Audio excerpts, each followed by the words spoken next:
Get ready for the ultimate international showdown. This December, the Global Schools Challenge 2025 is heading to the Mediterranean Sports Hub in Salou, Spain, located just an hour outside of Barcelona. From December 14th to 19th, the world's top student athletes will compete in rugby and a range of new sports. Hosted at one of Europe's premier facilities, you'll experience world-class pitches, state-of-the-art equipment, and a vibrant atmosphere designed for excellence. Off the field, explore the beautiful coastal town of Salou, enjoy golden beaches, and take a trip to Barcelona for iconic landmarks like the Sagrada Familia and the Nou Camp. Every game will be streamed live by NextGen 15, bringing the action to a global audience. Don't miss your chance to be part of this incredible event.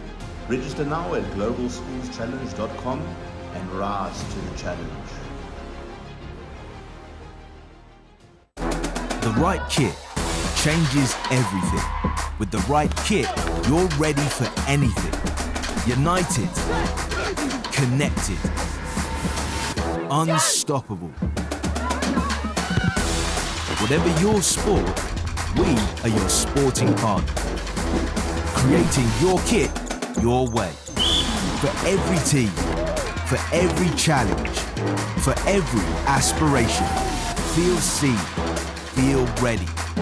Feel part of the team. Kit on, game on.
So good morning and welcome back to the Riverside Sports Complex, where it is round 3 of the University Touch Series, hosted in Nottingham.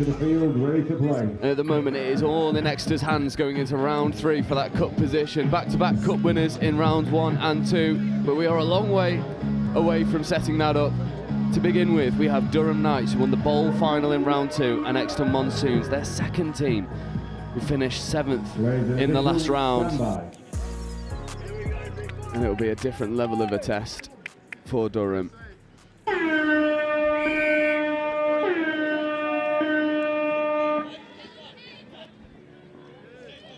As we see Exeter getting us underway, the Monsoons. Good defensive touch coming in. As we see Exeter's first opportunity at line attack. Trying to engage both middles, a little bit static. Getting the ball off the floor a little bit slowly. 32 short. Good options, nice footwork, wrap around his arm, but that is 6-touch turnover. So a good defensive set for Durham.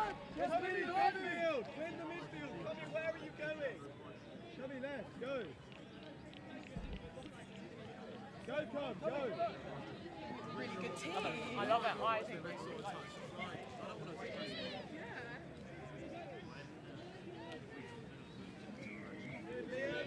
So Durham getting their fresh legs on through their own transition. And we saw Durham like to play expansive. Actually, number 60, Ollie Lowe, really was the highlight of this team in round 2. As we see him look to go around the short side, ball is popped. They will get the penalty, offside penalty.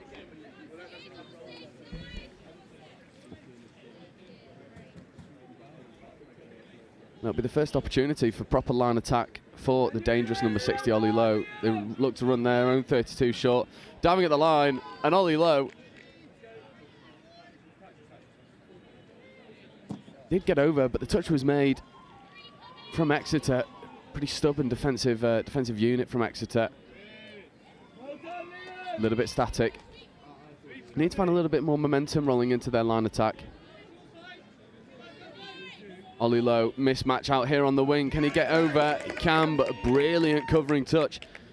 And number 4, Katie Nicholas, getting over, making the touch.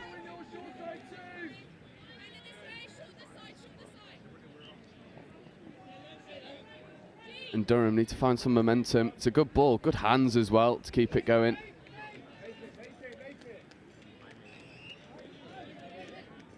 Oh, and it's a really well-worked play, almost a 21 down that short side. But the ball just bobbling over the line. So both teams guilty of a little bit of a stop-start beginning to this opening game of round 3. It is indeed the last round of the University Touch series.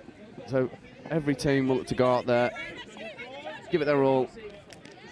Just a small error in the transition. And Ollie Lowe looking to have a go down the short side. Almost beckons to his teammates, like, why did you leave me? The touches come in first. A little bit of leniency from the referees early doors. As we see, Ollie Lowe just looked to put the gas on, switch back on the inside. It's a great setup, but there's no half. They flash the ball wide, and it's Ollie Lowe, and that is waved off. And once again, it is number 60, Ollie Lowe, pulling the strings for this Durham Knights team. They'll be looking to go one better than the bowl final. Lovely scoop and flash to the wing. Ball is down, nice and clean. And that is the opening score of round 3 in Exeter. Guilty of a few unforced errors in the midfield, surrendering some possession to Durham. So now it's their turn to put the pressure on the Durham line. Sweeper play coming round, lovely pace injected. That'll be ball down. And it, as I say, it is early. 4 minutes past 9 to be precise. A lot of these teams have to travel a fair old way to come and get here in Nottingham, in the middle of the country. As you see Durham just taking a bit of edge off their transition, ensuring ball possession. As we see, here is the man, Ollie Lowe. However, that's a loss of control in the roll ball. A couple of mistakes creeping in for both teams in this first half.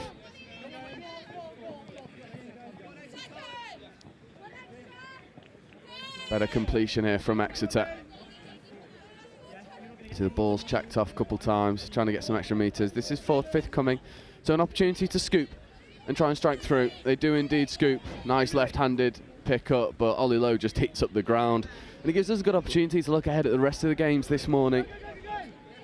So this one between Exeter Monsoons and the Durham Knights kicking us off. Then we've got Cambridge and Wolverhampton. Not seeing Wolverhampton on live stream, so that'll be interesting. And then we've got the Oxford Orcas versus Exeter Storm. So really getting the full ring of teams coming out of the Exeter University. And the final game between Loughborough 2s and Bristol 1s with a couple in between, as we see the pace injected on the scoop, trying to go through. Looks like they're happy that ball's down. The refs will just have a quick chat. It was number 61, Theo Smearden. It was Theo Smearden scooping through and finding the space, but crowded out well by Exeter.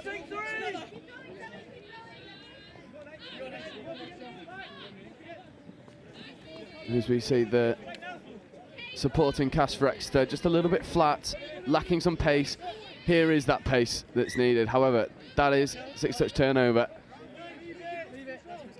Number 66, Alex Brownfield, got a right old pair of legs on him. Proper speed in the ruck. Just a little bit too fast on that occasion. So Durham winning the penalty count, winning the turnover count, and more importantly, winning on the scoreboard. However, another roll ball infringement. So the referee starting off a little bit lenient, now starting to pull up some of these small infringements that are creeping in for both teams. Oh, lovely footwork to get through the initial line. of defence, and now Durham are rolling. 27, Harrison Cross. There's Brownfield. 32, Brownfield for Cross. Working with number 71, Daniel Dean. There is Cross. Brownfield looks to go back to Cross. Little delayed pass out the back, however. Could have been a repeat set of 6 there for. Oh, that's a pretty firm touch, but not given. So Exeter could have felt a little bit upset they didn't get the repeat set of 6. Well, they'll get it now. Really dominant touch from Alex Brownfield. Link punish, trying to dive underneath. They do, but the wing gets up and makes a really good touch. 24. And then a Boyd. You see Cross to Brownfield. Dean at half. There is Cross. Opportunity to go to Brownfield. However, that's ball down. And Exeter do make their pressure count and level the scoring at a try apiece.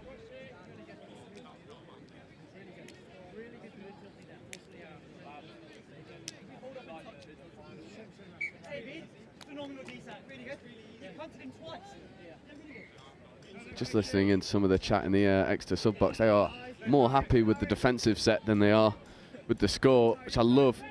As we see this dangerous and fast Durham team, that's a 6 more. And this is what Durham do when they get into line attack. They want to run really hard, really aggressive, engage players, back the core skills.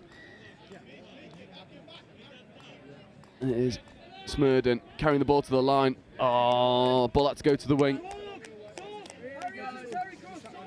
There's an opportunity to flash that one long, not taken by Durham. Be surprised if that option isn't taken again as they look to run the same 32 setup. They do. Offside player wants to drive it in. Doesn't. Kicks away from the offside defender. Here's an opportunity on this short side as well. We've got number 24, Boyd, just out of picture, hugging this touchline, almost waiting for this long ball. Doesn't come. 3-on-2. Can they execute? They can't. And it is a wonderful defensive touch by Harry Adams for the Monsoons. Speaking of monsoons, it's meant to be pretty stormy here later on in Nottingham, so teams will be looking to take advantage of the dry ball when they can. A good extra meters made, but half was slow, so it's just stunted a bit of momentum as we roll into the final minute of this first half. It's pretty all square, but Exeter really starting to ride their momentum, and as we see Brownfield look to scoop and go through to foot race, but a wonderful defensive touch from Theo Smurden. Just eats up the ground. Alex Brownfield was trying to leave him in his wake, nothing happening. And Durham will just surrender this touch and bring us into half-time. And it's a try apiece between the Exeter Monsoons and Durham Knights. And Durham will feel pretty happy with their performance, coming with bowl final winners in the last round. The Monsoons finished a fair way above them. So to be level at half-time will give them a lot of confidence. And we're going to take a very quick break. And we'll be right back with you for this second half.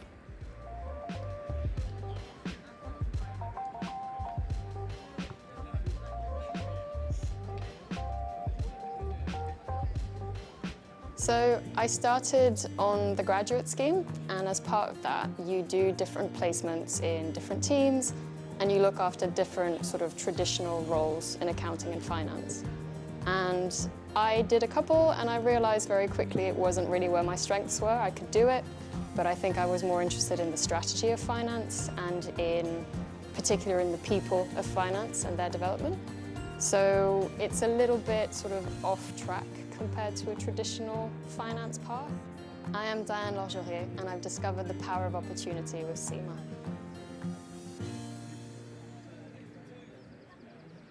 The CGMA designation has a really wide-ranging breadth of subjects, and that's so valuable because it gives you that expertise and that credibility across a variety of different topics, and that means that in any industry that you go into, you'll already have an inkling of what to expect, and you'll already know what the climate is like. It also provides you with a mindset for innovation. And that mindset for innovation means that you're ready to take on any challenge and to shape the future and how it will look like. Studying through the Sema exams, I already felt a little bit of a difference going into the strategic level. I could tell it was a different kind of thinking. It was really maybe more master's level is what I imagined it to be. And then the final exam, so the strategic case study, I remember sitting the exam and thinking, this is brilliant because this isn't accounting or finance. It's about PR, it's about sort of external relations, it's about managing the press, it's about sort of risk and consequences. And so I actually really enjoyed it.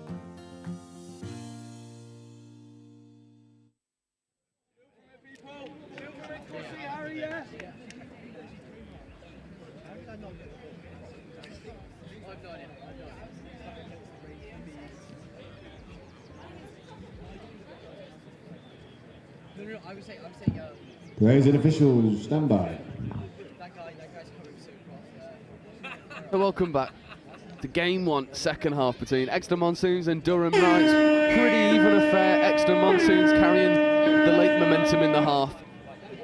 But Durham Knights will be looking to really test their mettle against a team that finished much higher than them in round 2. And you see Durham going hard at the line early. 63, Caelan Brown. Here is Brown. Looks to check off. Long ball is on. They opt to go to the wing instead. Yet to see this long ball threat from Durham. Seems like the play static. So they need to create something from nothing. Switches. Little wraparound play. They're just trying to kill the ball in that far corner of the pitch, and they do indeed. So Durham now want to have a good defensive set. Oh, brilliant momentum carried on touch 2, rolling into 3, right up the box side. Oh, just a little bit of an unforced error. As we see Durham look to get their own legs on, and I would be surprised if we didn't see number 60, Ollie Lowe. Here he is in motion. There is number 60, Ollie Lowe. Well, they're going up against a very stubborn Monsoons defence. And they've given a forward pass from the base of the ruck, so that'll be a tap penalty.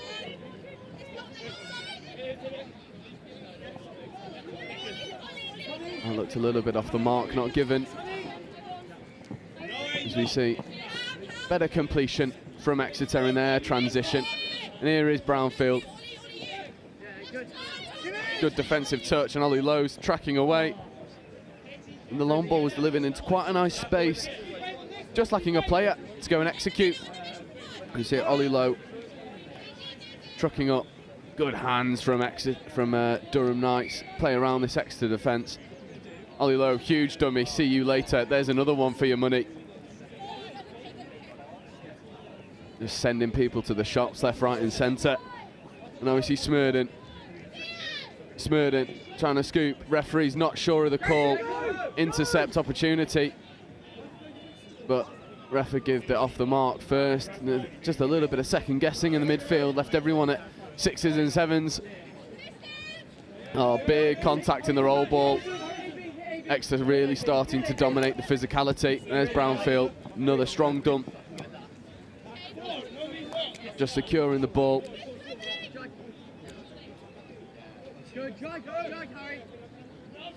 Scooping play.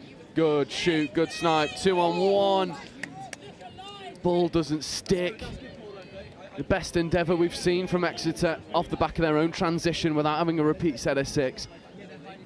And it's warning signs for Durham. They need to shore up defensively. But brilliant meters made off first touch up to that box side, but completely nullified by the defensive press. As we see Ollie Lowe. This is 3, forthcoming. They'll be able to strike from a really good area if they can. They check the ball off. They do have an extra touch. They do have an extra touch.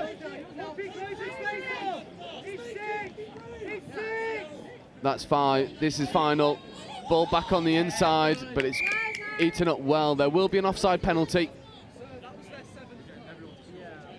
I think there's a bit of confusion. Proper rigged, man.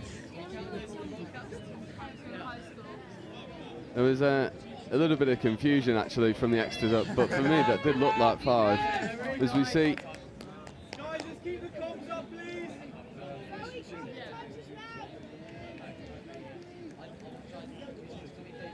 here is Lowe, 60.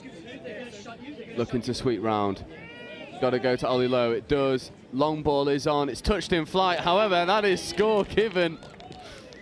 And Durham turn the screw on the repeat set of 6. It's a bit fortuitous. Riding their luck a little bit is number 54, Oliver Hall. We'll have a look at this one on the replay. It just cannons off the arm. And the Exeter defence never really sure where that ball was landing. And it does land in a purple hand. So Durham take the lead, 2 tries to 1. Here is Brownfield working in the midfield. Oh, opportunity here, dummy sent. But Smearden makes that touch. Brownfield, slender figure in the midfield, looking for the quickie. They step back the open side, lovely long ball option, but a wonderful covering touch getting over. First time we've seen that long ball option, however, after the sideline ref giving the signal for the touch, he then waves it through. So that is 2 tries apiece. It'll be interesting to have a look at this one again if we can. You see that long ball comes in. Yeah, and you can see quite clearly the sideline ref gives the signal for touch and then waves it off. So a little bit of confusion for me. Not quite sure what happened, but you can't take anything away from the finish. There's no pictures on a scorecard. All that matters is that the score was given and we're back at deadlock, 2 tries apiece. 63, oh, lovely footwork. That's 5th touch. Next, they just look to hold space, not buy anything from Durham. Wrap around play. Oh, they get away from 1. They look to throw the pass. That 6th touch turnover. And Exeter not wasting any time with the roll ball. Good hands as well, getting it out to the link early. Really good footwork as well, getting up the box side. This is 3rd, 4th coming now. There's 4th, this is 5th coming. So good opportunity to strike. Brownfield carries well, lovely scooping opportunity. Ball's checked off in the midfield. But once again, Durham do just enough to see out the threat of the Exeter transition. Durham looking a little bit leggy in this first couple touches. This is 3rd coming now. Good options, check the ball away, make extra ground. This is 4th coming, just getting up over halfway now. That's a foot in the ruck. So, both teams ran their luck in certain areas.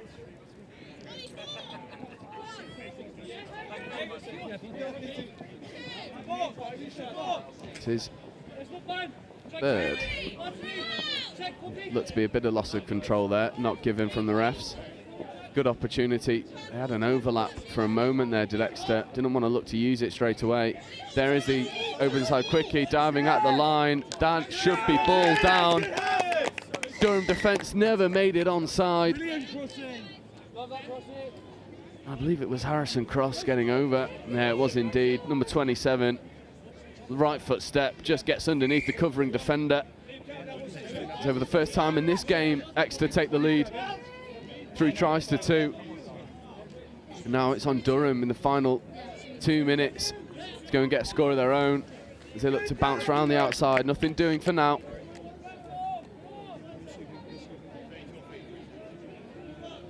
Pull it back into the midfield. Quickie opportunity. Hole appearing. They look to go long. But that ball is coughed up, and if Exeter can secure their own transition, it'll restrict Durham to potentially only 1 more opportunity. Clean exit. Calls of clean exit coming in. However, that's far from clean. That is turnover ball for loss of control. Definitely getting away with one there are the Exeter Monsoons. That ball was Dropped cleanly, however, not picked up from the referees. That's another one. Oh, the referee spot 7 on. So Durham will have one opportunity, but they'll have to go quickly. And they get Ollie Lowe on the pitch pretty sharpish. There's no messing around. He is the man who has unlocked this defence already. He's got hands, he's got pace. Can he use both effectively? However, that ball is coughed up unceremoniously. And that should see Exeter out, if not for any other mistakes.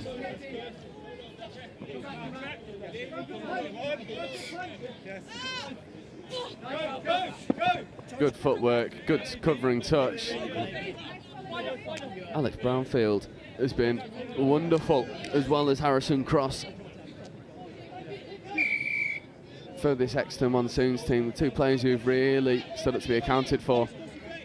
But there will be one last opportunity as the hooter is going in just a moment. And Ollie Lowe and co are going to need to have to go quickly and not mess around all that much. As the final hooter goes, there is one last play, one last opportunity. The ball goes down, and that is game. And it does finish Exeter Monsoons 3, Durham 2. In what was quite a stop-start game to begin with, but blew into life in the second half. A couple errors going against both teams. And Exeter ride that wave more effectively. Durham will have a lot of confidence going into that, though. They were, as I say, ball winners in the last round and go up against the 7th place team of the last round and only lose by 1 score. For the first game of the and that day. does bring us to a close for game 1. I'll be right back with you in around 7 minutes' time for Cambridge versus Wolverhampton. Any birthdays, as always, if you've got any birthdays on your team or anything like that, you want a quick shout out, why not give us a nudge? We're in the van, come and give us some info. And we'll give you a shout out. This event would not be what it is without all of the hundreds of volunteers that are here at Riverside and at Highfields. And I'm here with Helen, one of our amazing volunteers. Helen, what made you volunteer for the Touch World Cup? So I previously volunteered for the Commonwealth Games, which were in Birmingham. And I live in Beeston, right here on the doorstep. So when I heard that this was coming, I thought it was an ideal opportunity to volunteer somewhere local. Never seen Touch before, don't know anybody associated with it. But I've done a couple of days here so far and absolutely love it. It's a fantastic sport to watch. And what kind of things have you been doing in your volunteering role here at the World Cup? So kind of thrown in at the deep end to start off with, because I was on scoring to start with, putting the scores up on the scoreboards at Highfields. Having never seen a touch game before, that was quite a challenge, but I learned quickly. And then with the sunshine out yesterday, I was out on volunteer welfare, going around and making sure the volunteers are all nicely hydrated in the good weather that we've got. It's fantastic to have people like you down at the sport, and with this being your very first exposure to touch, it's quite incredible. Would you recommend it for someone going forwards in terms of coming down and getting involved in the sport? Absolutely. It's amazed me how fast it is, how competitive it is, how fit everybody is, and there's a really fantastic atmosphere. You know, there's lots of friendly rivalry between the teams, and yeah, it's a great event to either come and watch or to come and take part in. Well, we really appreciate people like you coming and making these events such an incredible experience. So thank you so much. I think accounting and finance has become much more about risk and much more about being able to manage the unknowns. The finance business partner role of today is nothing like the 5-year from now finance business partner role. It's in technology, in intelligent sort of automation. Means that accounting and finance really has to focus on adding value and adding value for money more than anything.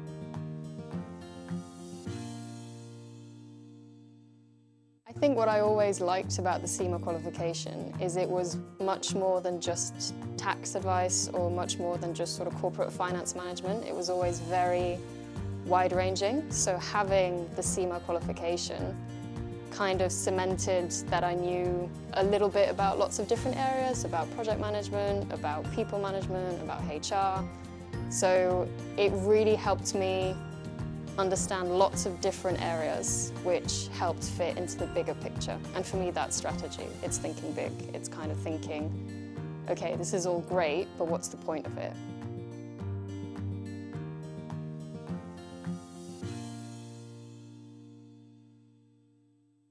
It was the first time in my life that I was studying something that I'd actually be doing at work the next day. I'd never had that connection between work and study before. And then that sort of shaped itself into a really solid understanding of everything, and then the tools to then set up the strategy.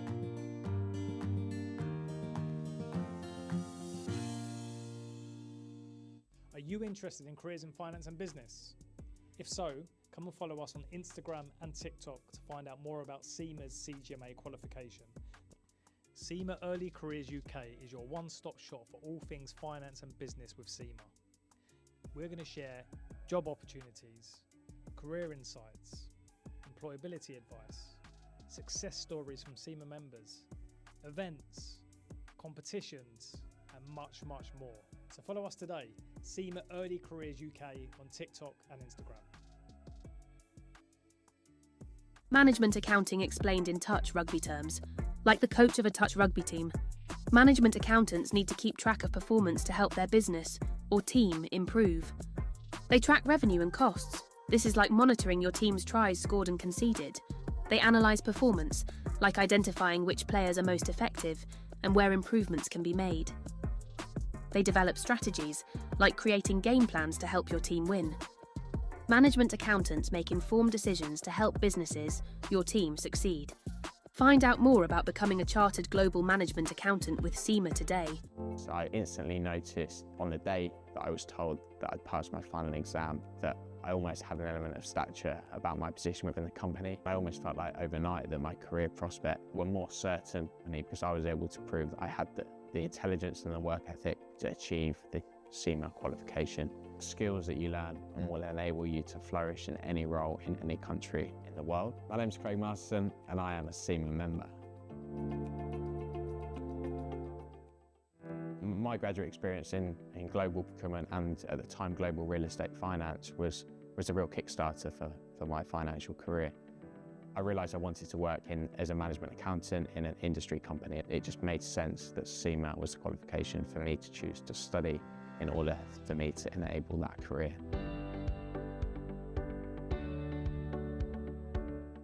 So I realised that the career of a management accountant and working in an industry company in a business that I could have a real impact in and drive the overall performance of the business was far more interesting to me than being a financial accountant.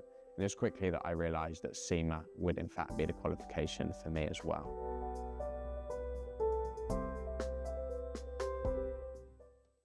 Sema taught me the methodical approach to problem solving, which enables me to apply myself in any given business situation that I find myself in. And one of the key benefits to me of studying Sema that I've noticed within the real world environment is that I'm able to take a look.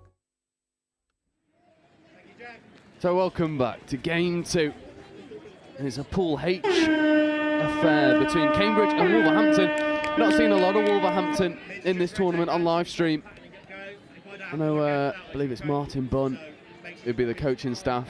Very experienced player, very experienced coach. And it is Wolverhampton. It's a bit of a kick clash. It's Wolverhampton with the yellow trim. And it's Cambridge currently with the ball in the midfield. As you see, Cambridge 3-on-1 down that short side. Can they go and execute? They do. And Cambridge just find the mismatch, find where the numbers are, and go and execute relatively straightforward. And it is a case of just hands around the outside to the far winger. Can't quite make out the number. And it is Cambridge, 40 seconds in with the opening score. As we see Wolverhampton Uni look to go and put their own bit of aggression and pressure on. A nice hands around the outside. There's a 2-on-1.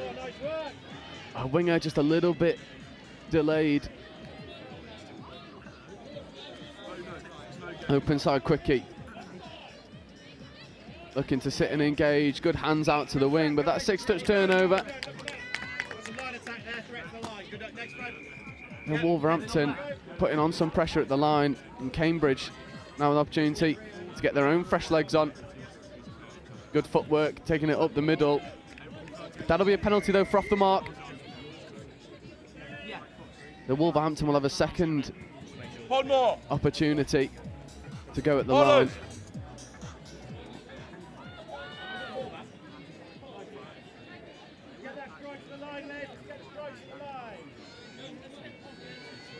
We'll just burn one touch.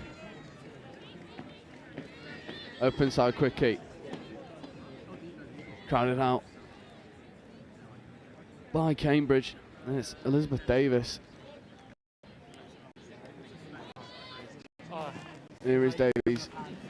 Looking to dive at the line. That's 6 touch.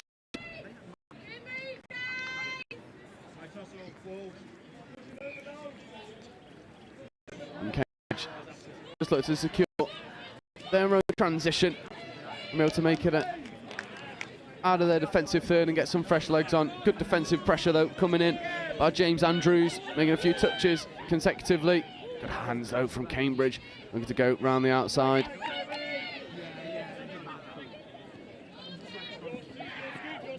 Scooping opportunity, here's a bit of pace injected, goes through the gap, needs to find a supporting player, does, and that is to number 39, Shiv Kapila. As you see here, Kapila just puts the gas on, finds the gap, goes through, and it is 35, Clara Petchy, the beneficiary of the speed from Kapila. And now Wolverhampton Uni have a couple questions that need to be answered. There, however, is an off-the-mark penalty, just carrying beyond the touch.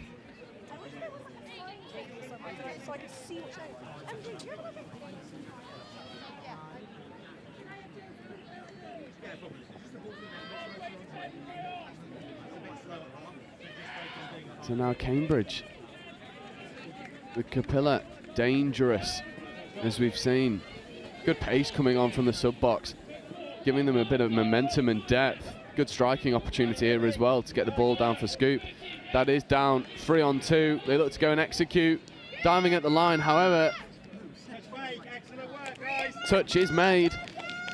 Winger was begging for a second out there in a lot of space. Ball not given on this occasion.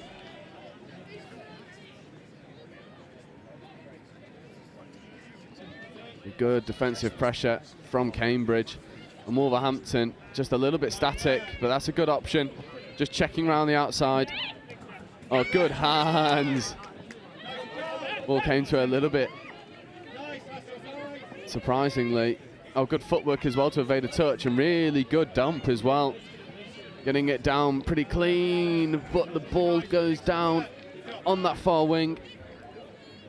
And it's just looking a little bit static from Wolverhampton Uni at the moment. Struggling to find momentum. Momentum being the most crucial thing in touch, especially when you're in the midfield. However, that's ball down. And the referee just have a quick chat with the sideline ref. A little bit of confusion, but no, ball is down. So a good defensive set from Wolves, albeit potentially a bit fortunate. That ball seemed to be played at, and unfortunately that one goes down as well. So a myriad of errors in this first 5 minutes. Good endeavour from both teams, but execution is left wanting. So you see good pace there from Cambridge. Good awareness, taking the ball back to the mark. Here is Kapila. He looks to be the one to make something happen for Cambridge. Kapila in at half.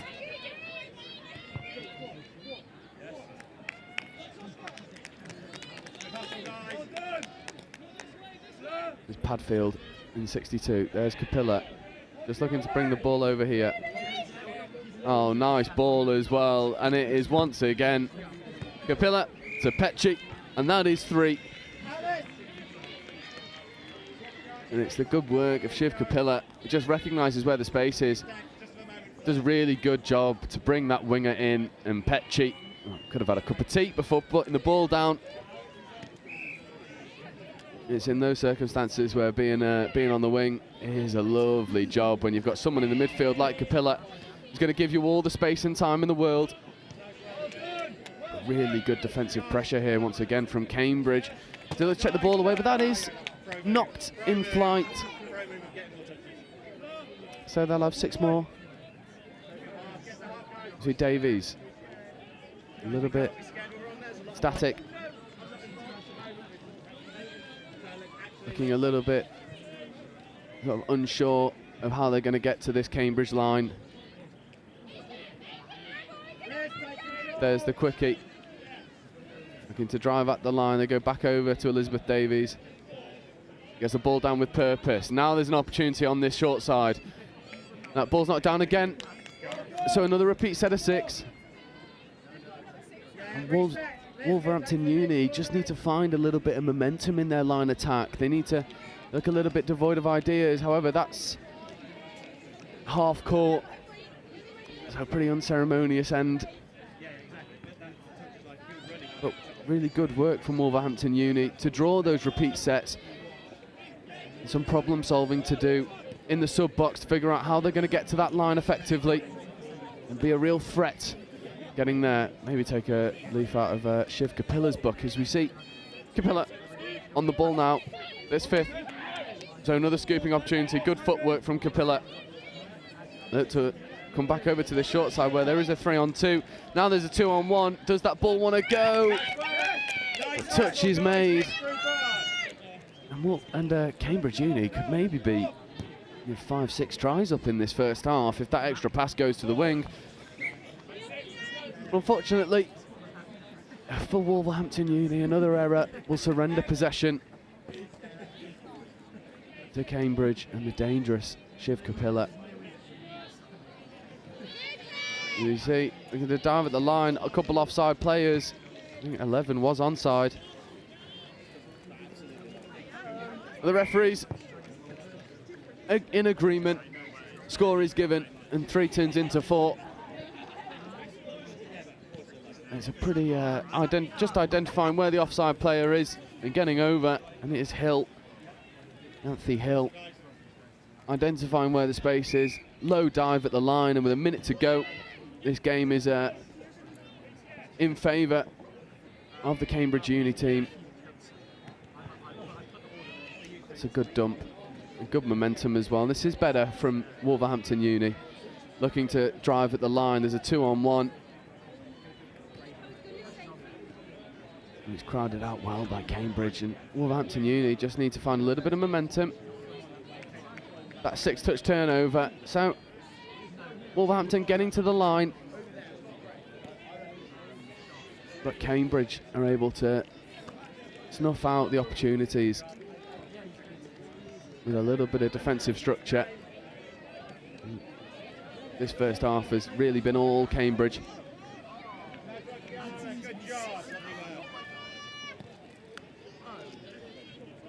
There's the hooter, so Shiv Kapila might have one more opportunity. Ball's away. It won't finish just yet because you can't end on a penalty, and that is a touch and pass from Shiv Kapila. So Wolverhampton Uni might be able to do something here.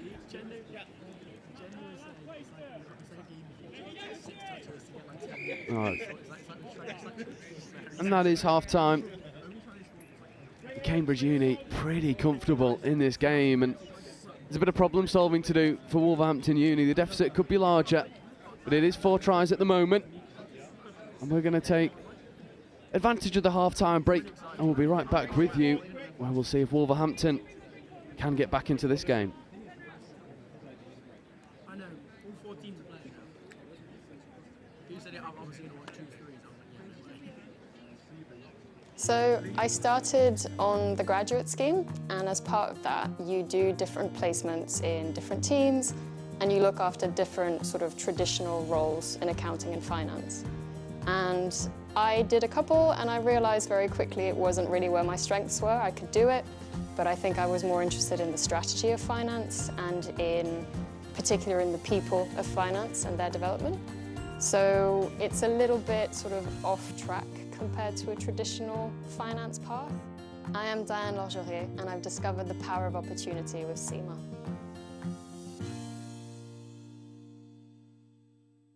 The CGMA designation has a really wide-ranging breadth of subjects, and that's so valuable because it gives you that expertise and that credibility across a variety of different topics, and that means that in any industry that you go into, you'll already have an inkling of what to expect and you'll already know what the climate is like. It also provides you with a mindset for innovation, and that mindset for innovation means that you're ready to take on any challenge and to shape the future and how it will look like. Studying through the Sema exams, I already felt a little bit of a difference going into the strategic level. I could tell it was a different kind of thinking. It was really maybe more master's level is what I imagined it to be. And then the final exam, so the strategic case study, I remember sitting the exam and thinking, this is brilliant because this isn't accounting or finance. It's about PR, it's about sort of external relations, it's about managing the press, it's about sort of risk and consequences. And so I actually really enjoyed it.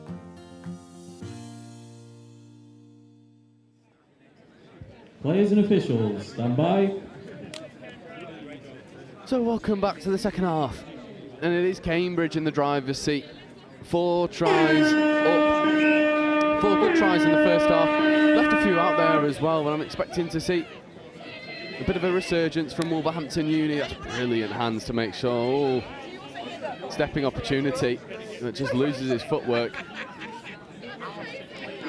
So good covering touch there from Cambridge Uni. And Wolverhampton just need to find a bit of momentum. They put the ball out to the link pretty well. This is 5th.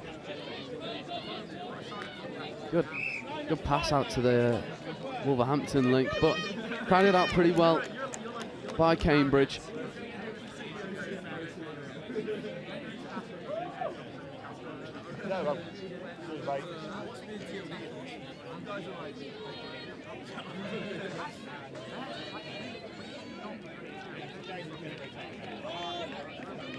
Good footwork up the box as well to be able to get round the outside, and there's the pace injected. There's the fresh legs coming on. Good covering touch, so that's 5th touch. Cambridge have to create something from nothing, but Shiv Kapila has been able to do that on a couple of occasions today. We're trying to work the ball out to Petchi, but a good covering touch nullifies that opportunity.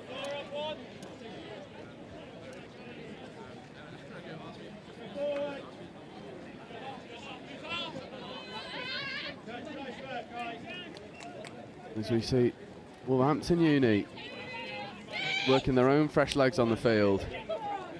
Good pace injected. Good hands as well. And before Grace Keegan. That's last, so Keegan looking to take the ball at the line. The touch comes in. Wolverhampton Uni are able to use those sets of 6 pretty regularly. Just on that final touch, not quite engaging that line defence. Ball's on the floor for a little bit too long, half's a little bit far away. But it's good experience for Wolverhampton Uni, getting to play against a team that does have a bit of structure in terms of Cambridge.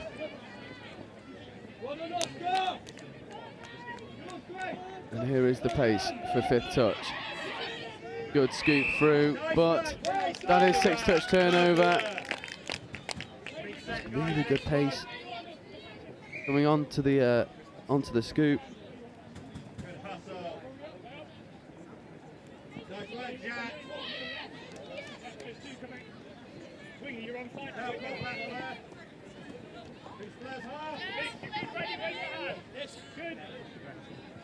Oh, good hands, but good touch coming in as well. There's a little bit better pace. However, going laterally, that's 5th.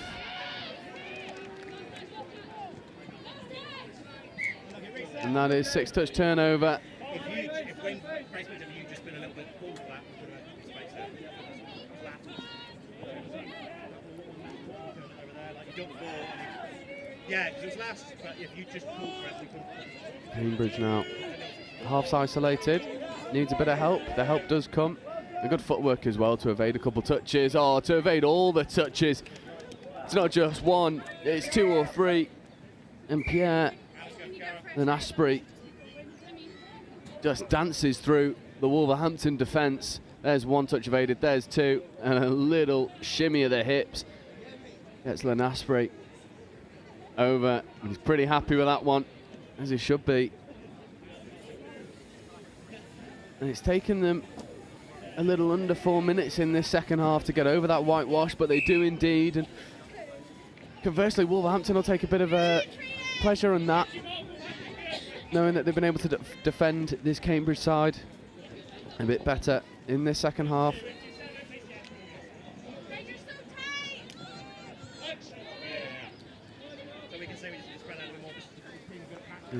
Mystery, good hands from Mystery.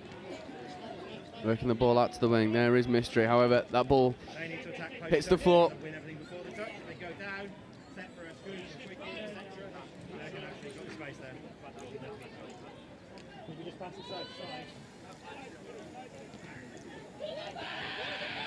Lenasprey carrying well. Is Capilla getting up to the box pretty efficiently.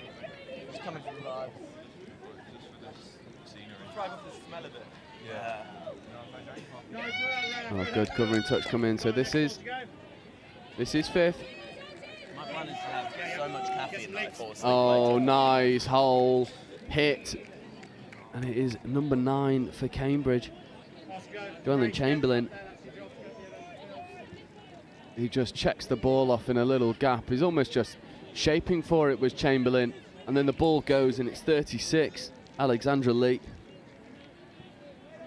that just hits the hole at pace.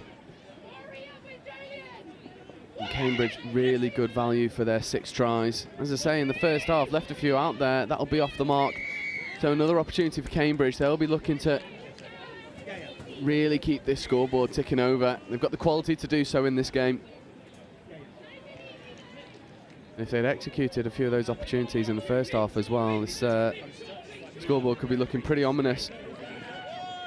Good footwork from Rory Stephen.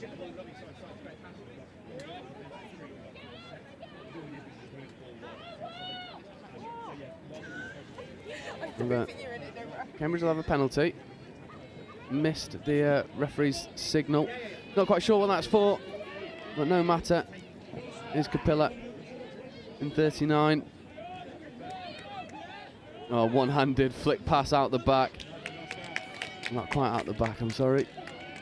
Here is looking to work the ball over to Capilla. Cambridge not quite advancing. Sweeping opportunity. That'll be. Oh, look like ball down, but it's 5th touch.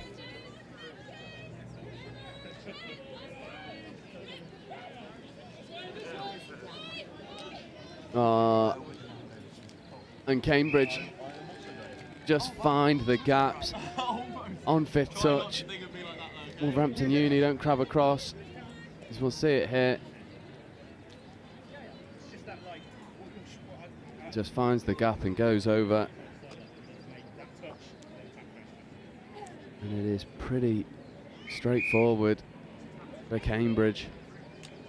Wolverhampton need to stem the flow of tries. Look a little bit leggy out there.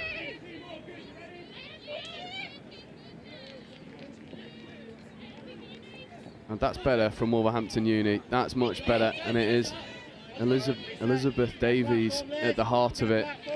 Really looking to orchestrate this team. Seems to be one of the players that has some good ideas and some good endeavour to try and engage this line. Especially in the open field, Elizabeth Davies has really stood out for this Wolverhampton Uni side. And the ball goes to the wing, crowded out well. But again, another good use of the 6 touches.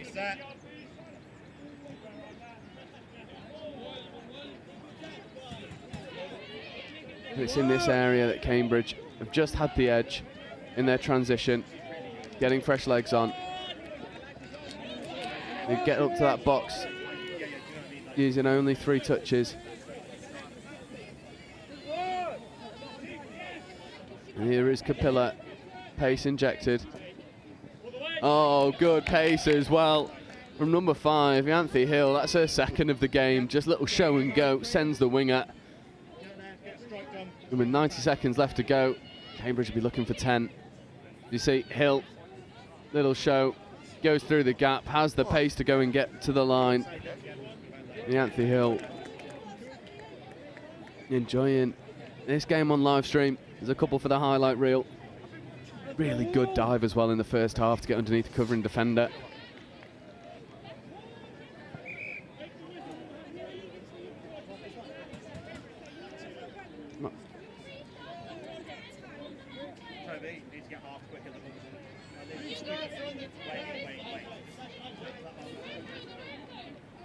That's a little bit of confusion at the restart. I think there was a penalty for not bringing the ball back, which is a bit of a stickler. But it does mean that Wolverhampton Uni will get the restart with a 10-metre advantage.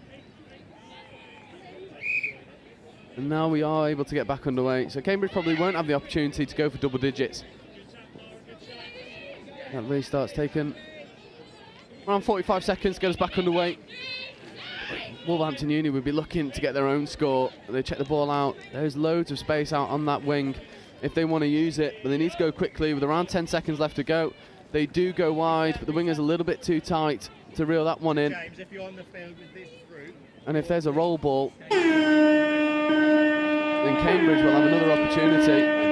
And it looks like they're not happy with 8. They want 9, but that ball goes to ground, and that will bring this game to a close. Cambridge University, highly convincing 8-0 victory over an emerging Wolverhampton Uni side. They'll take a lot of knowledge and experience from this game. But that does round us down through game 2 of the day. And once again, these games come thick and fast at 10 o'clock. We have Oxford 2s versus Exeter 4s in a Pool I game. Well, it's the second game and of the day concluded. Following on after that at 10:30 we have the Birmingham 2s versus Leeds 2. Birmingham 2s with a really good performance on live stream in round 2. They'll be looking to build on that. Then at 11 o'clock we've got Bath 3s, the Chickens versus York in a Pool E game. And then in Pool F at 11:30 we have Bristol Vipers versus the Royal Veterinarian College. That'll be interesting. And then Pool C we finish with Loughborough 2s versus Bristol 1s, and we will be right back with you to bring you all of those games.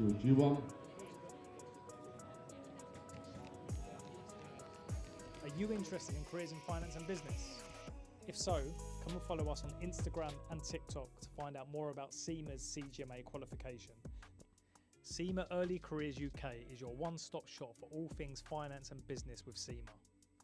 We're going to share job opportunities, career insights, employability advice, success stories from Sema members, events, competitions, and much, much more. So follow us today, Sema Early Careers UK on TikTok and Instagram. Management accounting explained in touch rugby terms. Like the coach of a touch rugby team, management accountants need to keep track of performance to help their business or team improve. They track revenue and costs. This is like monitoring your team's tries scored and conceded. They analyse performance, like identifying which players are most effective and where improvements can be made. They develop strategies, like creating game plans to help your team win. Management accountants make informed decisions to help businesses, your team, succeed. Find out more about becoming a chartered global management accountant with Sema today. So I instantly noticed on the day that I was told that I'd passed my final exam that I almost had an element of stature about my position within the company. I almost felt like overnight that my career prospects were more certain because I was able to prove that I had the intelligence and the work ethic to achieve the Sema qualification. Skills that you learn and will enable you to flourish in any role in any country in the world. My name's Craig Masterson and I am a Sema member. My graduate experience in global procurement and at the time global real estate finance was a real kickstarter for my financial career. I realised I wanted to work as a management accountant in an industry company. It just made sense that Sema was a qualification for me to choose to study in order for me to enable that career.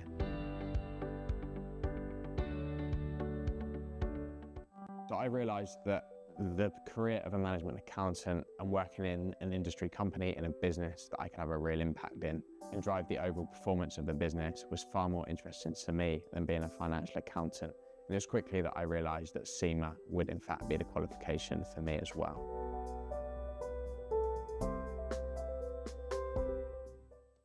CIMA taught me the methodical approach to problem solving, which enables me to apply myself in any given business situation that I find myself in. And one of the key benefits to me of studying CIMA that I've noticed within the real world environment is that I'm able to take a look at the bigger picture, approach it from a more holistic approach, and ensure that I put a plan in place that will enable me to reach the goal of that particular task or project.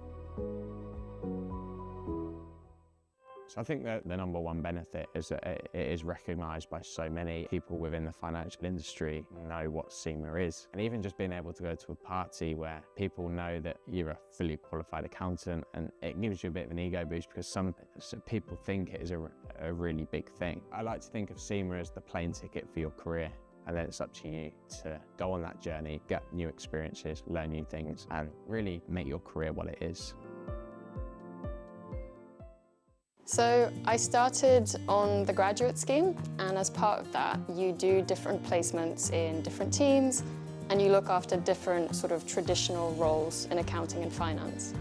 And I did a couple, and I realized very quickly it wasn't really where my strengths were. I could do it, but I think I was more interested in the strategy of finance and in particular in the people of finance and their development.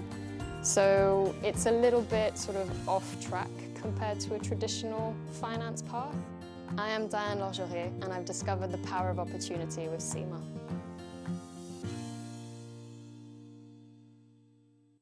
The CGMA designation has a really wide-ranging breadth of subjects, and that's so valuable because it gives you that expertise and that credibility across a variety of different topics, and that means that in any industry that you go into, you'll already have an inkling of what to expect, and you'll already know what the climate is like. It also provides you with a mindset for innovation.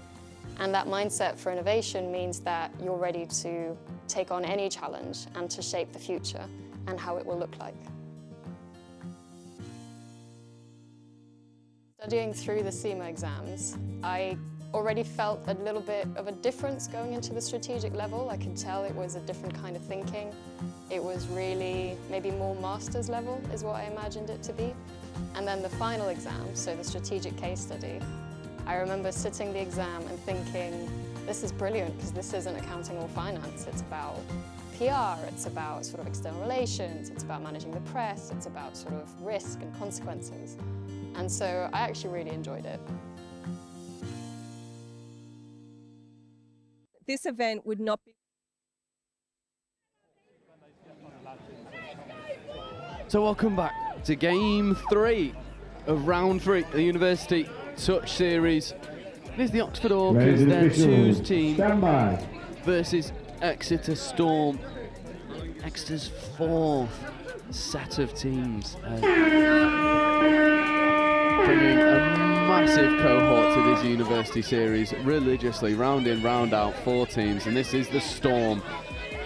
And they'll be looking to run riot a little bit in this game, as we see them instantly look to go to the corner. Touch comes in, so this is 4th, 5th coming, they'll have another opportunity at the line.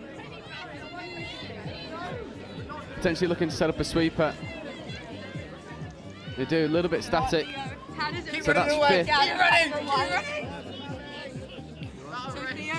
And Oxford defend that out pretty quickly. Good defensive set there for the Orcas.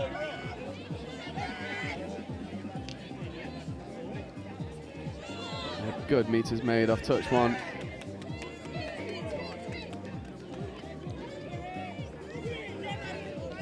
That's an off the mark penalty. It is indeed. Sideline ref picked that one up pretty quickly. Like that from a sideline ref. Just getting involved.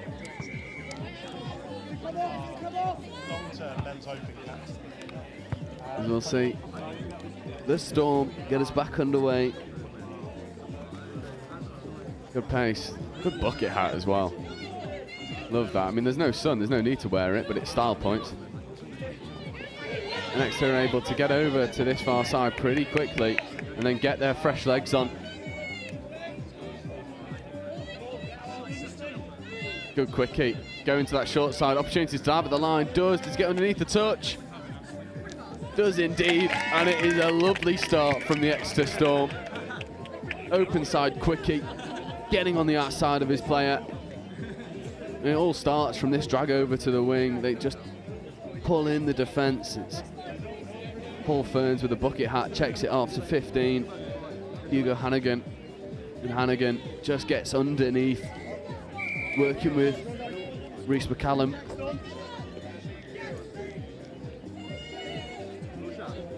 Now it's the Orcas' turn to try and bite back in this game. Oh, good pace. However, the pass left a lot to be desired. Good work to recognise that the space was over on that far side. Well, the pass just goes to hand, and it looks like this Storm side aren't all that convinced that they want to sub. They do try and work it over in the end, but nothing doing. However, there'll be an offside penalty, so Exeter are able to get away with that one.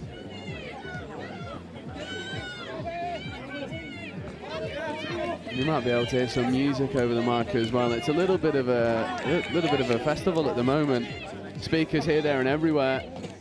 So let's see some more silky moves coming on the pitch, and that is a stunning catch and ground. I mean, that pass from the link to the wing was high and pacey. You see, once again, it comes from this work up the box, and then they're able to flash it open. Good hands, and it's this pass here that actually gives her a lot of work to do over the head. But 49, Amy Marsh is more than up for the task, and Exeter 2 tries up in 3.5 minutes. And unfortunately, Oxford are just struggling with that completion when they get into that final third. And it's a little bit easy for Exeter to defend, as we see the ball transition pretty quickly. Here is that man who threw that pass. Good contact as well in the touch. We like that. As long as it's fair contact, it doesn't matter. So this is third touch, getting up over halfway now. Carry from Mia Felton, wearing 38. There's a 3-on-1 if they can execute. They go to the wing again. That touch comes in though, and it's a try saver in the corner. It's brilliant commitment.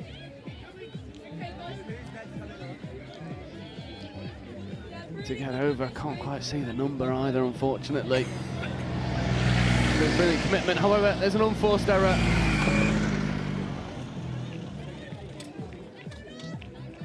And if Exeter go quickly, there's an opportunity to just whip this one. Open side. They take a moment to reset, settle themselves.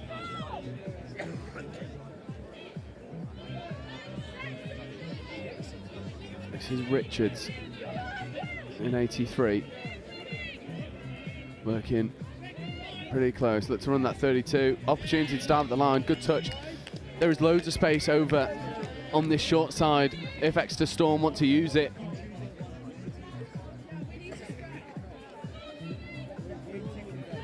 Working with Paul Ferns in the bucket hat is Felton. Ferns coming round. Opportunity. Ball goes to the wing. Touch comes in, does it? No, it's waved through. And it's a great dump. And we'll see. This is what happens when Exeter are able to just check it open side. Mia Felton just straightens, gives them all a bit of depth, and Richards checks it out to Ferns. And it's a lovely little finish in the corner. I believe it was 85 Meredith Regan who was the beneficiary. And the Orcas need to find their rhythm in attack. However, offside penalty gives them a good platform to strike.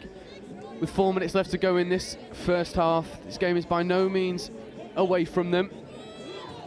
The score here makes it a very tight affair. Looking for the link punish. Good option to step back. However, it needs to get rid of that ball. That ball goes forward. You can see that the on-field ref looked to the sideline ref for that and then decided, actually, I don't need your confirmation. I know that that was forward.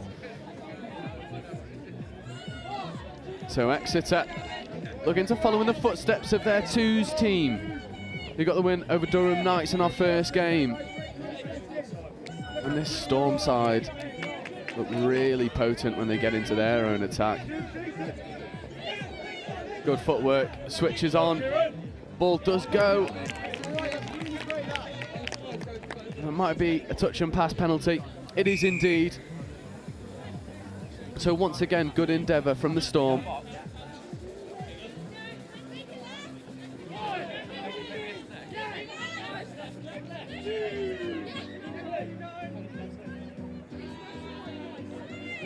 Now Orcas rolling into their transition. Good shoot and release from 26. Kieran Manadaran.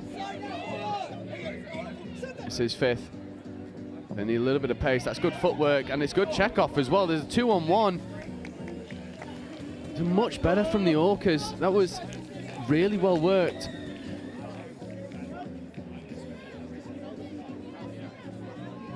Good defensive pressure as well. Here's Fulton.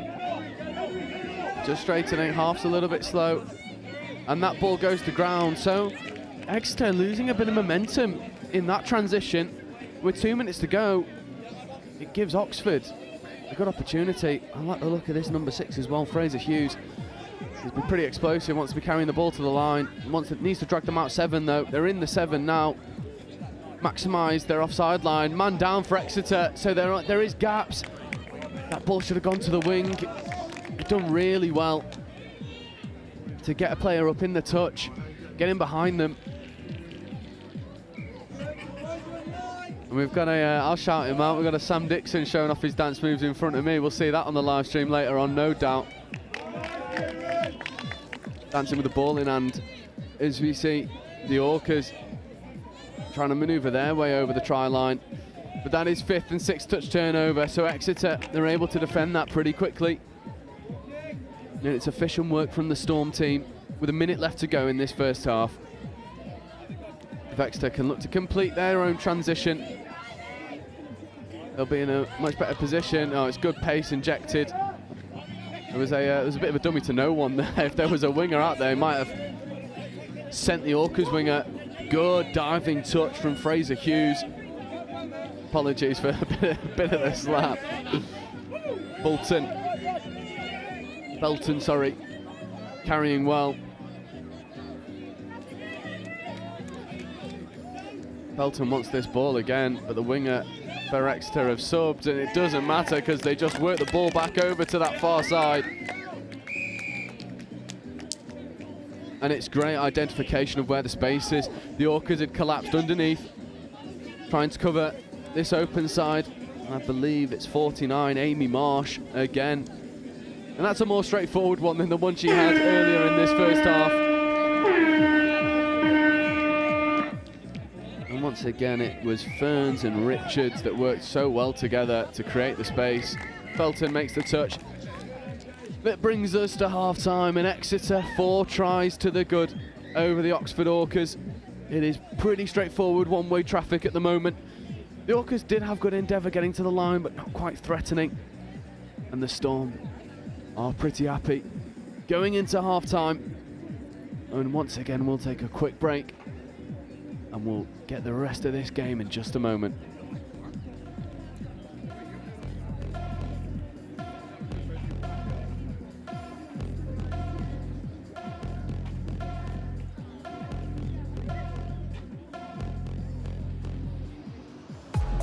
I think accounting and finance has become much more about risk and much more about being able to manage the unknowns. The finance business partner role of today is nothing like the 5-year from now finance business partner role. It's in technology, in intelligent sort of automation. Means that accounting and finance really has to focus on adding value and adding value for money more than anything.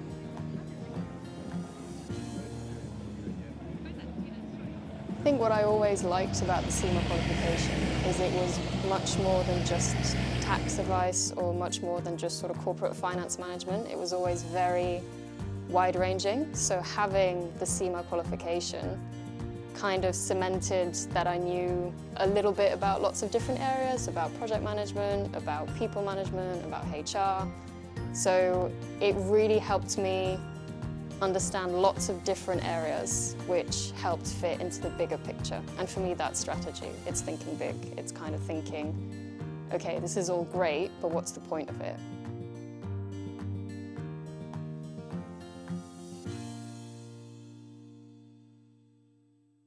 It was the first time in my life that I was studying something that I'd actually be doing at work the next day. I'd never had that connection between work and study before. And then that sort of shaped itself into a really solid understanding of everything, and then the tools to then set up the strategy.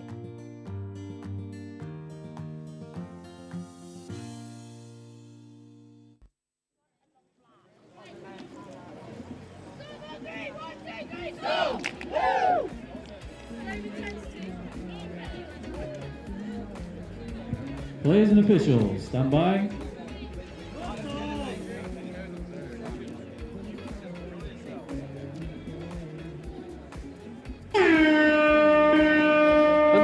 Gets us back underway. This game between the Oxford Orcas and the Exeter Storm, and this Storm team are really turning the screw against the Orcas. As Oxford try and whip that ball to the open to the far side winger. Not quite happening for them though at the moment. Oxford just need to have a little bit more composure in their line attack. Maybe take a leaf out the Exeter book. Oh, as we see, Paul Ferns just decide why take touches, why transition when I can go coast to coast, 7 metre to 7 metre on one touch. So Exeter will basically have a line attack opportunity. And a dive to the line. Is that ball down? It could be. Touch came in. Paul Ferns. Take your hat off, mate. Great pace injected. And then goes to platform. But there's another touch comes in. Oh, no touch. Score given. And it's Willem Richards. Apologies if I'm butchering that pronunciation, but Willem Richards. Oh, lovely one-handed dive. The ball does hit the line before the touch comes in, and it is absolutely, it's been architected by Paul Ferns. He's just pulling the strings, finding the gaps, hitting the holes. I mean, I'm surprised his bucket hat didn't come flying off with the pace. He went through that gap, but nothing doing. Better from the Orcas, however, he's half, can't score, so that is 6 touch, that is a turnover ball.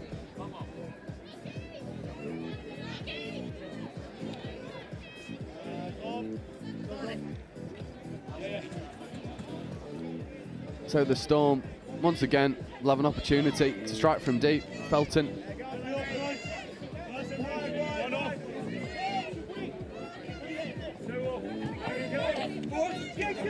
Good pace injected, coming off the box. This is 4th, this is 5th coming. They'll need to platform. Oh, that is 6 touch turnover. So Oxford do a really good job at defending that transition specifically, and they'll need more of that in this second half if they want to get back into this game. And 4 tries is by no means away and comfortable for Exeter Storm. There is an opportunity here for the Orcas to cause a bit of an upset. But the Orcas will need to weather the Storm. As we see Oxford look to go around the outside. That's a brilliant touch coming in from 19, Beth Podmore. And Podmore once again. Apologies if you got any of that language, but I will mirror the sentiments. That was unreal, Beth Podmore. I won't repeat the second statement. Passionate bunch of touch players, especially in defence. Defending's definitely the harder job. Half is isolated, but Felton provides a bit of reprieve. However, the referee's whistle will do more than that. It'll reset the touch count and give them 10 metres to work with. And Felton just carries hard, gets up. And here is the dangerous Paul Ferns, my pick of the bunch so far. And Storm just look to go to the wing, use the space. Nothing happening right now. As you see, ball probably work its way over to Ferns. Here is Paul Ferns, Felton. Ferns back to Felton. Opportunity, oh, Felton, that is perfect. Engages the line, checks the ball out to the wing. And Mia Felton, for me, looked like she was just going to go and hit that dive and get underneath the defender. I think it was always offside. Does hit the line, just checks the ball out to the wing, and it was 17, Abby Hill getting over for the score. And the Storm take it from edge to edge, go and execute. And 5 tries with 5 minutes left to go. Looks like this game is out of sight for the Oxford Orcas. They'll want to get a couple scores on the board themselves, put themselves in good stead.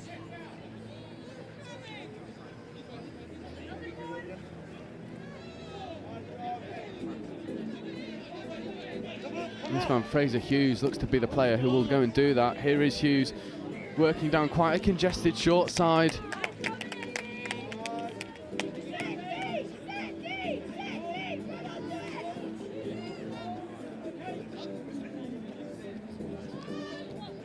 Next to Storm once again. Nice little wraparound play to get around the outside.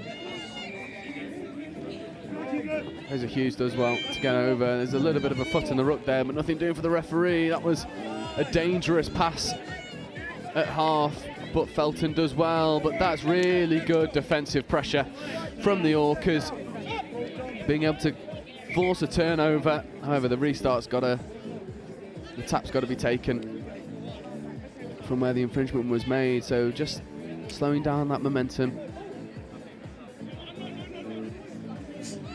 Hughes in at half.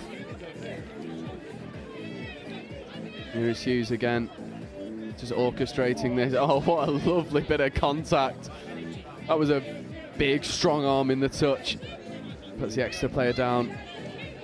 Yeah, good opportunity here. Could go long. It's a good idea from the Orcas, but that hole just collapsed as he tried to go through it. An Exeter Storm, with 4 minutes left to go, will be looking to keep the other side of that scoreboard at 0. Felton carries well.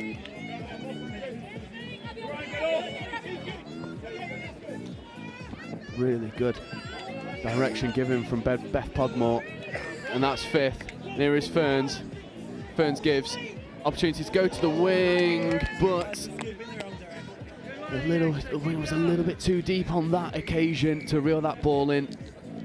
There's Abby Hill, that was acting as half in a couple touches beforehand and just struggled to re-find her depth efficiently to go and execute.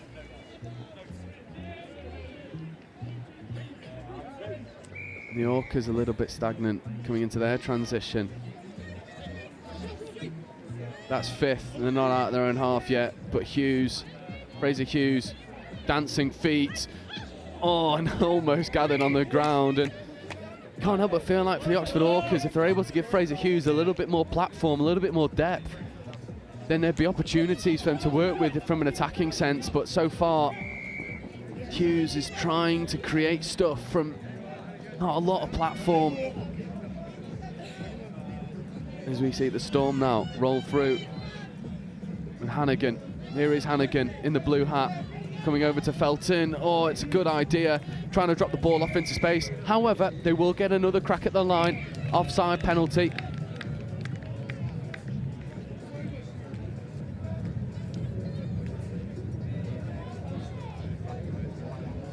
Hannigan, we're going to run the sweeper on the link. Ball's got to go to Hannigan. It does. Diving at the line. That is score and try time.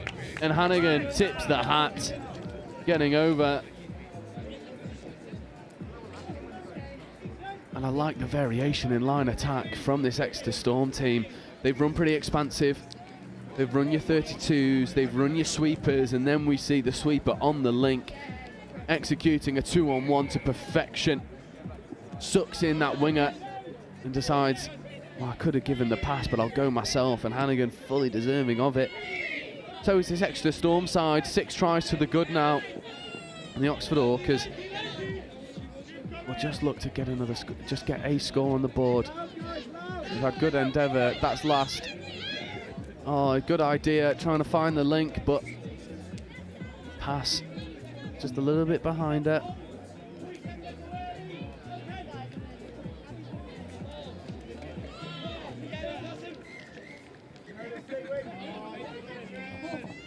Good movement of the ball. That ball rolled a little bit at the dump, and it will be turnover time.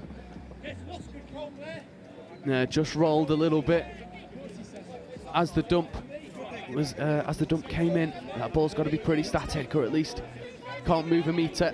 Did in that occasion. Good spot from the referees.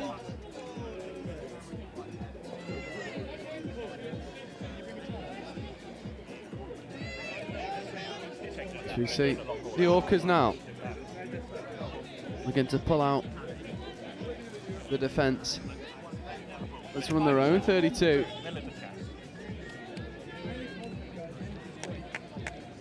Covered well, and that's 5th touch. And once again, there is a couple gaps in this Storm defence if they can look to execute it. Diving at the line, that 6th touch turnover. It's good endeavour from 22, Dan Venables, but nothing doing, and that will bring us to full-time. Exeter Storm 6 tries up against the Oxford Orcas. It was pretty straightforward in the end, but Exeter execute their line attack to perfection in this game. And that does round us down in these pool stages. These games are coming thick and fast, and up next we'll have the Birmingham 2s, the Pumas versus Leeds 2, Belgrave. No, we'll be into our final 3 pool games before finals footy in this round 3. And we will be right back with you at 10:30 to bring you Birmingham 2s versus Leeds 2s in Pool G.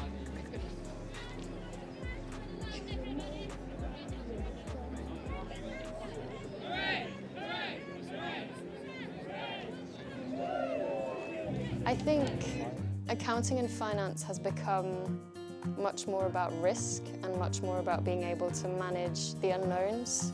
The finance business partner role of today is nothing like the 5-year from now finance business partner role. It's in technology, in intelligent sort of automation. Means that accounting and finance really has to focus on adding value and adding value for money more than anything.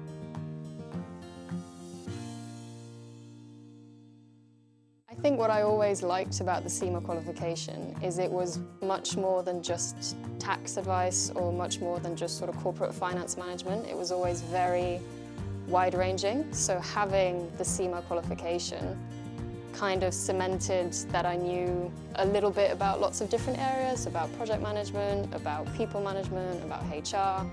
So it really helped me understand lots of different areas which helped fit into the bigger picture. And for me, that's strategy. It's thinking big. It's kind of thinking, okay, this is all great, but what's the point of it?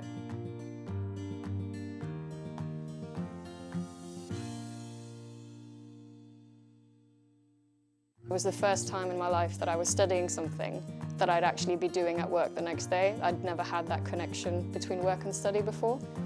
And then that sort of shaped itself into a really solid understanding of everything, and then the tools to then set up the strategy.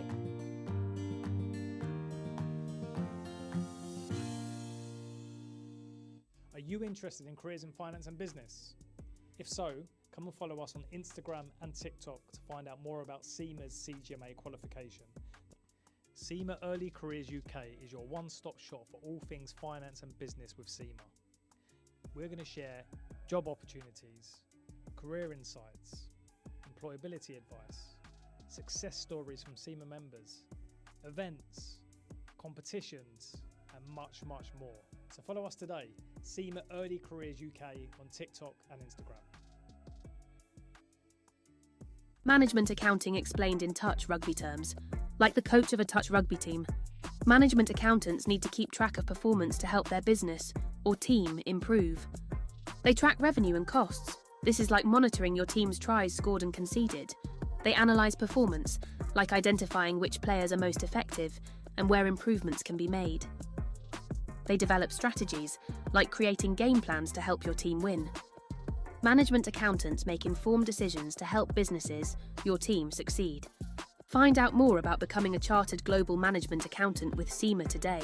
So I instantly noticed on the day that I was told that I'd passed my final exam that I almost had an element of stature about my position within the company. I almost felt like overnight that my career prospects were more certain because I was able to prove that I had the intelligence and the work ethic to achieve the Sema qualification.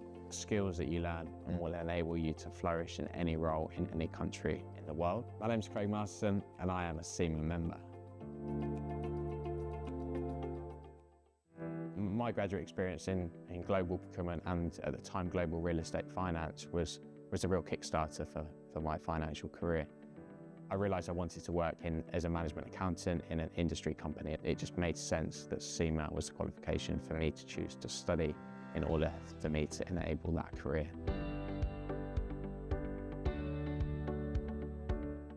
So I realised that the career of a management accountant and working in an industry company in a business that I could have a real impact in and drive the overall performance of the business was far more interesting to me than being a financial accountant. And it was quickly that I realised that Sema would in fact be the qualification for me as well.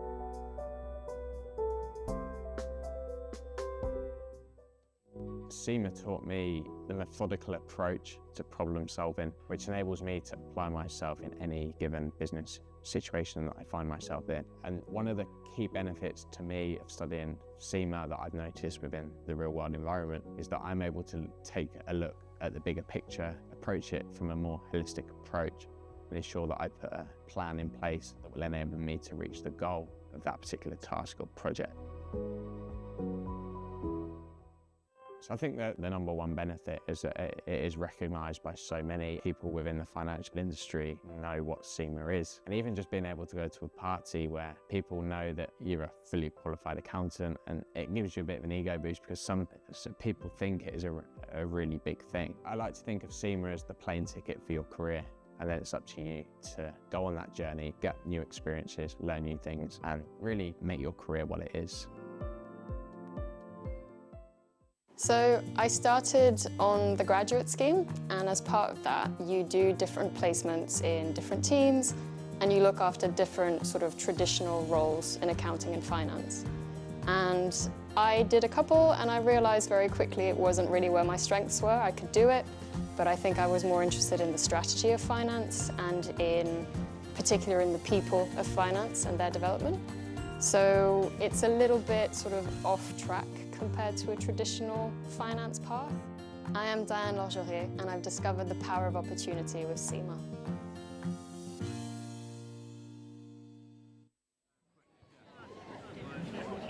So welcome back Ladies and to this officials, pool stand game by. between Birmingham Pumas and Leeds Belgrave.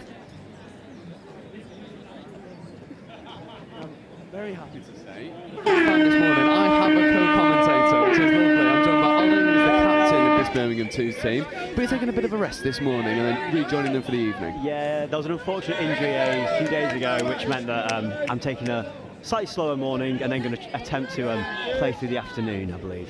Yeah, love that, love that. And so far this Birmingham side has been doing pretty well in the pool stages. Leeds Belgrave, a little bit different. However, that looks to be the opening, could be the opening score.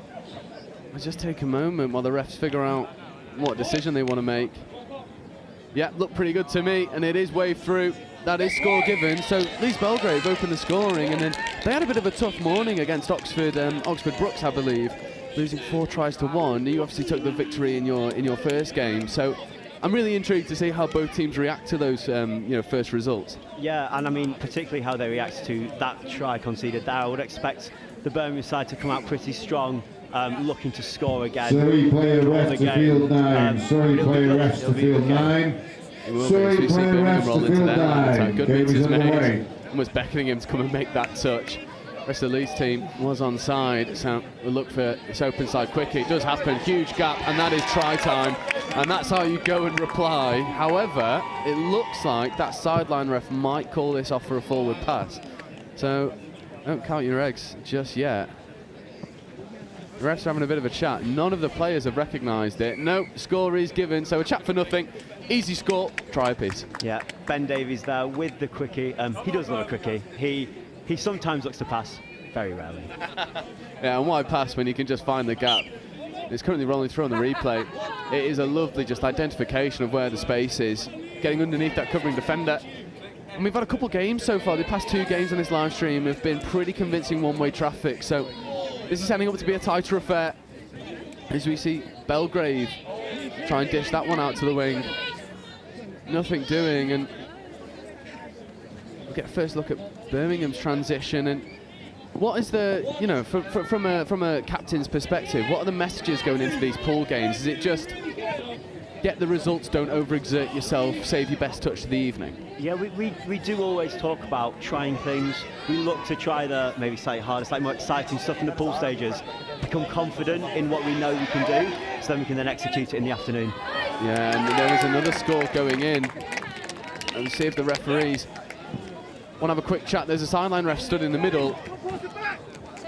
So I believe that'll be brought back for a forward pass. And it did look like it faded slightly forward, but that sort of feeds into what you were saying a little bit there. When you've got a little bit of sort of platform to play, go and throw those extra passes, see if you can find that space. Unfortunately, that one just drifts forward. Yeah, I mean, it's Max Felicello there. We do sometimes say he's slightly allergic to passing it backwards, to be honest with you. But that's kind of the stuff that we expect to try and see. We expect to try the flights, the long balls, and see kind of what we can do with it. Yeah, and we saw as well in the last round specifically, you guys have that skill, you have the ability, and we had a chat in the last round about how you feed off like that ones team as well, because that ones team is so direct and really athletic, and you can see that DNA fall through the rest of the teams. I thought you might have got away with the ball down there, but unfortunately not. We had a pretty unceremonious one not given this morning on game 1. So yeah, it's nice to see that those are getting picked up on. And you speak about working with the first team. It's the support that we have.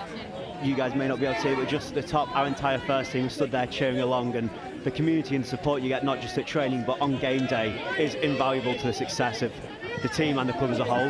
Yeah, and that's how you grow a sport in the university, isn't it? You need that community, you need that, you know, that like companionship amongst teams, recognising that actually, yes, you might be in different squads, but you're representing the same uni, and you want to go out and do the best you can. As we see another quickie, that'll be try time, who's never onside, and it is rinse and repeat to the first score. Absolutely. Ben Davies there with another quickie dive. I've heard he's looking to push his try numbers up as many as he can. The pink hat does help to identify him. It does indeed. Almost taking a leaf out of Vince Parker's book. I don't think I've ever seen Vince Parker play a game of touch without his pink cap. You don't need his number on the team sheet if you know what hat he's wearing, but it's a lovely little open side quickie, and as you say, like that's that like platform that you want to use. If something's working, it feeds to the player's strengths. You want to sort of use and abuse that as much as possible, and that's the recipe for success at the moment for the Pumas. As you see Belgrave look to run their own 32s, a little bit static. We've got Sam Walker here. There is Walker in the 70, attacking down a really congested short side, and that 6-touch turnover, so a little bit static, sort of trying to hammer down a door that was always shut, but good defensive sets for Birmingham. Yeah, it's really what we talk about. We talk about keeping the momentum, and then when they're static in their defence, we've got to punish that. Yeah, and the course girls as well, just really secure roll balls. And it's our drive. We spoke about it at the last rounds, but our drive, being able to get up that pitch is so important. Yeah, and just a 5th touch now. It's got to create something from nothing. Ball goes back on the inside, a little bit static there, and you know, we complemented those dumps on touches 1 through 3, and then it just fell a little bit flat going into 5th touch, and you do need those plays that's just going to be like, nah, I'll get the ball down for you, mate, I'll give you a platform. And well, I mean, that's how you reply to it. He's going for a turnover in their own half and go and get a strike at the line. It's always been our USP is that we defend well. We look to nil teams. We look to push hard. And if the oppositions can't score, well, they can't win. Yeah, definitely. And we've seen that so far, apart from that early score, which might have been put down to just a little bit of lethargy early doors. As you see, 32 platform coming in. Opportunity for the link. Doesn't need it. And his 5th touch. And I've been sort of calling for it all day. There is loads of space out on that far side from that right-hand long ball. It is the challenge we give to our mid players, particularly our quickie diver, to use those passes, to use the ball that he has, and sometimes it's so hard to execute on the pitch. Yeah, it's recognition, isn't it? But you do have a tap penalty for offside. So a repeat set of 6, it's nice and fresh. Imagine these will be some 32 shorts. Yeah. Our number 28, Max Felicio, does love a 32 short. It is his favourite move. He's been playing for 4 years now, and he has truly mastered the art of diving short. Yeah, and it is an art, especially when you've got something that works for you. And we'll see another 32 here. The wrap is definitely on. Oh, lovely ball out to the wing, but just asking a little bit too much of the winger. But that is that long ball option we were talking about. It is on display. Didn't quite connect on that occasion. Yeah, so our number 12 there, Zach Slade, has got a fantastic long ball on him. Background in Union, still plays Union to this day, and we do try to utilise that when we can on the line. Yeah, it's those core skills that really do underpin a lot of the good work that happens on a touch field, and it'd be nice to see a little bit more momentum from this Leeds Belgrave transition as they look to find their own opportunity to strike. However, this is 5th, so a little bit static, good pace. Ball goes to ground, and again, it's that defence you were talking about, just being able to shut teams out, you know, really make them play the best touch to get over that whitewash. Yeah, and coming back to what we were talking about before, that comes from playing against our first team, defending our first team, defending their sub-off, means that we can defend anybody, we always think. Yeah, definitely, as we see another opportunity to strike at the line. This is 4th, so 5th coming now. One opportunity, looking to engage them. Here is another quickie, and that should surely be another score. And Leeds Belgrave player never really hit the line. I mean, if he did, it was millimetres. No, it is given, and it is rinse and repeat. It is 3 scores, 3 open side quickies. We'll have a look at this one on the replay. And yeah, that Leeds Belgrave player just never really hit onside. And the refs had a little bit of a chat and decided, yeah, easy score. Somewhat cheeky there from Ben Davies for not diving, but we'll forgive him. Yeah, you don't get forgiven if it gets chalked off, do you? No, that normally is my role, though. I'm normally the one that passes it back to him. I like to spend the day giving assists and not diving myself. Yeah, it keeps you humble. Keeps you Absolutely does. And Leeds Belgrave, with just under a minute left to go in this first half. Game's by no means away from them, but they need to find that impetus they had for their opening score 40 seconds in. However, this is 5th. There will be a penalty for not dropping, dropping too early in that touch. So Belgrave with an opportunity at the line. 40 seconds left on the clock. 32, a little bit static. Pass goes, good hands to be able to call that one back in. It was 44, Will Ogle. Good hands again. No half available. So Leeds Belgrave just struggling a little bit to find some momentum. Defensively for Birmingham, it's pretty straightforward. Here is Ogle. Now they look to run hard at the line. Decent footwork, but an easy covering touch. And again, that defence is pretty strong and structured. Yeah. We do look to work on it. We look to train that the majority we can, and it looks to be paying off today. Yeah, and it is paying off because you've gone 3 tries to 1 going in at half-time, and it is a hat-trick of tries for Davies in the pink hat. Hat-trick of quickies.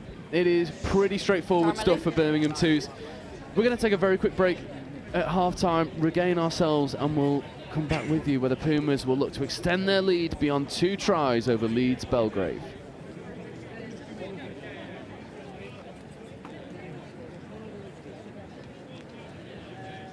This event would not be what it is without all of the hundreds of volunteers that are here at Riverside and at Highfields. And I'm here with Helen, one of our amazing volunteers. Helen, what made you volunteer for the Touch World Cup? So I previously volunteered for the Commonwealth Games, which were in Birmingham. And I live in Beeston, right here on the doorstep. So when I heard that this was coming, I thought it was an ideal opportunity to volunteer somewhere local. Never seen touch before, don't know anybody associated with it. But I've done a couple of days here so far and absolutely love it. It's a fantastic sport to watch. And what kind of things have you been doing in your volunteering role here at the World Cup? So kind of thrown in at the deep end to start off with, because I was on scoring to start with, putting the scores up on the scoreboards at Highfields. Having never seen a touch game before, that was quite a challenge, but I learned quickly. And then with the sunshine out yesterday, I was out on volunteer welfare, going around and making sure the volunteers are all nicely hydrated in the good weather that we've got. It's fantastic to have people like you down at the sport, and with this being your very first exposure to touch, it's quite incredible. Would you recommend it for someone going forwards in terms of coming down and getting involved in the sport? Absolutely. It's amazed me how fast it is, how competitive it is, how fit everybody is, and there's a really fantastic atmosphere. You know, there's lots of friendly rivalry between the teams, and yeah, it's a great event to either come and watch or to come and take part in. Well, we really appreciate people like you coming and making these events such an incredible experience. So thank you so much. I think accounting and finance has become much more about risk and much more about being able to manage the unknowns. The finance business partner role of today is nothing like the 5-year from now finance business partner role. It's in technology, in intelligent sort of automation. Means that accounting and finance really has to focus on adding value and adding value for money more than anything.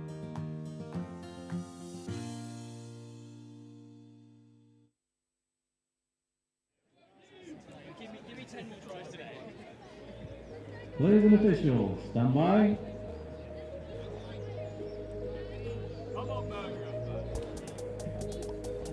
So welcome back to this second half between Birmingham Pumas and Leeds Belgrave. It is pretty straightforward for the Pumas at the moment. We were just having a bit of a discussion at half time, talking about Birmingham maybe using those hands a little bit more. I expect to see that coming off this first touch, as we see another 32. Little bit of a foot in the ruck. I thought it could have got a penalty for releasing early from Belgrave, but nothing doing. Good pace injected, just waiting for his half. Better from Leeds Belgrave off first touch. This is where the Leeds team can struggle, finding momentum in their transition. It's really about getting the half there quickly, and we see time and time again when teams don't get that half there and set to get the ball off the ground. We talk about it all the time at the university about ball off the ground time, and when that is slow, when that is low, teams really do struggle to build momentum. Yeah, and it's one of those like immeasurable qualities that really you know when it's happening. Like, you know when a team's getting the ball off the floor really quickly, because everything sort of flows in rhythm. And when the team's sort of struggling to get that half there and that dump down clean, it sort of becomes a little bit stagnated. And it's one of those nitty-gritty areas of touch that often goes unsung, as we see just a good bit of pace, but brilliant covering touch there for number 81, Joshua Knight, getting over. That is a try saver. Their link, Kangaloo taking the ball in. Yeah, we spoke about using the links a little bit more, and we see that here. Opportunity to go short side. They do. Ball is away. Ball is down. That is try time. 3 very quickly turns into 4. And as we say, using that extra pass gives you a bit more separation, and it is all you need to get over. Absolutely, absolutely. Ayan Aziz there, jogging off the pitch, very happy with his first try of the day. Yeah, and it's well worked as well. Move the ball from sort of coast to coast and touchline to touchline. And Birmingham, 4 tries to 1. It feels pretty ominous for Belgrave. Did get the opening score of this game, remember, going down that link channel, but since then, Birmingham, it's almost like it just knocked Birmingham into life a little bit. Yeah, I absolutely think you were right in that it was probably more of lethargy than anything else, kind of sitting back on our laurels, resting, and you're right, knocking us into life. Yeah, sometimes you need that as well, a bit of a wake-up call. Oh, I thought that could have been a no-touch turnover there, not given. Absolutely agree. I think number 8, Ben Davies, knows it's a no-touch turnover as well. You see, there's a little bit of confusion here. The referee's called 5th touch, but I think Birmingham surrendered the ball because he was half. But confusing one for me, because half scoop got touched, but the ref calls 5th touch. If Birmingham score off this, Belgrave will be pretty upset, and they have. And I think the sideline ref, no, I thought the sideline ref might get involved. doesn't. So sometimes you've just got to ride your luck. You've just got to go with what the referee calls. You know, referees' decisions are referees' decisions, and very often are very good ones. We really do just have to listen to what they say and work with what they're offering us. Yeah, and it's we've seen a few dubious calls this morning. There was one where in the first game, and I don't want to deliberately call everyone out, but the ball hit the floor and the refs went, "No, hands first." That was you can only commentate on what you see, and there was another little fortuitous Yeah, absolutely. I think moment there. Zach Slater's got very, very lucky there, to be honest with you. Oh, lovely ball out to the wing, and it's great hands. Oh, there's a big bit of contact on that far wing. That is a huge hit. We do often teach our wingers to ignore the ball, turn, chase the man, but Lucas Black taking it to the extreme there with the hit. Yeah, I love that as well. Proper, is this union in disguise? Brilliant contact, and it's one of those things, like, even though it's touch rugby, there is contact and there is a proper level of physicality, especially when you start to get into the higher levels of touch. Physical touch is so important, and it's nice to see a lot of that sort of flowing into the university series, that level of physicality, the dominance in the roll ball. It is something that makes this sport so exciting. Yeah, it really is the biggest learning curve I took when I played men's touch for the first time, is the physicality change, and it's something you maybe don't find at the mixed university level, but the physicality really is there in the game. Definitely, and we are 5 minutes into this second half, and the momentum's just sort of stagnated a little bit for the Pumas, and they won't mind that, to be fair. 4 tries up with 5 minutes left to go. Feels pretty, you're in the driver's seat, and they won't want to sit back on their laurels. They want to find a little bit more momentum. Here's a scooping opportunity. Scoop does come through, trying to drive at the offside defender. When a Birmingham player just sits down, "I'm sorry, I'm in your way, son." Doesn't matter, they get over. And talk us through that one, 'cause it had a little bit of a little bit of heads-up play trying to get out of his way. We do talk to Zach about which side he steps very often, but Max Felicia there spotting the gap and just dropping to the ground. He does like a rest halfway through the game, maybe not lying down in the middle of the pitch. That one's got to be on the Birmingham Touch University Instagram, surely. I'm sure it'll go up there. Has to be, absolutely has to be. It was wonderful. A little bit of a grin over to the comms box as well. He knows that one's going to be talked about. But it doesn't really matter how they come, as long as they keep coming. And 6 tries to 1. I mean, is this the performance you were expecting from a captain's perspective? Are you happy with what you've seen? Is it a little bit just taking advantage of the opportunities, or is there more there? I think there are definitely points where we've shown what we can do, and we've shown where we can exploit oppositions. There's also things I'm going to jog down from this commentary box and have a chat to the team about. But I do think overall we've driven hard, we've got to line, we've used our 6 touches, we've cleaned up on the mistakes, which we felt we had a few in our first fixture. So I would say politely pleased. Yeah, I completely agree. And again, another little bit of contact, just moving that Belgrave winger out the way. Really good work up this box side as well. This is 5th coming. So scooping opportunity. There is 5th. A little bit static. However, there is an opportunity on that short side if they want to use it. But that will be a touch and pass. It's great hands from the winger trying to get over. But touch and pass given. And I think that's what we were talking about a little bit, just on that 5th touch.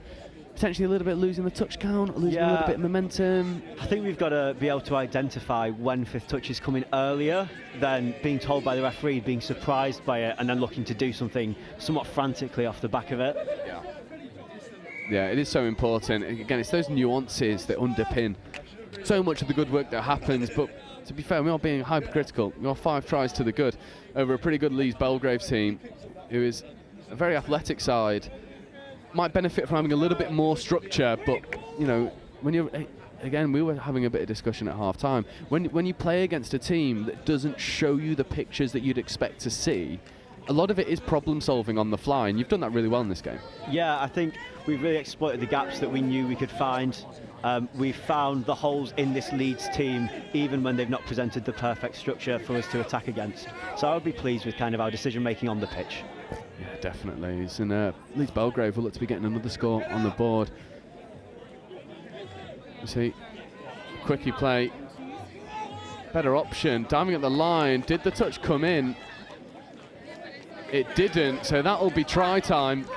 And Leeds Belgrave do get their score, and good value for it. It's number 73, Ollie Scott, is the beneficiary. We'll have a look at this one on the replay. Just gets round the outside. Link maybe collapsed a little bit too far underneath, and it was just a bit of a foot race. Yeah, you do see that in touch when you've got that boy v girl matchup, that foot race around the edge. That is kind of part and parcel of mixed touch rugby. We do see it, and teams very often look to exploit it. And Belgrave do pretty well. However, talking about foot races, there's one that is in Birmingham's favour, and again, it's almost like the Leeds Belgrave score kicks you into gear, because why take touches when you can just kick around the outside and find the gaps? It's a bit too easy. And it's what we've just spoken about, that girl v boy matchup. We do look to exploit it on tap-off like most teams, and Ben Stoddart catching the edge of the girl link, being able to push around. And it is pretty straightforward. We are into the final minute now of this pool stage game, and you'll be looking to top this pool with the performances that you've put on display so far. Pretty effective against the Notts Trent Army, and then just executing well against Leeds Belgrave. Yeah, our next fixture being the Oxford BUCS, the team we played on the live stream last time. We believe we've got a good chance of having a nice game against them and pushing to the afternoon at the top of the pool. Yeah, and what does that afternoon look like for this Birmingham team? Like what are the goals that are being set for this final round of the University Series? We're looking for silverware. We know we've got the talent and the ability to... Sorry, I'll bring you back to that, because again, there is a huge kick that goes through. However, touch was made, a little bit dubious for my liking. But you're not resting. You're going to go around the outside and get an extra score. Ball goes back. That is knocked down. But yes, as we were coming back to, like, that silverware aspirations, I think are fully capable for you, because the structure is there, the athleticism is there. It all looks pretty good for this Puma side. As a second team, our aim is always to go and beat first teams. We always think that's a fantastic thing to strive for, and particularly being able to push these first teams and then look to win some silverware is the aim for the day. 100%, and I'll be really looking forward to seeing if you can go and achieve that silverware later on in the day. I would love to be able to call for you without you in the commentary box on the field post-injury. But that does bring us to full time, and it's Birmingham Pumas 7 tries to 2 over Leeds Belgrave. And coming up next is the Pool E game between Bath 3, the Chickens, and York at 11 o'clock. So, Ollie, thank you very much for joining me. And again, I hope to see you achieve some silverware later on. Fantastic. With the freshest, cheesiest, meltiest sourdough toasties ever. Everything from double cooked bacon, chili jam, through to biscuit. Management accounting explained in touch rugby terms. Like the coach of a touch rugby team, management accountants need to keep track of performance to help their business or team improve. They track revenue and costs. This is like monitoring your team's tries scored and conceded. They analyse performance, like identifying which players are most effective and where improvements can be made. They develop strategies, like creating game plans to help your team win. Management accountants make informed decisions to help businesses, your team, succeed. Find out more about becoming a chartered global management accountant with Sema today. So I instantly noticed on the day that I was told that I'd passed my final exam that I almost had an element of stature about my position within the company. I almost felt like overnight that my career prospects were more certain because I was able to prove that I had the intelligence and the work ethic to achieve the Sema qualification. Skills that you learn and will enable you to flourish in any role in any country in the world. My name's Craig Masterson and I am a Sema member. My graduate experience in global procurement and at the time global real estate finance was a real kickstarter for my financial career. I realised I wanted to work as a management accountant in an industry company. It just made sense that Sema was the qualification for me to choose to study in order for me to enable that career.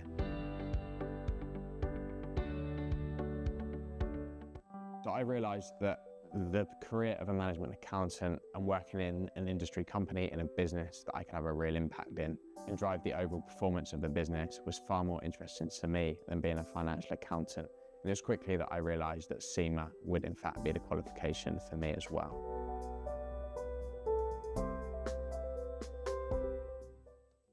Sema taught me the methodical approach to problem solving, which enables me to apply myself in any given business situation that I find myself in. And one of the key benefits to me of studying Sema that I've noticed within the real world environment is that I'm able to take a look at the bigger picture, approach it from a more holistic approach, and ensure that I put a plan in place that will enable me to reach the goal of that particular task or project. So I think that the number one benefit is that it is recognised by so many people within the financial industry know what Sema is. And even just being able to go to a party where people know that you're a fully qualified accountant, and it gives you a bit of an ego boost because some people think it is a really big thing. I like to think of Sema as the plane ticket for your career. And then it's up to you to go on that journey, get new experiences, learn new things, and really make your career what it is. So I started on the graduate scheme, and as part of that, you do different placements in different teams, and you look after different sort of traditional roles in accounting and finance. And I did a couple, and I realized very quickly it wasn't really where my strengths were. I could do it, but I think I was more interested in the strategy of finance and in particular in the people of finance and their development. So it's a little bit sort of off track compared to a traditional finance path. I am Diane Lorgerier, and I've discovered the power of opportunity with Sema.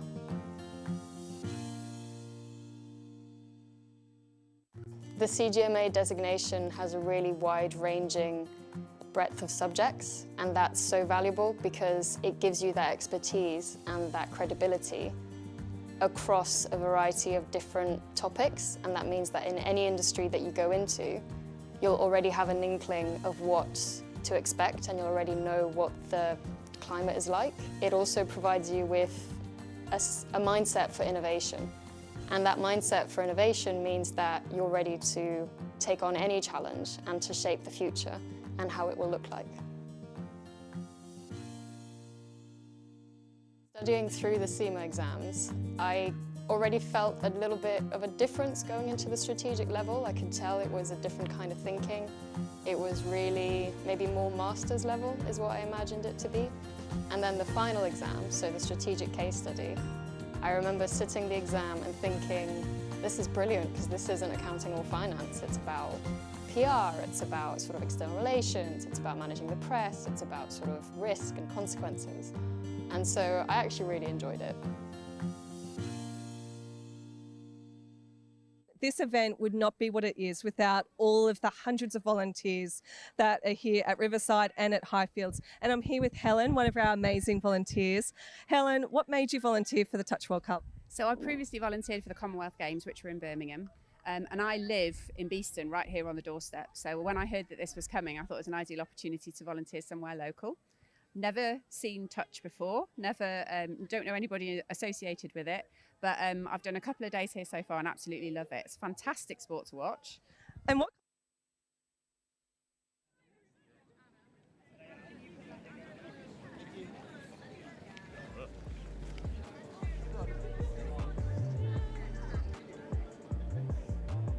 Players and officials, stand by. Welcome back to the pool stages in this round 3 of the University Touch Series here at the Nottingham Riverside Sports Complex. We have the Bath Chickens, their third team, versus York. Bath in the blue, York in the black and yellow trim. And it is indeed Bath that will get us underway in this game. See, a little bit static. Bath's first opportunity at line attack.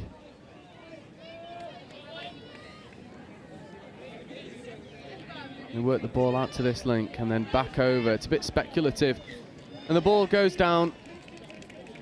The first attack set for Bath doesn't quite go the way that they would hope.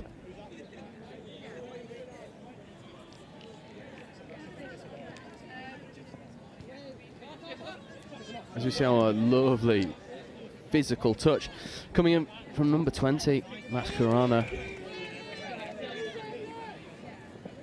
And York with an opportunity to go through there. Transition. It's a little bit flat, a little bit static. Good hands to pass it away. It's his 4th, 5th coming. So striking opportunity. And they run the wraparound, get on the outside edge, and then feed it back infield. That's 5th. So they need a little bit of pace injected. There's a 3-on-2 out here. If the ball goes to the wing, could be try time, but it's covered really well by Max Carana. And it was indeed given forward. So an easy penalty to alleviate the pressure for this Bath Chicken side. Only 10, only 10. Get up, yeah, good stuff. And the Chickens go through their transition for the first time in this game. Good transition. Good yards made up the middle. Little bit lateral on touch 3. And as the pace came in, just left the ball behind him.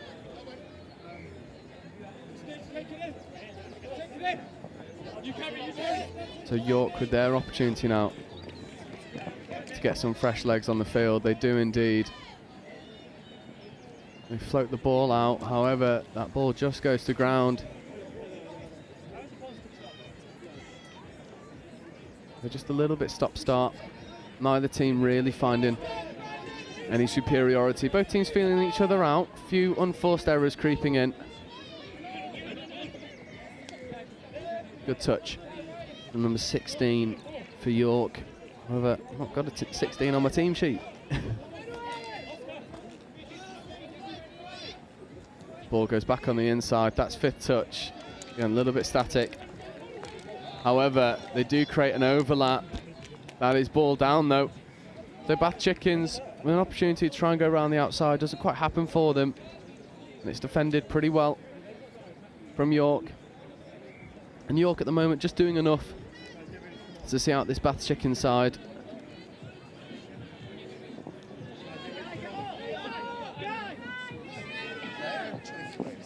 Good momentum in the transition again.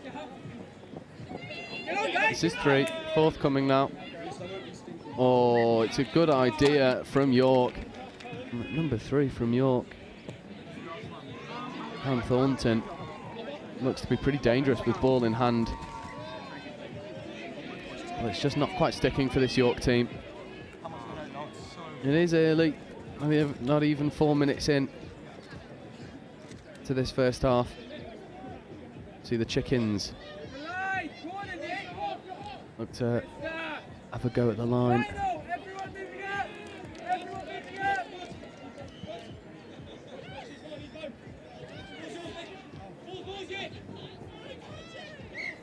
And it's just not a lot of structure at the moment in line attack for this Bath Chickens team. And that ball rolls out.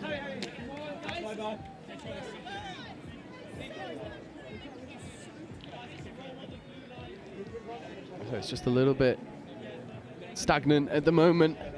Neither team really grabbing this game by the scruff of the neck. Trying to create something. That's a really good dump getting in behind the toucher. That'll be off the mark. It is indeed. But both teams guilty of some unforced errors, some pretty straightforward errors.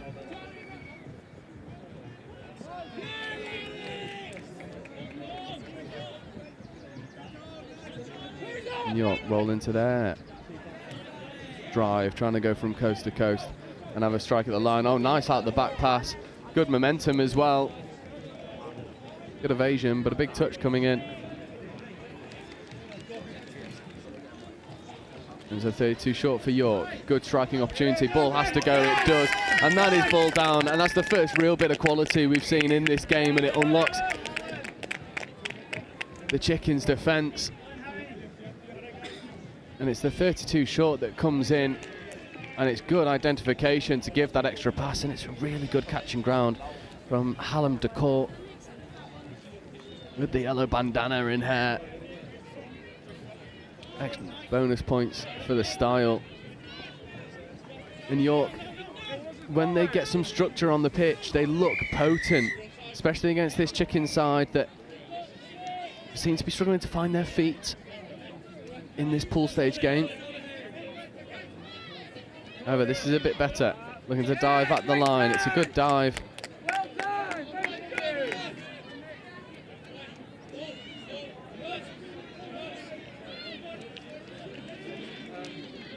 32 short coming from the Chickens, and they look to rinse and repeat the score that York did against them, and they do indeed.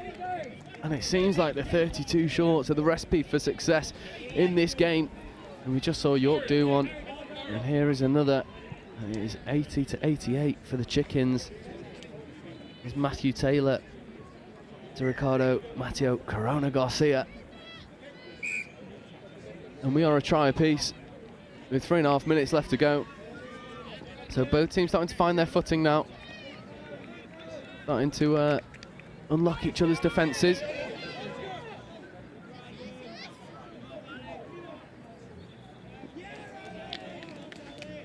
It's a good touch down there on that far side. Good pass. 32, Callum Thornton. Opportunity to go long. They work the ball to the wing really well, but she doesn't put the ball down. And they've done so well to work the ball to the wing. And unfortunately, just losing her bearings. And the covering touch comes in time. So the Chickens getting away with one, but give York another opportunity.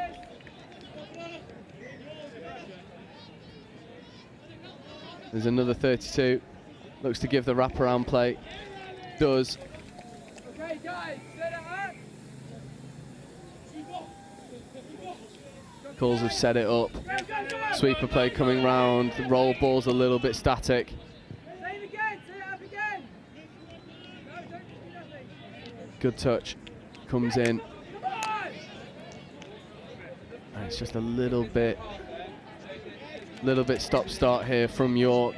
Not really any momentum. There's no one marshalling that line attack set.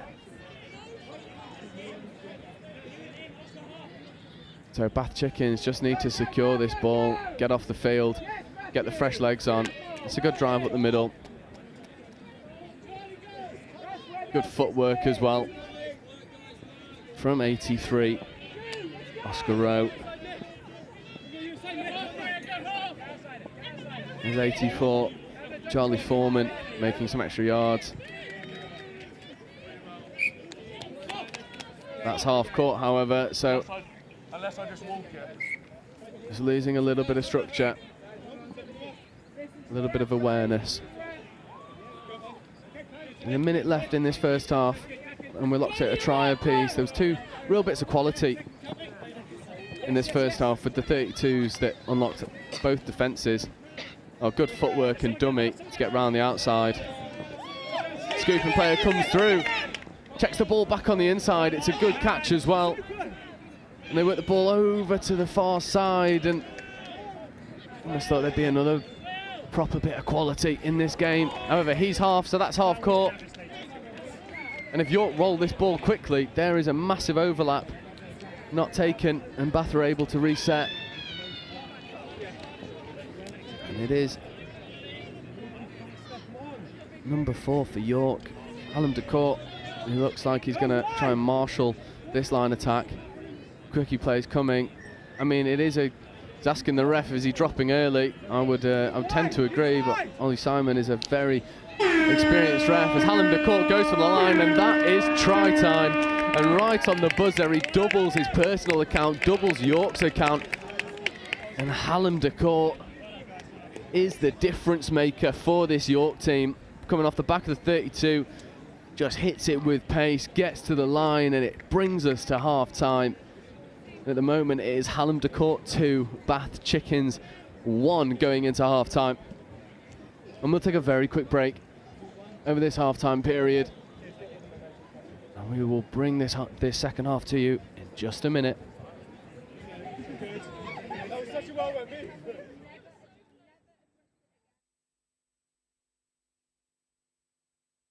Are you interested in careers in finance and business?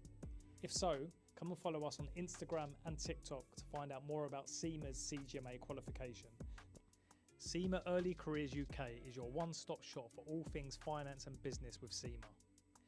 We're going to share job opportunities, career insights, employability advice, success stories from Sema members, events, competitions, and much, much more.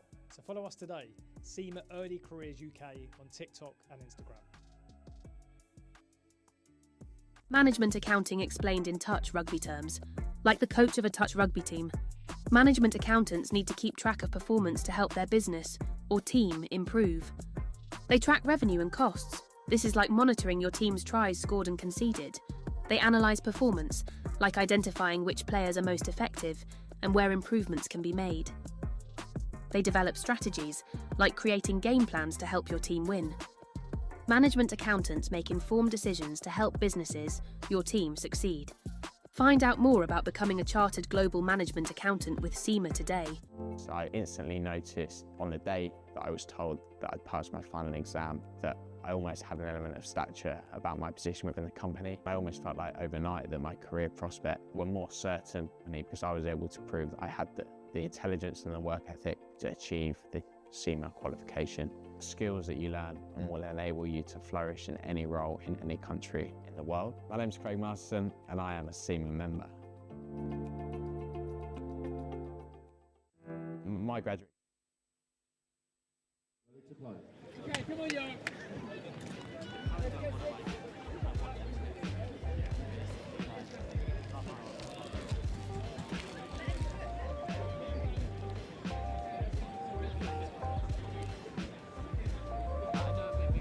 Ladies and officials, stand by. So welcome back to this second half between the Bath Chickens and York University. So far it is Hallam de Court who's been the difference maker for York, giving this York team some much needed structure and direction, and it's his 2 tries that make the difference over this Bath Chickens side. We've got Thornton on the ball for York, looking to just go around the outside. Doesn't quite happen. However, there is a penalty for dropping early. So York will have another strike at the line.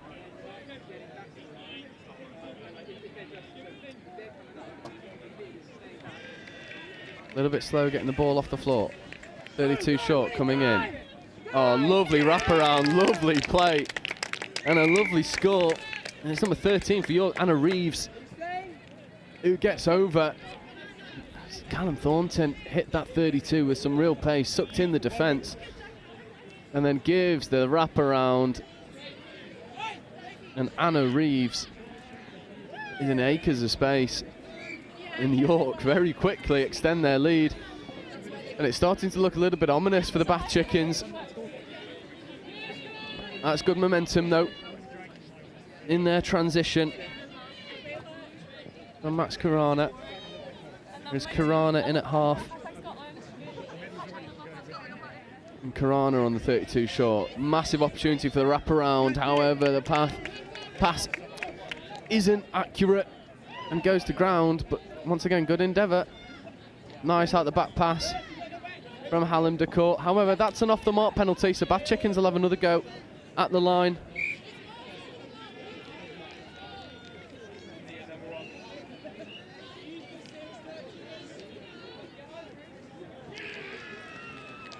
Here is the Chickens. Looking to get some sort of strike at the line. Hallam de Court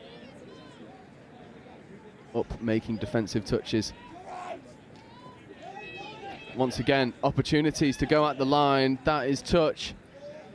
And if Bath Chickens can identify that this space is on that far side after they run that 32, there will be opportunities for them. At the moment, they're just struggling to find that momentum and make that offensive read. They do look to go over to that side now. However, it's pretty well crowded, and that's 6-touch turnover. York do really well to defend that out.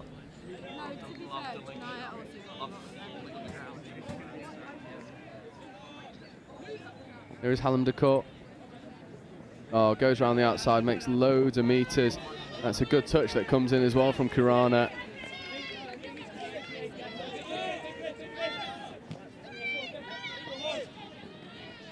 And York just getting trapped in their transition.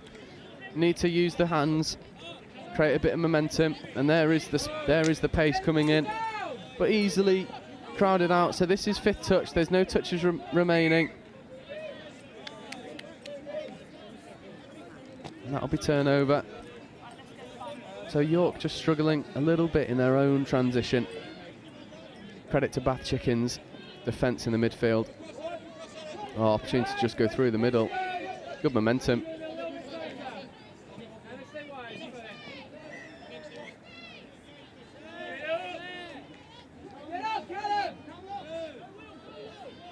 .32, the wrapper. The ball tries to go to the wrapper, doesn't find the hands. And York want to roll this pretty quickly because this Bath defence isn't set. It's good hands again from Anna Reeves, number 13. Here is the court. Oh, that pass asked a lot of number 5, Christopher Rhodes. And unfortunately, Rhodes couldn't quite reel that one in. Pretty unsympathetic pass. So once again, Bath Chickens are having the lion's share of field position in this second half, but struggling to make it count, losing a bit of structure. There's a 32, bit lethargic, and that ball goes to ground again, and almost just throwing it on instinct and not really looking if it's the right option. And there's another instance of ball going to ground and being thrown unnecessarily. Hallam de Court, oh look, Hallam de Court makes up for his mistake and goes and gets that ball back. Good intercept.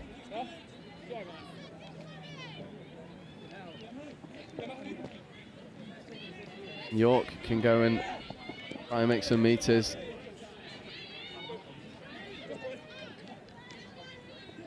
Good option to just go straight. However, that is an off the mark penalty.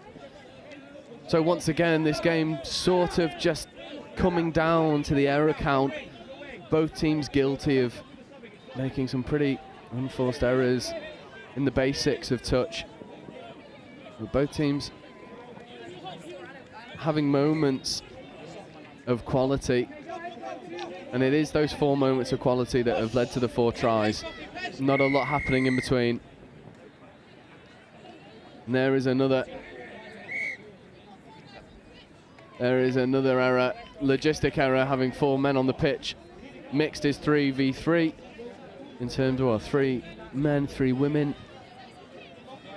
And it's quite an easy turnover. It's a good spot from Ollie Simon.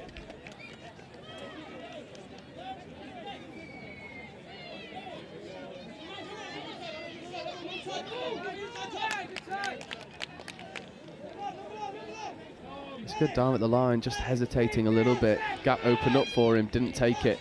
Always looking for the pass. There's another 32. Wrapper is on, and this time it does go to hands. I tell a lie. It goes hands for a moment and then is dropped.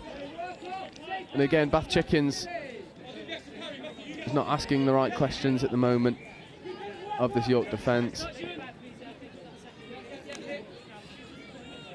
Hallam de Court uses the hands. Good pace injected. Just a little bit, always having to take the ball back to the mark. Predicting that touch will give you more momentum. Doesn't quite happen. Hallam de Court, though, tries to get away. That ball is away. That ball's away as well. And now there's a foot race to the line. And once again, it is the work of Hallam de Court in the midfield that is unable to unlock this Bath Chickens defence. And it is Harry good enough. Good enough. Well, that try was good enough. Well, once again, it is Hallam de Court in the midfield wearing number 4 with the big hair and the hairband. Just has these moments of quality that has really kicked this York team into gear, especially when they've needed it. In the second half, have been a little bit static, struggled to find momentum, field position's been a bit hard for them to gain.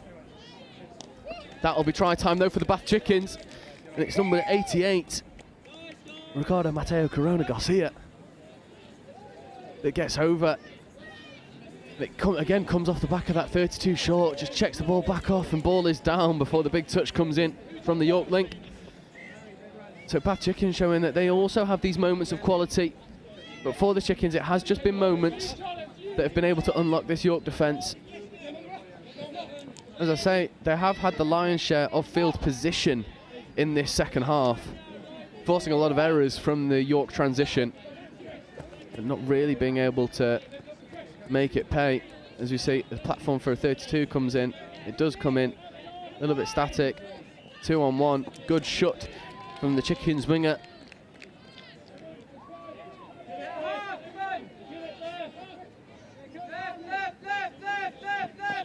And that ball goes to ground again, but that will be turnover for the Chickens with 90 seconds left to go in this game. We'll look to go and put at least one more score on the board.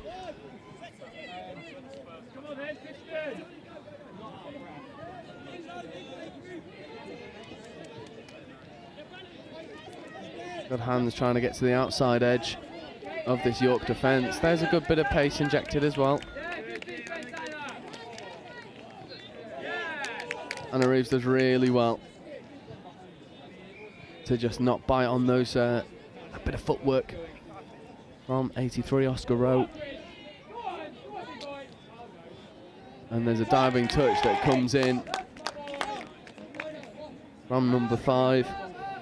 Christopher Rhodes celebrated on this York touchline. Great hands again, Anna Reeves. I can't think of if Anna Reeves has made a single mistake in this game so far. Oh, Hallam Decourt, that is brilliant hands to go and get that ball. There is Hallam Decourt checking out. This will be the last possession of the game. Oh, it's an intercept though. And that is the hooter that brings us to a close. The Chickens will look to go again, and Hallam Decourt was hoping that that one would end up in his hands to go get his hat-trick. As it stands, he doesn't, but York University are the victors, 4 tries to 2 over the Bath Chickens. Well deserved. The moments of quality really shone through for York. And that does bring us to the penultimate group stage game. And it is Bristol Vipers versus the Royal Veterinarian College. And then our last game of the pool stages for this morning at 12 o'clock will be Loughborough 2s versus Bristol 1s, the Cobras. 2 games left in the pool stages, and they will coming in just a moment.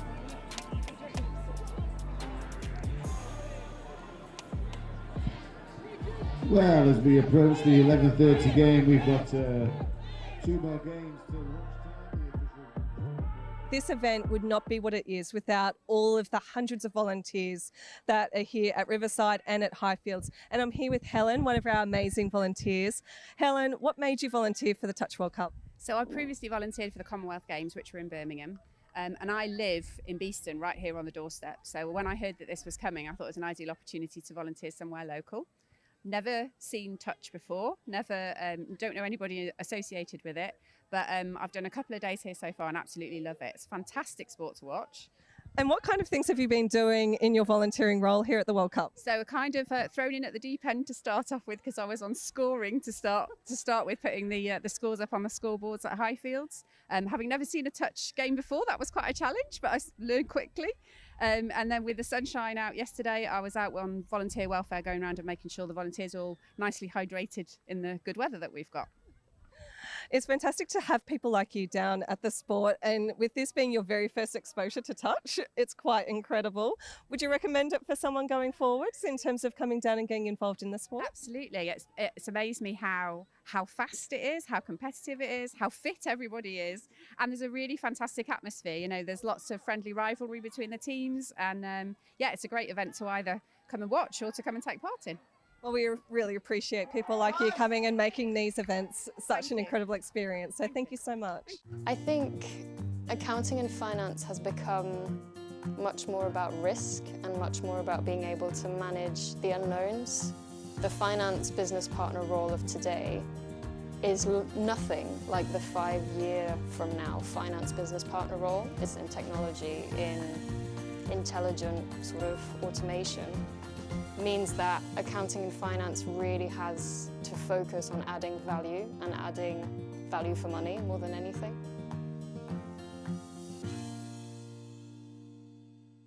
I think what I always liked about the Sema qualification is it was much more than just tax advice or much more than just sort of corporate finance management. It was always very wide-ranging, so having the Sema qualification kind of cemented that I knew a little bit about lots of different areas, about project management, about people management, about HR.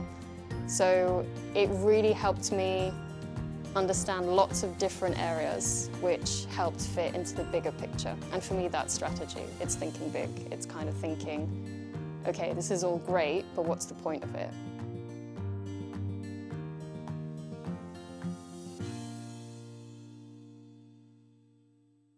It was the first time in my life that I was studying something that I'd actually be doing at work the next day. I'd never had that connection between work and study before.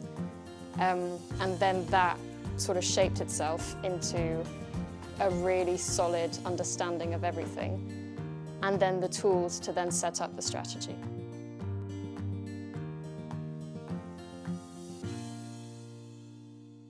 Are you interested in careers in finance and business? If so, come and follow us on Instagram and TikTok to find out more about Sema's CGMA qualification.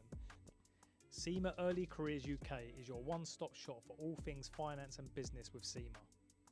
We're going to share job opportunities, career insights, employability advice, success stories from Sema members, events, competitions, and much, much more. So follow us today, Sema Early Careers UK on TikTok and Instagram. Management accounting explained in touch rugby terms.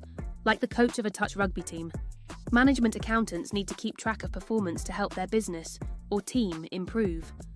They track revenue and costs. This is like monitoring your team's tries scored and conceded. They analyse performance, like identifying which players are most effective and where improvements can be made.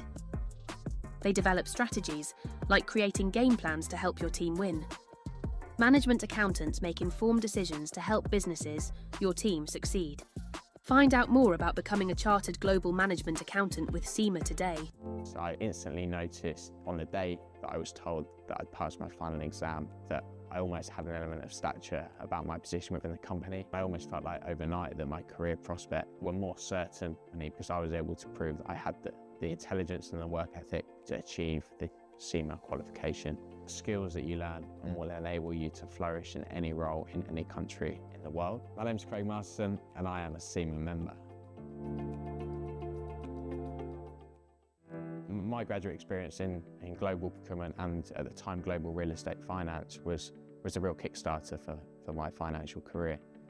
I realised I wanted to work as a management accountant in an industry company. It just made sense that Sema was the qualification for me to choose to study in order for me to enable that career. So I realised that the career of a management accountant and working in an industry company in a business that I could have a real impact in and drive the overall performance of the business was far more interesting to me than being a financial accountant. And it was quickly that I realised that Sema would in fact be the qualification for me as well.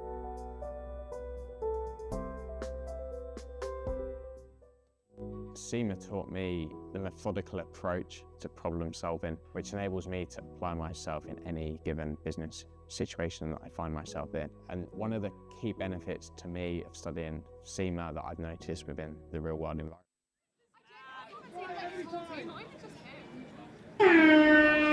So welcome back to the penultimate game of these group stages between the Bristol Vipers in red. Oh, bit of delay at the restart. Yeah, the Bristol Vipers are in red, attacking from left to right. And the Royal Veterinarian College in purple. You've not seen either of these teams on live stream so far. So a good opportunity for both to showcase their skills and ability. As we see the Royal Veterinarian College just put on the gas and try and go around the outside. Caught in the end, but number 40, Thomas Warlow. A good ball out as well. And number 9 in motion, Richard Butterworth. Here is Butterworth checking the ball out to the wing, but she dots the ball down on the 7 rather than the try line. We've all been there and done that. Here is Butterworth at 9. Wraparound play. Good touch. Good hands from Butterworth. Attacking down a bit of a congested side. And then his 5th touch. There's an opportunity for RVC to go long. Doesn't quite happen. Touch and pass given. So first penalty goes in favour of the Bristol Vipers.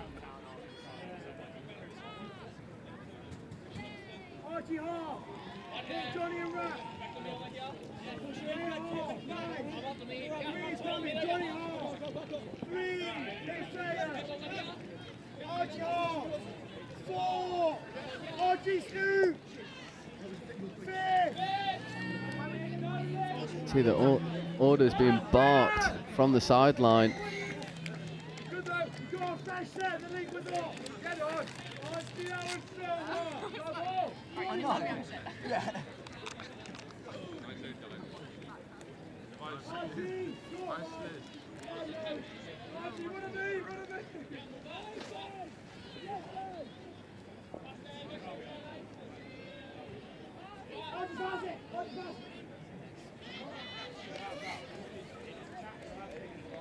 An easy turnover in the end for the Royal Veterinarian College.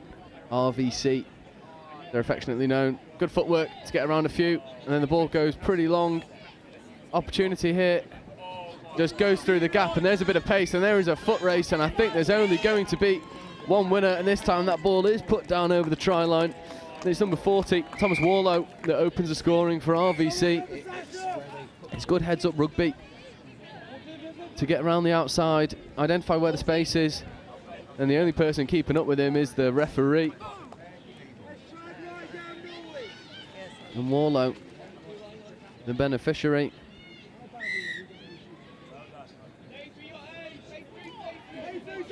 Oh, no touch. Oh, good meters made from number 9, Sasha Lever, one of the only players we've got down on the team sheet. Naughty, naughty Bristol. As you see, Lever in acting half. There is Lever. Ball goes back to the dumper. However, that ball drifted forward at the base of the ruck.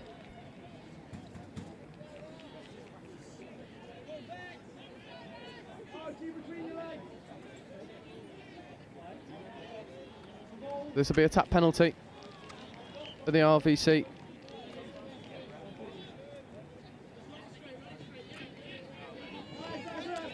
Oh yeah, that's an off the mark penalty. Just dumping that ball beyond where the touch was initiated.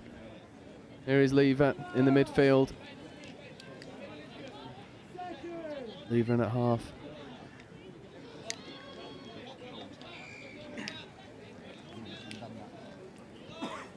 .32 short coming in, diving at the line. That could have been score given, not on this occasion, but good endeavour from the Bristol Vipers.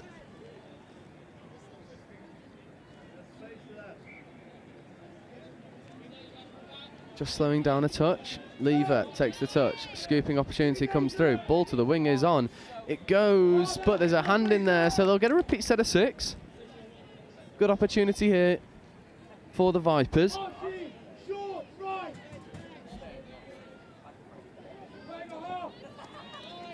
Good touch, however, half is just a little bit slow. Ball's not getting off the floor efficiently. That is, though, that could be try time. Touch is made.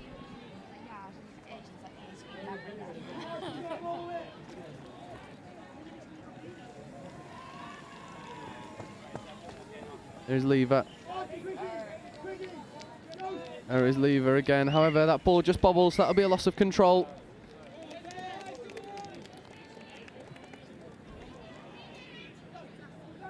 Oh, Bristol have 7 on for just a brief moment, but not picked up on by any of the refs. It's a pretty light Bristol Vipers team. Only 3 people in the sub box, and I believe one of them is a Cobras player. So 20 minutes basically of continual touch for the contingent that's on the field at the moment for Bristol, but Lever is in charge of this team at the moment, trying to create some opportunities for her team.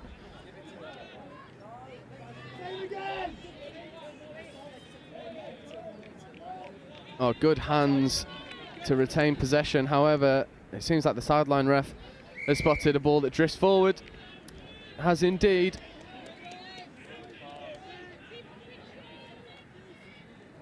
So the RVC open the scoring with a pretty fast and furious drive through the middle, courtesy of Warlow. Since then, struggled to get out of their own half. And they look to get fresh legs on after this defensive set. There's another good bit of pace, however, that's another off the mark penalty.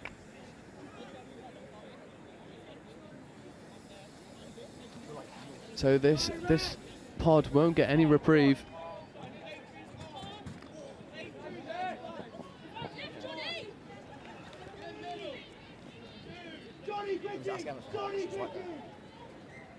Here the calls come from the sub box for quickie plays. Nothing doing. There's a good opportunity for a quickie. Checks out to the wing, and that is a wonderful score. They do get over. And I think it's Nathan Myers that gets over.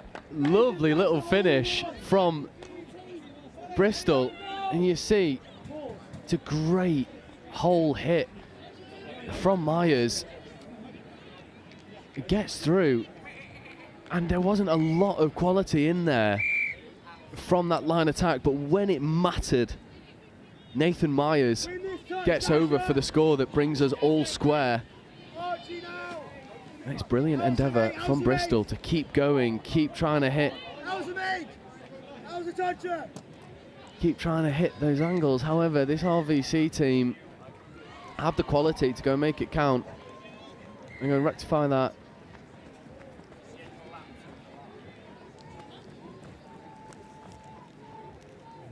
Good hands, good ball out. And another one. And now there's a foot race with Warlow trying to run it. Was the touch made is the big question. No touch was made. And it's number 40 again, Thomas Warlow, that just puts the gas on.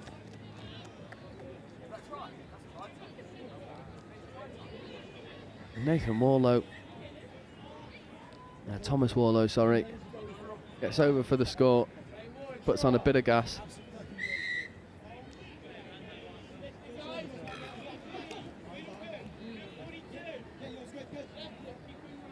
And full credit to this Bristol team because they are pretty light on the ground in terms of replacements and subs. But still trying to back down this door. Another 32. Rapper was on, touch was made. Ball should have gone to the rapper.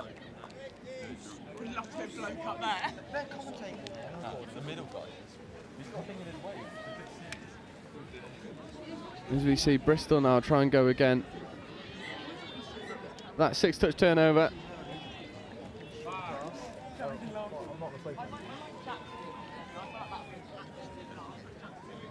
The RVC looks to go around the outside again. Ball is away. Touch is made. And RVC, even though they've got quite a lot of subs over on that far side, not really, doesn't seem like they're willing to use them all that much. That'll be another off the mark penalty. Oh, but the ref's giving them a chance to take the ball back.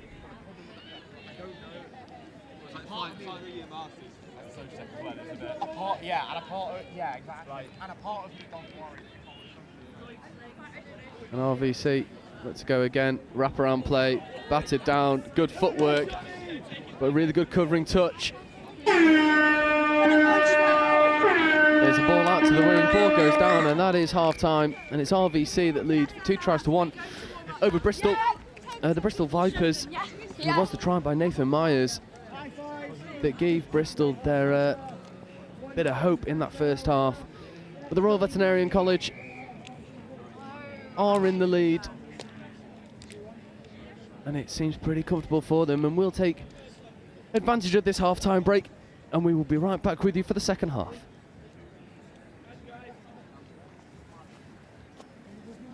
So I started on the graduate scheme, and as part of that you do different placements in different teams, and you look after different sort of traditional roles in accounting and finance.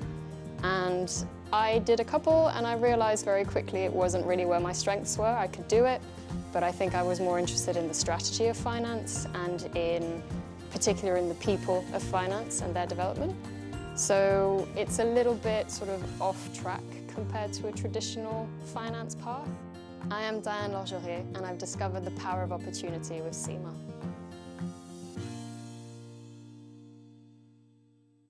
The CGMA designation has a really wide-ranging breadth of subjects, and that's so valuable because it gives you that expertise and that credibility across a variety of different topics, and that means that in any industry that you go into, you'll already have an inkling of what to expect and you'll already know what the climate is like. It also provides you with a mindset for innovation. And that mindset for innovation means that you're ready to take on any challenge and to shape the future and how it will look like. Studying through the Sema exams, I already felt a little bit of a difference going into the strategic level. I could tell it was a different kind of thinking. It was really maybe more master's level is what I imagined it to be. And then the final exam, so the strategic case study, I remember sitting the exam and thinking, this is brilliant because this isn't accounting or finance. It's about PR, it's about sort of external relations, it's about managing the press, it's about sort of risk and consequences. And so I actually really enjoyed it. This event would not be what it is without all of the hundreds of volunteers that are here at Riverside and at Highfields. And I'm here with Helen, one of our amazing volunteers. Helen, what made you volunteer for the Touch World Cup? So I previously volunteered for the Commonwealth Games, which were in Birmingham. And I live in Beeston, right here on the doorstep. So when I heard that this was coming, I thought it was an ideal opportunity to volunteer somewhere local. Never seen touch before, don't know anybody associated with it, but I've done a couple of days here so far and absolutely love it. It's a fantastic sport to watch. So welcome back to the second half. RVC a little bit slow to the restart. They're here now. And it is RVC that lead 2-1 over the Bristol Vipers. Bristol Vipers architected a really good score in that first half. It's not really had much outside of that. RVC looks to go to the wing. Ball's checked back on the inside. A really good touch coming in from Nathan Myers, affecting the game on both sides of the ball. That ball goes around the outside, but a good covering touch from the winger. And that is ball down. So good pressure from Bristol.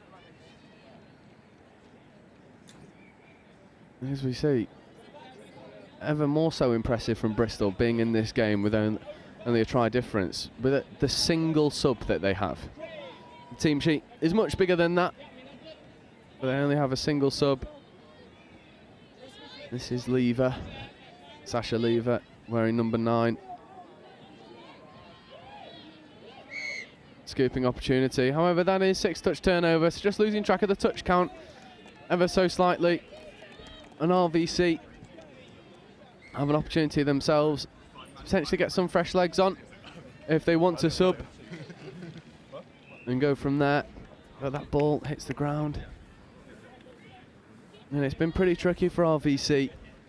Even though they are ahead by 1, they just struggle to find their momentum and execute when they need it. And for Bristol, they've had all the field position. As we see, Bristol just look to go around the outside and dot the ball down. They do indeed, and Bristol will equalise. And I'm gonna hazard a guess, because again, Bristol Vipers, your team sheet's incomplete, but I'm gonna hazard a guess that was Archie McLeod going round and getting over. Only guessing because I've heard someone scream, Archie do this, Archie do that from the sub box. So I hazard that guess. Whoever you are wearing number 5. Did a brilliant bit of gas to get round on the outside. Recognised that that's where the space is. Took a quick bounce and then went. So again now it's on RVC to go and get that score that takes them back out ahead. Otherwise you're entertaining a Vipers comeback.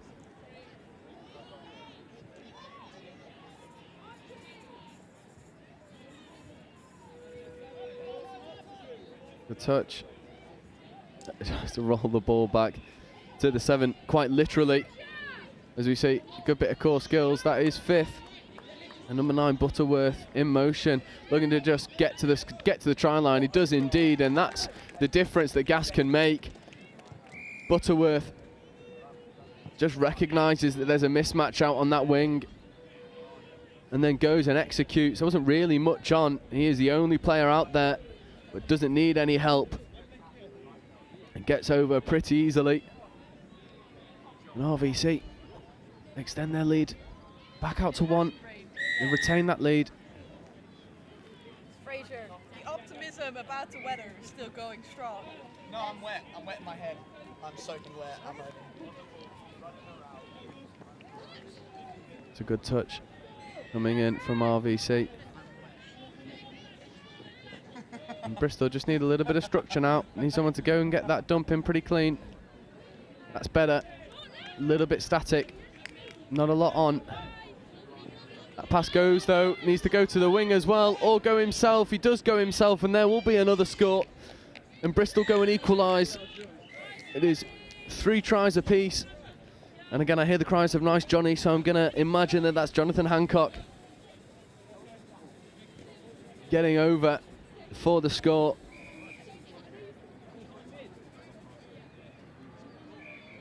Again, it's pretty similar to the try we saw, well, both tries that we've seen in this second half.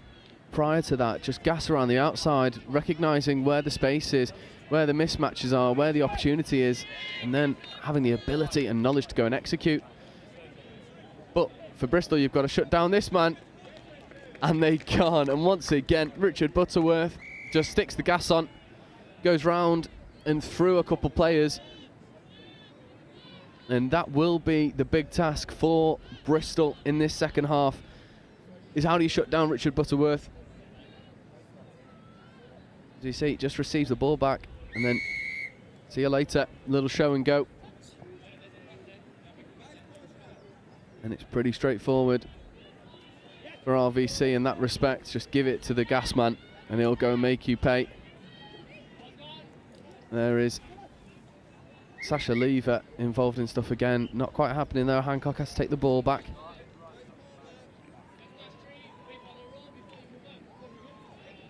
There is Lever in at half. Needs to get the ball away. Under a lot of pressure though. Little bit lateral. Not a lot doing at the moment for Bristol. Ball is floated, but they can't escape the touch. That is 5th. So not a lot on. That ball's forward. And Bristol, probably a bit of fatigue setting in. Not a lot of subs, well, just a singular sub.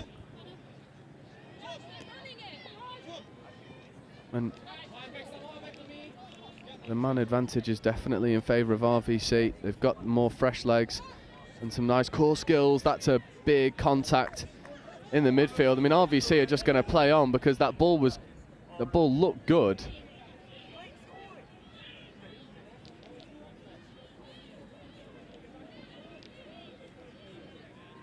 I'm a bit confused by the call there because the ball was away before the contact, but he's been told to go and take the touch back, even though I thought the winger could have just run through and put the ball down. So RVC. Oh, nice wraparound play. Again, it's just those core skills, and they work it to the wing really well. But unfortunately, Hannah Williams, that ball was above her head, couldn't quite reel it in. But again, RVC showing what they can do in open play.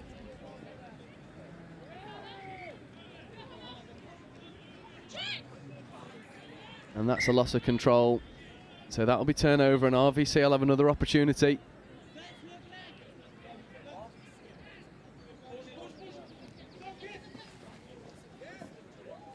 Oh, good hands. That has to be try time. It is indeed, and it is superb hands from RVC. I have genuinely no idea how that ball was able to be transitioned. And unfortunately, I've not got a 42 on my team sheet, so I can't give you credit, but that is absolutely superb hands.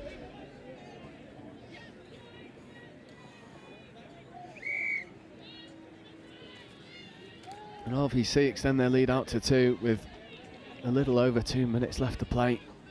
And it seems like it's going to ask a little bit too much of this Bristol team to come back into it, but there is still time. Just in these areas of the pitches, they need to go and execute. There's Lever. Back to Lever. That is try time. And I said it might be out of their grasp. Well, Sasha Lever, the ball was certainly in her grasp.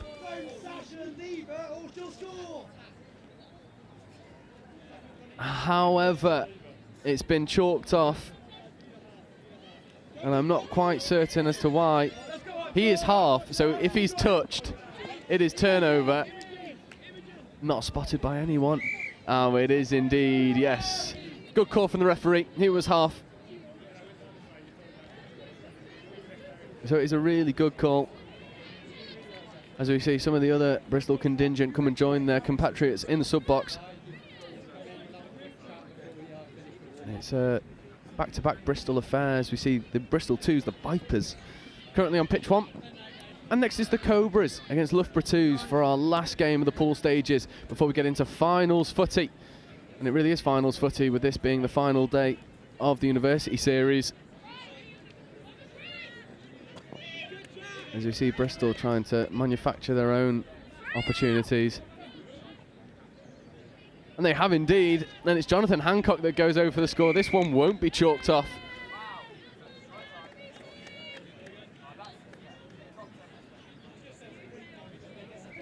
And it's just a lovely disguised little check-off. I believe it's from Archie McLeod to Jonathan Hancock.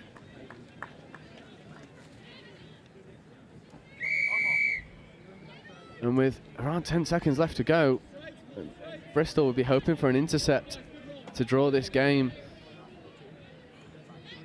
But the touch has been made, and that is full time between RVC, the Royal Veterinarian College, and Bristol 2s. It is RVC that take the victory, 5 tries to 4.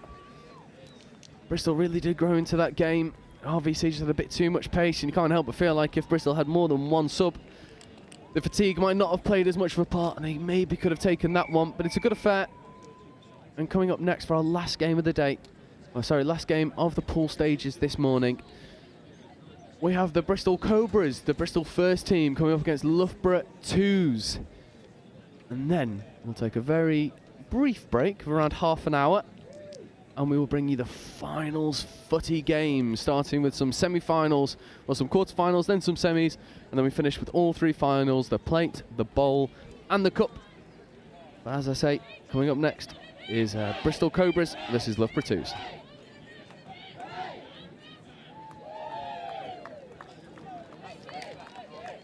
This event would not be what it is without all of the hundreds of volunteers that are here at Riverside and at Highfields. And I'm here with Helen, one of our amazing volunteers. Helen, what made you volunteer for the Touch World Cup? So I previously volunteered for the Commonwealth Games, which were in Birmingham. And I live in Beeston, right here on the doorstep. So when I heard that this was coming, I thought it was an ideal opportunity to volunteer somewhere local. Never seen touch before, don't know anybody associated with it, but I've done a couple of days here so far and absolutely love it. It's a fantastic sport to watch. And what kind of things have you been doing in your volunteering role here at the World Cup? So kind of thrown in at the deep end to start off with, because I was on scoring to start with, putting the scores up on the scoreboards at Highfields. Having never seen a touch game before, that was quite a challenge, but I learned quickly. And then with the sunshine out yesterday, I was out on volunteer welfare, going around and making sure the volunteers are all nicely hydrated in the good weather that we've got. It's fantastic to have people like you down at the sport, and with this being your very first exposure to touch, it's quite incredible. Would you recommend it for someone going forwards in terms of coming down and getting involved in the sport? Absolutely. It's amazed me how fast it is, how competitive it is, how fit everybody is, and there's a really fantastic atmosphere. You know, there's lots of friendly rivalry between the teams, and yeah, it's a great event to either come and watch or to come and take part in. Well, we really appreciate people like you coming and making these events such an incredible experience. So thank you so much.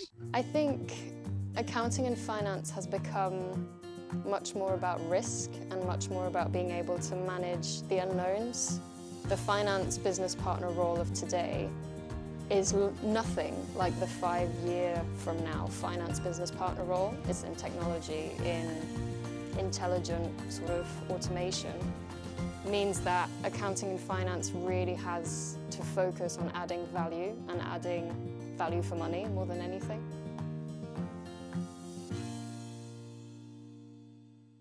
I think what I always liked about the Sema qualification is it was much more than just tax advice or much more than just sort of corporate finance management. It was always very wide-ranging. So having the Sema qualification kind of cemented that I knew a little bit about lots of different areas, about project management, about people management, about HR.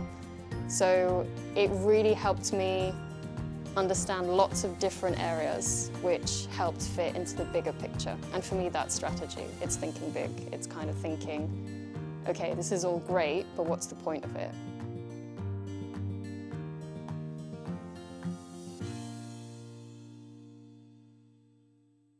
It was the first time in my life that I was studying something that I'd actually be doing at work the next day. I'd never had that connection between work and study before. And then that sort of shaped itself into a really solid understanding of everything, and then the tools to then set up the strategy.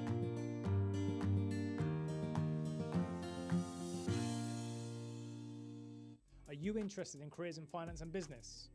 If so, come and follow us on Instagram and TikTok to find out more about Sema's CGMA qualification. Sema Early Careers UK is your one-stop shop for all things finance and business with Sema. We're going to share job opportunities, career insights, employability advice, success stories from Sema members, events, competitions, and much, much more. So follow us today, Sema Early Careers UK on TikTok and Instagram. Management accounting explained in touch rugby terms. Like the coach of a touch rugby team, management accountants need to keep track of performance to help their business or team improve. They track revenue and costs. This is like monitoring your team's tries scored and conceded. They analyse performance, like identifying which players are most effective and where improvements can be made. They develop strategies, like creating game plans to help your team win. Management accountants make informed decisions to help businesses, your team, succeed. Find out more about becoming a chartered global management accountant with Sema today. So I instantly noticed on the day that I was told that I'd passed my final exam that I almost had an element of stature about my position within the company. I almost felt like overnight that my career prospects were more certain because I was able to prove that I had the intelligence and the work ethic to achieve the Sema qualification. Skills that you learn and will enable you to flourish in any role in any country in the world. My name's Craig Masterson and I am a Sema member. My graduate experience in global procurement and at the time global real estate finance was a real kickstarter for my financial career. I realised I wanted to work as a management accountant in an industry company. It just made sense that Sema was the qualification for me to choose to study in order for me to enable that career. So I realised that the career of a management accountant and working in an industry company in a business that I could have a real impact in and drive the overall performance of the business was far more interesting to me than being a financial accountant. And it was quickly that I realised that Sema would in fact be the qualification for me as well.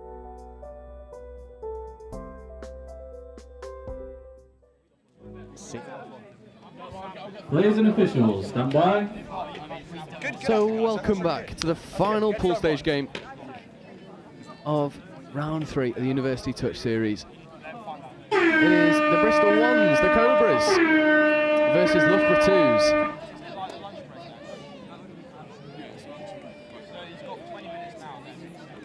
There's good momentum made as well. You've got the big man Matthew Hawkcraig looking to go round to the short side off the back of the sweeper. And that is the first try of the game. And it is indeed the big fella, Matthew Hawkcraig, the architect of this score. You can see him in motion, hard to miss him. Dishes the ball out, and it's number 88, Olivia Rigby. It's the beneficiary of the big fella's arcing run. This Bristol side look to reply with a sweeper of their own. They check back, good hands to retain possession. This is fifth coming. So they look for this open side quickie. Come back The other way, diving at the line. That could be try time. It is indeed. 2 chances, 2 scores, 2 tries in 1 minute and 10 seconds. And it is number 6, Will Sargent. And it steps back and gets down. Helped out by Daniel McCourt in 77. And this has been a fast affair to start us in this final pool stage game. Another sweeper coming round. They just surrenders that touch.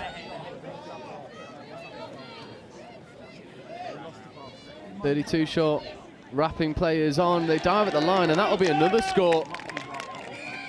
It's a lovely hard line hit from the link. It's number 68 for Loughborough 2's Hannah Wilford. It gets over. It's Ewan Morris, I think, who dished that ball off. And Wilford gets the score, and so far it is not a case of the defences being on top, it's a case of both attacks firing.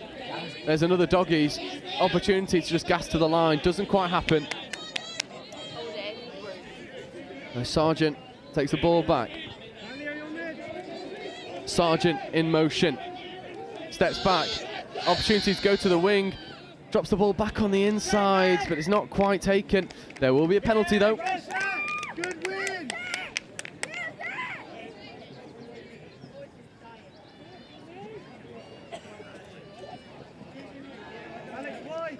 Sargent, McCourt, back to Sargent, step back. Oh, it's rinse and repeat. Absolutely rinse and repeat for Will Sargent. There's another right foot step and gets underneath. And we'll see it here. It's again McCourt back to Sargent. There's the right foot step. See you later. And it's as easy as you like. And this is what we've been after this morning. Some great opportunities, and the big man's in motion again. Hawkrick, however, that ball just goes to floor. Matt asking the question of if the players were onside.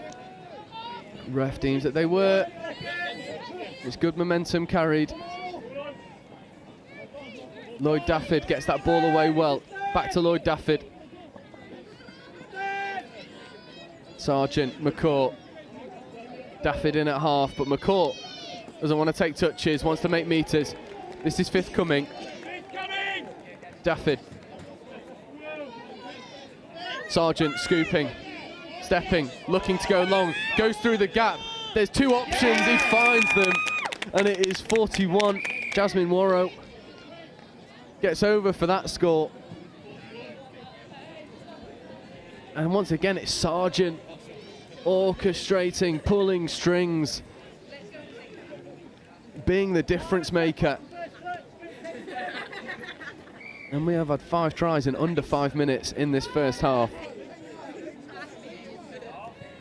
Good pace and meters made from Bibby Pulls.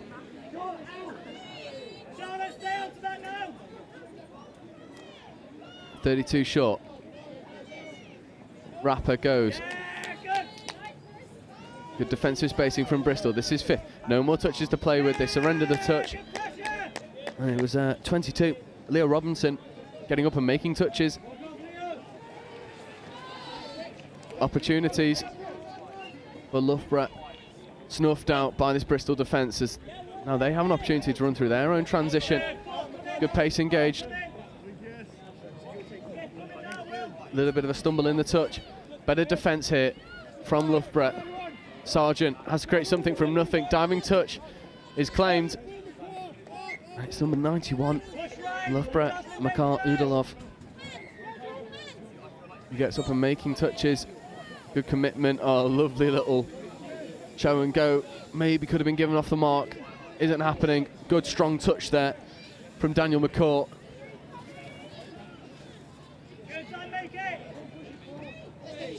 That's 3. Good hands.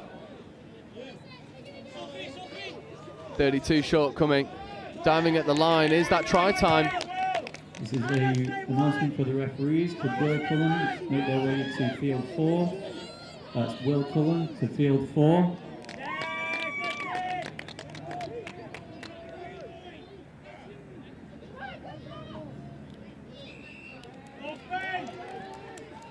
Bristol at the moment on top in this game.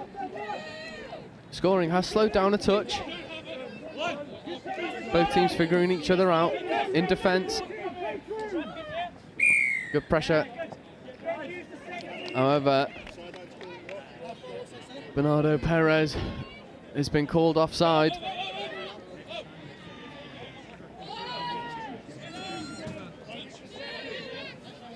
Good touches coming in from Loughborough. They need a little bit of momentum. You might find that from a good defensive shutout. However, Bristol are pretty confident in their ability to attack. They come back over to the short side. Opportunities to go long. It's battered down, so that'll be 6 more. Good defensive intervention. However, Bristol still have possession. Is Lloyd Dafford looking to run the link punish? There is Dafford. Steps back, puts the ball down. Just asking the question.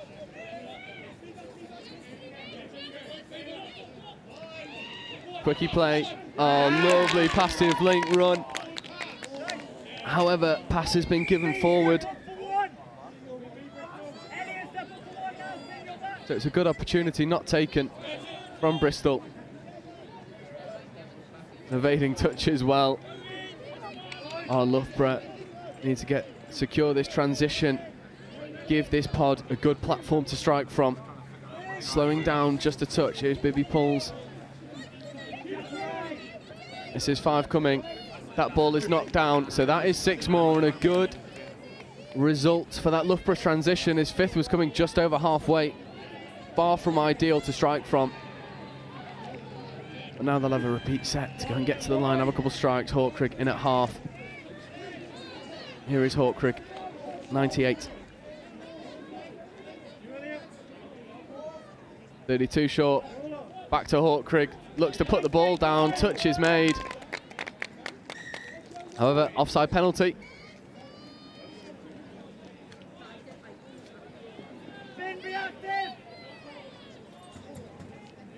Checking the ball off. Half isn't there, just slowing it down a touch.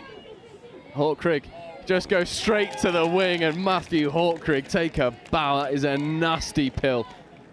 Just when Loughborough needed a bit of pace. A look to the big man, who just goes, actually, let's not take touches. I'll just dish it out to the wing, and it is a lovely catch and ground. I want to say from 70, Lucy Brown.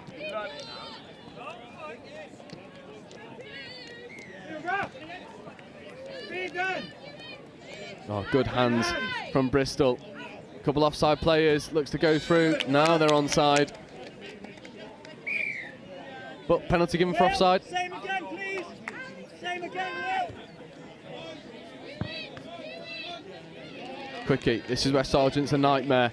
Checks the ball back off on the inside, but a really good shot from 68, Hannah Wilford. Denies that opportunity. Here is Sargent, evading touches. Back to Sargent, there's the right foot step. Oh, little shoulder shimmy. Tries to get underneath. Matched by the defensive prowess of Udalov. Sargent. And that will be half-time at 3 tries apiece. It has been a wonderful first half between this Bristol side and the Loughborough twos. Both teams with bags of quality. Matthew Hawkrig at the heart of 2 of the Loughborough 2 scores, and that man Will Sargent becoming the orchestrator for Bristol Cobras. We're going to take a very quick break, and we will bring in this second half where this is one of those games that could go either way.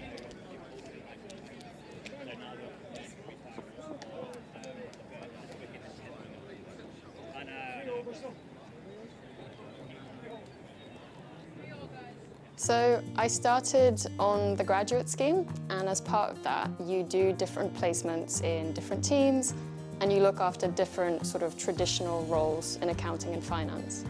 And I did a couple, and I realized very quickly it wasn't really where my strengths were. I could do it, but I think I was more interested in the strategy of finance and in particular in the people of finance and their development. So it's a little bit sort of off track compared to a traditional finance path. I am Diane Lorgerie, and I've discovered the power of opportunity with Sema.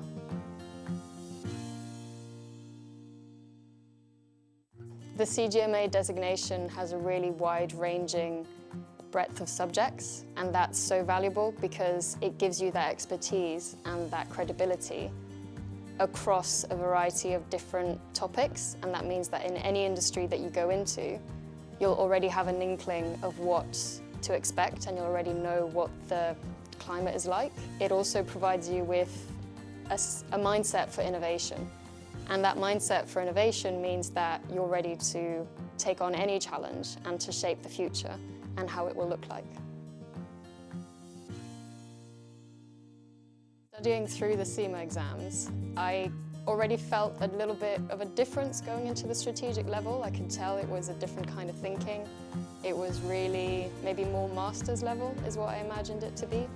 And then the final exam, so the strategic case study, I remember sitting the exam and thinking, this is brilliant because this isn't accounting or finance. It's about PR, it's about sort of external relations, it's about managing the press, it's about sort of risk and consequences.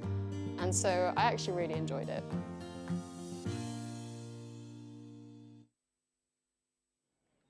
So both teams are ready to get back underway in this second half, just waiting for the hooter to initiate play. This game is 3 tries. Players and officials, stand by. This game is 3 tries apiece between the Bristol Cobras and Loughborough 2s. And it is one that can go either way, both teams with bags of quality in the first half.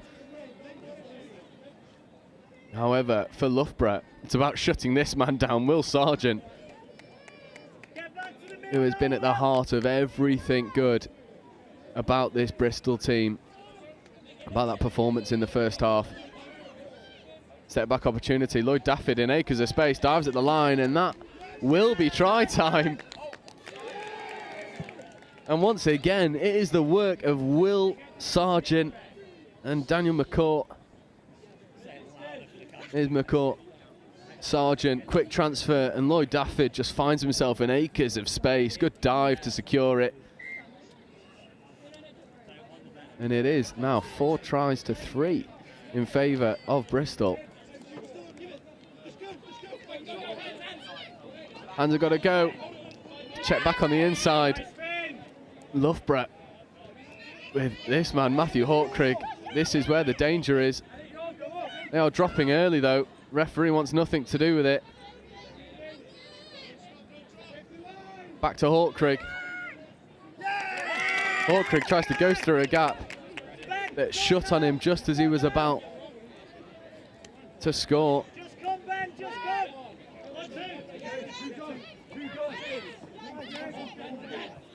And they do force the turnover, so Loughborough will have another go at it. Hawkcrig checks off. Hawkcrig in motion again. Core skills of this Loughborough team are on full display at the moment. Hawkcrig in at half, looking at Hayes. Dive goes, that could be try time, not given.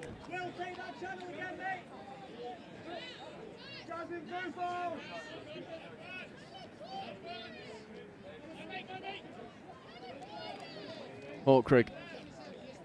Ball goes long, it's just a little bit too long. And Bristol do well to secure that.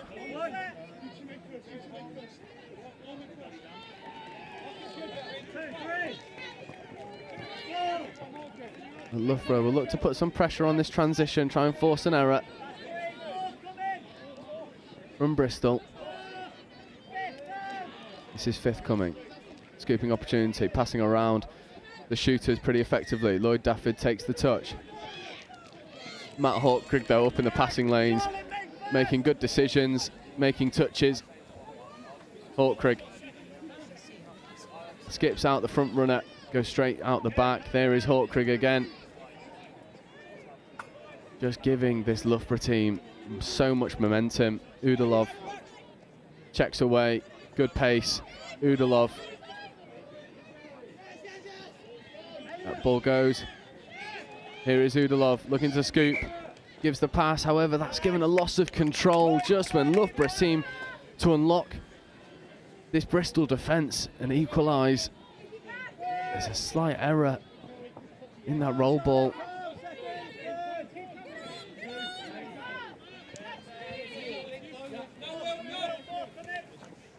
Here is that danger man, Will Sargent and McCourt. Here is Sargent. McCourt, that's fifth. Sargent will scoop. Defence is relatively set. There's an opportunity for hands, but that'll be a touch and pass. Jasmine, get across! Jasmine, get across!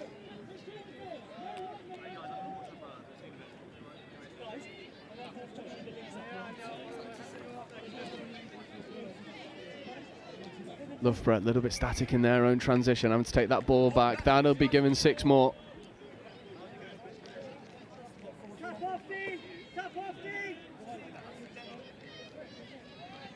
They look to drive. There's Perez having to take the ball back again, losing a little bit of momentum. Checking the ball off, maybe one too many. Just need someone who's going to go. There's a 32. Perez, a little bit late to the wrap. Perez scoops. He's offside, surely. Yeah, offside penalty. Well spotted from the referees. One of those midfield defenders never made it back 7. 32. Wrap goes to Perez. If they phase it, is an opportunity. But that pass leaves a lot to be desired.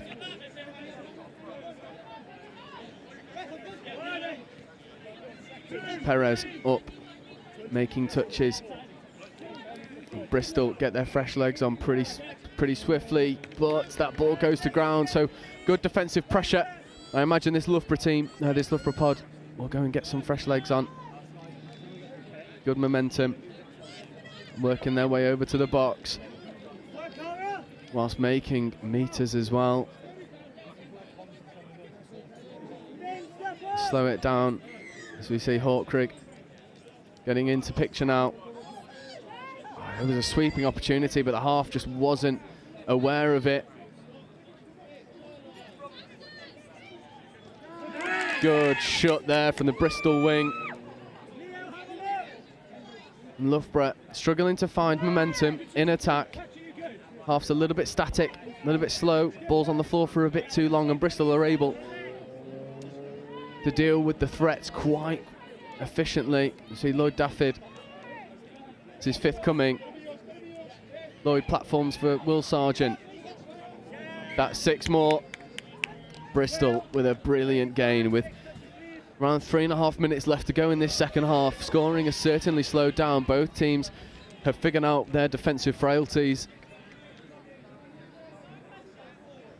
But Loughborough going to need to defend this man, Sargent. Here is Sargent with Dafford in at half. Sargent, Dafford, back to Sargent. Long ball goes. Oh, it's put into a really good area. The winger's just a little bit too deep to go and get the ball. Good footwork to evade the first touch. And again, Loughborough passing round the shooters relatively well. They need a little bit more momentum. Is Udalov. Checks the ball back on the inside. That's a really good dump as well. This will be 5th. It is, and it's super static. And that is half court. So this Loughborough 2's team have just slowed down their transition a little bit too much. It's become a bit too easy here for Bristol. And Bristol are just riding their momentum, trying to get some strikes at the line if they can. It's a really good touch and dump. Bristol are able to pass away from the pressure. This is 5th. Scoop comes. Ball goes flat at the line and then goes long on. If that ball was caught, it would have been one of the tries of the game.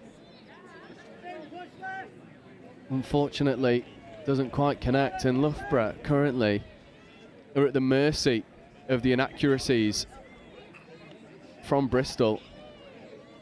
However, this transition is really static and there's not a lot of momentum, and that might be loss of control. No, it isn't. They do get a reprieve. They get the penalty with 90 seconds left on the clock.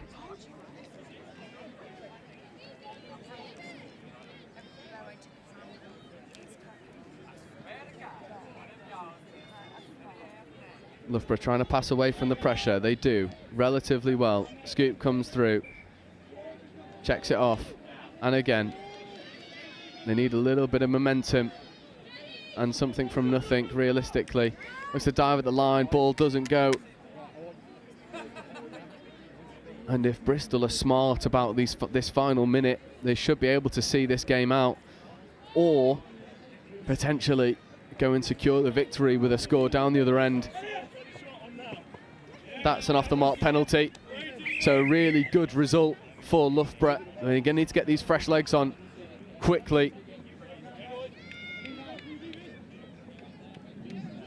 You see the movement happening from the Loughborough sub-box. But these fresh legs aren't coming as fast as they need them to. Perez looking to dive at the line, ball goes unfortunately to ground, and with 20 seconds left, that should be all she wrote in this final pool stage game. And barring any silly errors from Bristol, they will see out this game relatively comfortably and secure the victory. The hooter will go any moment. It does indeed. The ball goes to ground, but it doesn't matter. That is full time. And Bristol take the win, 4-3 over Loughborough 2s, who first half was fast and frenetic. Second half slowed down just a little bit. Both defences found their footing, but it was indeed the Bristol Cobras and that try from Lloyd Dafford that makes the difference. And that brings us to a close for these morning pool stage games. We will be back with you for the afternoon games, and they will start at 1 o'clock, and it will be Surrey Stags. I'm still waiting to figure out who they'll be playing in the plate quarter-final, followed by the cup quarter-final, and then rinse and repeat until the last 3 games, which will be the plate final, the ball final, and the cup final. We will see you at 1 o'clock.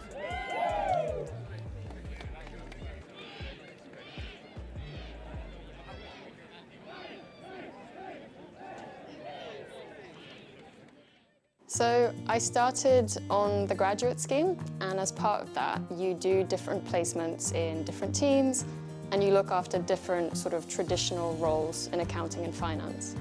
And I did a couple, and I realized very quickly it wasn't really where my strengths were. I could do it, but I think I was more interested in the strategy of finance and in particular in the people of finance and their development. So it's a little bit sort of off track compared to a traditional finance path. I am Diane Lorgerie, and I've discovered the power of opportunity with Sema.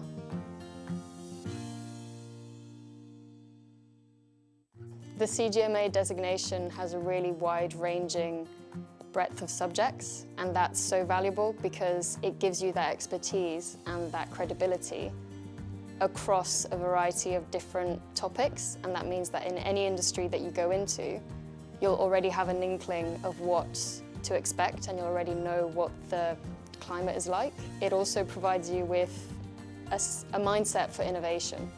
And that mindset for innovation means that you're ready to take on any challenge and to shape the future and how it will look like. Studying through the Sema exams, I already felt a little bit of a difference going into the strategic level. I could tell it was a different kind of thinking.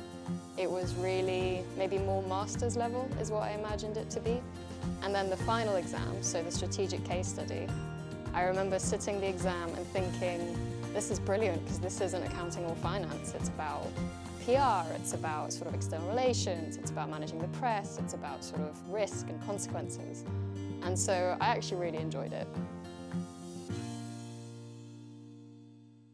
This event would not be what it is without all of the hundreds of volunteers that are here at Riverside and at Highfields. And I'm here with Helen, one of our amazing volunteers. Helen, what made you volunteer for the Touch World Cup? So I previously volunteered for the Commonwealth Games, which were in Birmingham. And I live in Beeston, right here on the doorstep. So when I heard that this was coming, I thought it was an ideal opportunity to volunteer somewhere local. Never seen touch before, don't know anybody associated with it, but I've done a couple of days here so far and absolutely love it. It's a fantastic sport to watch. And what kind of things have you been doing in your volunteering role here at the World Cup? So kind of thrown in at the deep end to start off with, because I was on scoring to start with, putting the scores up on the scoreboards at Highfields. Having never seen a touch game before, that was quite a challenge, but I learned quickly. And then with the sunshine out yesterday, I was out on volunteer welfare, going around and making sure the volunteers are all nicely hydrated in the good weather that we've got. It's fantastic to have people like you down at the sport, and with this being your very first exposure to touch, it's quite incredible. Would you recommend it for someone going forwards in terms of coming down and getting involved in the sport? Absolutely. It's amazed me how fast it is, how competitive it is, how fit everybody is, and there's a really fantastic atmosphere. You know, there's lots of friendly rivalry between the teams, and yeah, it's a great event to either come and watch or to come and take part in. Well, we really appreciate people like you coming and making these events such an incredible experience. So thank you so much. I think accounting and finance has become much more about risk and much more about being able to manage the unknowns. The finance business partner role of today is nothing like the 5-year from now finance business partner role. It's in technology, in intelligent sort of automation. Means that accounting and finance really has to focus on adding value and adding value for money more than anything.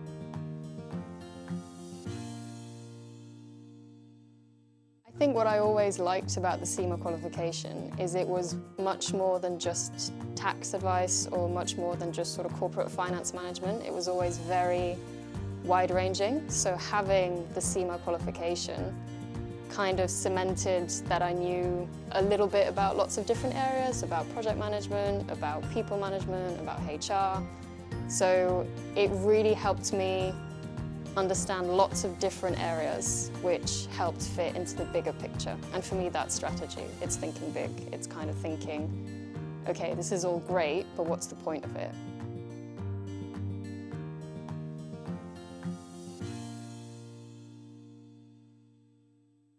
It was the first time in my life that I was studying something that I'd actually be doing at work the next day. I'd never had that connection between work and study before. And then that sort of shaped itself into a really solid understanding of everything. And then the tools to then set up the strategy.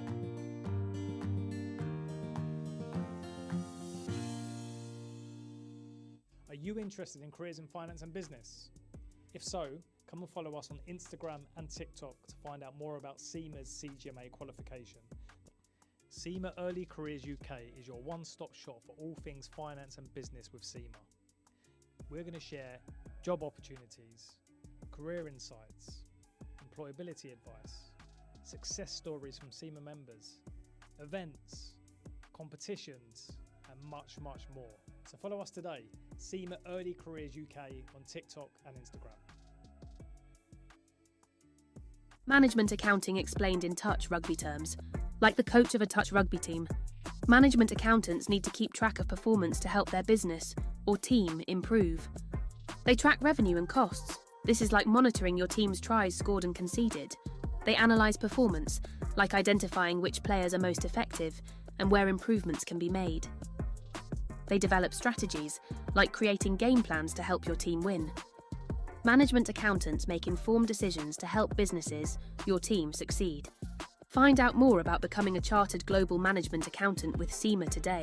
So I instantly noticed on the day that I was told that I'd passed my final exam that I almost had an element of stature about my position within the company. I almost felt like overnight that my career prospects were more certain because I was able to prove that I had the intelligence and the work ethic to achieve the Sema qualification. Skills that you learn and will enable you to flourish in any role in any country in the world. My name's Craig Masterson and I am a Sema member.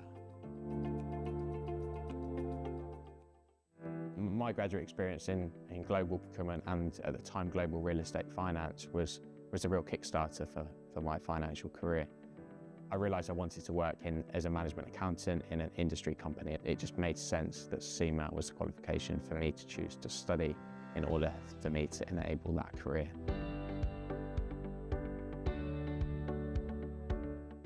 So I realised that the career of a management accountant and working in an industry company, in a business that I can have a real impact in and drive the overall performance of the business was far more interesting to me than being a financial accountant.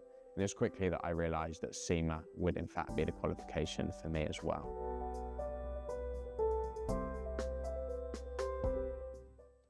CIMA taught me the methodical approach to problem solving, which enables me to apply myself in any given business situation that I find myself in. And one of the key benefits to me of studying CIMA that I've noticed within the real world environment is that I'm able to take a look at the bigger picture, approach it from a more holistic approach, and ensure that I put a plan in place that will enable me to reach the goal of that particular task or project. So I think that the number one benefit is that it is recognised by so many people within the financial industry know what CIMA is. And even just being able to go to a party where people know that you're a fully qualified accountant, and it gives you a bit of an ego boost because some people think it is a really big thing. I like to think of CIMA as the plane ticket for your career. And then it's up to you to go on that journey, get new experiences, learn new things, and really make your career what it is. So I started on the graduate scheme, and as part of that, you do different placements in different teams, and you look after different sort of traditional roles in accounting and finance. And I did a couple, and I realized very quickly it wasn't really where my strengths were. I could do it, but I think I was more interested in the strategy of finance and in particular in the people of finance and their development. So it's a little bit sort of off track compared to a traditional finance path. I am Diane Lorgerier, and I've discovered the power of opportunity with Sema.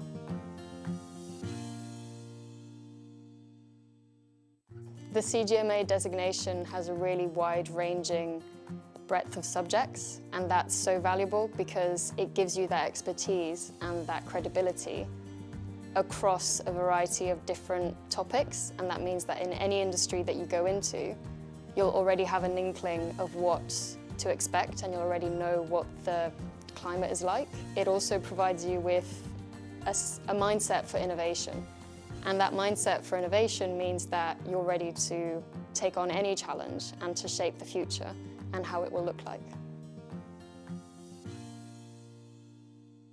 Studying through the Sema exams, I already felt a little bit of a difference going into the strategic level. I could tell it was a different kind of thinking.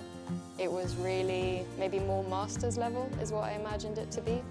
And then the final exam, so the strategic case study, I remember sitting the exam and thinking, this is brilliant because this isn't accounting or finance. It's about PR, it's about sort of external relations, it's about managing the press, it's about sort of risk and consequences. And so I actually really enjoyed it. This event would not be what it is without all of the hundreds of volunteers that are here at Riverside and at Highfields. And I'm here with Helen, one of our amazing volunteers. Helen, what made you volunteer for the Touch World Cup? So I previously volunteered for the Commonwealth Games, which were in Birmingham. And I live in Beeston, right here on the doorstep. So when I heard that this was coming, I thought it was an ideal opportunity to volunteer somewhere local. Never seen Touch before, don't know anybody associated with it, but I've done a couple of days here so far and absolutely love it. It's a fantastic sport to watch. And what kind of things have you been doing in your volunteering role here at the World Cup? So kind of thrown in at the deep end to start off with because I was on scoring to start with, putting the scores up on the scoreboards at Highfields. Having never seen a touch game before, that was quite a challenge, but I learned quickly. And then with the sunshine out yesterday, I was out on volunteer welfare going around and making sure the volunteers are all nicely hydrated in the good weather that we've got. It's fantastic to have people like you down at the sport, and with this being your very first exposure to touch, it's quite incredible. Would you recommend it for someone going forwards in terms of coming down and getting involved in the sport? Absolutely. It's amazed me how fast it is, how competitive it is, how fit everybody is, and there's a really fantastic atmosphere. You know, there's lots of friendly rivalry between the teams, and yeah, it's a great event to either come and watch or to come and take part in. Well, we really appreciate people like you coming and making these events such an incredible experience. So thank you so much. I think accounting and finance has become much more about risk and much more about being able to manage the unknowns. The finance business partner role of today is nothing like the 5-year from now finance business partner role. It's in technology, in intelligent sort of automation. Means that accounting and finance really has to focus on adding value and adding value for money more than anything.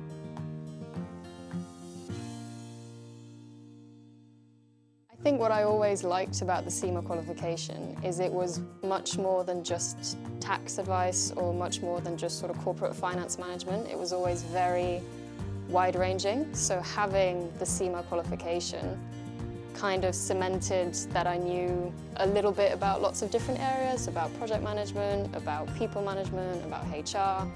So it really helped me understand lots of different areas which helped fit into the bigger picture. And for me, that's strategy. It's thinking big. It's kind of thinking, okay, this is all great, but what's the point of it?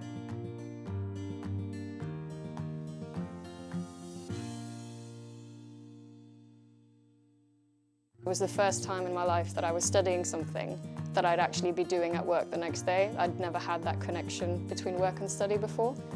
And then that sort of shaped itself into a really solid understanding of everything, and then the tools to then set up the strategy.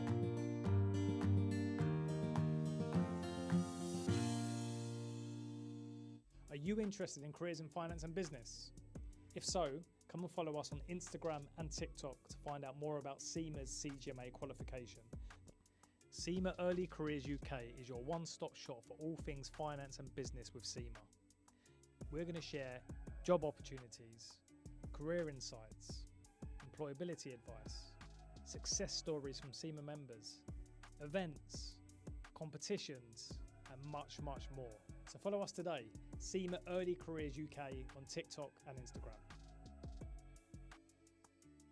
Management accounting explained in touch rugby terms, like the coach of a touch rugby team. Management accountants need to keep track of performance to help their business or team improve. They track revenue and costs. This is like monitoring your team's tries scored and conceded. They analyse performance, like identifying which players are most effective and where improvements can be made. They develop strategies, like creating game plans to help your team win. Management accountants make informed decisions to help businesses, your team, succeed. Find out more about becoming a chartered global management accountant with Sema today. So I instantly noticed on the day that I was told that I'd passed my final exam that I almost had an element of stature about my position within the company. I almost felt like overnight that my career prospects were more certain because I was able to prove that I had the intelligence and the work ethic to achieve the Sema qualification. Skills that you learn and will enable you to flourish in any role in any country in the world. My name's Craig Masterson and I am a Sema member. My graduate experience in global procurement and at the time global real estate finance was a real kickstarter for my financial career. I realised I wanted to work as a management accountant in an industry company. It just made sense that Sema was the qualification for me to choose to study in order for me to enable that career.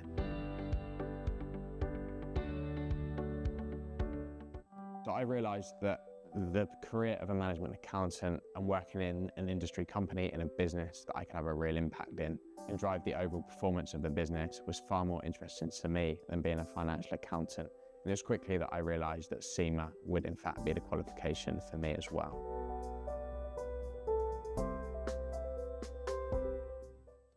Sema taught me the methodical approach to problem solving, which enables me to apply myself in any given business situation that I find myself in. And one of the key benefits to me of studying Sema that I've noticed within the real world environment is that I'm able to take a look at the bigger picture, approach it from a more holistic approach, and ensure that I put a plan in place that will enable me to reach the goal of that particular task or project.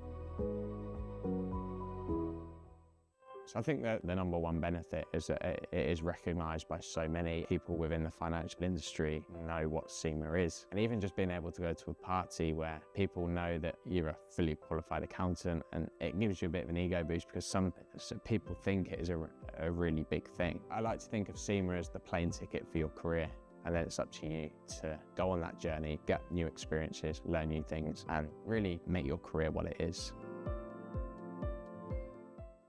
So I started on the graduate scheme, and as part of that, you do different placements in different teams, and you look after different sort of traditional roles in accounting and finance.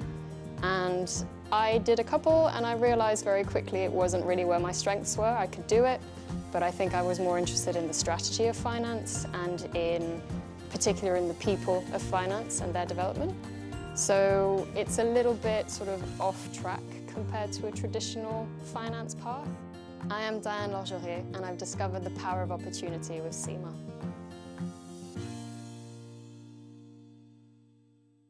The CGMA designation has a really wide-ranging breadth of subjects, and that's so valuable because it gives you that expertise and that credibility across a variety of different topics, and that means that in any industry that you go into, you'll already have an inkling of what to expect and you'll already know what the climate is like. It also provides you with a mindset for innovation. And that mindset for innovation means that you're ready to take on any challenge and to shape the future and how it will look like. Studying through the Sema exams, I already felt a little bit of a difference going into the strategic level. I could tell it was a different kind of thinking. It was really maybe more master's level is what I imagined it to be. And then the final exam, so the strategic case study, I remember sitting the exam and thinking, this is brilliant because this isn't accounting or finance. It's about PR, it's about sort of external relations, it's about managing the press, it's about sort of risk and consequences. And so I actually really enjoyed it. This event would not be what it is without all of the hundreds of volunteers that are here at Riverside and at Highfields. And I'm here with Helen, one of our amazing volunteers. Helen, what made you volunteer for the Touch World Cup? So I previously volunteered for the Commonwealth Games, which were in Birmingham. And I live in Beeston, right here on the doorstep. So when I heard that this was coming, I thought it was an ideal opportunity to volunteer somewhere local. Never seen Touch before, don't know anybody associated with it, but I've done a couple of days here so far and absolutely love it. It's a fantastic sport to watch. And what kind of things have you been doing in your volunteering role here at the World Cup? So kind of thrown in at the deep end to start off with because I was on scoring to start with, putting the scores up on the scoreboards at Highfields. Having never seen a touch game before, that was quite a challenge, but I learned quickly. And then with the sunshine out yesterday, I was out on volunteer welfare going around and making sure the volunteers are all nicely hydrated in the good weather that we've got. It's fantastic to have people like you down at the sport, and with this being your very first exposure to touch, it's quite incredible. Would you recommend it for someone going forwards in terms of coming down and getting involved in the sport? Absolutely. It's amazed me how fast it is, how competitive it is, how fit everybody is, and there's a really fantastic atmosphere. You know, there's lots of friendly rivalry between the teams, and yeah, it's a great event to either come and watch or to come and take part in. Well, we really appreciate people like you coming and making these events such an incredible experience. So thank you so much. I think accounting and finance has become much more about risk and much more about being able to manage the unknowns. The finance business partner role of today is nothing like the 5-year from now finance business partner role. It's in technology, in intelligent sort of automation.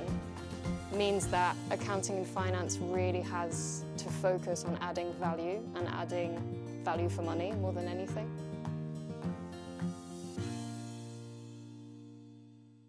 I think what I always liked about the Sema qualification is it was much more than just tax advice or much more than just sort of corporate finance management. It was always very wide-ranging. So having the Sema qualification kind of cemented that I knew a little bit about lots of different areas, about project management, about people management, about HR.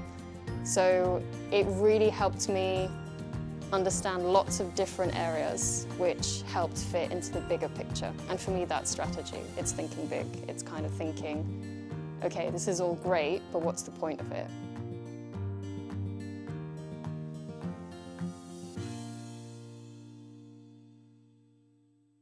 It was the first time in my life that I was studying something that I'd actually be doing at work the next day. I'd never had that connection between work and study before.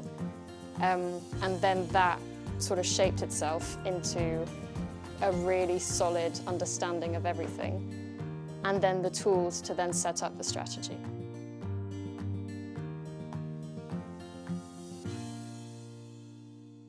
Are you interested in careers in finance and business? If so, come and follow us on Instagram and TikTok to find out more about Sema's CGMA qualification. Sema Early Careers UK is your one-stop shop for all things finance and business with Sema. We're going to share job opportunities, career insights, employability advice, success stories from Sema members, events, competitions, and much, much more. So follow us today, Sema Early Careers UK on TikTok and Instagram. Management accounting explained in touch rugby terms. Like the coach of a touch rugby team, management accountants need to keep track of performance to help their business or team improve. They track revenue and costs. This is like monitoring your team's tries scored and conceded. They analyse performance, like identifying which players are most effective and where improvements can be made. They develop strategies, like creating game plans to help your team win. Management accountants make informed decisions to help businesses, your team, succeed. Find out more about becoming a chartered global management accountant with Sema today. So I instantly noticed on the day that I was told that I'd passed my final exam that I almost had an element of stature about my position within the company. I almost felt like overnight that my career prospects were more certain because I was able to prove that I had the intelligence and the work ethic to achieve the Sema qualification. Skills that you learn and will enable you to flourish in any role in any country in the world. My name's Craig Masterson and I am a Sema member. My graduate experience in global procurement and at the time global real estate finance was a real kickstarter for my financial career. I realised I wanted to work as a management accountant in an industry company. It just made sense that Sema was the qualification for me to choose to study in order for me to enable that career.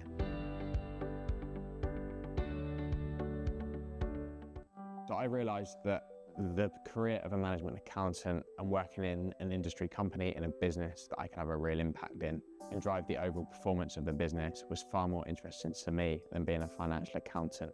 And it was quickly that I realised that Sema would in fact be the qualification for me as well.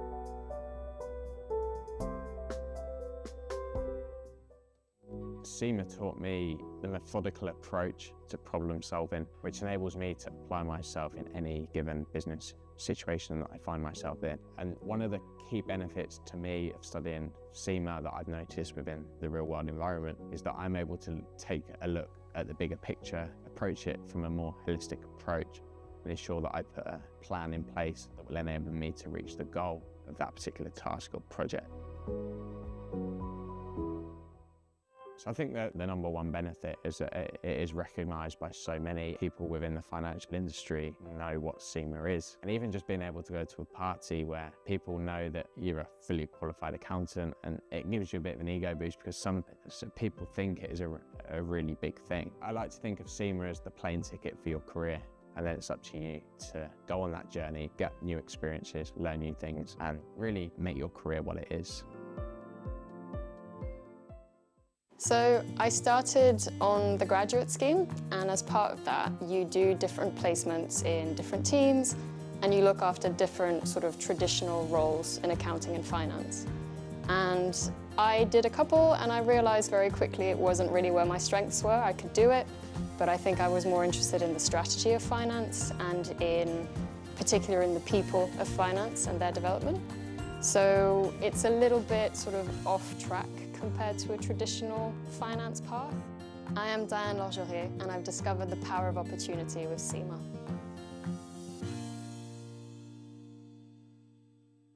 The CGMA designation has a really wide-ranging breadth of subjects, and that's so valuable because it gives you that expertise and that credibility across a variety of different topics, and that means that in any industry that you go into, you'll already have an inkling of what to expect, and you'll already know what the climate is like. It also provides you with a mindset for innovation, and that mindset for innovation means that you're ready to take on any challenge and to shape the future. and how it will look like. Studying through the Sema exams, I already felt a little bit of a difference going into the strategic level. I could tell it was a different kind of thinking. It was really maybe more master's level is what I imagined it to be. And then the final exam, so the strategic case study, I remember sitting the exam and thinking, this is brilliant because this isn't accounting or finance. It's about PR, it's about sort of external relations, it's about managing the press, it's about sort of risk and consequences. And so I actually really enjoyed it. This event would not be what it is without all of the hundreds of volunteers that are here at Riverside and at Highfields. And I'm here with Helen, one of our amazing volunteers. Helen, what made you volunteer for the Touch World Cup? So I previously volunteered for the Commonwealth Games, which were in Birmingham. And I live in Beeston, right here on the doorstep. So when I heard that this was coming, I thought it was an ideal opportunity to volunteer somewhere local.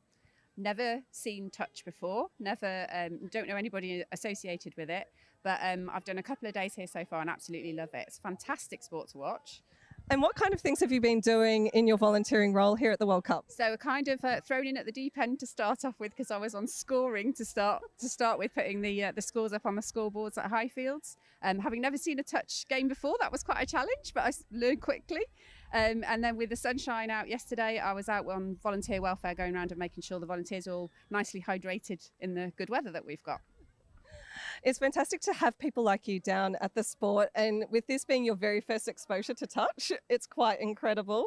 Would you recommend it for someone going forwards in terms of coming down and getting involved in the sport? Absolutely. It's amazed me how fast it is, how competitive it is, how fit everybody is, and there's a really fantastic atmosphere. You know, there's lots of friendly rivalry between the teams, and yeah, it's a great event to either come and watch or to come and take part in. Well, we really appreciate people like you coming and making these events such an incredible experience. So thank you so much.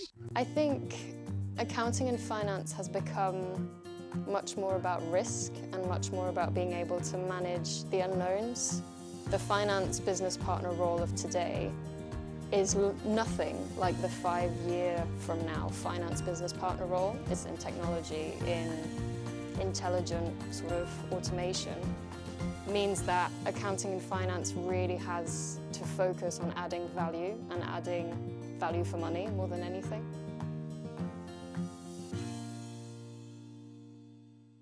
I think what I always liked about the Sema qualification is it was much more than just tax advice or much more than just sort of corporate finance management. It was always very wide-ranging. So having the Sema qualification kind of cemented that I knew a little bit about lots of different areas, about project management, about people management, about HR. So it really helped me understand lots of different areas, which helped fit into the bigger picture. And for me, that's strategy. It's thinking big. It's kind of thinking, okay, this is all great, but what's the point of it?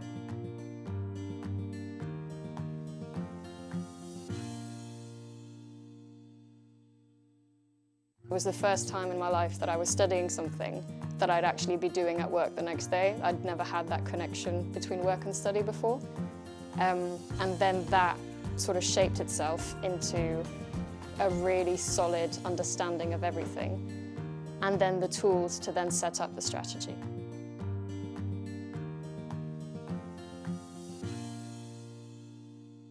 Are you interested in careers in finance and business? If so, come and follow us on Instagram and TikTok to find out more about Sema's CGMA qualification. Sema Early Careers UK is your one-stop shop for all things finance and business with Sema. We're going to share job opportunities, career insights, employability advice, success stories from Sema members, events, competitions, and much, much more. So follow us today, Sema Early Careers UK on TikTok and Instagram.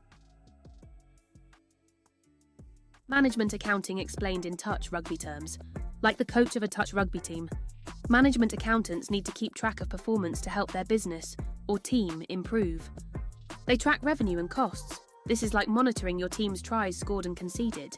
They analyse performance, like identifying which players are most effective and where improvements can be made. They develop strategies, like creating game plans to help your team win. Management accountants make informed decisions to help businesses, your team, succeed. Find out more about becoming a chartered global management accountant with Sema today. So I instantly noticed on the day that I was told that I'd passed my final exam that I almost had an element of stature about my position within the company. I almost felt like overnight that my career prospects were more certain because I was able to prove that I had the intelligence and the work ethic to achieve the Sema qualification. Skills that you learn and will enable you to flourish in any role in any country in the world. My name's Craig Masterson and I am a Sema member.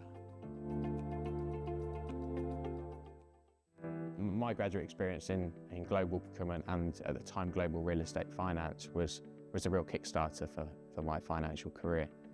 I realised I wanted to work as a management accountant in an industry company. It just made sense that Sema was the qualification for me to choose to study in order for me to enable that career.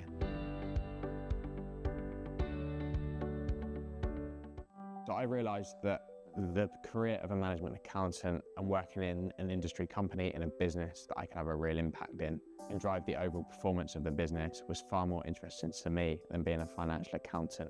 And it was quickly that I realised that Sema would in fact be the qualification for me as well.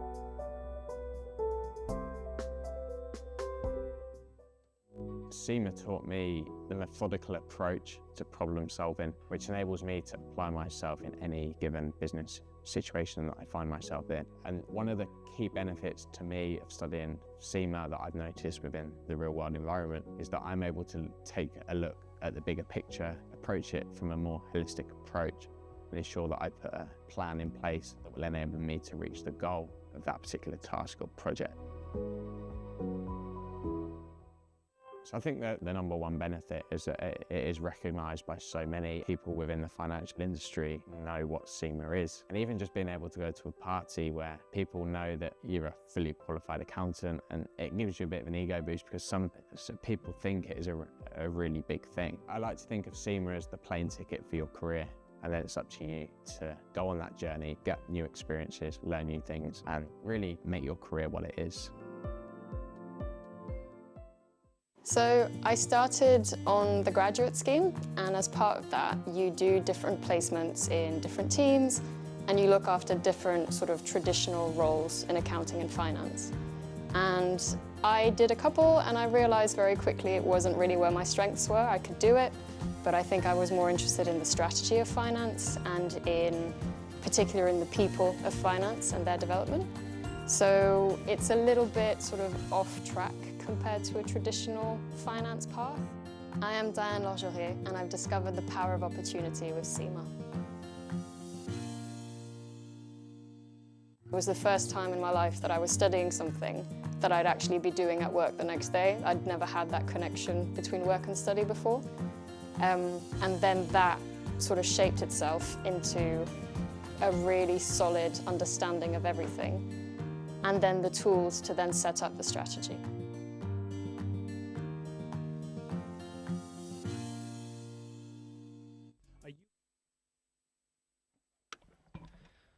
So welcome back to finals footy this afternoon, and we will start with Surrey Stags versus Loughborough 2s. We finished the pool stages with Loughborough versus Bristol 1s. Loughborough narrowly missed out. We'll look to rectify that. And I'm very happy to say I've got a co-commentator, and I'm joined by Duncan, who is the coach of the Edinburgh team. Duncan, how are you? I am fine. Lovely day for it. Yeah, it's stunning. It's stunning. And I've been joking all round saying that actually the University Touch Series Rite of Passage feels like it should be played in horrible weather, and we've had 3 rounds of perfect weather for touch. And it'd be Loughborough looking to go over early, and it is this dangerous pod. You see the big man Matthew Hawkrick out there at link at the moment, in motion on the sweeper. Won't be surprised if this is a step back. It is indeed. However, that is 6 touch turnover. Good early stanza from Loughborough, and I'm right in saying, Duncan, that you guys played Stags in a game prior.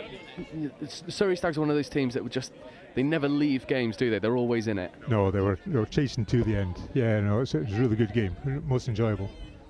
Yeah, and then we'll have to chase to the end. However, there is the pace on display, and his intercept, so touch 0. And the Surrey Stags looking pretty solid early doors, being able to defend the line attack from Loughborough, and they go up the other end and use their complete set of 6. As we see Udalov come into the striking area. This is 5th coming. Udalov will scoop. Good platform. There is Udalov. Looks to get the ball away. It was away. Came this close to being connected. Early doors, Loughborough using all of their touches. But they're not creating the overlap. They've got to do that step to make sure they get the overlap before sending that pass. Yeah, and just how important is like that work of the footwork before that pass is given. You can turn hips, can't you? You're turning shoulders, and then give that pass behind the player, and that creates that overlap. Or put a step in. Yeah, if you've got the footwork, use it. And we know that this Surrey team definitely have the power and the prowess to cause a lot of worries for Loughborough 2s. However, we see a bit of footwork. It looks like a late switch was being attempted. It was number 7, Joseph Brewer, trying to go through a little gap. Nothing quite happening. And so far, 2 minutes in, both teams just feeling each other out. Udalov takes the early settler to engage the transition. Udalov in at half. It's a bit of a slow transition at the moment. Surrey being able to just defend this with single shooters. Got away with an overstep going into their transition. This is 5th, so scooping from deep. Not a lot on. And that transition, I think, really highlights the importance of those first 2 touches. They were really static for Loughborough. They had no momentum. Indeed. I mean, the idea is to get to the box in 3. But they tried to do an alternate move in the middle, and it just lost them a little bit of ground. And I don't think it was necessary. I don't think Stags were actually shutting them down that much for that to happen, for that to be necessary. Yeah, and it's almost sort of like making that early read before it's necessary. As we see Ed Day wearing number 11 with the bright orange boots, platforming, scooping, coming through. Here is the pace. Can he find a supporting player? Winger is open, doesn't need it. There is Ed Day. That is the opening score, and that's what happens when you go into your transition with a couple touches left to play with. That pace is electric. Absolutely. I mean, being able to scoop through and have the speed from the subs coming on, that's why you bring on subs.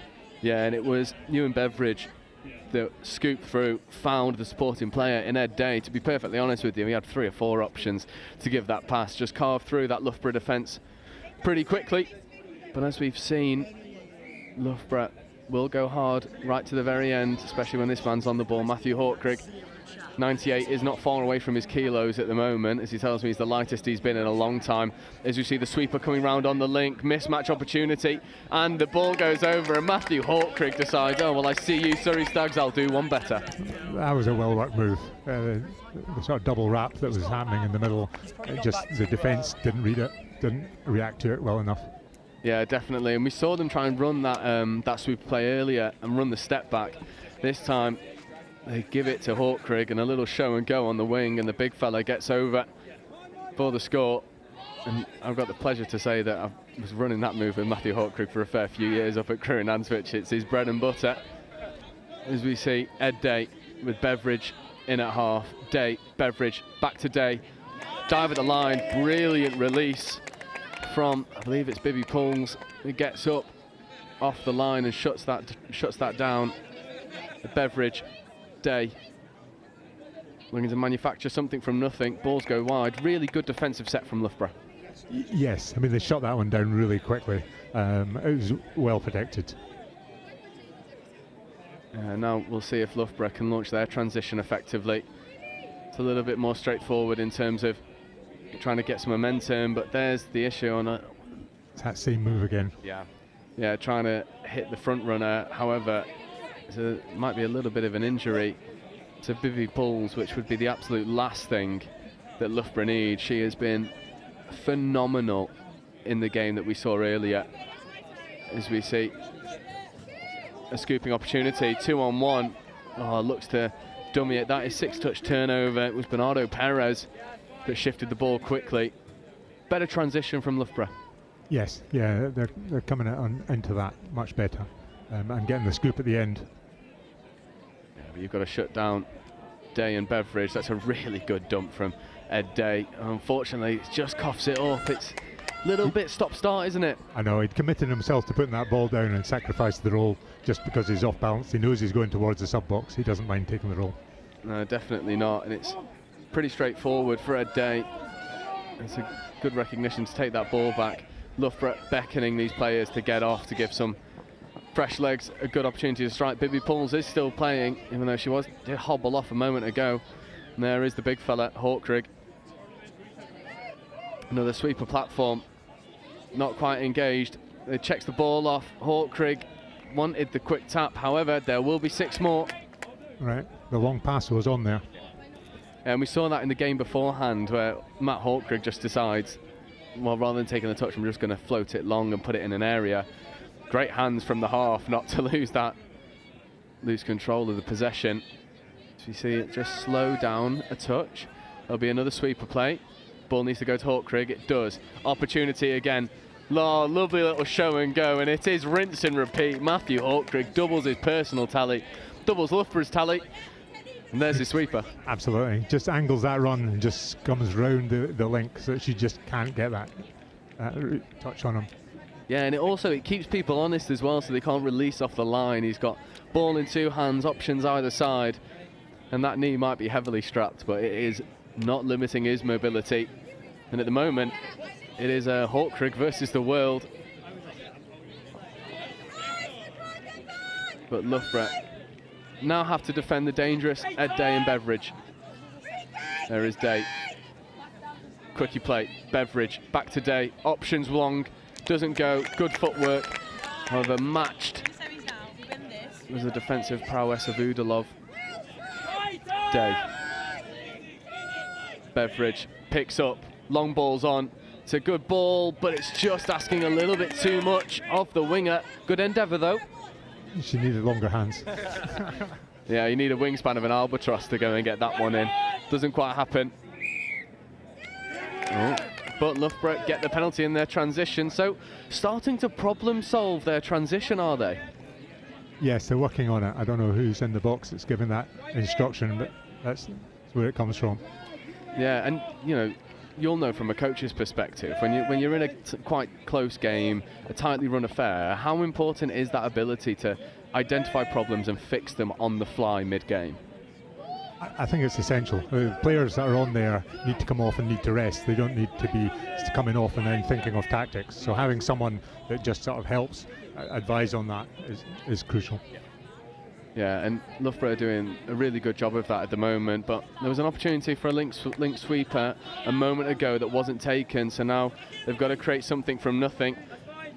And a half-decent result, killing this ball in their near box side, making Surrey go the full width of the field. But it's good defensive pressure from Loughborough. Yeah, they've closed this one down. Yeah, this is second touch. Third coming, and they forced a turnover. So Loughborough started slow and have really grown into this first half. Indeed. When you started playing well with just 2 boys in the mids and doing lots of quickie plays and then quickies at the end. But if Loughborough expand it a bit more. Yeah, it is really positive, and we've got around 30 seconds left to play in this first half, and you can't help but think that they might get the ball, try and get the ball to Hawkrigg, however, yeah, so it's a little bit more nuanced than that. So Brendan, the on-pitch ref at the moment, has penalised Loughborough because they were entering and exiting beyond their sub-box, which is, I've not seen that called outside of the Touch World Cup in England before. So that is a really niche call, but a valid spot from Brendan. And that unfortunate loss of control will bring us to a close in this first half, and then Loughborough have 1 foot in the plate semi-final. 2 tries to 1 over Surrey Stags, and I'll pose to you a couple questions. From Surrey's perspective, what needs to change, if anything, to cut this deficit down? I think the quickie play that they're doing in the middle is tying in Loughborough, and they're coming in tight to actually defend that, which then leaves the wings open. The wings must be open, and then you need to be able to get those passes out to the wingers, not over their heads, and get them into hands. And the wingers need to just hold that 10-degree distance back. That allows them to run onto that ball and then catch it at speed and score. Yeah, definitely. It's that level of depth is so important. And then for Loughborough, you're a try-up. you've left a couple opportunities out there. You've problem solved well in terms of your transition. Is it just a case of more of the same, or are there areas that Loughborough could also improve on? I think tightness up on some of the ruck balls, getting the ball away from the ground, not overstepping. So there's a couple of times where they're trying to get that half step beyond, and all they're doing is losing momentum. They need to take that touch, definitely get the ball down and get the half in and get the ball away. Yeah, definitely. And for me, what I'm seeing from a Loughborough perspective is when they get to that 7, they're really potent and they have a lot of options. When those first 2 touches, if they turn the ball over in the midfield, when those first 2 touches are slow, it's like they're trying to overcompensate, which is what is leading to those oversteps and having to come back to the touch. It's a really fine line to walk. It is, and when you get to this level, it becomes fine lines. It becomes those little small things of how quickly you can do a certain move. Players and officials, this is your 1 minute warning. Players and officials, 1 minute. We have 1 minute until the start of this second half, so it gives me a nice opportunity to run us through some of the games that will be coming. At the moment, in the other plate quarter-finals, Manchester versus Durham, Exeter 3s versus Oxford, and Bristol 1s versus Leeds. For me, I'm looking at potentially Durham, Exeter, and Bristol to go through there, but enough about the plate. 35 minutes past 1, and I'm really looking forward to this. It is Exeter 1s, the Hurricanes, versus Birmingham 1s, and it's so difficult to see anyone other than Exeter sort of running away with this cup competition. I know Birmingham have wanted that game for a while. They back their athleticism to go and cause some issues. Players and officials, stand by. So we are at the beck and call of the hooter to get us back underway, where Surrey Stags, notably without Vince Parker unfortunately injured in the last round, which is one of the big talking points about Surrey, are a try down. However, Brewer looking to dive at the line, 5th touch. It's a really good defensive touch. Brewer, flat pass to the wing, bit of footwork, nothing doing, and that is 6th touch turnover. That gives Loughborough the ball on the far side from the sub-box. Yeah. And Surrey need to try and... However, half is isolated, no options for them. That could have been an off the mark, very lucky to get away with that. This is forthcoming, so now this is 5th coming. They need a good platform, good footwork to get around the initial press and then try and go around the outside. There's a foot race to the corner, but well covered, and now they've got to create something from nothing. As you see, Perez looking to go through the gap, but the ground eaten up easily by 19, Joshua Double. And that's what I think we mean about this Loughborough transition. When those first 2 touches aren't great, overcompensating, having to come back, and now look, Surrey Stags can just get up to the box on 1. Indeed, yeah. They're attacking that winger on that far side. Yeah, as we see Surrey, 3 touches forthcoming. Ed Day. Beveridge in at half. No touch, so that's turnover ball. And Loughborough on top at the moment in defence, just need to secure this transition. That's a bit of a cheeky one, foot in the ruck. Not given. This is 3, so forthcoming. Yeah, really good footwork again from Bibby Pools. This is 5th. Stepping, footwork, switches, good manipulation. Ball goes flat to the line, Bibby Pools reels it in, however that is a touch and pass. So Stags doing a really good job at nullifying that strike move just by holding space, not biting on those switches. Indeed, yes. Loughborough need to learn not to run at the defender. They need to learn to just run to the side, and they're getting held up, and that's pushing, that's delaying the ball getting down. Yeah, definitely, and the physicality level is just creeping up a little bit as well. I think there's a little bit of frustration coming from both sides of the ball. And passes like that won't help either, stunting a little bit of momentum. As you see, Stags look to roll into their own transition.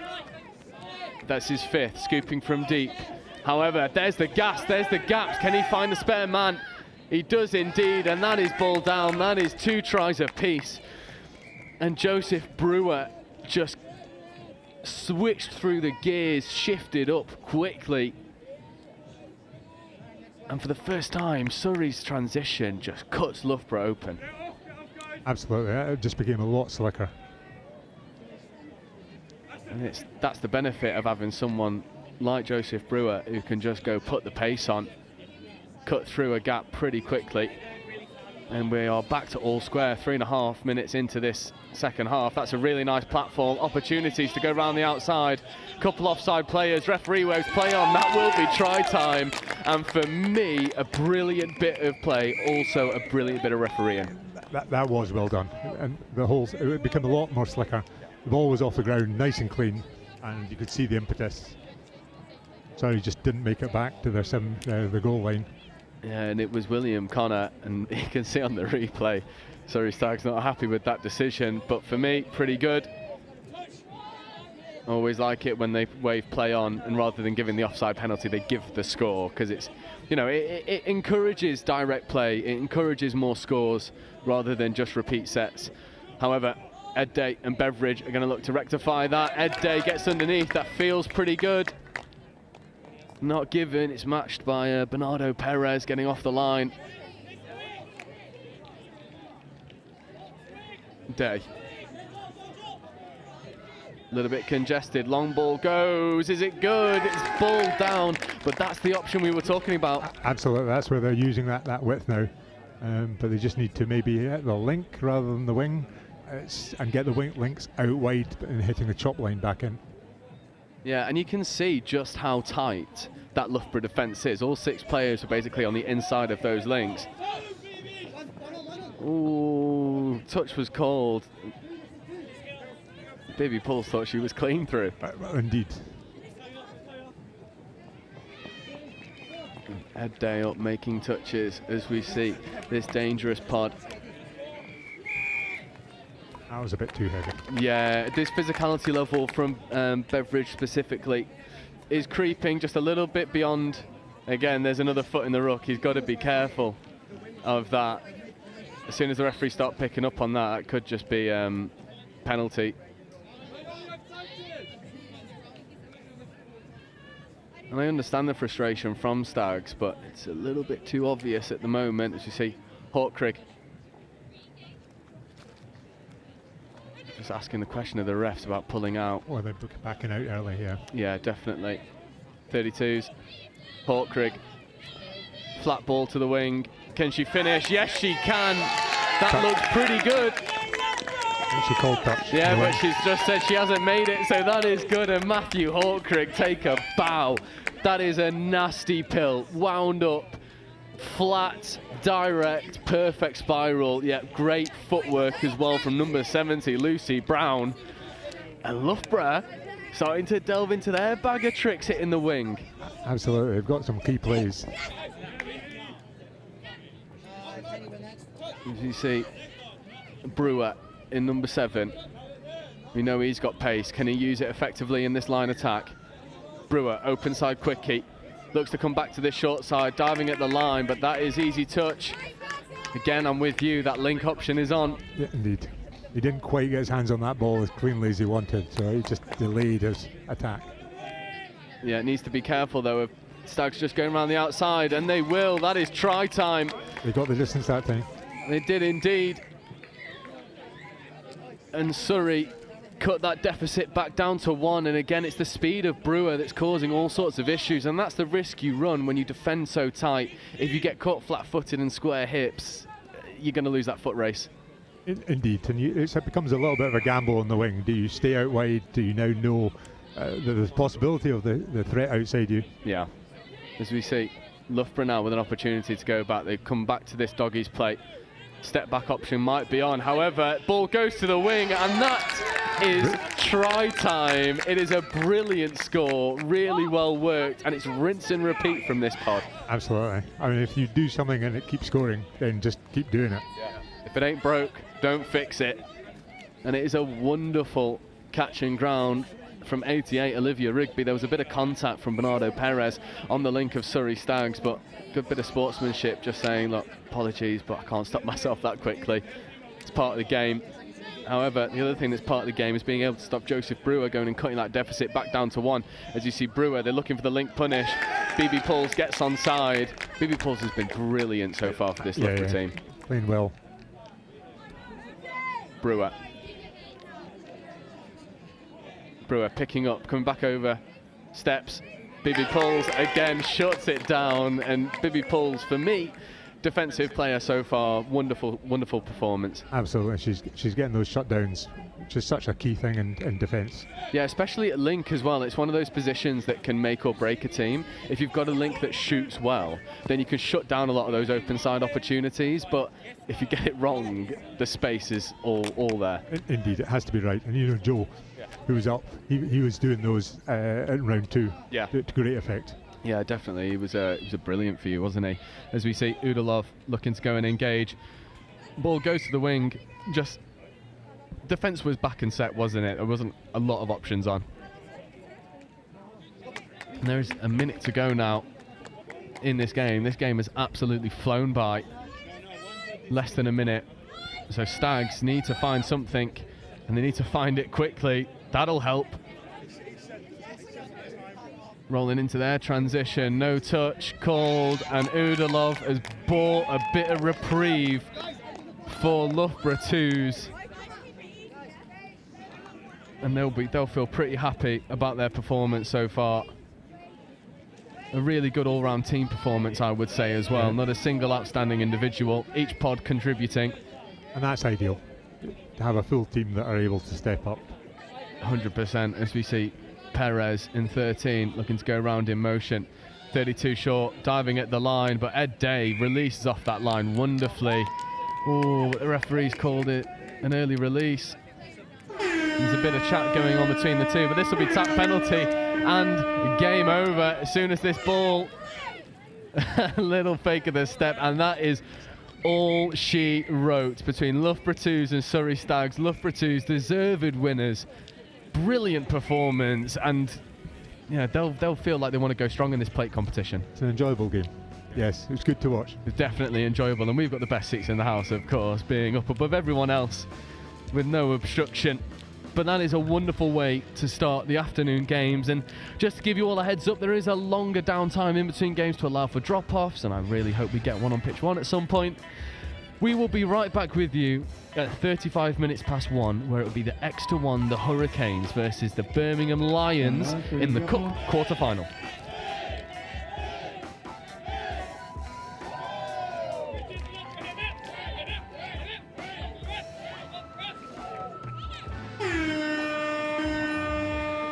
I think accounting and finance has become much more about risk and much more about being able to manage the unknowns.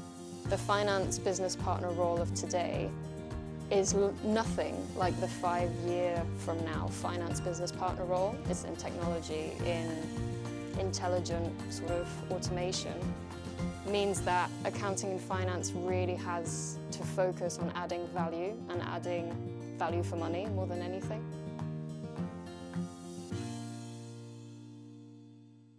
I think what I always liked about the Sema qualification is it was much more than just tax advice or much more than just sort of corporate finance management. It was always very wide-ranging. So having the Sema qualification kind of cemented that I knew a little bit about lots of different areas, about project management, about people management, about HR. So it really helped me understand lots of different areas which helped fit into the bigger picture. And for me, that's strategy. It's thinking big. It's kind of thinking, okay, this is all great, but what's the point of it?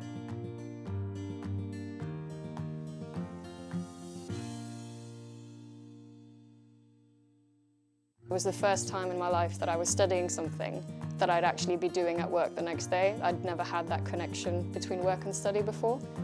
And then that sort of shaped itself into a really solid understanding of everything, and then the tools to then set up the strategy.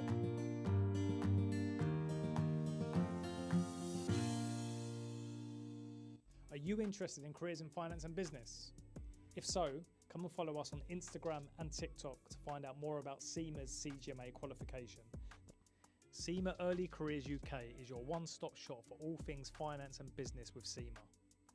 We're going to share job opportunities, career insights, employability advice, success stories from Sema members, events, competitions, and much, much more. So follow us today, Sema Early Careers UK on TikTok and Instagram. Management accounting explained in touch rugby terms. Like the coach of a touch rugby team, management accountants need to keep track of performance to help their business or team improve. They track revenue and costs. This is like monitoring your team's tries scored and conceded. They analyse performance, like identifying which players are most effective and where improvements can be made. They develop strategies, like creating game plans to help your team win. Management accountants make informed decisions to help businesses, your team, succeed. Find out more about becoming a chartered global management accountant with Sema today. So I instantly noticed on the day that I was told that I'd passed my final exam that I almost had an element of stature about my position within the company. I almost felt like overnight that my career prospects were more certain for me because I was able to prove that I had the intelligence and the work ethic to achieve the Sema qualification. Skills that you learn and will enable you to flourish in any role in any country in the world. My name's Craig Masterson and I am a Sema member. My graduate experience in global procurement and at the time global real estate finance was a real kickstarter for my financial career. I realised I wanted to work as a management accountant in an industry company. It just made sense that Sema was the qualification for me to choose to study in order for me to enable that career.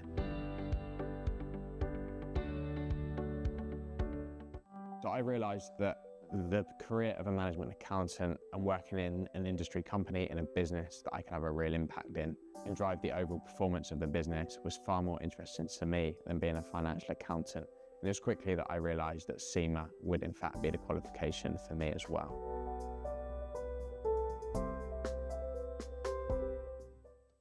Sema taught me the methodical approach to problem solving, which enables me to apply myself in any given business situation that I find myself in. And one of the key benefits to me of studying Sema that I've noticed within the real world environment is that I'm able to take a look at the bigger picture, approach it from a more holistic approach, and ensure that I put a plan in place that will enable me to reach the goal of that particular task or project. So I think that the number one benefit is that it is recognised by so many people within the financial industry know what Sema is. And even just being able to go to a party where people know that you're a fully qualified accountant, and it gives you a bit of an ego boost because some people think it is a really big thing. I like to think of Sema as the plane ticket for your career. And then it's up to you to go on that journey, get new experiences, learn new things, and really make your career what it is. So I started on the graduate scheme, and as part of that, you do different placements in different teams, and you look after different sort of traditional roles in accounting and finance. And I did a couple, and I realized very quickly it wasn't really where my strengths were. I could do it, but I think I was more interested in the strategy of finance and in particular in the people of finance and their development. So it's a little bit sort of off track compared to a traditional finance path. I am Diane Lorgerie, and I've discovered the power of opportunity with Sema.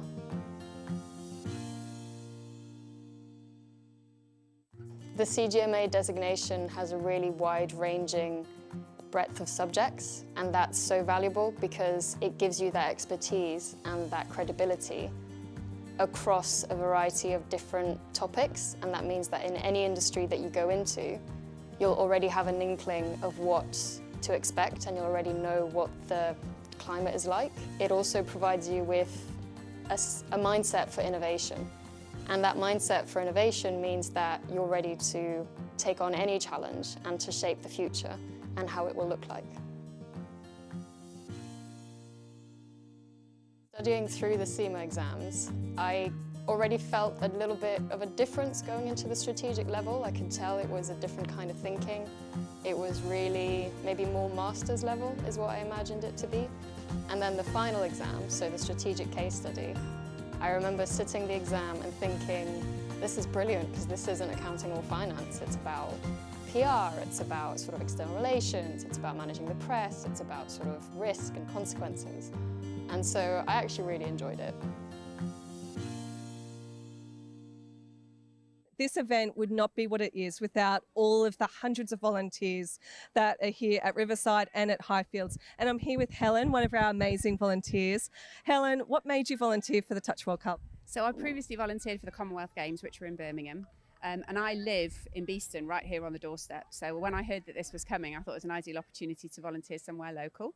Never seen Touch before, don't know anybody associated with it, but I've done a couple of days here so far and absolutely love it. It's a fantastic sport to watch. And what kind of things have you been doing in your volunteering role here at the World Cup? So kind of thrown in at the deep end to start off with because I was on scoring to start with, putting the scores up on the scoreboards at Highfields. Having never seen a touch game before, that was quite a challenge, but I learned quickly. And then with the sunshine out yesterday, I was out on volunteer welfare, going around and making sure the volunteers are all nicely hydrated in the good weather that we've got. It's fantastic to have people like you down at the sport, and with this being your very first exposure to touch, it's quite incredible. Would you recommend it for someone going forwards in terms of coming down and getting involved in the sport? Absolutely. It's amazed me how fast it is, how competitive it is, how fit everybody is, and there's a really fantastic atmosphere. You know, there's lots of friendly rivalry between the teams, and yeah, it's a great event to either come and watch or to come and take part in. Well, we really appreciate people like you coming and making these events such an incredible experience. So thank you so much. I think accounting and finance has become much more about risk and much more about being able to manage the unknowns. The finance business partner role of today is nothing like the 5-year from now finance business partner role. It's in technology, in intelligent sort of automation. Means that accounting and finance really has to focus on adding value and adding value for money more than anything.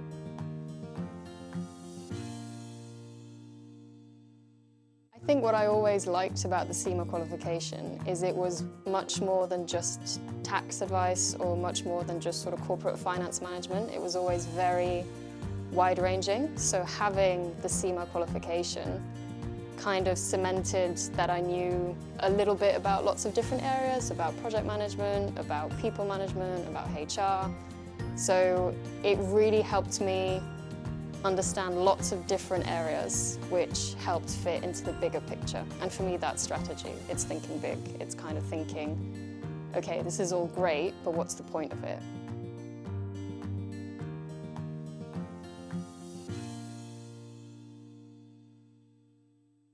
It was the first time in my life that I was studying something that I'd actually be doing at work the next day. I'd never had that connection between work and study before. And then that sort of shaped itself into a really solid understanding of everything, and then the tools to then set up the strategy.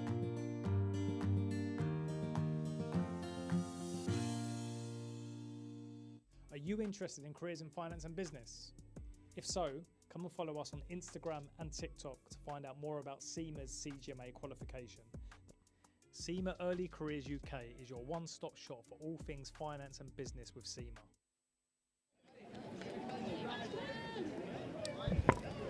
So welcome back to the Riverside Sports Complex for the second game of this afternoon. It is the Cup quarter-final between Exeter Hurricanes and Birmingham Lions, and I am very happy to say I've got my old co-coms back. Dan Powell. Dan, how are you? All right, how are you? I'm very good, I'm very good. Seems to always come back for these big cup games. I love it. I wish I had your job. I know, I wonder why. This is a big cup game as we see Exeter get us underway. The familiar figures of Archie Devlin, Josh Henderson, and 43, Matty Hawes. You see Devlin, Hawes, good covering touch. Yeah, good sliding defence there from Birmingham. Look pretty comfortable out there. Yeah, they're going to have to slide a lot more because, as we know, Exeter never stop coming at you, and you can't rely on mistakes. They are few and far between. How are you seeing this one play out, Dan? Yeah, we'll see. I think Birmingham have the capacity to make this a really good game, and they've certainly fronted up really well at the start of this. Obviously, Exeter reigning champions, full of star quality. I think it'll be a tough game for them, but yeah, should be a good, entertaining game. Hopefully.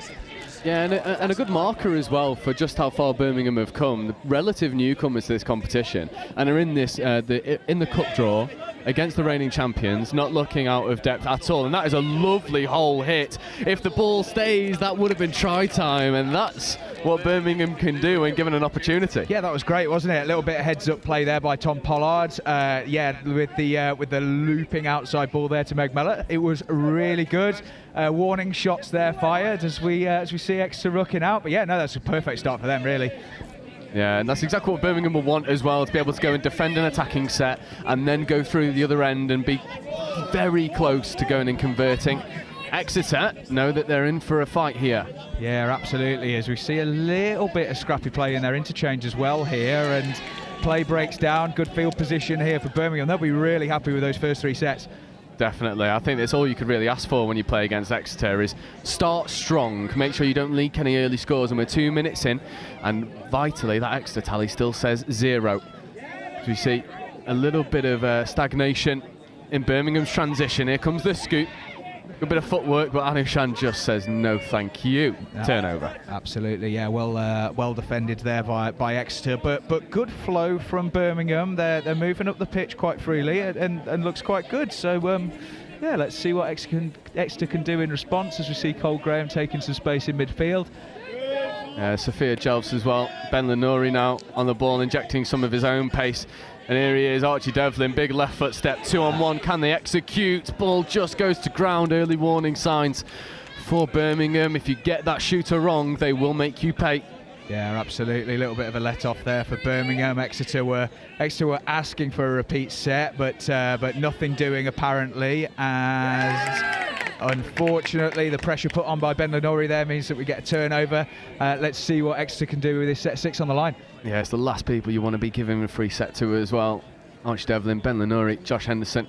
Henderson in 48, wearing the skin. Henderson in acting half to Devlin. Footwork, obviously. Ball, obviously. Score, obviously. There's your opener.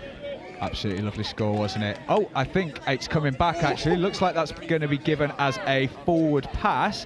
Well, it's difficult to know from here, isn't it? But yeah, maybe a bit of a let-off there for Birmingham. It was a nice little 32 from Exeter, and yeah, 0-0. Yeah, let off indeed. You know, as soon as you give repeat sets, it's pretty game over. That could have been given hard in at the side. Nothing doing. There is 5th. And there we go. There's the hard touch. Second time lucky. Let's see what Birmingham can do with a set 6 on the line. Yeah, if you don't do it at the first bite of the cherry, there's your second. Be interesting to see what Birmingham's line attack looks like. We've not seen the ones on live stream for a little while, since round 1. However, not sure. Looks like a repeat set to Birmingham, maybe. So we've got Phoebe Simon out here at Link. She's England Women's Open star from World Cup. Plays locally here in Nottingham. Obliged to give her a shout out. She's a wonderful young talent, and Birmingham may be fortunate to get another set here, as the Exeter winger drops her intercept attempt. I mean, I'm liking this repetition of Birmingham's line attack, trying to engage the links, move the ball away from those potent defenders. Good opportunity for a link punish. Step back option is on, however Ben Lenori releases off that line oh so well. It's good patience from Birmingham, isn't it? And they've switched the point of attack there quite well. They've moved from the right edge over to the left edge, making Exeter compress and move. That could have gone for another hard touch there potentially. Only maybe, as we see another link play. A little bit delayed, half is isolated, bit static. Birmingham needs to create something from nothing. They step back over, and that's a wonderful catch and ground, and Birmingham will open the score that's a link hole to perfection. Absolutely, great hole there from Phoebe Simon, and a really good pick-up against the grain there by number 7. Is that Tom Pollard? Nottingham to Nottingham connection, I'll claim that one. But yeah, great score. Looks like the winger missed a touch. Yeah, first blood Birmingham. Yeah, and Exeter might feel a little bit hard done by there. Obviously, had one chalked off for a forward pass, and then go up and concede from the link hole. Sorry. We're looking to get one back. Here is Henderson in motion, 48, flat ball to the line, well crowded out. Yeah. As we get a bit of outcast through the speakers from the Atmos mics. Yeah, well read there by Catherine Chipperfield. Yeah, I'm sure Exeter won't panic yet, but yeah, look, Try time. Yeah, good response there by Josh Henderson. Little bit of confusion around the grounding, but Josh decided that he'd scored, kicked the ball away, and the ref duly awarded the score. Yeah, good score from him. Yeah, you can see on the replay, he just bounces to that right-hand shoulder of the Birmingham link, gets the ball down before the touch comes in. And as you say, if you kick the ball back with confidence, the rest might agree with you. Yeah. There is Pollard. Opportunities here on this far side. However, Sophia Jelfs just says, no, you're not going to beat me in a foot race. Yeah, absolutely. She was equal to that one, wasn't she? Probably expecting it. Yeah, it's one of those where it's like the starting position from Jelfs is just so good. It's like, you know, good luck trying to beat her. As you see, 32, Long, stepping back to the short side, ghosting through a gap. Can he find the spare man? He can. That's Tom Pollard. Yes, that'll be try time. Down. Really good response there from Birmingham. They're asking some questions, aren't they? It's good. That was maybe a little bit slow to half, but just picked up and caught number 10, that Cole Graham. Just caught him a little bit slow to react, and yeah, great score. Yeah, it was Charlie Grimes who sent the dummy and got into the end goal area. Can't score, obviously. He's half. Finds the supporting player of Pollard. And they go and make it pay. However, the big question is not can you score against Exeter, it's can you keep them out, as we see Devlin in motion. Footwork, ball. That has to be good. It is indeed. And if you don't get one, go and do it exactly the same, apart from flat. Archie Devlin, take a bow. Yeah, good response there. Just caught the Birmingham winger a little bit tight. Obviously, Birmingham aware of the threat of Archie Devlin on that sweeper there, and just hanging a little bit tighter than maybe they needed to be. Yeah, good response. Good game this has been, eh? Yeah, great game. 8 minutes in, 2 tries apiece. Birmingham really taking it to the reigning champions, Exeter. Looking really good value for it as well. A little bit static, Grimes. That is 6-touch turnover.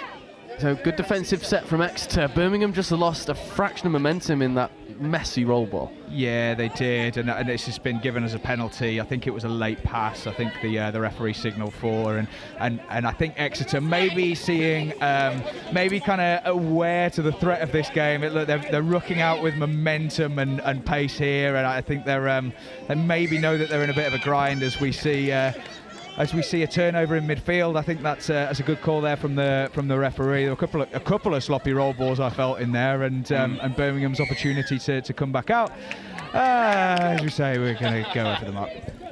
Yeah, one mistake followed by another, an Exeter roll it quickly. There's opportunities here.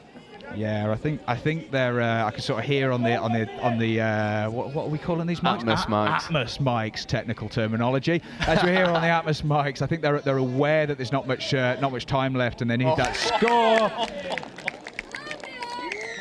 Lovely. Yeah, and Archie Devlin. I've been hearing this all day from our cameramen, and I'm going to shout out on the live stream. Our cameramen have been calling Archie Devlin Ballon d'Or. And I completely agree, because that footwork is just unreal. Like, how do you defend against Archie Devlin? He's got a good little step on him, because if you defend narrow, he throws long. Yeah. If you defend the long ball, he steps you. Yeah. I mean, the only thing that you can do is try and take time away from him, right? And the problem, I suppose, with this Exeter team is if you try and take time away from him, somebody else in the team is going to find the time. But you know, it's all about staying square in the middle and then taking time away from him so that he can't throw those balls. But yeah, he's turned into a wonderful little player, isn't he? And yeah, fair play to him. Mr. Ballon d'Or out there, I'm sure he'll be happy with that 10 minutes of touch. Yeah, he must be, and so will Exeter. Obviously going down initially to what was a brilliant start from Birmingham, and then Exeter just grew into this game and started to turn the screw. I think maybe a bit of lethargy at the start, maybe taking this game a little bit for granted, almost kicked into gear by the prowess of Birmingham, and then end up going in 3 tries to 2. Yeah, I think credit where it's due to Birmingham. You know, they're a good team. They've got some really good players out there, and they made Exeter pay. I'm not sure lethargy is the right word, but I think the good thing that we've seen about Exeter throughout this series is they don't get phased. They know that if they concede, that they can just go back out on the pitch and sooner or later they're going to execute, and that's what we saw over the last 10 minutes. They're calm, collected, and got the job done when they needed to. Yeah, completely agree. Getting the job done is the aim of the game for Exeter at the moment in this cup quarter-final. It gives us a nice opportunity to shout out the plate semi-final that's coming up at 2:10 between Loughborough Twos and Durham Knights. Loughborough Twos obviously victorious over Surrey Stags. A little bit of a more challenging game, but you know, you've got a hand in many teams at the moment. Loughborough, their Twos will be pretty happy and aiming for that plate final, won't they? Yeah, I think they've got a really good chance. They put a strong team out today. They looked really, really good in that last game against Surrey. I was stood in the in-goal area, just sort of one and a half eyes on the game. And yeah, they look really good. They look good striking the line. They've got a set of players that know how to attack, and yeah, they look good. Ones to watch. Definitely ones to watch, and I know that they've set their horizons pretty high. And we've got a minute left to go until this second half, so I will pose a question. We're sort of jokingly sort of saying, like, how do you defend Archie Devlin? Well, obviously you've got to defend much more than just one individual for this Exeter team. Birmingham defensively, is there anything that they could maybe sort of build upon going into this second half, or is it a case of just try and chase and back their athleticism? It's a good question. I think they've done well for the most part. You know, that we've seen them make it difficult for Exeter on a number of occasions. The couple of times that we've seen them score, it's been a couple of like maybe basic errors. There was a sweeper where they scored on the short side. We'd like to see the winger kind of releasing a little bit earlier there if we're going to get technical. And then just that, you know, that Archie step back hole there. It's just that little bit of extra work rate to get under and get square earlier. We want to see our defenders with square hips. But yeah, you know, I think they're doing really well. I'd be in the box telling Birmingham to put pressure on the ball, put pressure on Exeter, and make them make mistakes. You know, we've not seen them phased over the last the series, but you know, that's what you want to do to a team that with littered with stars, is put pressure on them, and we've not necessarily seen anybody be able to do that consistently yet. Yeah, it's almost being able to like drag them into a bit of a dogfight and just sort of take their time away, take their platforms away, maybe be a little bit bitey in the touch. You know what I mean? Like just add that little bit of sharpness in the touch. As you see, Archie Devlin goes through the gap. Can he find the player? It just goes to ground, and the warning signs already. Warning signs already, yeah. It's good to see that from Archie. Actually, you know, sometimes he can be a little bit keen to kind of step back and do a little bit too much, but he just did the easy thing there by just gassing through, a little bit of footwork, and no, it was really nice and lucky not to come away with a score. Yeah, this is fitter. Birmingham trying to scoop through. It's a good idea, trying to switch back on the inside. Nothing doing. Ball goes to ground, and Birmingham, I think, do well to complete their sets more often than not. I think the interesting point for me is where those sets finish. They're not, off their transition, not really getting into that end goal area. They're always scooping from like 20 metres out. Yeah, I mean, it's obviously a territory-based game a lot of the time, Touch, and that's come off of a really good set from Exeter where they've buried the ball inside of the 7. The times that Birmingham have been able to get good momentum is where we've maybe had turnovers in midfield, or like we see here, a little bit of pressure in midfield gets them a turnover. So. Yeah, it's that's the key thing. It's getting sets either inside of your half or you know from around the 10 where you're able to keep that momentum and pressure up, and hopefully Birmingham can either score or leave the ball inside of their 7, as we see number 11 Rory Marshall have a go on the outside of Heather Richardson there. Looks like Birmingham going to come into a sweep. Yeah, Marshall picks up. It's a good option. ball's in a good area, just not quite on the same page as some of those supporting players. Ball's deemed to have drifted forward as well. Yeah, I think Exeter were key to that. I could see Cole Graham was in a good pre-touch position there. It was nice and square, and he was level to that pickup, and it put pressure on Birmingham. Unfortunately, that releases the pressure valve. Fresh set of 6, and Exeter can ruck out, and we know they can do that with ease. So yeah, here comes Matty Hawes in for a 32 scoop, and looks like we're going to get a fresh set of 6 there. That was nice from Exeter, nice and easy. Yeah, just beat the man on the inside, found that overlap, and then it was a simple case of hands to the wing. Birmingham back the ball down. Here is Hawes to Henderson. Henderson on the link punish, looking to get round the outside, and does so oh so effortlessly. Yeah, lovely score there, wasn't it? The Exeter do a really good job of moving the ball early. So you see on that turnover, the ball was rolled and it's hands all the way across. They create the space, they find the 7, and yeah, just execute on the short side. It's a good job as we see Josh come to the box and celebrate with a little silencer. Oh, he loves it. He loves the University Series.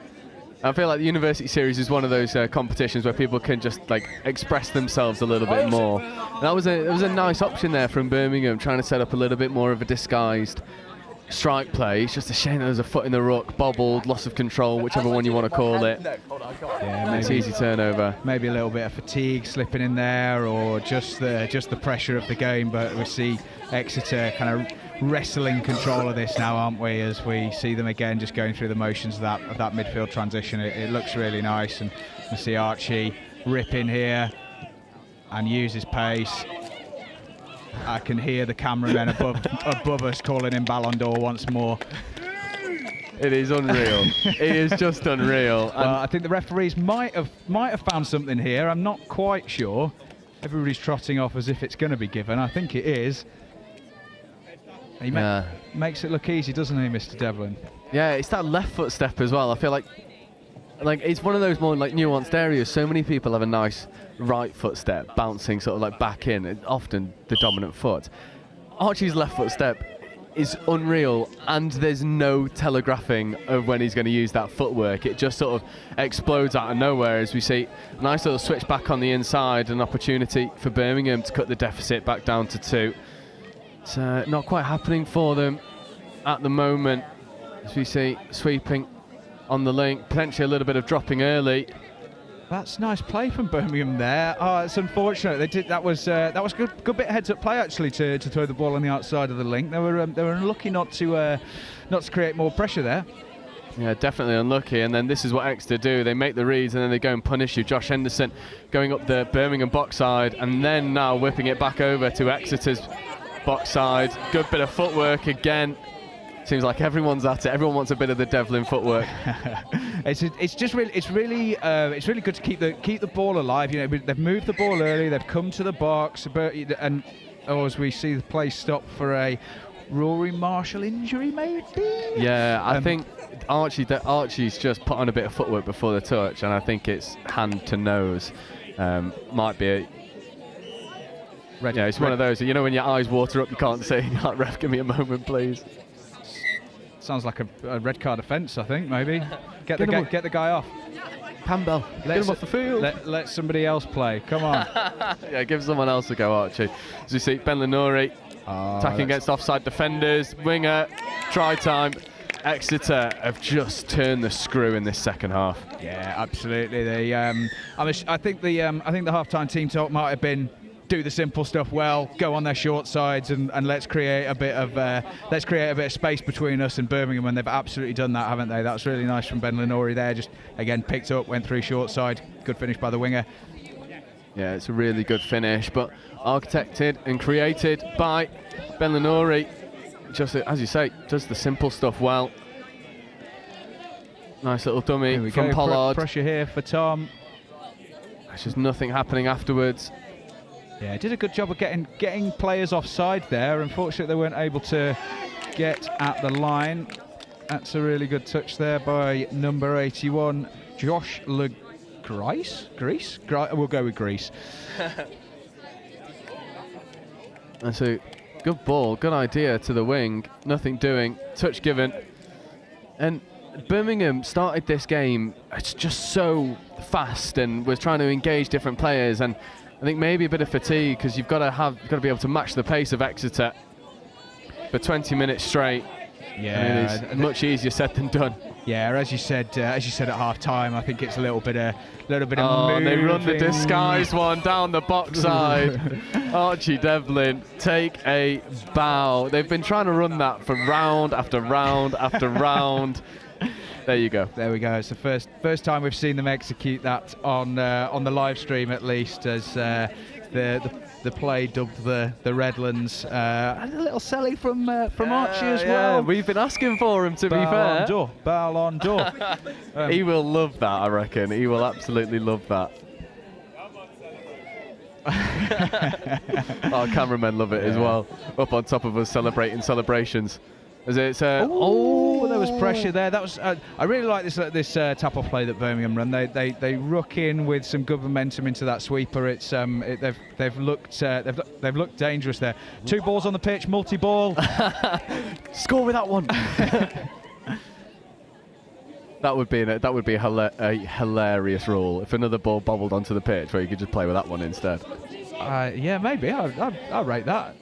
Maybe drop-off rules, like if we need a score, we get 2 balls going. Yeah, two on twos. Yeah. Just quickie battles. Yeah. Oh, unfortunate offside penalty. Yeah, just for Birmingham. Just less than a minute to go, but Exeter going to get another set here. Let's see whether they can put a cherry on top of this one. It's been a clinical performance by them in this second half, hasn't it? Yeah, 4 unanswered tries. Good footwork. Good touch. Yeah, good touch in the end there by James Eriksson. Yeah, just nice and calm from him. He got Cole did a good job of getting underneath him in that touch, but he didn't panic. Got himself onside, made that touch. Going to go the same. A quickie step back. Lovely hole that was. Really good score. Yeah, stunning. Brilliant execution, and sort of comes from this little interplay between Cole Graham and Sophia Jelfs just to engage, bring the middles up, and then it's as simple as just going and executing. And Josh Legreese is the beneficiary. That is full time, and Birmingham in that first half ran Exeter so close, but what a clinical second half performance from Exeter. Yeah, really good. They look good, don't they? I'm sure they'll be looking forward to their semi-final now, and yeah, if that's what we're going to see moving forward into the afternoon, then good luck anybody in their path.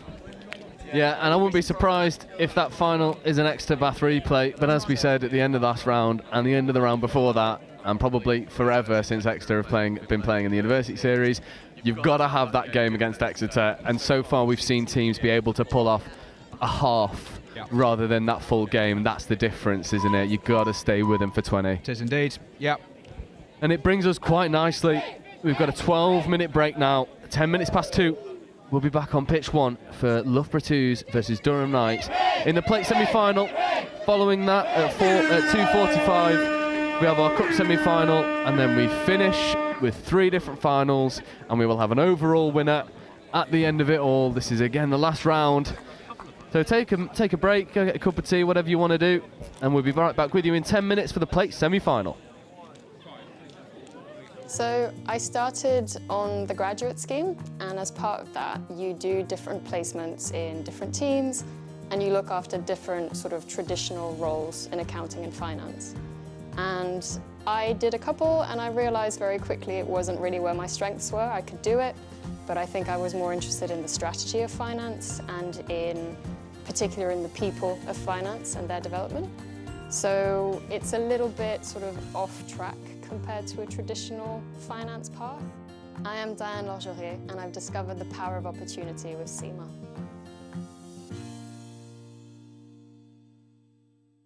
The CGMA designation has a really wide-ranging breadth of subjects, and that's so valuable because it gives you that expertise and that credibility across a variety of different topics, and that means that in any industry that you go into, you'll already have an inkling of what to expect and you already know what the climate is like. It also provides you with a mindset for innovation. And that mindset for innovation means that you're ready to take on any challenge and to shape the future and how it will look like. Studying through the Sema exams, I already felt a little bit of a difference going into the strategic level. I could tell it was a different kind of thinking. It was really maybe more master's level is what I imagined it to be. And then the final exam, so the strategic case study, I remember sitting the exam and thinking, this is brilliant because this isn't accounting or finance. It's about PR, it's about sort of external relations, it's about managing the press, it's about sort of risk and consequences. And so I actually really enjoyed it. This event would not be what it is without all of the hundreds of volunteers that are here at Riverside and at Highfields. And I'm here with Helen, one of our amazing volunteers. Helen, what made you volunteer for the Touch World Cup? So I previously volunteered for the Commonwealth Games, which were in Birmingham. And I live in Beeston, right here on the doorstep. So when I heard that this was coming, I thought it was an ideal opportunity to volunteer somewhere local. Never seen Touch before, don't know anybody associated with it, but I've done a couple of days here so far and absolutely love it. It's a fantastic sport to watch. And what kind of things have you been doing in your volunteering role here at the World Cup? So kind of thrown in at the deep end to start off with because I was on scoring to start with, putting the scores up on the scoreboards at Highfields. Having never seen a touch game before, that was quite a challenge, but I learned quickly. And then with the sunshine out yesterday, I was out on volunteer welfare, going around and making sure the volunteers are all nicely hydrated in the good weather that we've got. It's fantastic to have people like you down at the sport, and with this being your very first exposure to touch, it's quite incredible. Would you recommend it for someone going forwards in terms of coming down and getting involved in the sport? Absolutely. It's amazed me how fast it is, how competitive it is, how fit everybody is, and there's a really fantastic atmosphere. You know, there's lots of friendly rivalry between the teams, and yeah, it's a great event to either come and watch or to come and take part in. Well, we really appreciate people like you coming and making these events such an incredible experience. So thank you so much. I think accounting and finance has become much more about risk and much more about being able to manage the unknowns. The finance business partner role of today is nothing like the 5-year from now finance business partner role. It's in technology, in intelligent sort of automation. Means that accounting and finance really has to focus on adding value and adding value for money more than anything.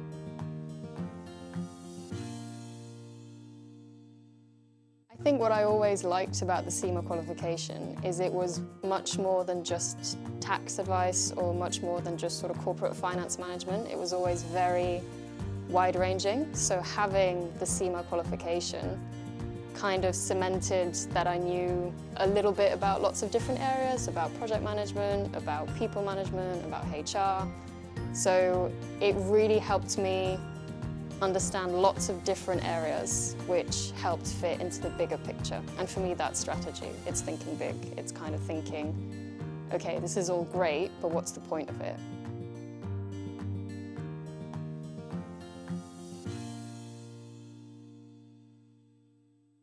It was the first time in my life that I was studying something that I'd actually be doing at work the next day. I'd never had that connection between work and study before.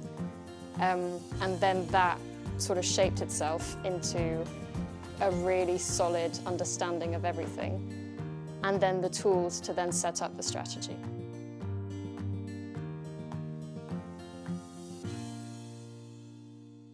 Are you interested in careers in finance and business?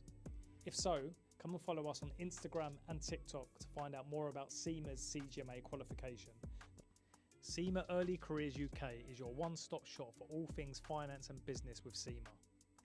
We're going to share job opportunities, career insights, employability advice, success stories from Sema members, events, competitions, and much, much more. So follow us today, Sema Early Careers UK on TikTok and Instagram. Management accounting explained in touch rugby terms.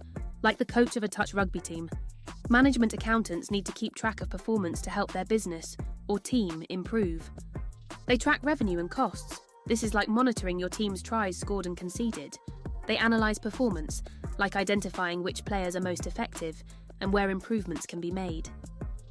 They develop strategies, like creating game plans to help your team win. Management accountants make informed decisions to help businesses, your team, succeed. Find out more about becoming a chartered global management accountant with Sema today.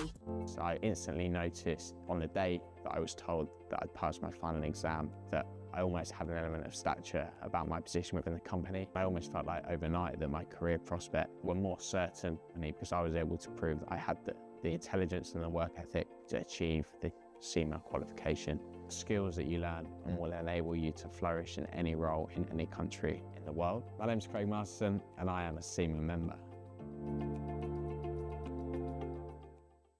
My graduate experience in global procurement and at the time global real estate finance was a real kickstarter for my financial career. I realised I wanted to work as a management accountant in an industry company. It just made sense that Sema was the qualification for me to choose to study in order for me to enable that career.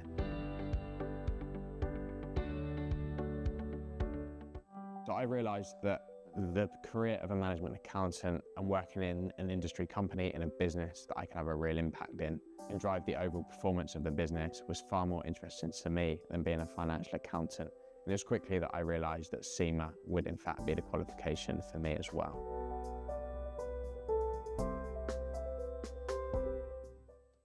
Sema taught me the methodical approach to problem solving, which enables me to apply myself in any given business situation that I find myself in. And one of the key benefits to me of studying Sema that I've noticed within the real world environment is that I'm able to take a look at the bigger picture, approach it from a more holistic approach, and ensure that I put a plan in place that will enable me to reach the goal of that particular task or project.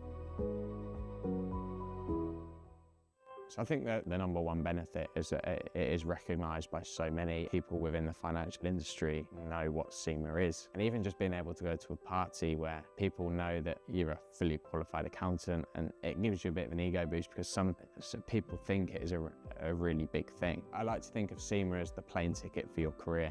And then it's up to you to go on that journey, get new experiences, learn new things, and really make your career what it is.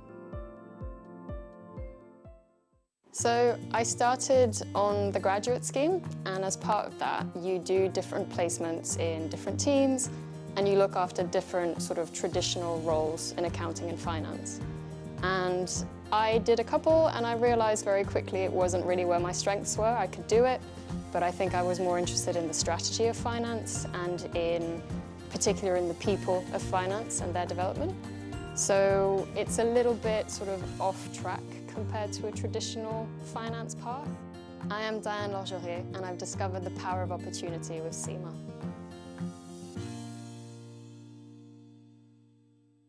The CGMA designation has a really wide-ranging breadth of subjects, and that's so valuable because it gives you that expertise and that credibility across a variety of different topics, and that means that in any industry that you go into, you'll already have an inkling of what to expect and you'll already know what the climate is like. It also provides you with a mindset for innovation.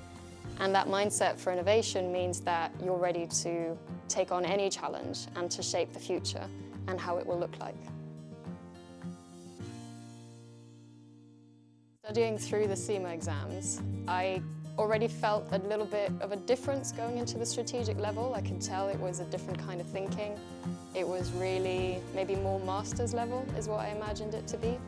And then the final exam, so the strategic case study, I remember sitting the exam and thinking, this is brilliant because this isn't accounting or finance. It's about PR, it's about sort of external relations, it's about managing the press, it's about sort of risk and consequences. And so I actually really enjoyed it. This event would not be what it So welcome back to this plate semi-final, and it is an all-purple derby between Durham Knights and Loughborough 2s. Loughborough attacking from left to right in this first half with the little pink strip on the side. Durham in all purple defending right to left as we see Hawkrig in motion once again, trying to go round the outside, balls off to the winger, and that is score given. And what a way to start, although... Oh, just a little bit of hesitation for some reason that is not too clear to me. What is clear is Matthew Hawkrig has begun this game as he left off in the quarter-final, sweeping around the link and this time hitting the wing rather than going himself. And it is a stunning opener from the big man. Durham will look to reply themselves. See a couple switches coming in. 32 platform. Ball, opportunity long. It is an absolute pill.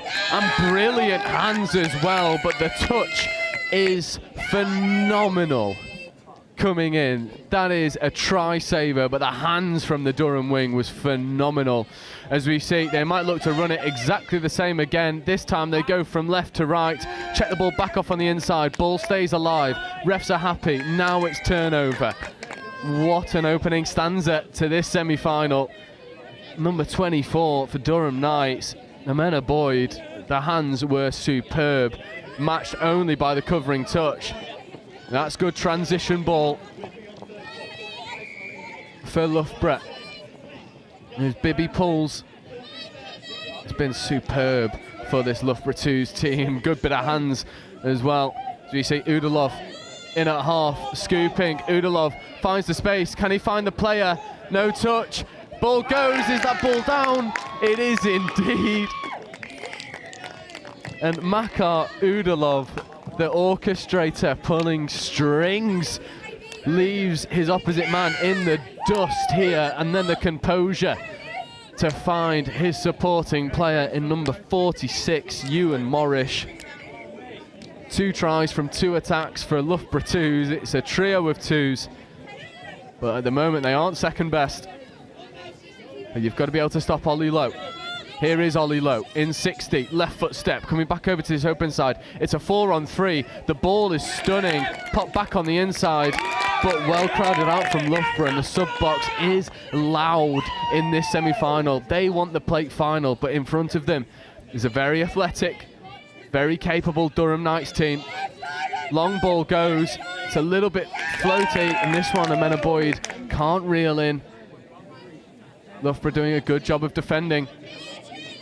As you see, Aston Brett trucking it up. Good momentum. Followed by Merrick Hayes.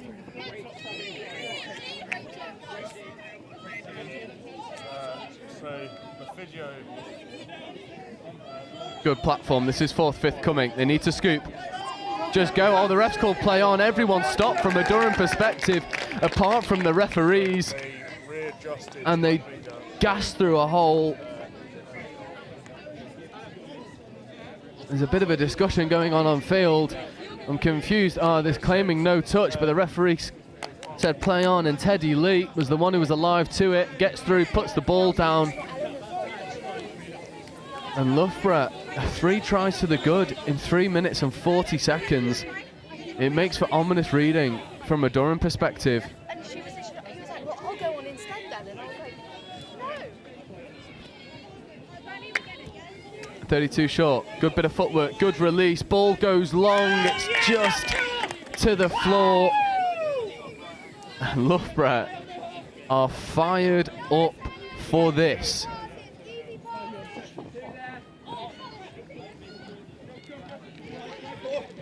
Oh, bit of confusion at the roll ball.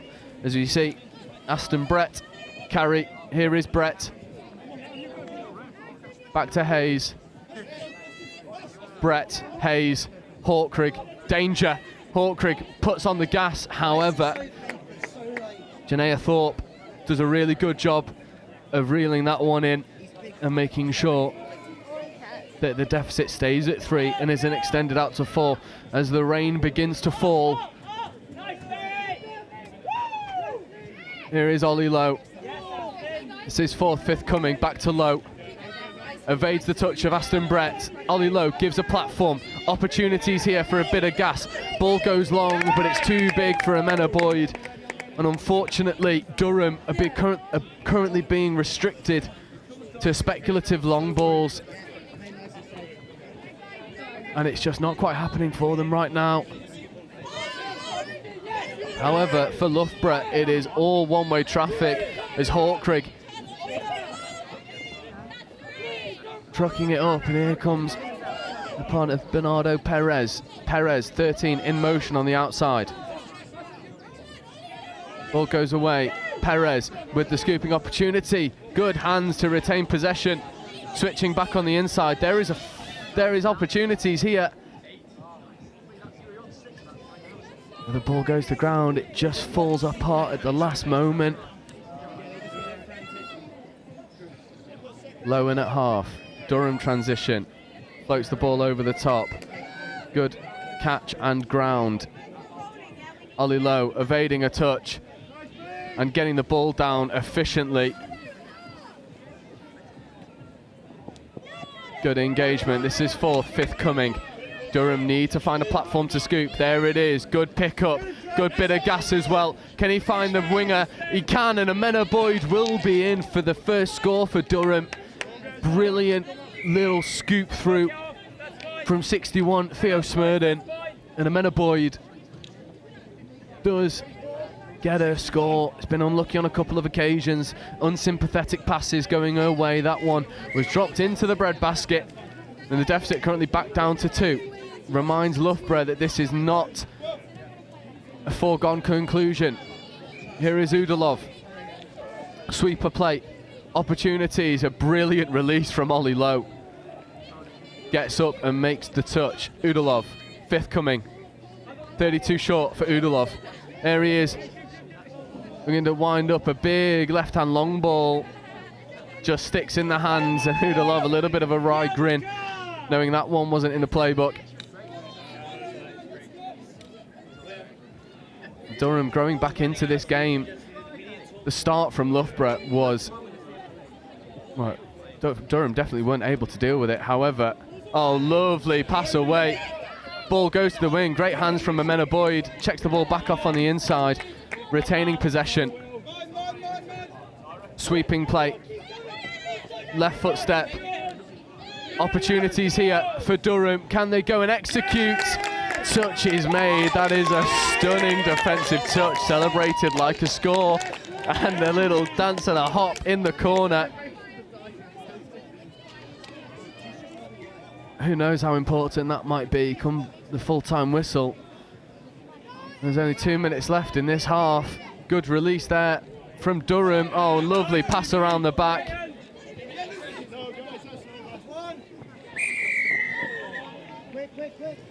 Oh, but that ball's been deemed to be over the mark. Just carries that in the touch, and Durham play it quickly. Here is Smurden. In 61 with Caelan Brown. Smurden, Brown, Driscoll was in motion. Here is Driscoll. Smurden, Brown, Smurden, Driscoll in motion. Long ball is on, doesn't need it, picks and goes himself. However, he was half, I believe. No, that is score given, so mustn't have been half. Curse to the commentator. Get it wrong, it's out there forever. As we see, we'll have a look at the replay. No, Smurden was half. So Smurden was half, and it's a howler missed by the referees.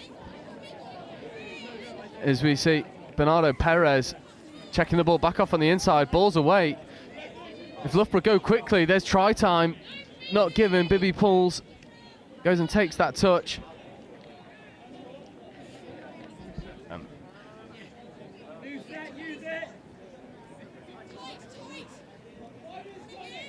Sweeper play, BB pulls in motion, looking to dive at the line. That is 6 touch turnover and 15 seconds left to go.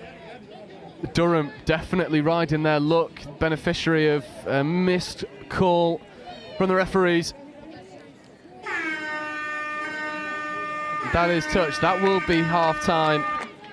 And what has been a really interesting first half in this cup semi-final, plate semi-final, sorry.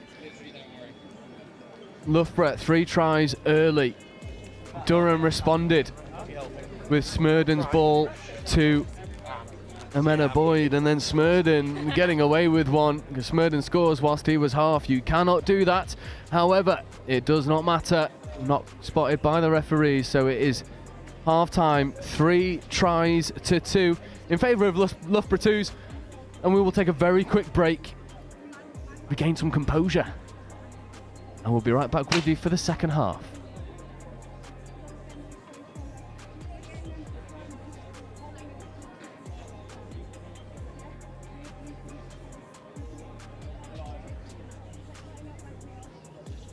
Officials, 2-minute warning.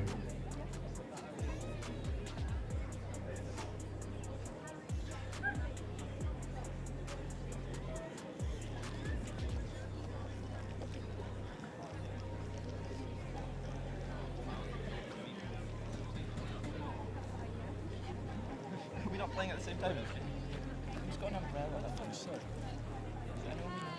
Are we meeting now? Where are we meeting?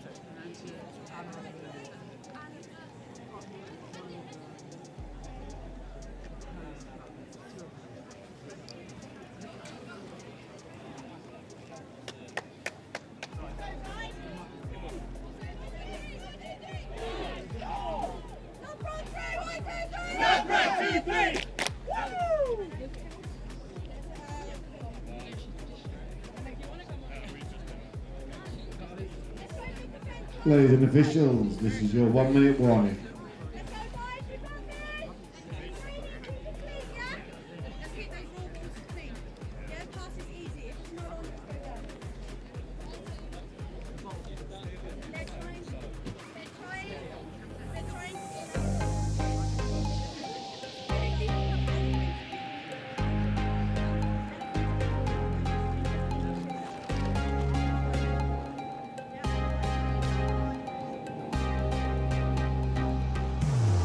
Ladies and officials, 30-second warning, please take to the field, ready to play.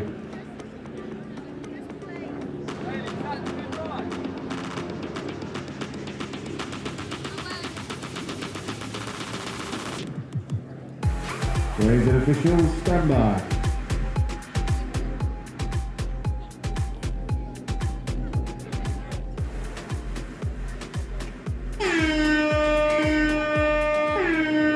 So welcome back, second half, crunch time for both of these teams. Durham Knights now attacking from left to right, the all-purple derby versus Loughborough 2s. Plate semi-final, place in the final on the line. Durham look to run that 32, go expansive, it's a lovely flat pass, the ball is whipped to the wing and Durham open the scoring with a superb bit of play. Just getting round the outside of Loughborough all too easily, and it comes from Smurden to Driscoll and then finished by Janea Thorpe, and it is just good heads up play. This is third touch coming. Oh, an opportunity just to go through the middle. No touch claims, but the ball goes loose. It was a touch and pass, so late call on the touch. Must have been. Durham really riding the momentum at the moment. It's been a huge momentum swing from the opening 5 minutes where Loughborough put 3 on without reply. Durham have done so well to come back into this game, make it a really close affair, as we see Durham once more just start to glide around some of the Loughborough players. That's gone forward, not given. It is indeed. Good spot, referee. Massively forward, spotted.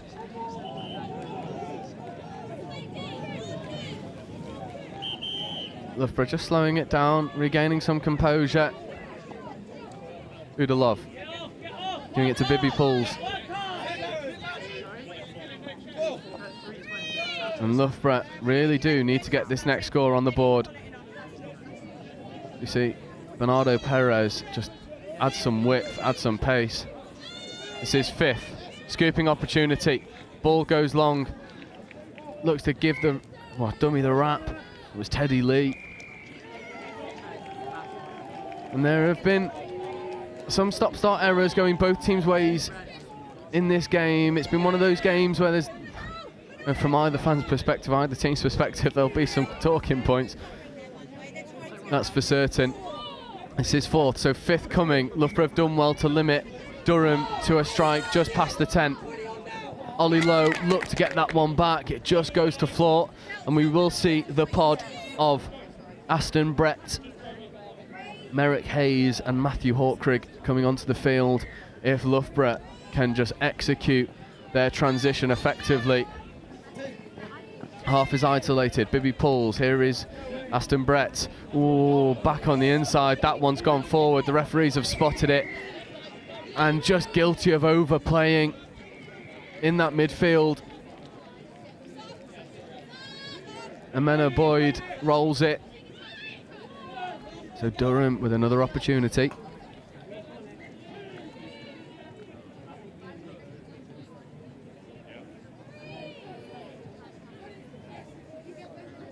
Durham now with fresh legs on the field. Open side quick key. Looks to step back. Oh, opportunity to flash it left. Not taken. Strangely so. Oh, it's a lovely ball into the space, and Durham Knights are marching in this second half. It is Caelan Brown, the beneficiary of this little pop pass, little floater into the hole. Oh, it's a lovely little hole hit from Caelan Brown. Theo Smurden delivers the pass. This is 2. That's 3. However, there's another loss of control. So unforced errors creeping into the Loughborough 2's team.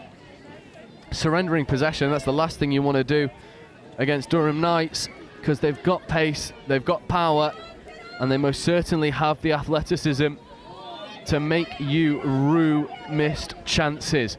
As we see Durham Knights now on 5th touch, looking to go long, inside ball, good touch made. Loughborough going to need more of that. There's only one try in it. This is stinking of a drop-off. Both teams' defences are doing well at nullifying each other more often than not. Durham's definitely on top in this second half. This is 5th coming. Good scooping opportunity. Just looks to put the gas on. Finds the space. Can he find the spare player? Oh, and it's a good diving touch. And there was just no one keeping up with Teddy Lee. Lee had gone all the way through, found the in-goal area, he did his job, but there was no supporting Loughborough player that was on the same page that could find any sort of space. And they might rue to miss that chance, as the rain really does start to come in hard. This 5th coming. Low, platforming. That 6th touch turnover, good defensive set from Loughborough. But this is where they need to complete. And the honest answer is they don't, pretty sloppily. It's a sloppy attempt at transition. There's Ollie Lowe, there's the ball, there's the score.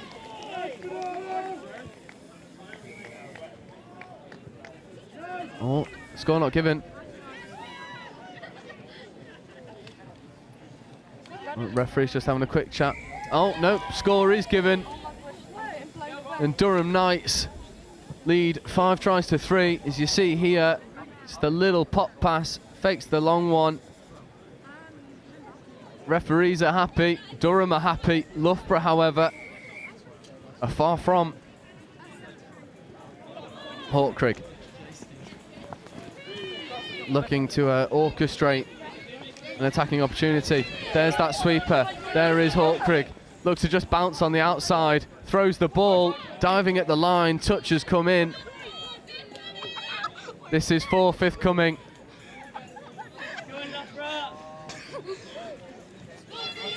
Hawkrigg, opportunities. Goes long. Oh, if it's caught, it's tries. However, in these conditions, the ball doesn't stick. Loughborough need to try and draw a penalty or something out of Durham.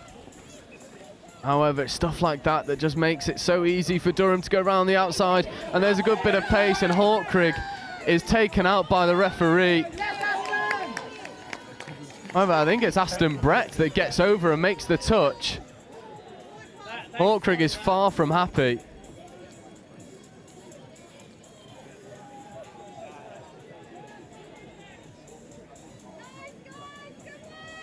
The refs are just going to have a quick chat.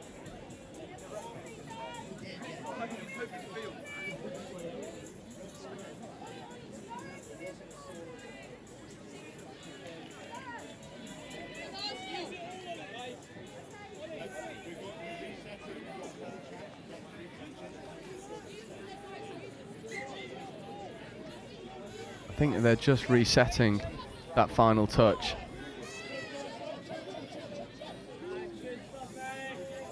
Unsure what the touch count is now, considering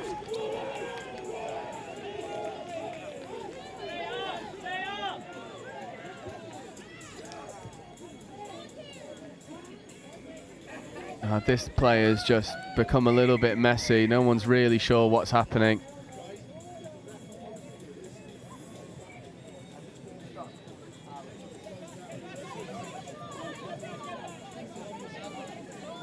Hawkrigg, though, certain of one thing, he wants to go forward.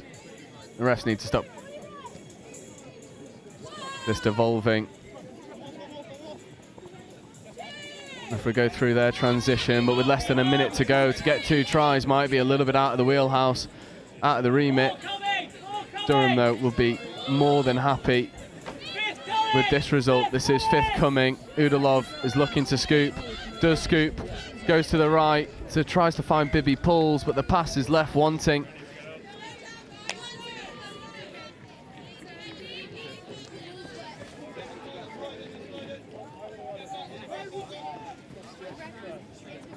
And this stop-start nature, lots of chat between player and ref, is going to suit Durham to a T, because there is mere seconds left to go. That is the final hooter. Durham will surrender the touch. They will be in the plate final, not without a bit of controversy. The score in the first half, where Smurden was half, there was a couple other bits as well, but even if that score is chalked off, Durham would win 4 tries to 3. As it stands, it is 5 tries to 3 over Loughborough 2's.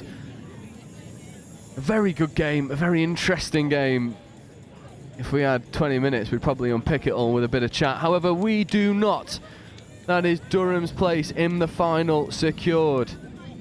Coming up next, in just over 10 minutes, we have the Cup semi-final between Exeter Hurricanes and Notts Trent. A very interesting game, and that'll be with you in a little over 10 minutes' time.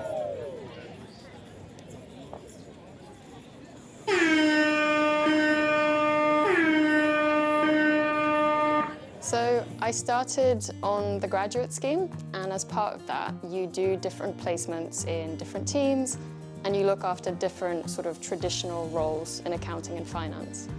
And I did a couple, and I realized very quickly it wasn't really where my strengths were. I could do it, but I think I was more interested in the strategy of finance and in particular in the people of finance and their development. So it's a little bit sort of off track compared to a traditional finance path. I am Diane Lorgerier, and I've discovered the power of opportunity with Sema.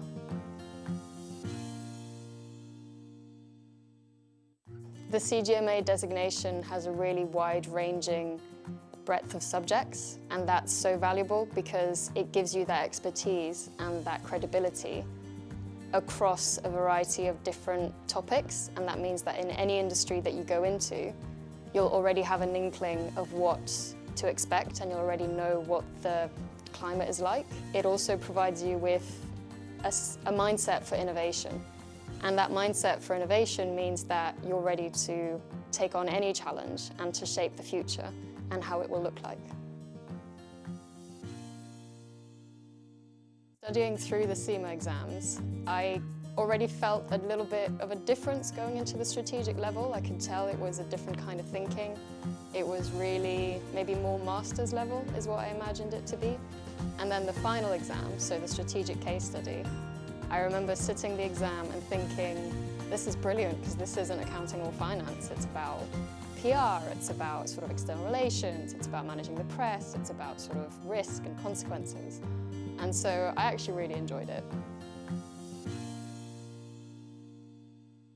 This event would not be what it is without all of the hundreds of volunteers that are here at Riverside and at Highfields. And I'm here with Helen, one of our amazing volunteers.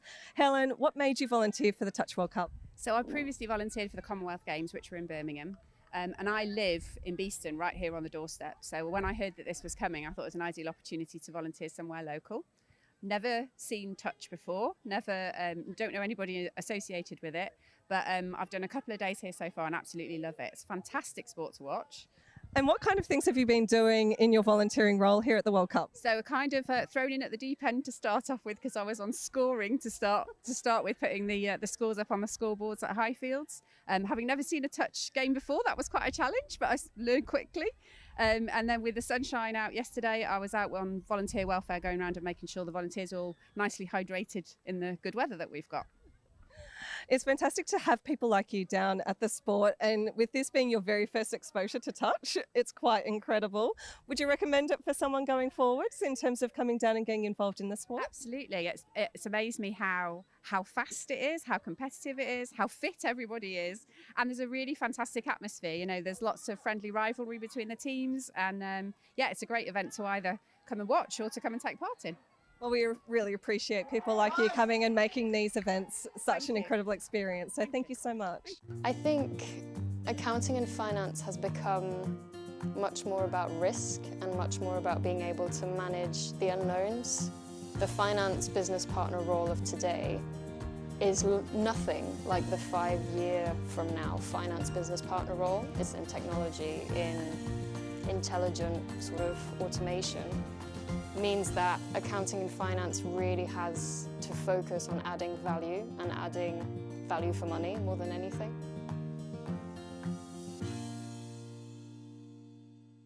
I think what I always liked about the Sema qualification is it was much more than just tax advice or much more than just sort of corporate finance management. It was always very wide-ranging. So having the Sema qualification kind of cemented that I knew a little bit about lots of different areas, about project management, about people management, about HR.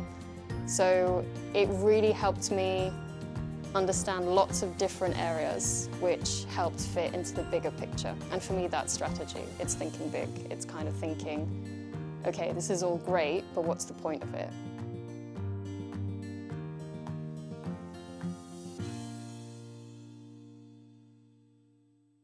It was the first time in my life that I was studying something that I'd actually be doing at work the next day. I'd never had that connection between work and study before. And then that sort of shaped itself into a really solid understanding of everything, and then the tools to then set up the strategy.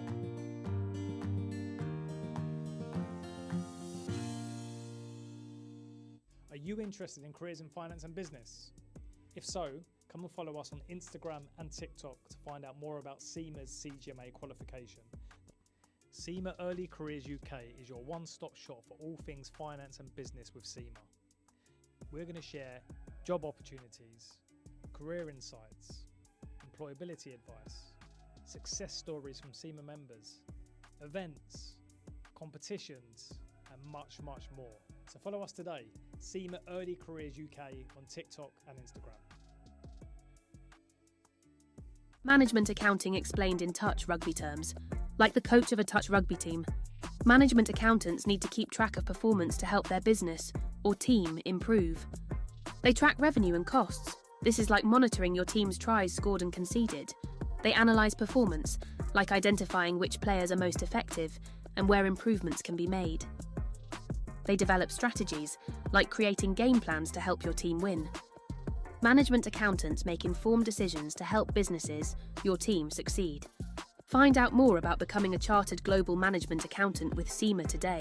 So I instantly noticed on the day that I was told that I'd passed my final exam that I almost had an element of stature about my position within the company. I almost felt like overnight that my career prospects were more certain because I was able to prove that I had the intelligence and the work ethic to achieve the Sema qualification. Skills that you learn and will enable you to flourish in any role in any country in the world. My name's Craig Masterson and I am a Sema member.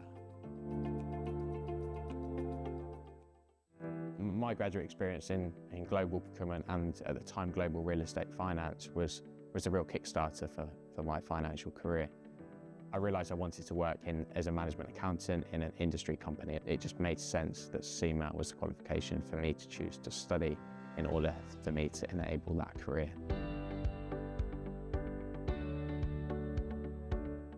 So I realised that the career of a management accountant and working in an industry company in a business that I could have a real impact in and drive the overall performance of the business was far more interesting to me than being a financial accountant. And it was quickly that I realised that Sema would in fact be the qualification for me as well.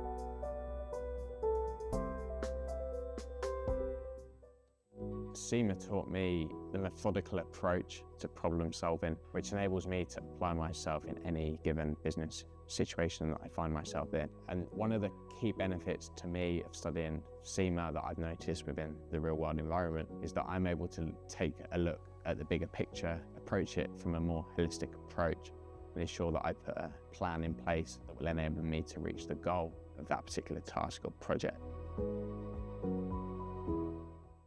So I think that the number one benefit is that it is recognised by so many people within the financial industry know what Sema is. And even just being able to go to a party where people know that you're a fully qualified accountant, and it gives you a bit of an ego boost because some people think it is a really big thing. I like to think of Sema as the plane ticket for your career.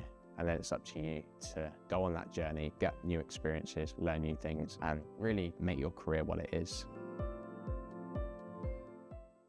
So I started on the graduate scheme, and as part of that, you do different placements in different teams, and you look after different sort of traditional roles in accounting and finance. And I did a couple, and I realized very quickly it wasn't really where my strengths were. I could do it, but I think I was more interested in the strategy of finance and in particular in the people of finance and their development. So it's a little bit sort of off track compared to a traditional finance path. I am Diane Lorgerier, and I've discovered the power of opportunity with Sema.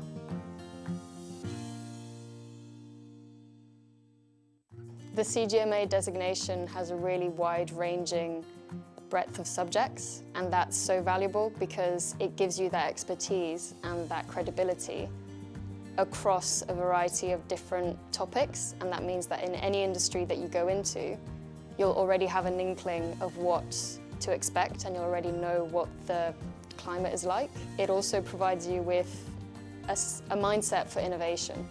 And that mindset for innovation means that you're ready to take on any challenge and to shape the future and how it will look like. Studying through the Sema exams, I already felt a little bit of a difference going into the strategic level. I could tell it was a different kind of thinking. It was really maybe more master's level is what I imagined it to be.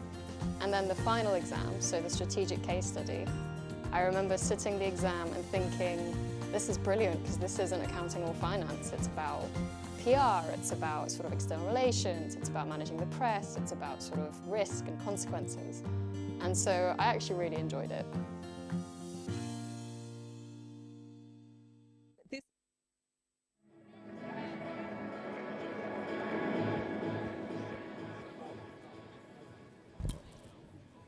So welcome back to this Cup semi-final between the Exeter Hurricanes and the Notts Trent Timberwolves. This is a game that's got us licking our lips. It's going to be a close affair between the two. And once again, I'm joined by Dan Powell. Dan, how are you seeing this one play out? It's going to be a spicy little game, I think, this one. I think it's the first time we've seen Trent in a semi-final, potentially, this year. Yep. They've got a team with a lot of superstars in them. I think that there'll be a challenge that Exeter haven't faced today. So, yeah, looking forward to this one. Yeah, trying to get the pulling out as well is Sam Dixon working with Jake Rigby, but Josh Henderson just snipes it. Jake checks back, looks to go through. Ben Lenori crowds him out. Early stanza. Yeah, good first set from Exeter there, wasn't it? I think that Josh Henderson saw that one coming. Yeah, good to put some pressure on Sam Dixon early in this game. Yeah, and I feel like everyone knows Sam's game at this point in time. Like, he is top try scorer for a reason in the BUCS tournament, and it is that quickie play that he runs so well with Jake Rigby.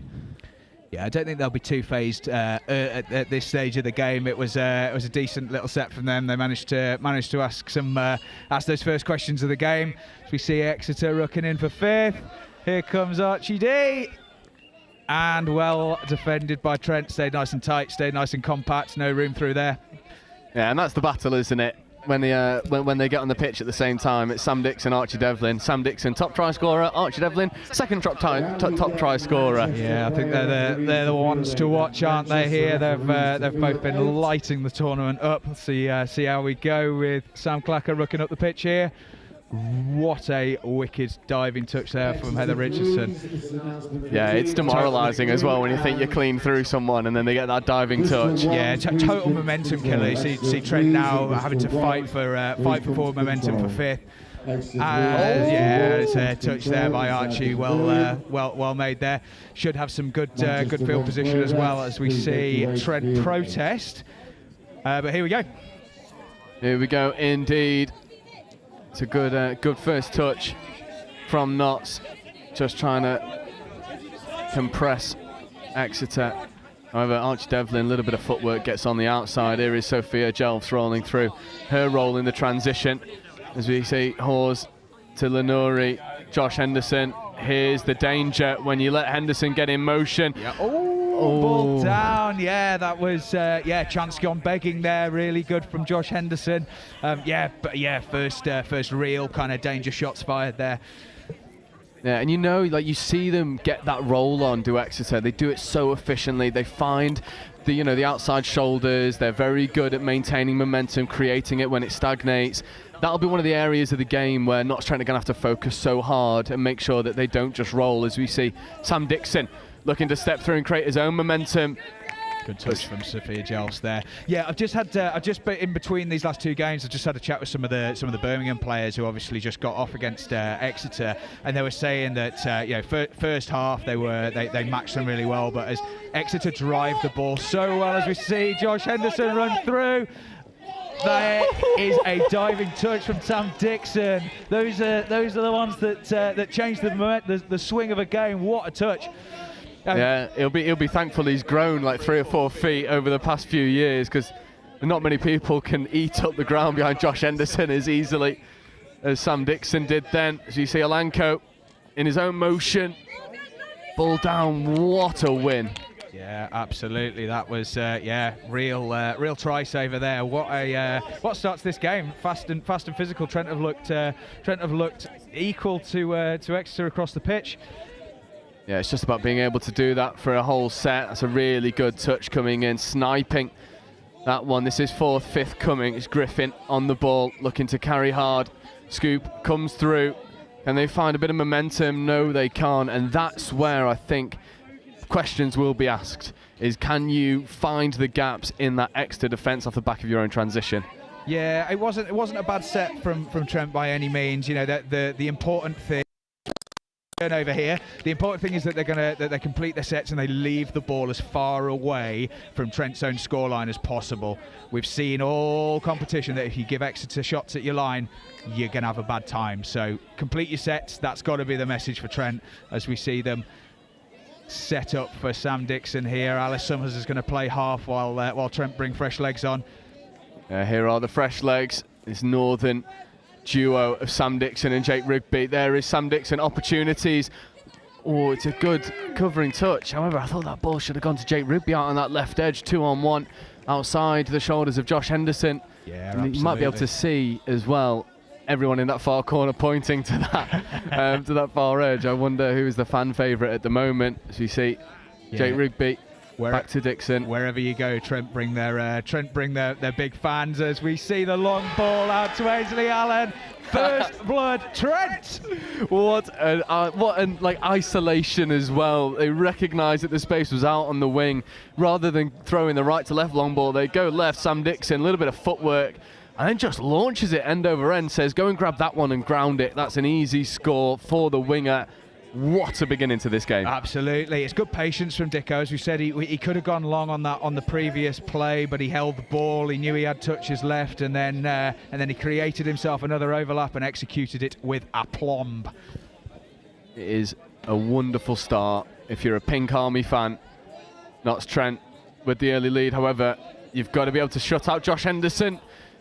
Lovely reply from Josh there. Just isolated that link there, won that ruck. Questions over whether it was over the mark, but the refs are happy to let it go, and executes the 2-on-1 marvellously. 1-1. 1-1 indeed, and that's what happens with Exeter. You get an inch ahead and they say, well, no, actually, we don't fancy you being that far ahead. As we see, Jake Rigby and Sam Dixon again working in the middle. Two boys out of Northwest. Yeah, we're going to see a lot of this in this game. So anytime that we get a tap off, I think we're likely to see these two out in the middle, and it's going to be up to Exeter to stop them as we see them come into fifth with nothing on. So Exeter have won that battle, and Exeter live.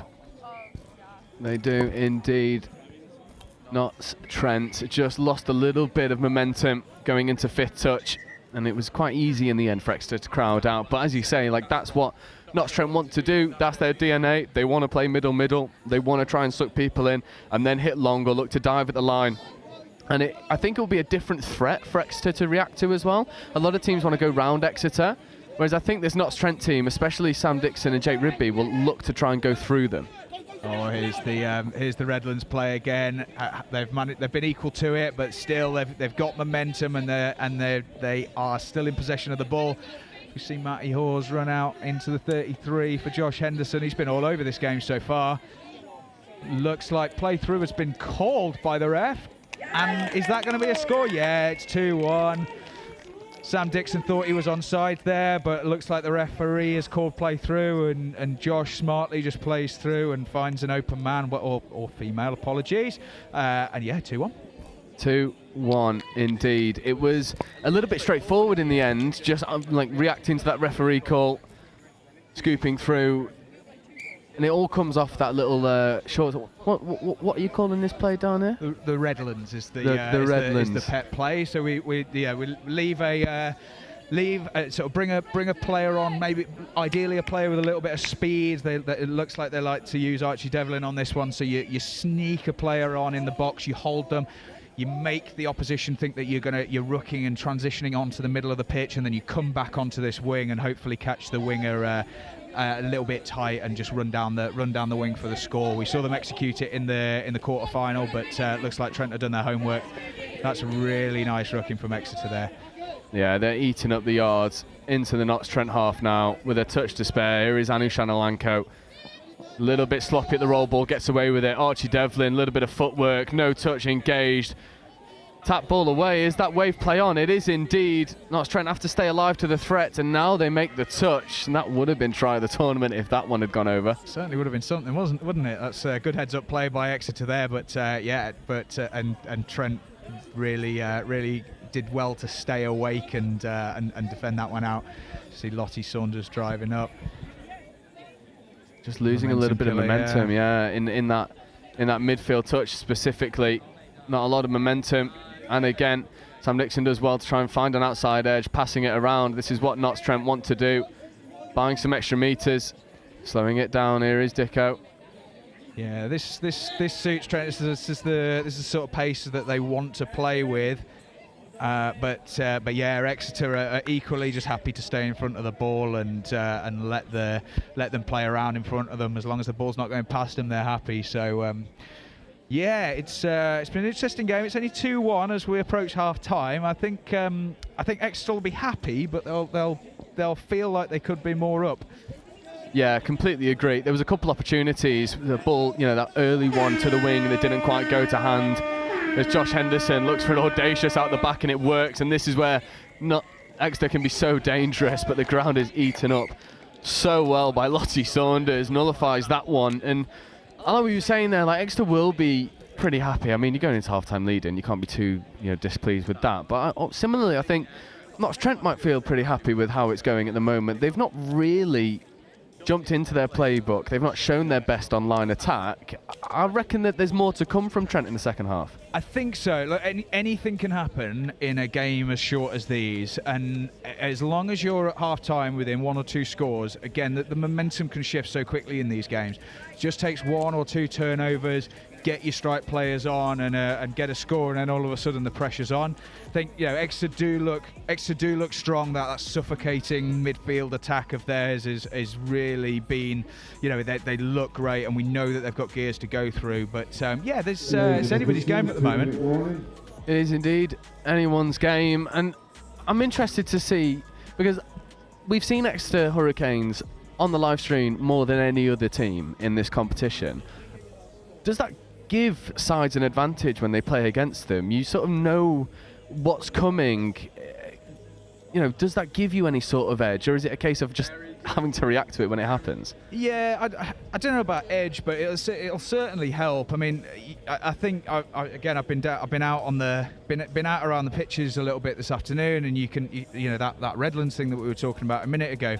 People are talking about it. Have you seen them running it?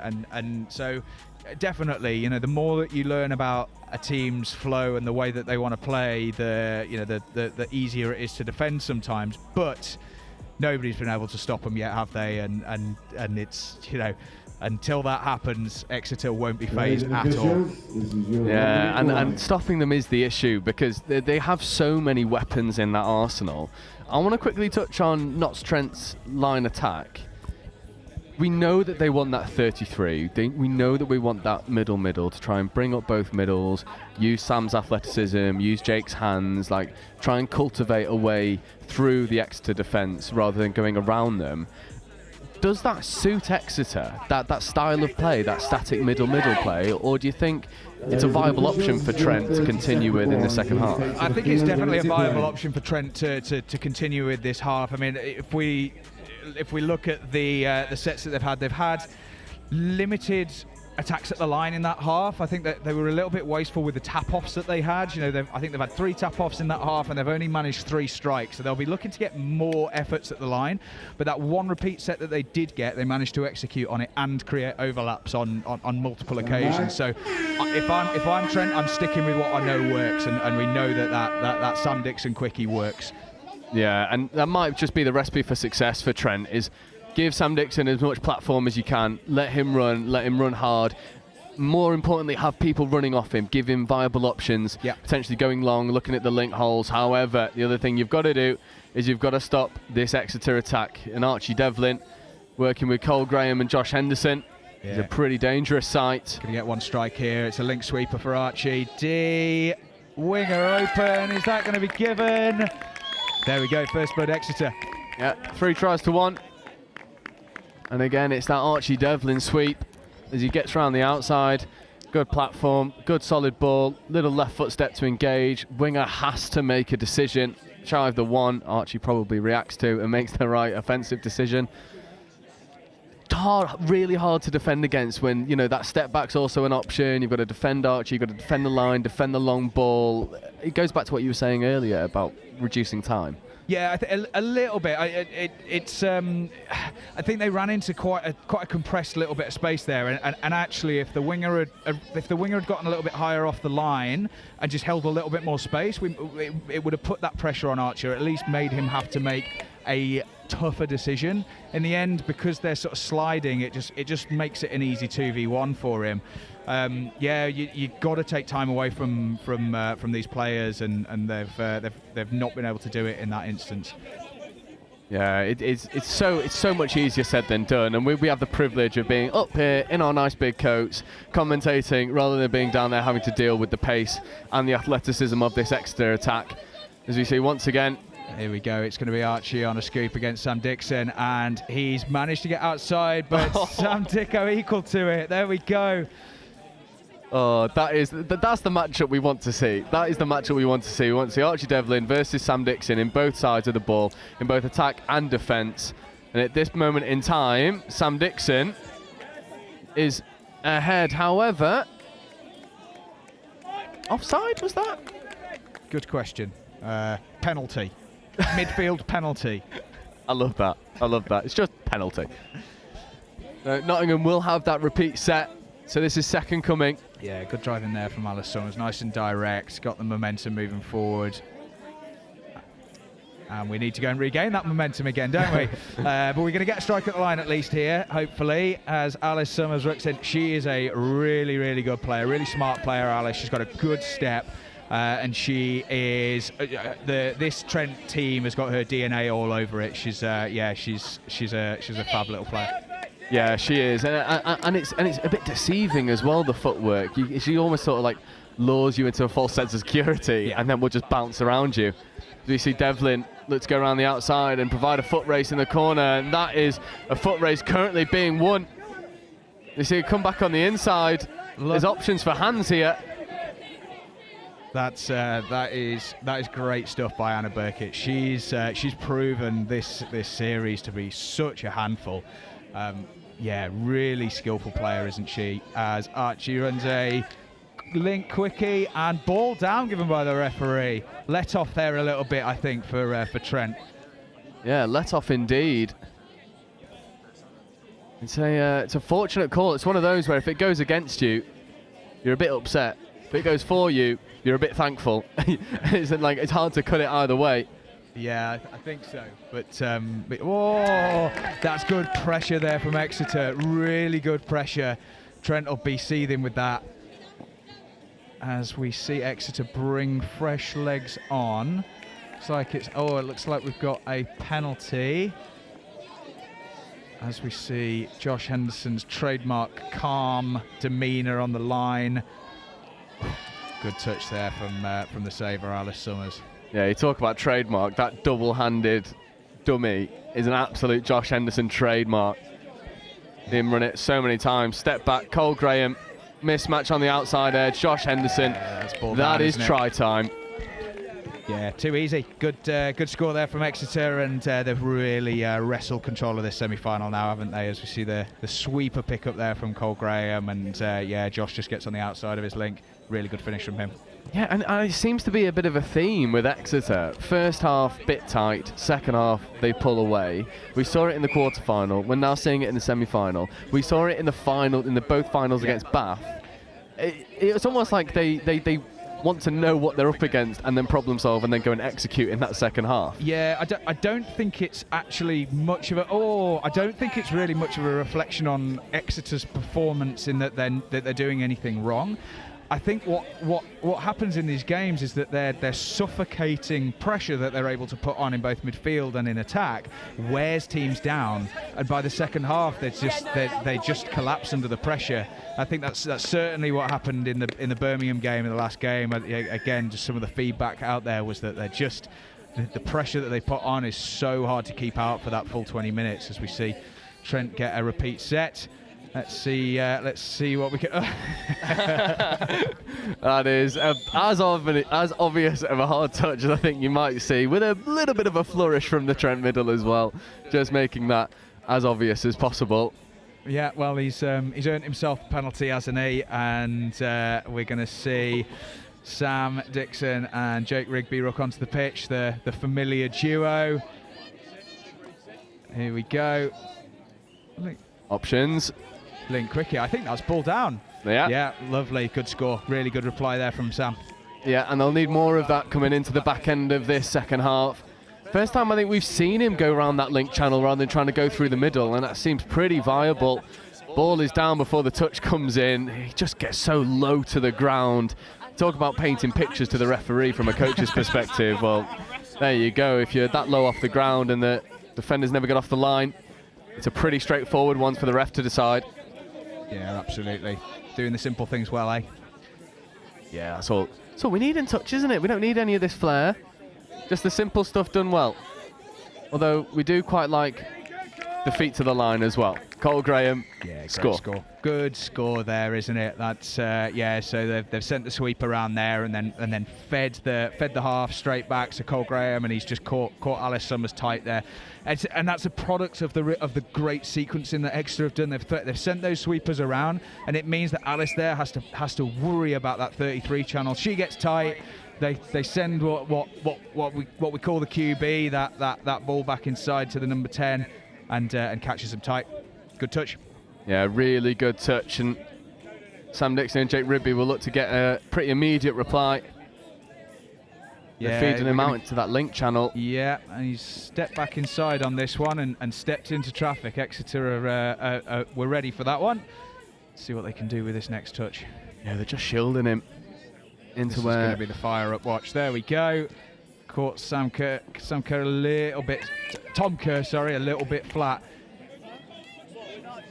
It's good endeavour, good ideas. It's just that, those 1%ers, that level of execution, hitting him in stride. Yeah, and we see Exeter straight back onto the ball, straight back on with momentum, and it's stifling. It is, and as you say, I love the word, it's suffocating. Takes away any sort of moral victories you can think, as we see. That's fifth touch, so creating something from nothing. And Josh Henderson just decides, well, I'll take that, and a little trademark, I'm going to drop the ball away. However, Fergal's more than up to the task. What's it? Oh, he's been sent for time. Okay, so, I mean... Now it's game on. I mean, you got to score a try every 30 seconds, but... It might be too late. I think, I'm not sure that deserves to be sent for time. I realise the cynicism in what he's done there, but yeah, I think we can probably just give a penalty, or maybe if you've got to force sub him, then so be it. But I personally don't want to see people leaving the pitch for things. I know it's cynical, but is it really going to affect the result of the game? Yeah, no, and that perspective's true as well. Is it going to affect the result? Is it really worth it? Yeah. And yeah, it was just a little one, just a little. It wasn't like he booted the ball across the field. Do you know what I mean? Like if he'd done that, I would have been like, yeah, fair, send him for time. But it's just a little one. Jake Rigby and Sam Dixon will look to end with a flourish from a Pink Army perspective against the 5-man Exeter Uni side. Ball goes to the wing, it's just left behind, and Sam's left with his head in his hands in the midfield. Yeah, they're going to get another set here. The refs have judged them to have been offside there and interfering. Yeah, they're going to have to go quickly though. There's 10 seconds left on the clock. They do, and I think Exeter are aware of that. They're obviously being reasonably passive. There's only 6v5, but yeah, as you see Keris Gobbin get over at the end of the game there for a consolation try, as it were, but yeah, another professional performance from Exeter, wasn't it?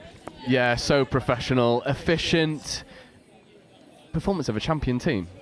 Oh, you calling it? Yeah. I don't mind putting myself out there to be slandered. Yeah, I probably will. I would. If there was a betting app for touch, I'd put a lot of money on Exeter taking home the championship, but we obviously don't know. As you said, anything can happen in 20-minute games, but so far these second half performances of Exeter are just, you can't deal with them. They run you riot, they always make you work. As you said, your description was perfect. They suffocate you. Yeah. They take away any chances, any victories that you may have, and it just, it drains teams. You see teams go into that first half with such energy, and then halfway through that second half the energy starts to wane a little bit, and it just becomes an uphill battle. Yeah, absolutely. So we are going to take a very quick break, and we'll be right back with you for the remaining 3 games, starting with some finals footy. Don't go anywhere.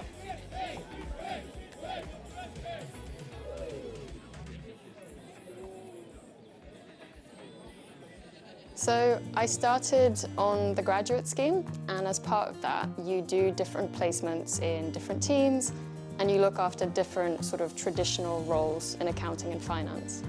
And I did a couple, and I realized very quickly it wasn't really where my strengths were. I could do it, but I think I was more interested in the strategy of finance and in particular in the people of finance and their development. So it's a little bit sort of off track compared to a traditional finance path. I am Diane Lorgerier, and I've discovered the power of opportunity with Sema.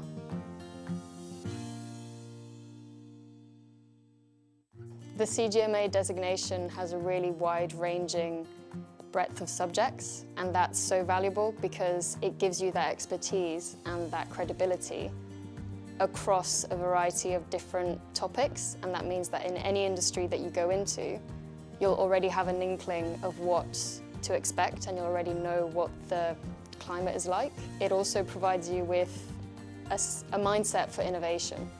And that mindset for innovation means that you're ready to take on any challenge and to shape the future and how it will look like. Studying through the Sema exams, I already felt a little bit of a difference going into the strategic level. I could tell it was a different kind of thinking. It was really maybe more master's level is what I imagined it to be. And then the final exam, so the strategic case study, I remember sitting the exam and thinking, this is brilliant because this isn't accounting or finance. It's about PR, it's about sort of external relations, it's about managing the press, it's about sort of risk and consequences. And so I actually really enjoyed it.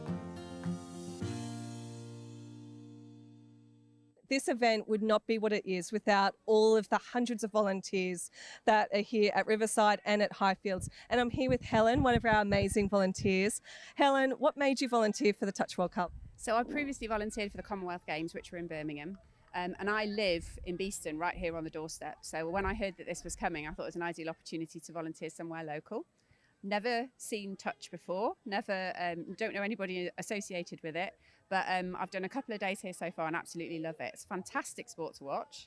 And what kind of things have you been doing in your volunteering role here at the World Cup? So kind of thrown in at the deep end to start off with because I was on scoring to start with, putting the scores up on the scoreboards at Highfields. Having never seen a touch game before, that was quite a challenge, but I learned quickly. And then with the sunshine out yesterday, I was out on volunteer welfare going around and making sure the volunteers are all nicely hydrated in the good weather that we've got. It's fantastic to have people like you down at the sport, and with this being your very first exposure to touch, it's quite incredible. Would you recommend it for someone going forwards in terms of coming down and getting involved in the sport? Absolutely. It's amazed me how fast it is, how competitive it is, how fit everybody is, and there's a really fantastic atmosphere. You know, there's lots of friendly rivalry between the teams, and yeah, it's a great event to either come and watch or to come and take part in. Well, we really appreciate people like you coming and making these events such an incredible experience. So thank you so much. I think accounting and finance has become much more about risk and much more about being able to manage the unknowns. The finance business partner role of today is nothing like the 5-year from now finance business partner role. It's in technology, in intelligent sort of automation. Means that accounting and finance really has to focus on adding value and adding value for money more than anything.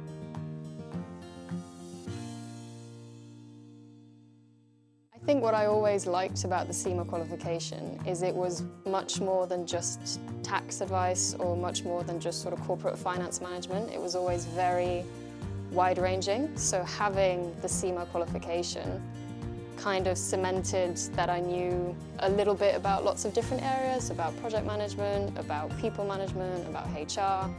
So it really helped me understand lots of different areas which helped fit into the bigger picture. And for me, that's strategy. It's thinking big. It's kind of thinking, okay, this is all great, but what's the point of it?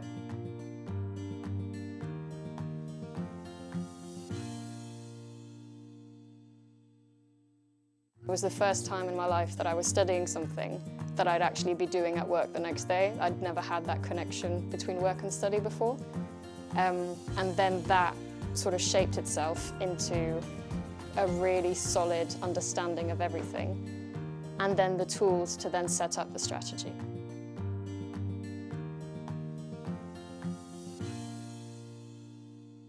Are you interested in careers in finance and business? If so, come and follow us on Instagram and TikTok to find out more about Sema's CGMA qualification. Sema Early Careers UK is your one-stop shop for all things finance and business with Sema. We're going to share job opportunities, career insights, employability advice, success stories from Sema members, events, competitions, and much, much more. So follow us today, Sema Early Careers UK on TikTok and Instagram. Management accounting explained in touch rugby terms. Like the coach of a touch rugby team, management accountants need to keep track of performance to help their business or team improve. They track revenue and costs. This is like monitoring your team's tries scored and conceded. They analyse performance, like identifying which players are most effective and where improvements can be made. They develop strategies, like creating game plans to help your team win. Management accountants make informed decisions to help businesses, your team, succeed. Find out more about becoming a chartered global management accountant with Sema today. So I instantly noticed on the day that I was told that I'd passed my final exam that I almost had an element of stature about my position within the company. I almost felt like overnight that my career prospects were more certain because I was able to prove that I had the intelligence and the work ethic to achieve the Sema qualification. Skills that you learn and will enable you to flourish in any role in any country in the world. My name's Craig Masterson and I am a Sema member. My graduate experience in global procurement and at the time global real estate finance was a real kickstarter for my financial career. I realised I wanted to work as a management accountant in an industry company. It just made sense that Sema was the qualification for me to choose to study in order for me to enable that career.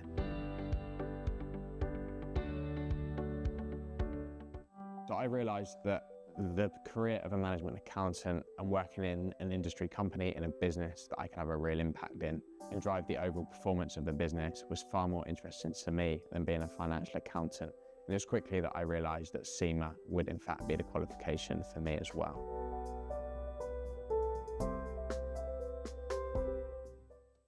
Sema taught me the methodical approach to problem solving, which enables me to apply myself in any given business situation that I find myself in. And one of the key benefits to me of studying Sema that I've noticed within the real world environment is that I'm able to take a look at the bigger picture, approach it from a more holistic approach, and ensure that I put a plan in place that will enable me to reach the goal of that particular task or project.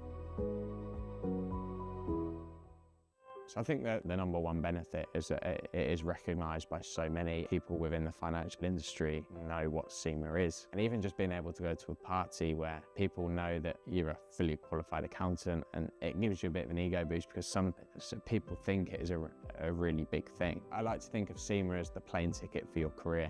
And then it's up to you to go on that journey, get new experiences, learn new things, and really make your career what it is. So I started on the graduate scheme, and as part of that, you do different placements in different teams, and you look after different sort of traditional roles in accounting and finance. And I did a couple, and I realized very quickly it wasn't really where my strengths were. I could do it, but I think I was more interested in the strategy of finance and in particular in the people of finance and their development.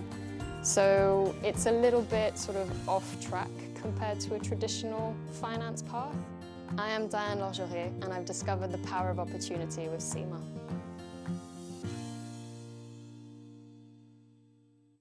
The CGMA designation has a really wide-ranging breadth of subjects, and that's so valuable because it gives you that expertise and that credibility across a variety of different topics, and that means that in any industry that you go into, you'll already have an inkling of what to expect, and you'll already know what the climate is like. It also provides you with a mindset for innovation. And that mindset for innovation means that you're ready to take on any challenge and to shape the future and how it will look like. Studying through the Sema exams, I already felt a little bit of a difference going into the strategic level. I could tell it was a different kind of thinking. It was really maybe more master's level is what I imagined it to be. And then the final exam, so the strategic case study, I remember sitting the exam and thinking, this is brilliant because this isn't accounting or finance. So welcome back to the first of three finals to round out the University Touch Series here at the Riverside Sports Complex, sponsored by Sema. And we have Durham Knights in purple versus the Bristol Cobras in red. The Cobras with notably Will Sargent wearing number 6. And the Durham Knights just fast, frenetic, open play. There is Sargent. Sargent looks to pick through. Ball goes long. That is ball down. It was a good idea, good start for the Bristol side. Not quite executed. And Durham will have a tap penalty to get out of their half. Good dump. Here is the dangerous Ollie Lowe. He's just been all over the field for Durham. This is 5th. They've got to create something from nothing.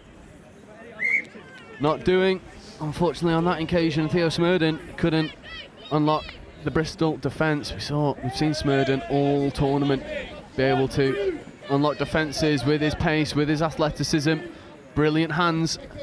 And the rain is starting to really pour down here at Nottingham. First sign of bad weather we've had actually at the University Touch competition. You see Lloyd Dafford in at half, checking the ball off, diving at the line. Is that ball good? It is indeed. And it is a wonderful opening score. Unfortunately, I've not got a 10 on my team sheet. So Lloyd Dafford, you can have all of the plaudits for the assist. It's a brilliant start for Bristol. But as we've seen with Durham, they are no strangers to overcoming adversity, of overcoming a deficit. Little bobble in the roll ball, nothing doing. They move the ball wide. Ollie Lowe at 60, looks to just put some pace on, but Will Sargent eats up the ground and makes that covering touch. Lowe. Here is Ollie Lowe running the 32 short. A little bit lateral. Goes for the ball to the wing, but it's well crowded out. And it is Amena Boyd on this wing. This is 5th.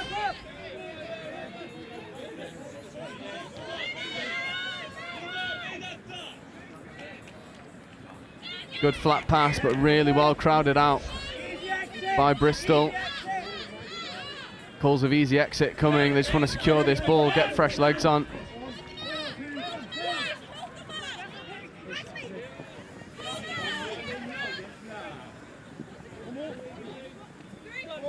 Lloyd Dafford carrying well. That's 5th. Good platform. Scoop comes through, but ground eaten up well by Ollie Lowe. Uses athleticism.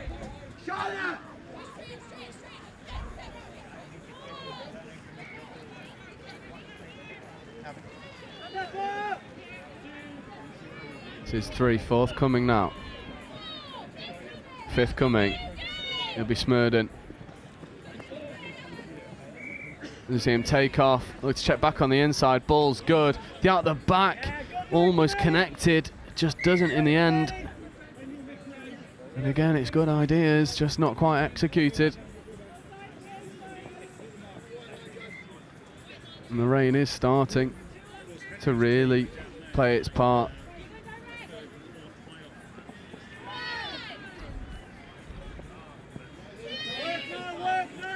Good carry up this short side. Good momentum and pace. You see Will Sargent making his way onto the field now. So this is 4th, 5th coming. This is Sargent.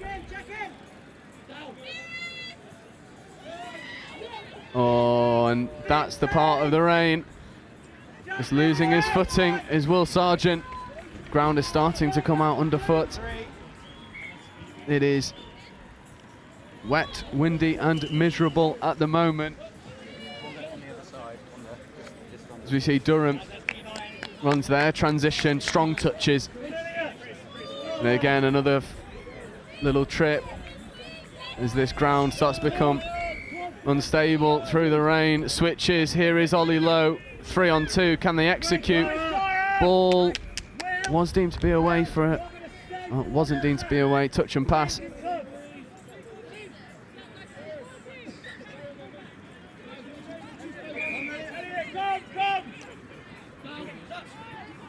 It's a good check off around the shooter. Here is Sargent securing the ball, securing possession. Sargent doesn't want to sub. Sargent wants opportunities at the line. That's 4, a little bit of a bobble, nothing doing. Sargent checking off. Robinson, here is Sargent. Robinson on his right, looks to go straight to the wing and get the ball down, but touch is made. And this rain is starting. Oh, say starting. It is here well and truly.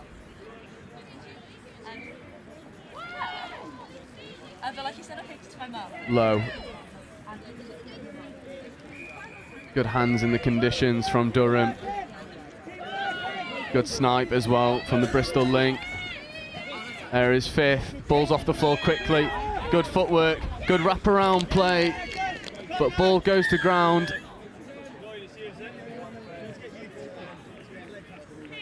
Chris Simon in the middle, in the jacket. Just ordering people around. Touch pass given.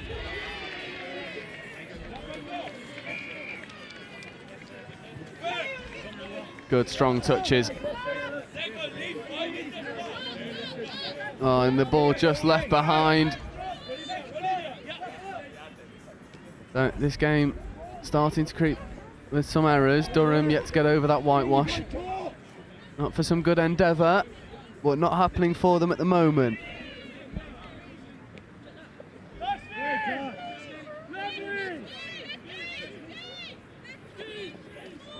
That's 5th up. Oh, ball's away. Oh, and just knocked down, so it'll be a repeat set of 6 for Durham. And this is when we know they can cause all sorts of issues. We saw it in their semi-final against Loughborough Twos.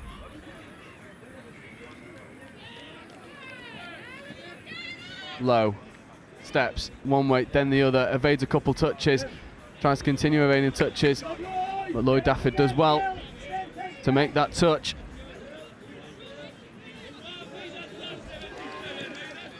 You see, quickie play. Dives at the line, Lloyd Dafford makes another good touch.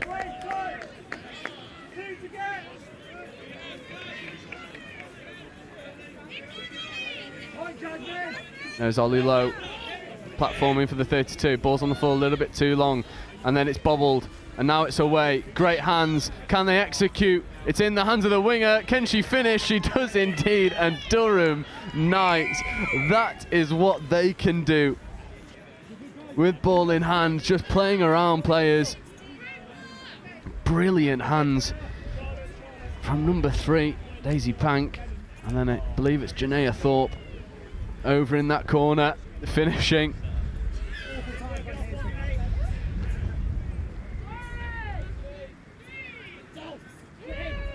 Good touch from Durham.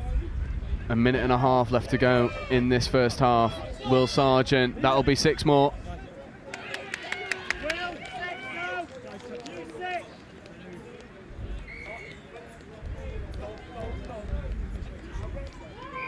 Sargent on the quickie, in behind an offside defender. That'll be try time. Chris Simon's just asking the questions. Touch given. There is Sargent. Better post touch from Durham. Sargent and Bristol looking to get over. A minute left in this first half.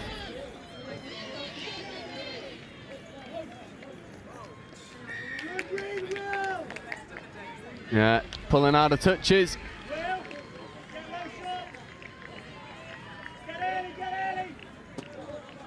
A repeat set of 6 now for Will Sargent.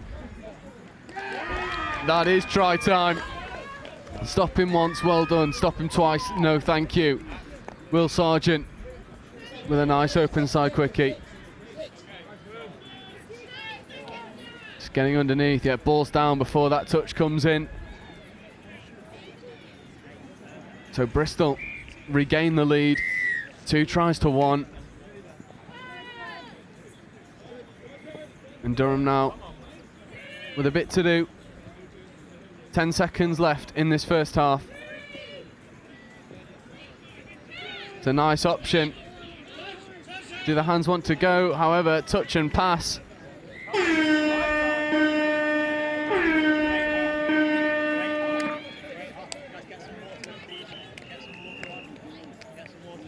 Touch and pass, I imagine. Bristol will just take this touch.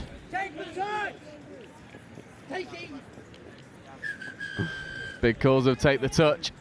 And that does bring us to half-time in this plate final. There it is, Bristol leading 2 tries to 1. Durham with a few opportunities of their own, although the conditions don't necessarily play into Durham's hands. Durham likes to play pretty expansive. There is a lot of rain to contend with. And we will take a very quick break and we'll bring you the rest of the plate final in just a minute.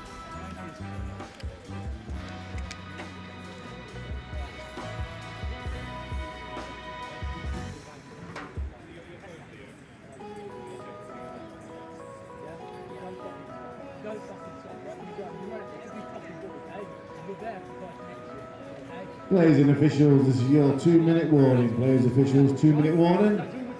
Reminder, if you are off the pitch, keep yourself wrapped up warm. It is coming down nicely now.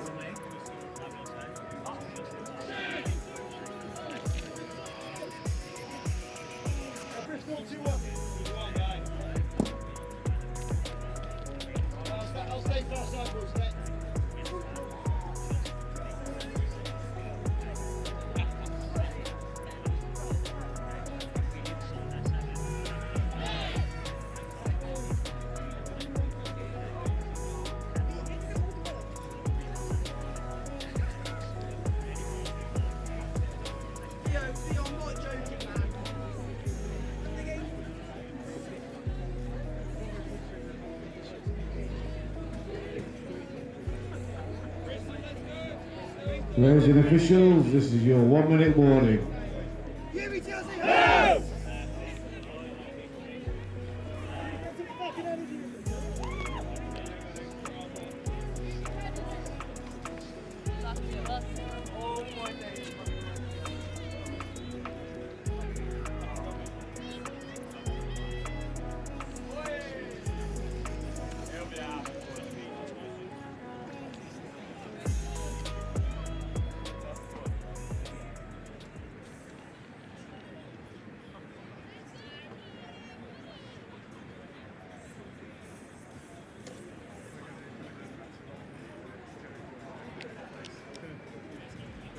Players and officials, stand by.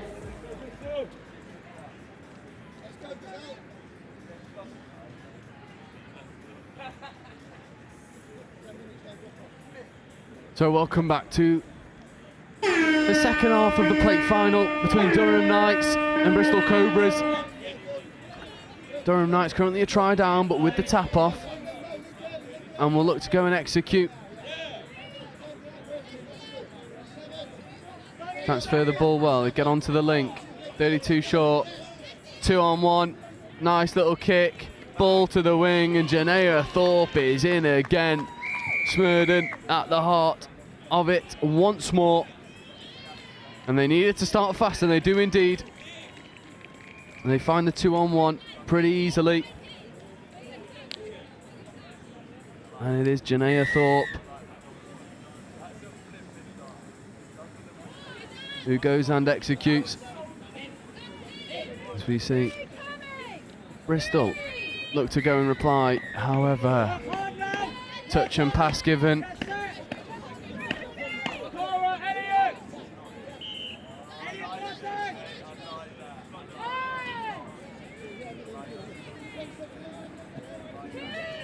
Oh, Ollie Lowe taking a bit of a tumble. Oh, I think there's penalty given.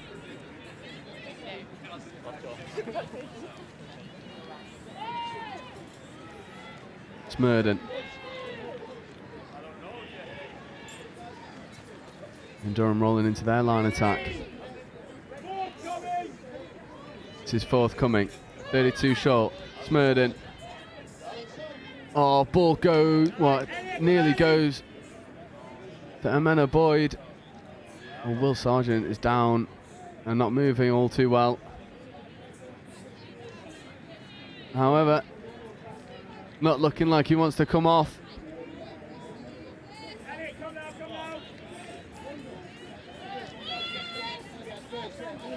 Although Sargent is not moving well at all, which is not good from a Bristol perspective. Here is Lloyd Dafford.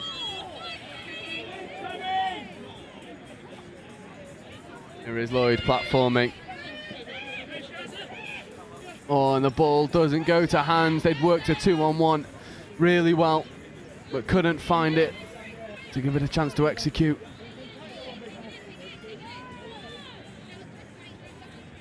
Half's a little bit isolated, but they checked the ball around really well to Janaea Thorpe. Here is Ollie Lowe. Lowe again. Great momentum.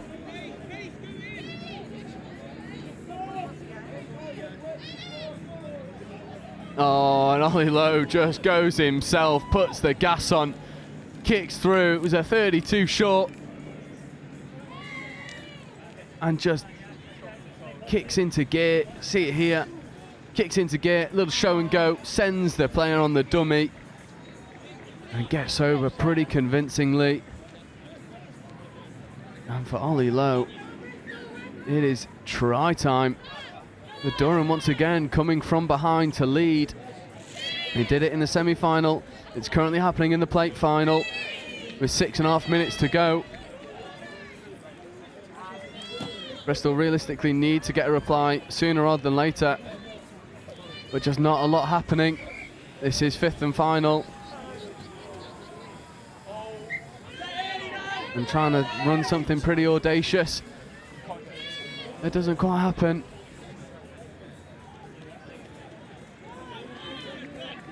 And at the moment it is the pace of Durham and the way that they're able to play around the Bristol shooters pretty effectively that is causing Bristol all sorts of problems. An option for one more here. This is 4th, so 5th coming now. Scooping play. Oh, I thought Ollie Lowe could have carried a little bit longer than that. Just gave Bristol an opportunity to crab across with the pass.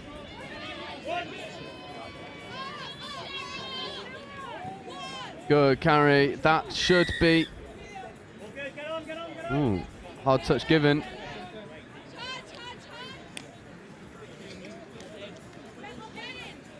The ground is really coming up underfoot now. And remember, this is the first of 3 finals. We've got the bowl final coming up next. And then the cup final. So this pitch, there's a lot of touch left to play. Here is Sargent, gives the ball. That should be try time. It is indeed, and that is 3 tries apiece. And that is exactly what Bristol needed to stay in this game. And once again, it's Will Sargent. They do shut in on him, but he picks the right option, goes to the link finishes. And just for the moment, the rain has stopped pouring down. Durham. 5th coming.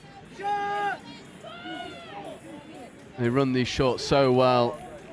If that touch is made, it is. It's a try saver. Lloyd Dafford just makes the touch at the last minute. It's a nice endeavour to try and get in there as we see it here. Does he hit the line? I reckon a foot does.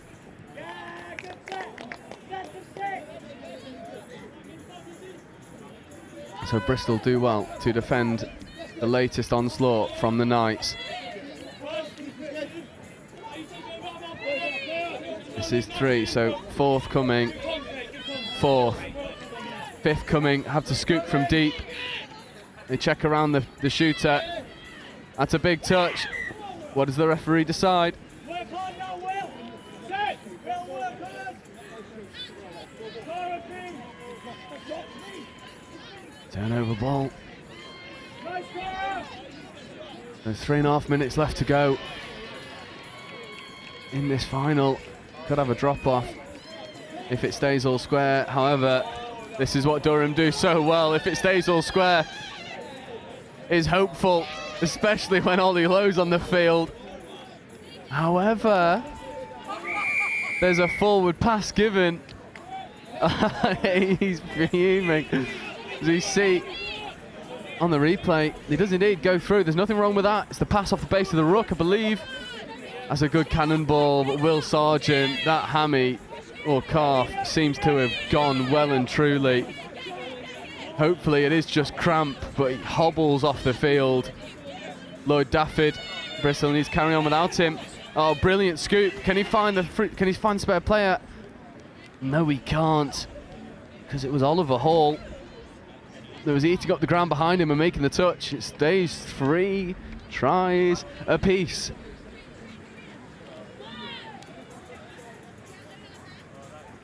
Oh, lovely dummy, Ollie Lowe.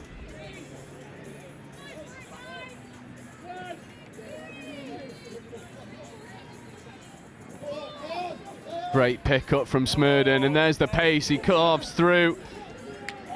Oh, half court touches made. He left a few players in his wake. Clean exit. 90 seconds remain. We could be seeing our first drop-off on live stream of round 3, and it would be so fitting for it to be in this division between these two teams that have worked so hard to get here. Durham Knights, who just all they want to do is run expansive. There's a bit of structure in there, but a lot of it's just pure athleticism. That's a good dump.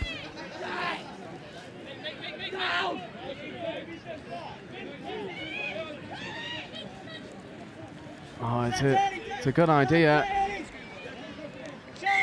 but it'll be a penalty for touch and pass.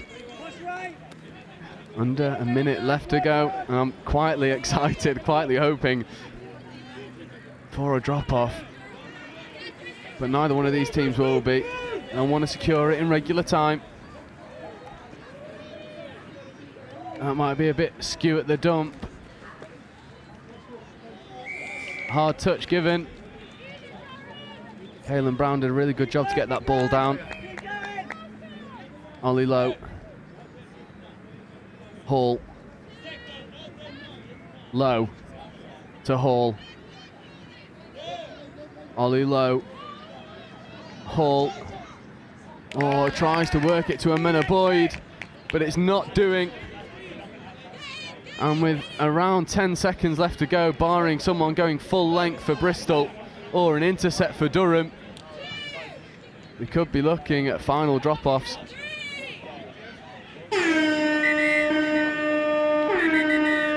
That is full time. There is a Bristol player down and hurt though.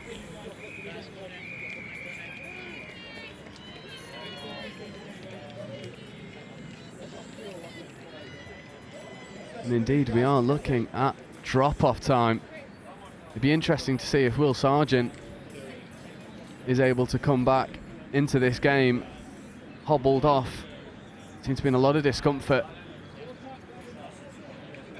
And this now is going to be a real test of if Bristol Cobras can deal with and cope with the athleticism that's on display from the Durham Knights.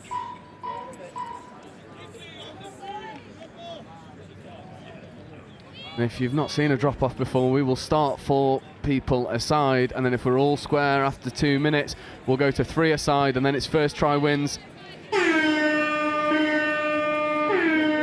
Durham Knights not surprised to see Smurden and Ollie Lowe on the field. They'll probably just look to buddy it up.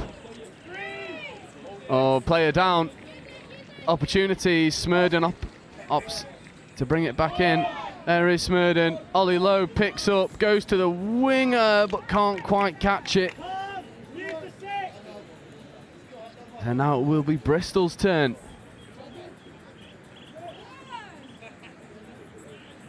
with, more importantly, Will Sargent. Doesn't seem to be moving freely at all. But the important fact for Bristol is he's moving and he's on the field. There is Sargent scooping. There's not a lot of pace left in there, and it's an intercept. And no one will catch Ollie Lowe.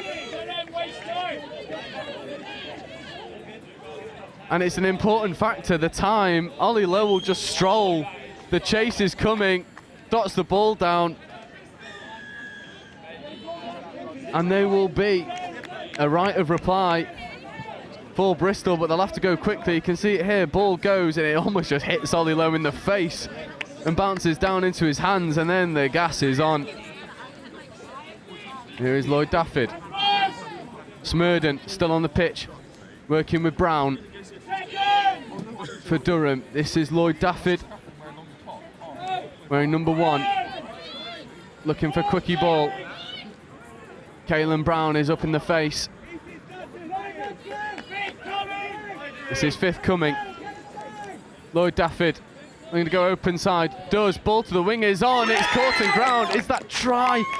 No, it isn't. Janaea Thorpe with an absolute try saver in that corner, deep into drop off. That hooter sounds, and that is all she wrote, and it is indeed Durham Knights who win the plate final, thanks to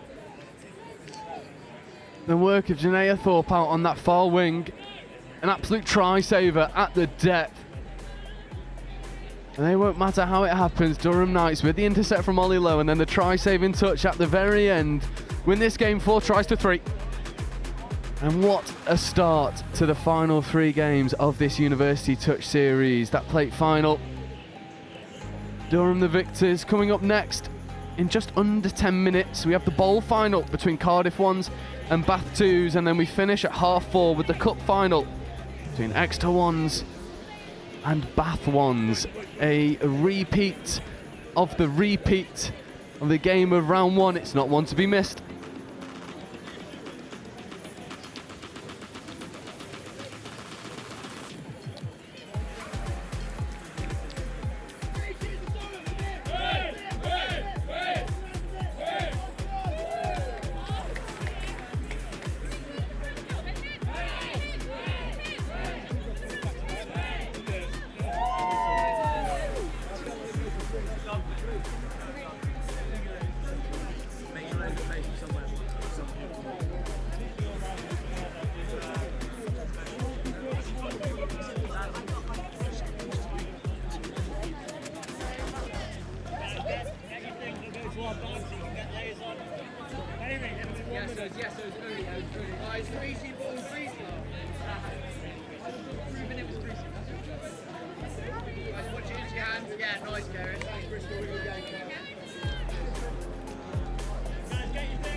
Well, the countdown is on. We have 2 games to go. Final round here for the BUCS tournament. Final weekend, final round, final 2 games.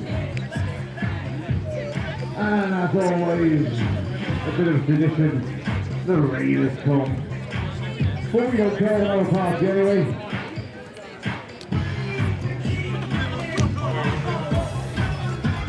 A request for all the fields that are currently out being played on the next game. At the end of the game, please can you bring in pylons, flags and cones on the games 2, 3, 4, 5, 6, 7, 8, 9.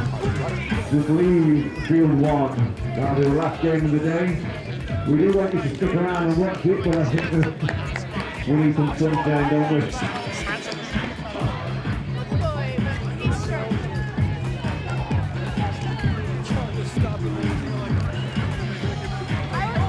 Joined by a very happy and victorious captain of Durham, Daisy, and the try scorer, who the man extraordinaire at the very end there, going end to end with the interception. Ollie, Daisy, first off, congratulations on the win, but when this man got the ball in his hands, are you screaming at him to sprint it, or are you screaming at him to slow down? Oh, I think the correct answer would probably be to sprint, but I think I was saying slow down, if I'm going to be honest. But yeah, no, it was a really happy moment, I think. How proud are you of your team today? Really proud. I mean, we've lost a lot of players. We were relegated and then we were demoted, and so it's such confidence for me to be able to win the plate today.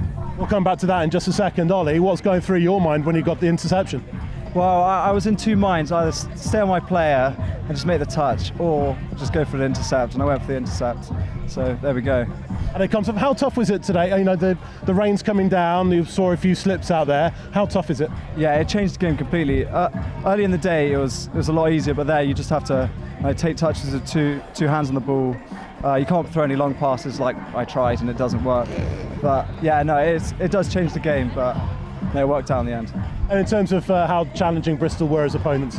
Yeah, they were tough. First time we played them this season, so we didn't really know what to expect, and they really brought it to us. Daisy, you've already hinted at this already.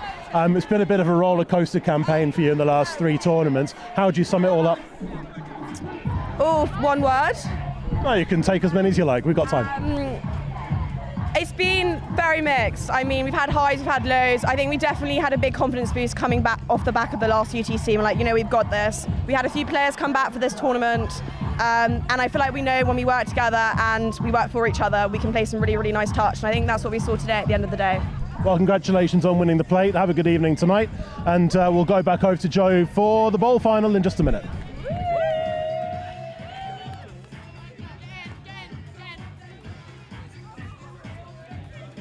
So I started on the graduate scheme, and as part of that, you do different placements in different teams, and you look after different sort of traditional roles in accounting and finance. And I did a couple, and I realized very quickly it wasn't really where my strengths were. I could do it, but I think I was more interested in the strategy of finance and in particular in the people of finance and their development.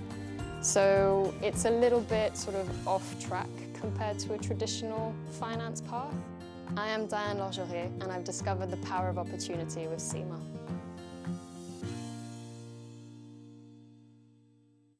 The CGMA designation has a really wide-ranging breadth of subjects, and that's so valuable because it gives you that expertise and that credibility across a variety of different topics, and that means that in any industry that you go into, you'll already have an inkling of what to expect, and you'll already know what the climate is like. It also provides you with a mindset for innovation. And that mindset for innovation means that you're ready to take on any challenge and to shape the future and how it will look like.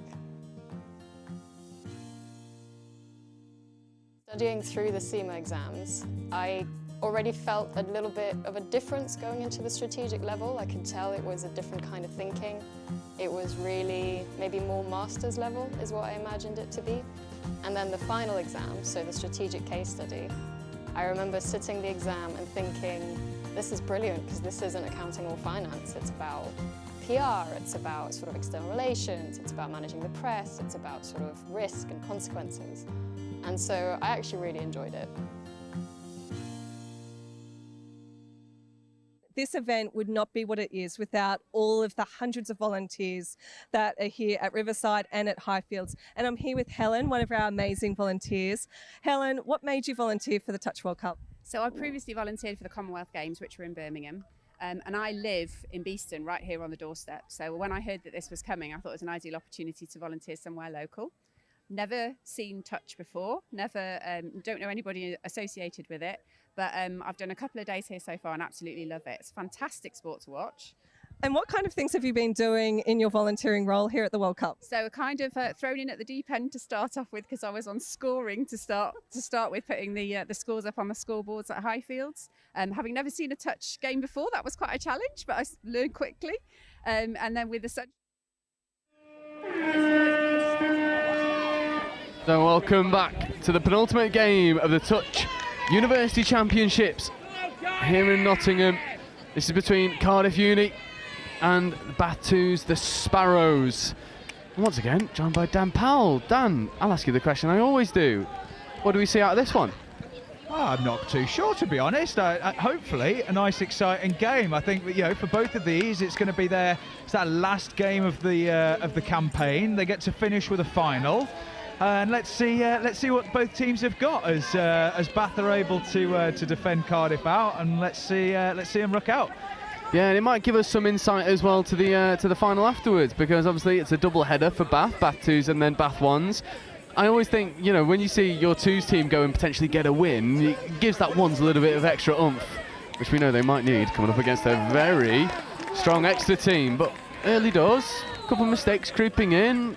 Say the weather was playing its part. Oh yeah, it's absolutely foul out there, isn't it? I don't know what the camera is showing on the stream, but I am looking at some pretty grim rain coming down right now, and the ground's churning up, the ball's clearly wet. It's these aren't the games that you want to play in, as we see another ruck infringement again, looking like it's weather induced. big bit of contact as well. Big contact from Dominic Shaw there. Yeah, we love it, and I think it's important to remember as well, like with this weather, it is highlighted by the fact that all three of our refs are currently out there wearing puffer jackets, trying to keep warm and dry. Absolutely, that might say more about the referees than the weather, but yeah, actually, I'm inclined to agree with you there. Yeah, absolutely. Need to take those coats off out there, boys and girls. Yeah, come on, you're doing the touch series a disservice. This is a rite of passage for the touch tournaments. The first bit of bad weather we've got. Absolutely. Let's see Cardiff come out. They're trying to move the ball around in transition here. Going to roll into fifth around about the halfway line. And flashed! Absolutely flashed. Yeah, to the wing. Yeah, good touch there by the winger. They were equal to it there. That's Anna Wade, I think, making the touch out there. But yeah, good bit of enterprise there from Cardiff, showing a bit of momentum in midfield. Let's see what Bath can do in return. Yeah, and it's a game started by both teams just feeling each other out. I think not playing as expansive we might have expected because of the weather, which is completely fair. Yeah, I think games like this, particularly early, the message needs to be let's prioritise the ball. Let's make sure that we complete our sets and put some pressure on the attack before we start slinging the ball around. But yeah, good pass in midfield there from Bath, and an equally good catch by the winger. Yeah, indeed, and even more impressive considering the fact that yeah, the camera is showing it pretty well. It is absolutely pouring it down out here, and I think it makes for a really exciting affair with these finals, because we saw it with the game between Durham and Bristol. Durham, who typically want to throw the ball around loads, couldn't, and it took them 10 minutes to figure out how they were going to navigate that. And for Bath, who I imagine will probably like to play expansive as well, it's about figuring out how you adapt to this weather. How do you cater for the fact of you might lose your footing if you try and step, you might drop balls that previously wouldn't be dropped, securing the roll ball. It adds a different level. I mean, the weather is the ultimate evener, isn't it? Definitely, it is a leveler, and it goes beyond the wet ball as well. It's the footing. You trust in the ground. So yeah, it's some good spicy finals coming up, I think. Well, halfway through the penultimate of the day, aren't we? Yeah, we are indeed, and neither side have been able to get over. However, good options here. Ball goes to the wing, just drops it off basketball style. Yeah, well defended by Bath there. The Cardiff picked up into a 3-on-2, but Bath used the space quite well. Obviously, quite a tight little bit of space down there, and well defended. Yeah, it is well defended, and Bath roll through their transition, just getting caught up in the touch in the midfield. There's a good bit of footwork on display there to get around the covering middle. Yeah, you can see what Bath are trying to do in midfield. But they've been caught just with a bit of loss of momentum a couple of times, and yeah, as we see some pace here from the Bath number 92. He's in goal. He's got a pass, and excellent touch there by the Cardiff number 3. Really good awareness by Cardiff to stop that try. Exciting stuff, but yeah, sometimes that's what you need. Like we say with the poor weather, sometimes it's just about pinning your ears back and running somebody's outsides, and that's what Bath did. Warning shots fired. Yeah, and they've got the pace to do so, and I can't help but think if it was a crisp, dry day, that pass gets flashed with a little bit more pace on it, potentially goes over, but you've got to take the edge off to secure the ball. It is like a bar of soap out there. Yeah. As we see another scoop come through, 2-on-1. Does the ball go to hands? It does. It's not away before the touch.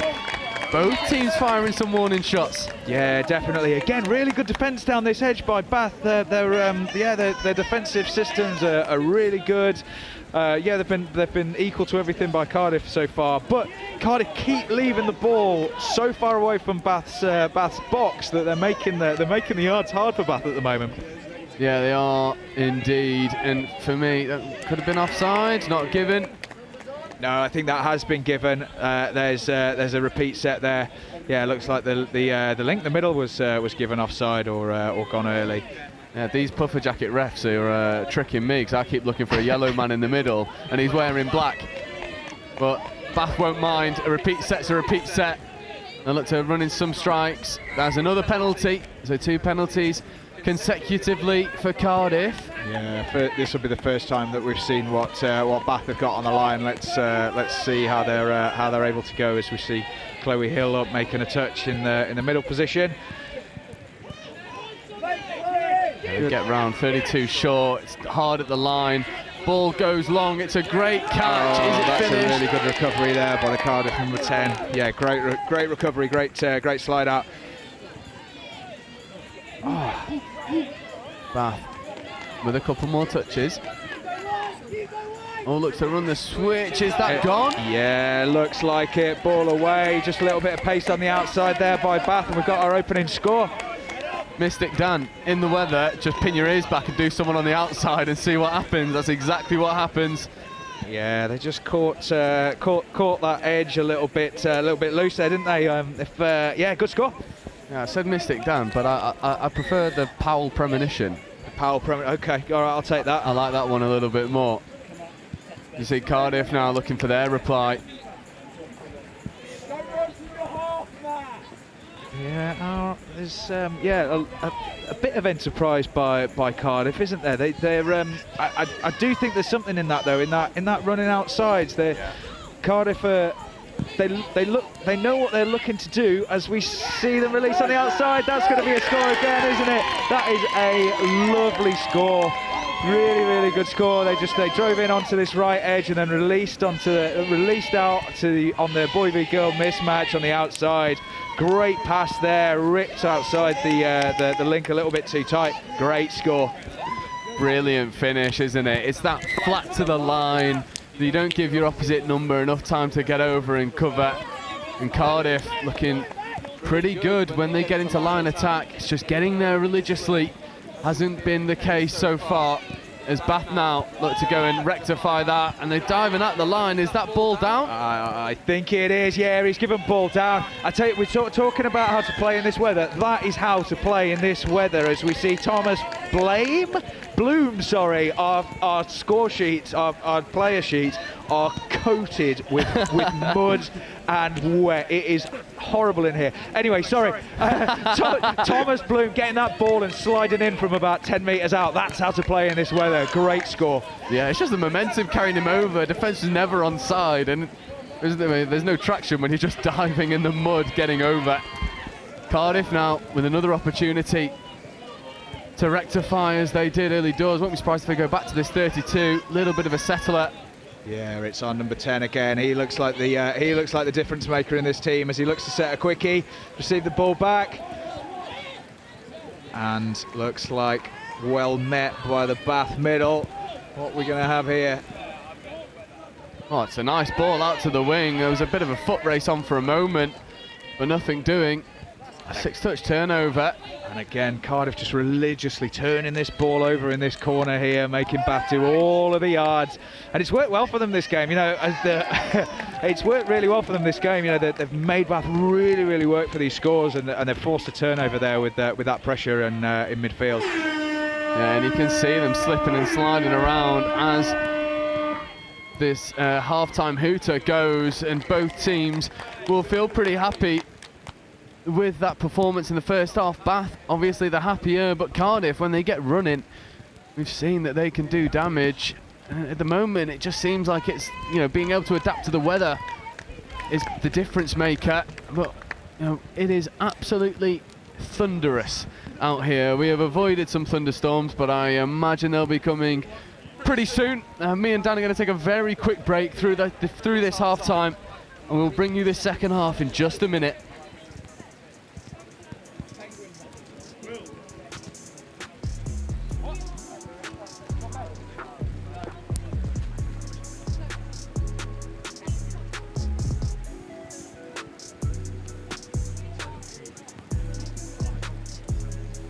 Players and officials, this is your 2-minute warning. Players and officials, 2 minutes.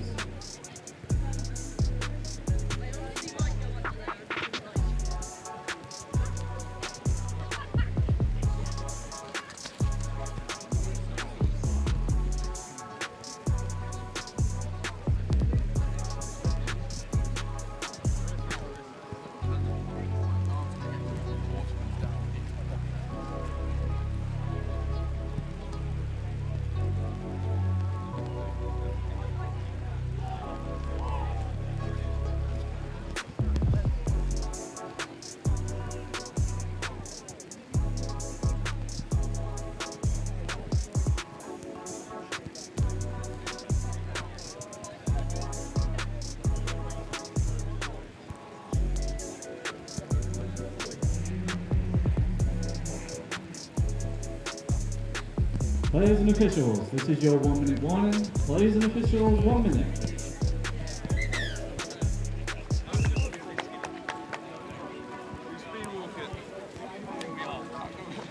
Well, where's the car? Straight on. Okay, you come in.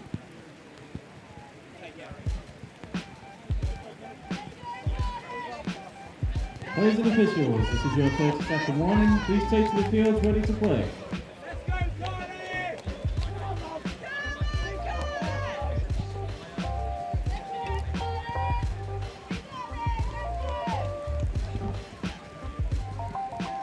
So, welcome back to the second half between Bath Sparrows and Cardiff Dragons. The Sparrows are ahead at half-time, 2 tries to 1. Cardiff, however, show that they can get over more often than not. It's just being able to execute. And Bath, they're playing the conditions a little bit better. There's no touch though, that's a good early win. And that's how you try and stem the tide and turn the flow of a game, by getting an early turnover off the tap-off. Absolutely. Basically nullifies the advantage. Yeah, I think this could go either way. Both teams look pretty good. They've got difference makers out there, as we see Bath maybe in the ruck a little bit there, lucky to get away with that one. As we ruck out, we see Chloe Hill once more, bringing back to the Cardiff. I can't tell whether he's number 10 or number 19. I'm really sorry, but yeah, he's been probably the most lively from Cardiff. Yeah, Owen I think Sexton, is it? Yeah, I think it's Owen Sexton. I imagine so, because he's been on the tip of my tongue the entire time. I've seen Cardiff. He's a wonderful player. But one of his things is one of those weapons is the long ball, and in this weather, it's hard to throw, let alone catch it. Absolutely. Good luck with that. Oh, mismatch out here. We got 3 Bath players all within a half a metre of the touchline here, and somehow we're still making things happen. It's going to be ball down there. Yeah, well defended by Cardiff. I reckon about half of this game has been played in this corner, like this 5 metre square of the touchline.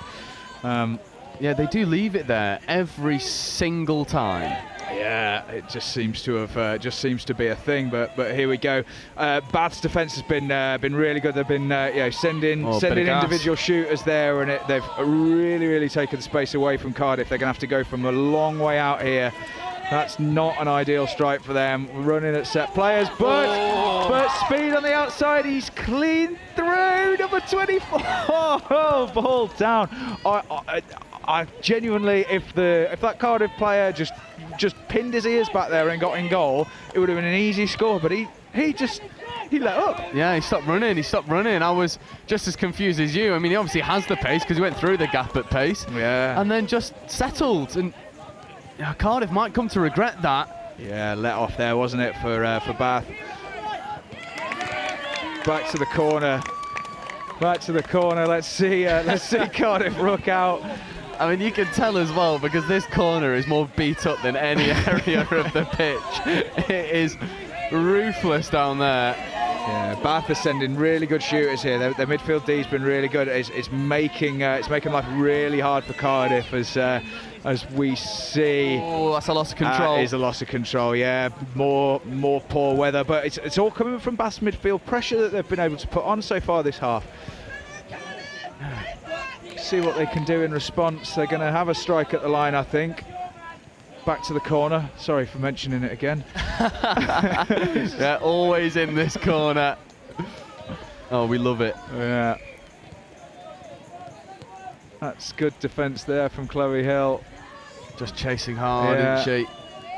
32 short. Touch made, I think, there. Danger, but touch made. Cardiff equal to Bath's attack. It's all slowed down a little bit on the line here, hasn't it? As we see ball down. Yeah, and I've just made a observation. You've not spoken at all about Dan Thomas. No, he's been quiet in this game, hasn't he? Yeah, he's been really quiet in this game, and not someone we would probably expect to be so either, as we see another error creep in. And actually this might be why, because he's just subbed on in defence, which is not necessarily where you'd want him to be. No, absolutely not. Let's see what Bath can do here. Again, in that first half we saw them getting a good old slide at the line. It's what we're going to want to see here from them if they're going to start to try and take this game away from Cardiff. We're setting up for a 32 and Cardiff equal to it. Yeah, and I think this is one of those games as well where you can afford to defend much tighter. Yeah. Because the likelihood of that long ball sticking is just so lower. Exactly. Put pressure on the ball. Yeah, you got to take time away from ball carriers in weather like this. Make it as hard as possible. As we see the half. Tried to score. Referee equal to it. And yeah, slowing down here on second. Let's see Cardiff ruck on. They're going to have a little bit of field position here. Yeah, it's just slowing down a touch as they get into their transition. As we see Sexton, wearing number 19. Yeah, he's half. He's going to set himself up for a scoop here. As we see quite a physical initiation of a touch. There we go. That's 6 and turnover. I always just try to move him out the way. I'll take the touch, but I'll have you there as well. But we are just over halfway in this second half. That's a ball down, turnover for Cardiff, and just over halfway, no try scored so far. And I think finally we might see Dan Thomas with a bit of ball in hand, as he seems pretty prepped to get on the field, but no one's coming for him. No, it's going to be Mr. Sexton again, isn't it? And oh, that's close. Yeah, touch made. Asking the right questions here, Cardiff. Yeah, indeed they are. You see Sexton again in an acting half, steps back. Options go back to Sexton. That's close. I wonder whether we'll see the pickup and the fire up here on this next one. Everybody's compressed in. There we go. It's the QB. Throw to wing, and the weather's got the better of that one. it was the right option, but the execution in these challenging conditions just wasn't there. That was a big chance there for Cardiff to get themselves level. Yeah, they're not playing with a rugby ball anymore. They're playing with a bar of soap, and you try and throw a bar of soap accurately about 30 yards. It is difficult. And that's not even to speak of the wind either. Yeah, time's dwindling away as well, isn't it? Bath will be content to just ruck up the pitch, hopefully leave the ball as far away from the try line for Cardiff as possible. Probably down to our favourite corner. Don't know why we love this corner so much, but it is churned up. As you see, the ball's on the floor a little bit too long. Long ball is on, it goes, it's sort of squirted out the hands. Yeah, it came forward out the hands, didn't it? So it's going to be a tap for Cardiff, but again, it's not too bad for Bath. We're taking time off the clock, and we're having to tap from the 7. It's a long way to go as we see Cardiff go away from their box. It's good to see, finding a little bit of space outside. Cardiff now, just slowing it down. Need to regain some momentum. Give yourself striking opportunity. Another physical touch coming in. Bath love it. Yeah, just a little bit flat, aren't they? Sort of Bath's able to send one person up to go and fetch those touches, and just a little bit of lack of depth and movement off the ball means it's too easy for Bath at the moment. Yeah, a bit leggy as well, it seems. It's the last game for these teams at the end of a long tournament. A long day. And the fact that you're probably carrying a kg of mud on the bottom of your boots doesn't do you any favours either. Absolutely, it's not. Yeah, there we go. Another turnover, and that one was 100% the weather. Just that slippy ball, hard underfoot. There we go. Yeah, just need a little bit of pace to be injected to Cardiff, because as you say, this suits Bath to a T. Does not suit Cardiff at all. I got a little premonition for you. Do you want a little premonition? Hit me. This game's going drop off. Oh, I'd love it. Back-to-back drop-offs. I'm calling it. Here we go, Mr. Sexton on the ball. Requires Cardiff to score. Oh, is that the one? Yeah, that's ball to score! Apparel premonition comes to fruition. Well, hang on. There is plenty of time for Bath to come back here, but we are level with just about a minute to go. Let's see what Bath have got in response. Yeah, it's that man Owen Sexton as well. It gets over. It is a brilliant bit of play, and there's a little over a minute to go. Cardiff need to see this out. Yeah. And we'll get a back-to-back drop-off. There's danger here if that's not forward off the ruck. Oh, scramble D for Cardiff. That's going to come as forward off the ruck, I think. Cardiff are going to get the ball back. Are they going to get a shot at the line? I think they have at least this set of 6. Let's see what they can do with it. We need a bit of momentum, though, which we're struggling to find. That's touch 2. We come into transition. Mr. Sexton's on the pitch. Could he be the man who ruins my premonition? Yeah, you'd be fuming, because so far, I mean, they needed a score. You called your premonition. They needed to score. They then went and execute. Now you've got 15 seconds left on the clock. And I'll be asking you for another one for the cup final as well. Oh, well, give me a minute to think about that one. I mean, I'll let you stew over it for a bit. Stare into the tea leaves in between games, but you read the clouds. That's the one. Yeah, there we go. We're going to get one unless there is a moment of absolute magic on this final play. No, it's been called. We're in for a drop-off. Let's go. Yeah, Danbal, I will take my hat off to you, sir. What a premonition. What a shout. We are at a drop-off. Second drop-off in consecutive finals. Cup final, I mean, well, it's kind of over to you. Give us a 3 from 3. I don't think that's ever happened before in a plate bowling cup. Yeah, well, let's get into the game first. See where the momentum's going. I'd love it though. That would be a great way to finish the UTC series, wouldn't it? If we have 3 drop-offs in a row.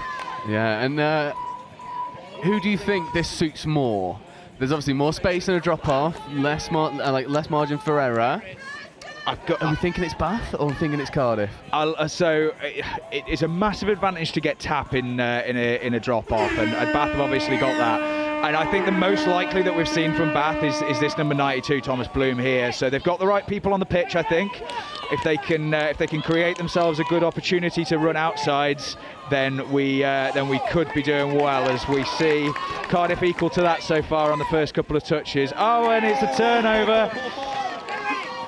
And you'd be getting our man Sexton on the field pretty quickly, if not for an unforced error. It's going to be one of those, isn't it? There's maybe some nerves out there, but definitely there we go. Honestly, the conditions they're so bad out there, and your individual behaviours need to be so good, and we see Bath there just a little bit lateral in the roll ball, and that's caused those turnovers. But Owen Sexton's going to come out. He's been the man for Cardiff here, and as we see some pace on the outside, looks like Bath were equal to it.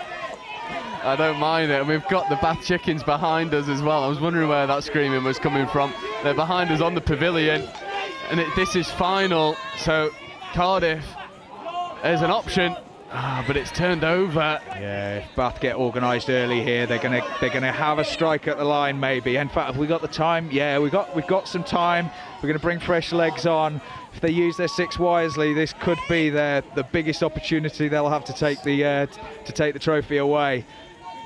Yeah, this is about as tight as you could get from a drop-off, but here's the foot race, shows and goes. It's a wonderful diving touch from Owen Sexton. Probably saves Cardiff's hopes in this drop-off. Needed to be made, that one, didn't it? Yeah, and the last thing you want is to give an outside edge. Oh!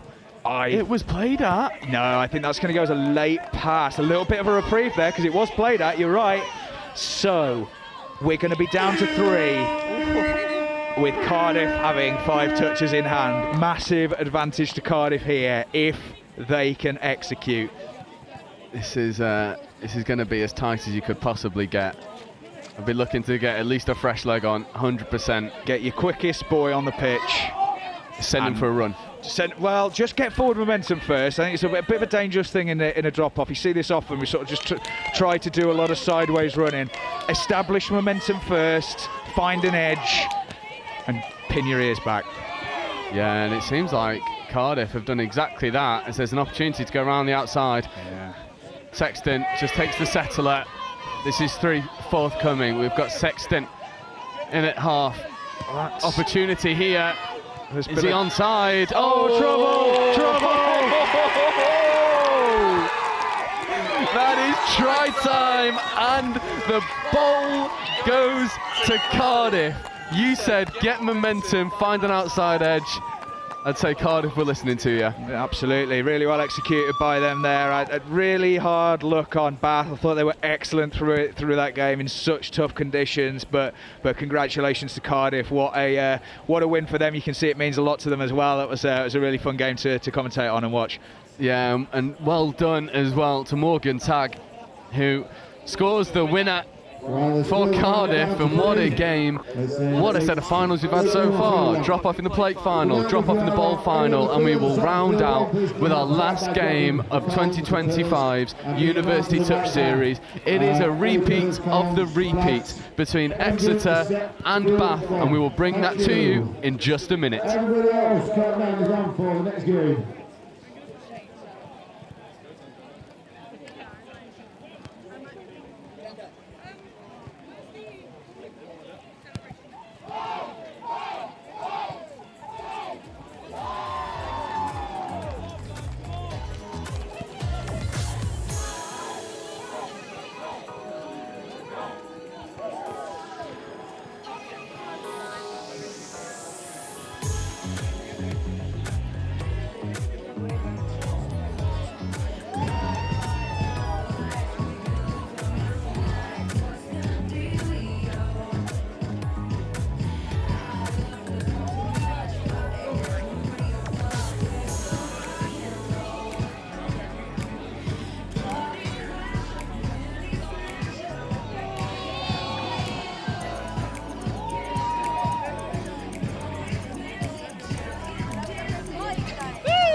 Well, it would be good if you could stay around and watch the final game. 5-minute warning is coming up. 5-minute warning. Joined by Morgan, who's just come back from the. I don't think you're going to have to buy a drink tonight, are you, for scoring the winning try? I really hope not. I reckon long bus home to Cardiff, but yeah, once we're there, big night out. How tough was that?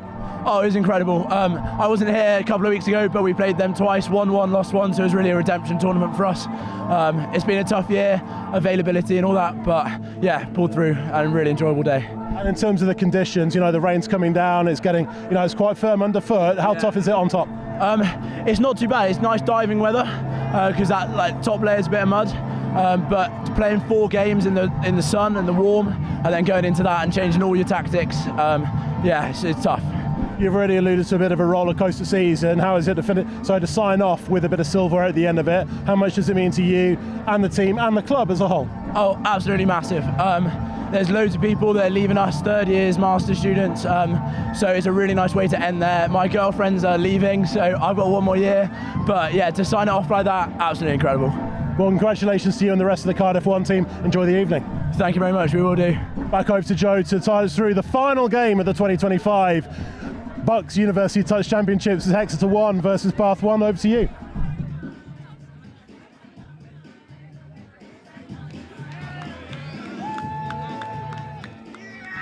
So I started on the graduate scheme, and as part of that, you do different placements in different teams, and you look after different sort of traditional roles in accounting and finance. And I did a couple, and I realized very quickly it wasn't really where my strengths were. I could do it, but I think I was more interested in the strategy of finance and in particular in the people of finance and their development. So it's a little bit sort of off track compared to a traditional finance path. I am Diane Lorgerie, and I've discovered the power of opportunity with Sema.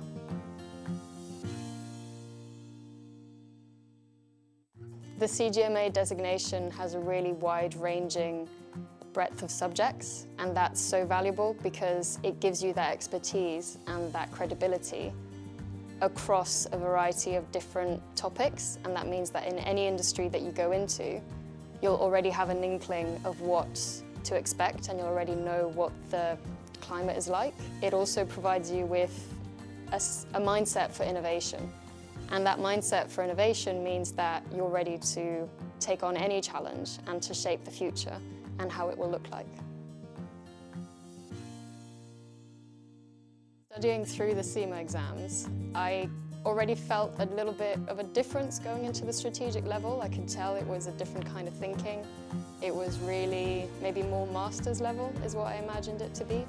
And then the final exam, so the strategic case study, I remember sitting the exam and thinking, this is brilliant because this isn't accounting or finance. It's about PR, it's about sort of external relations, it's about managing the press, it's about sort of risk and consequences. And so I actually really enjoyed it. This event would not be what it is without all of the hundreds of volunteers that are here at Riverside and at Highfields. And I'm here with Helen, one of our amazing volunteers. Helen, what made you volunteer for the Touch World Cup? So I previously volunteered for the Commonwealth Games, which were in Birmingham. And I live in Beeston, right here on the doorstep. So when I heard that this was coming, I thought it was an ideal opportunity to volunteer somewhere local. Never seen Touch before, don't know anybody associated with it. But I've done a couple of days here so far and absolutely love it. It's a fantastic sport to watch. And what kind of things have you been doing in your volunteering role here at the World Cup? So kind of thrown in at the... So welcome back for the final game of the 2025 University Touch Series here at the Riverside Sports Complex. As I've been saying, it's a repeat of the repeats between Exeter and Bath. I'm joined again by Dan Powell. Dan, how much is the weather going to play a factor? It's been lovely and dry every single time these two have played. Now it is a wet quagmire out there. How does that play a factor? Oh, it's really hard to tell. Look, it's obviously going to be a factor. It's going to be a little bit of a different game than the one that we saw 2 weeks ago in the dry.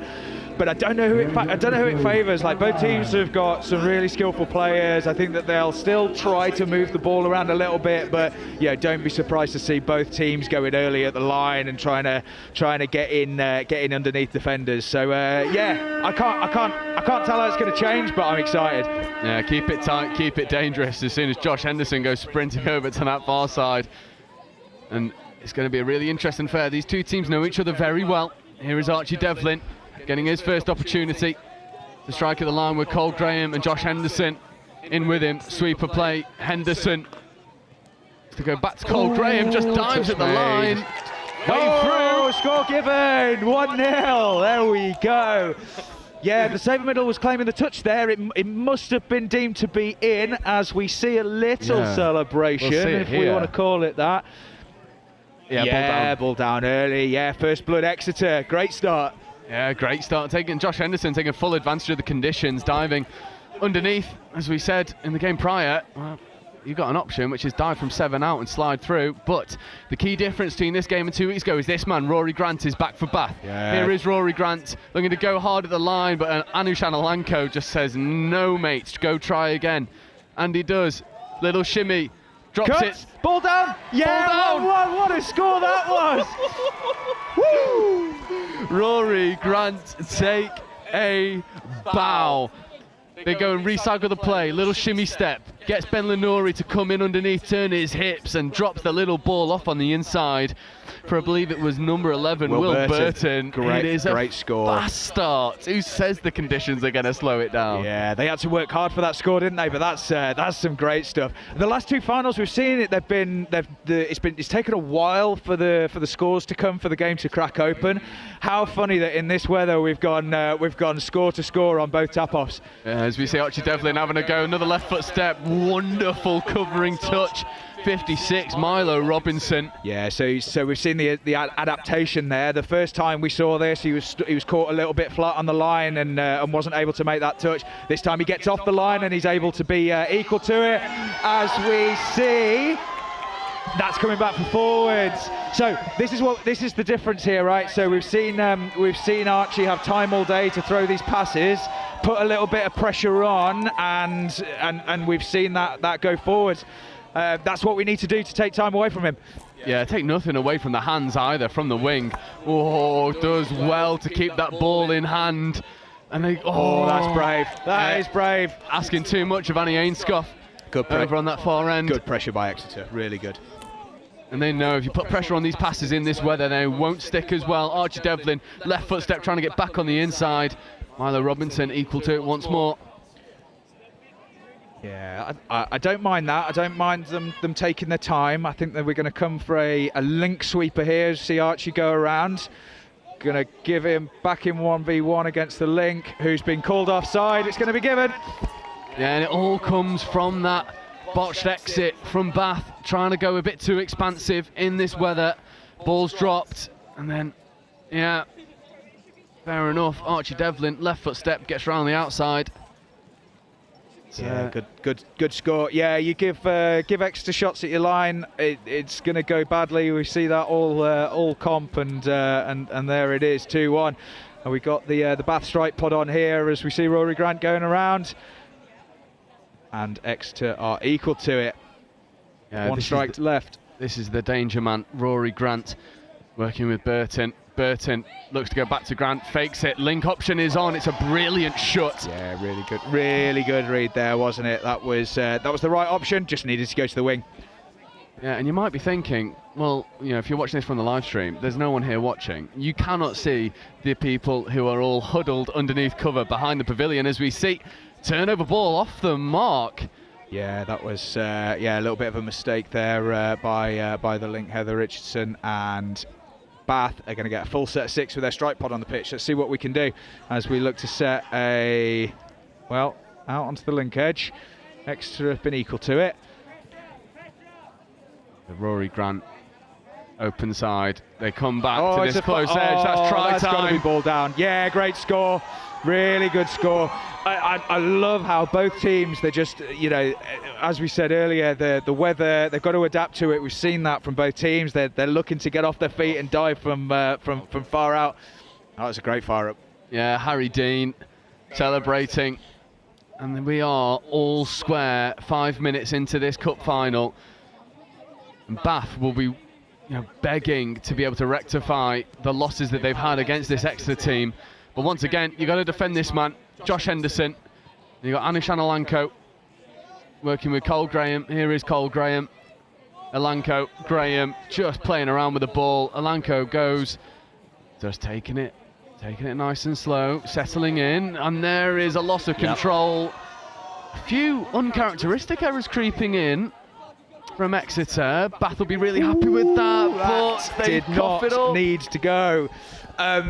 Yeah, let's keep simple ball, Bath, and just move the ball up the pitch. Take risks in Exeter's half, not yours. Yeah, Exeter. I wouldn't say they look frazzled, but they're playing at a slightly slower pace than the one we're used to seeing. Slower pace? Anushan Alanko says no, just hit that hole. Thing. Yeah, I'm sure he's just jogging, but he's just rapid, eh? Yeah, again, repeat set, punished. Good pick up there by Cole, and Anushan just found some space on the outside of his link. Great score. Yeah, and once again, comes from that Bath overcomplicating their exit, trying to keep it simple. Oh, good hands to reel that ball in. But Bath have conceded 2 scores off the back of their own transitional mistakes. Yeah. And now you've got to go back to what's working. Trouble. Big trouble. Rory Grant gets that ball down. Yeah, I think he does that. I think that's a good call. Exeter aren't happy about it. Matty Hawes is arguing, but I think that's ball down for me. Yeah. Let's watch the highlight, but that is really, really good. I think it comes. Archie Devlin's just been caught napping a little bit there, and ball down. Great score. Ball down. It is a brilliant heads-up play as well, because just when it seemed like there was no other options on, the one player who doesn't give up on the play, Rory Grant, finds the space, hits it. Crucially, half delivers that ball low, so he just collapses on top with control. 3 tries apiece coming into 7 minutes. Well, we said this 2 weeks, didn't we? Rory was the sort of secret sauce that Bath needed. And touch made. That's a really, really good touch. And I think a penalty given, not quite sure why. Oh, for chat. So Jack Harris not taking anything out there. Yeah, those big difference makers here. That was a really, really good touch there by Ella Halsall. Yeah, and they're just keeping it simple again. Well, that's coming up this box side, and here comes some of the danger. Fresh legs coming on. Here is Grant. Characteristic grey sleeves. Grant steps. Josh Henderson marshals. Turnover. 2 minutes left to go. Locked at 3 tries apiece. This really is anyone's game.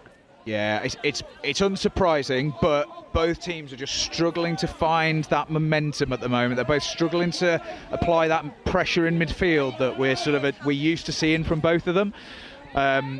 If any team's going to create that momentum and pressure, it's going to be Exeter, isn't it? As we see them not able to get a strike or a scoop off on 5th, and they're going to have to play from static here.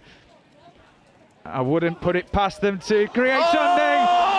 Bath race. I don't think he's going to get there, as we see Anushan Alanko chasing down. How good is it to see all 6 Exeter players chasing back like it means everything to them? Yeah, look at the way Alanko just eats up that ground. However, turnover ball. Yeah, I don't know. I don't know either. But how important was that? Fantastic. Yeah, and those white jerseys are very quickly turning into a mix of brown and blacks. The dirt clinging to, there's a touch initiated with your head. Yeah. But this game has got a little bit of everything. That was that sneaky play down the wing they were looking for there, and well read by Bath, obviously done their homework. Yeah, I tell you what, Bath's midfield D has been really good in this game. They're able to just put pressure on in touches 1, 2 and 3, and it is slowing Exeter down. It's uncharacteristic from them. It's been a really, really strong half as we enter the last minute. Let's see what Bath can do with this set here. Yeah, they might have one more crack, see if they can force a repeat set of 6. This is 5th coming. That is 5th. Scooping play. Trouble. Good feet. Trouble. Ball goes, does it go again? No, that's going to be a late pass there. Really well read there by Josh Henderson. He just got up in that channel and just took the time away. As we see Exeter stood in the in goal in the pouring rain, chanting away. How good is that to see? It is good. We can't repeat some of the lyrics, unfortunately, on live stream, but they know what they want. Oh, intercept, so ball's still live. No, it's not. That is turnover. Half time. What more could you ask for from a cup final? We are locked at 3 tries apiece. Rory Grant has come back into this Bath team, made the difference. You said earlier on, you need to reduce the time of all of the Exeter players, almost induce a little bit of, dare I say, verging towards like panic and a little bit of sort of like having to speed everything up. To my eyes, Bath are doing that really well, specifically in the midfield. Yeah, they're doing it in midfield, and it means that they're slower coming into transition. And when we've seen this all series from Exeter, when they get space to move the ball in transition, they are lethal. So that ability for them to take away the time on touches 1, 2 and 3 has been the difference here. I wouldn't be surprised if we see Exeter play a little bit more expansive on touches 1, 2 and 3 here. If they're able to do that, we might see them wrestle control in midfield. Again, it's that thing that we've seen all day where in the second half of games they've been able to just kind of find an extra gear and put that pressure on. But if Bath are able to stay level and equal with them, then this is anyone's game. Yeah, definitely, and I do think the weather's definitely playing its part as well. Some of those passes that might have gone long, just not quite sticking. We saw the one from Archie Devlin in the first half that ended up drifting forward. Similarly, though, from Bath's perspective, in their attack, first couple phases, possessions, they were using Rory Grant as that obvious runner. Yeah. And then they used him as the decoy and started to play to other members in that pod. Is that the way to continue in this second half? Use him, not use him, then bring him back in, make sure that Exeter are having to defend all options rather than just the big man? Yeah, for me, get him on the ball as much as possible and use him. You know, where we've got 6 touches, get him going at the line early, and then play from him afterwards. I think that, we've seen there's a little bit of a pattern there. They haven't really known how to play off of him. Although saying that, the scores that they've had have just been sort of quick heads-up play and finding a little bit of space. So yeah, it's anyone's game here. We're going to have Bath tapping off in this half. It's that same pod again. It's Will Burton. It's Rory Grant. If they can get first blood here, well, you say if they could get first blood, I'm gonna try and put you on somewhat of a spot. Right. Have you got have the tea leaves given you anything yet, or are we gonna wait a little bit longer? Give me a minute.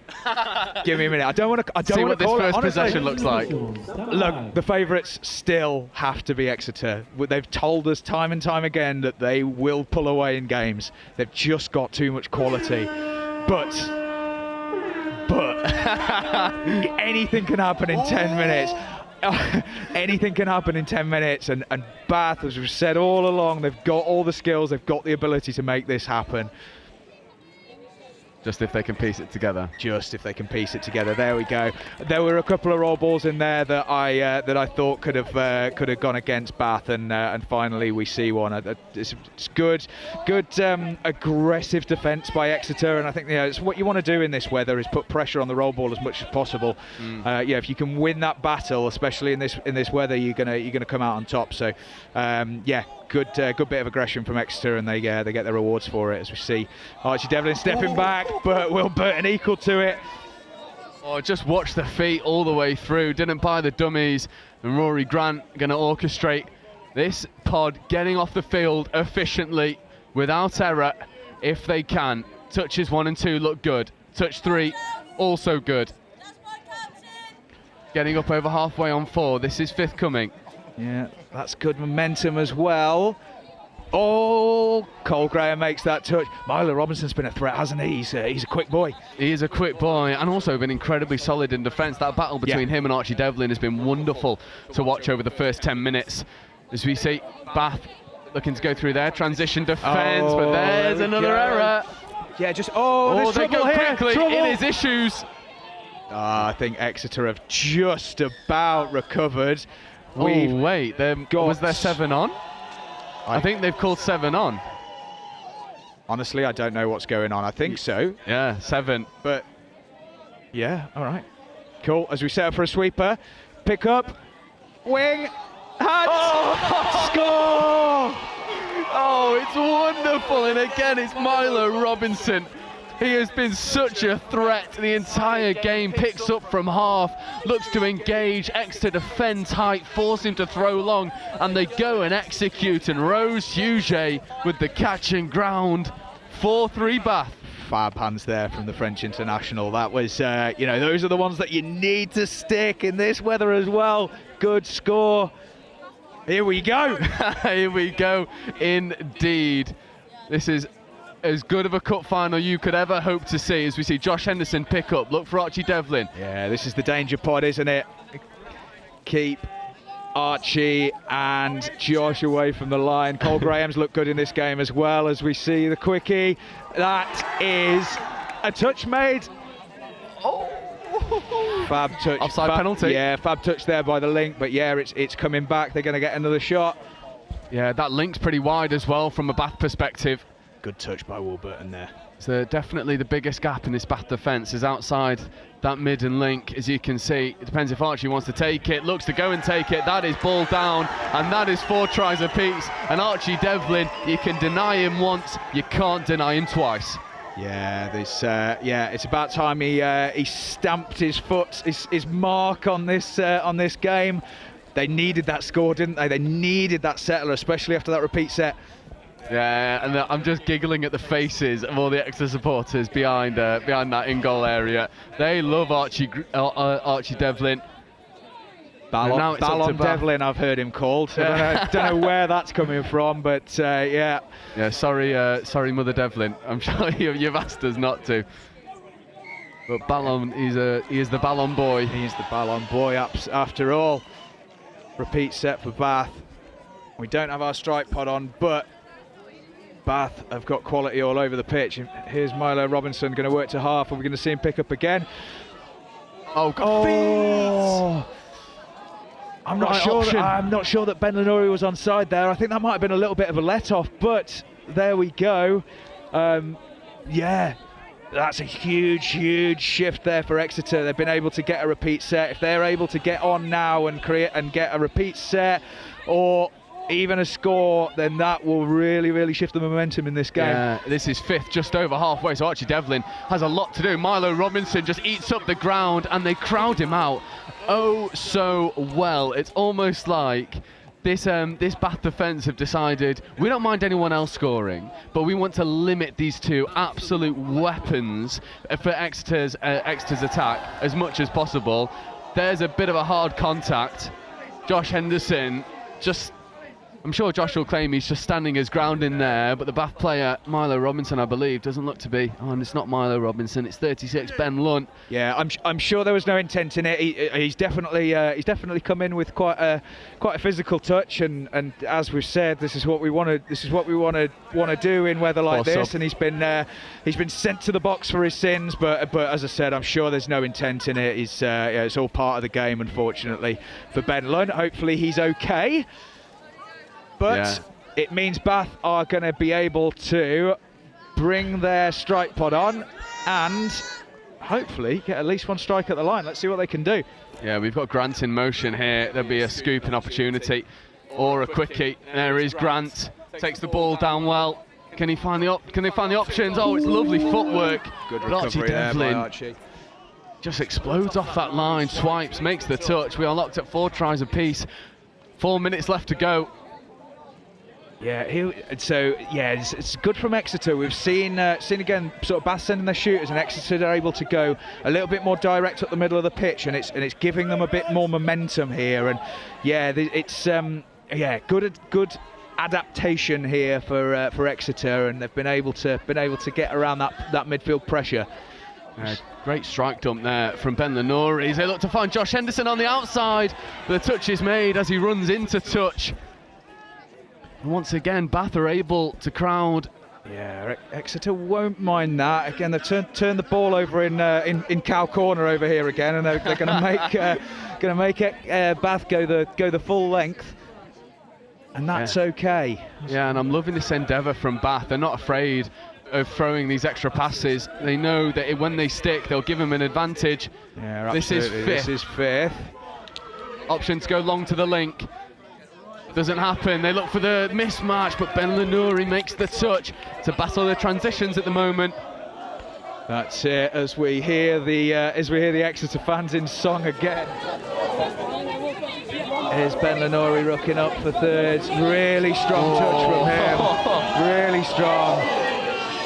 Yeah, he's not happy with that decision.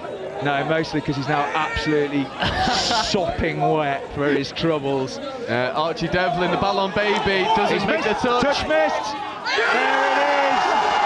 There it is. With just over, 2.5 minutes. No! I think this is coming back. Oh, it isn't. He's taken a swing for no reason. Archie Devlin tried to celebrate with the Exeter fans. Doesn't happen. It is penalty to Exeter. Not quite sure what's happened there. Yeah, I'm lost, sorry. This is absolutely crazy. Archie goes into the in-goal area, takes a swig of what can only be wine. Here he is he going to make his mark on that? As we see Milo Robinson equal to it. There's 2 minutes left. It's level.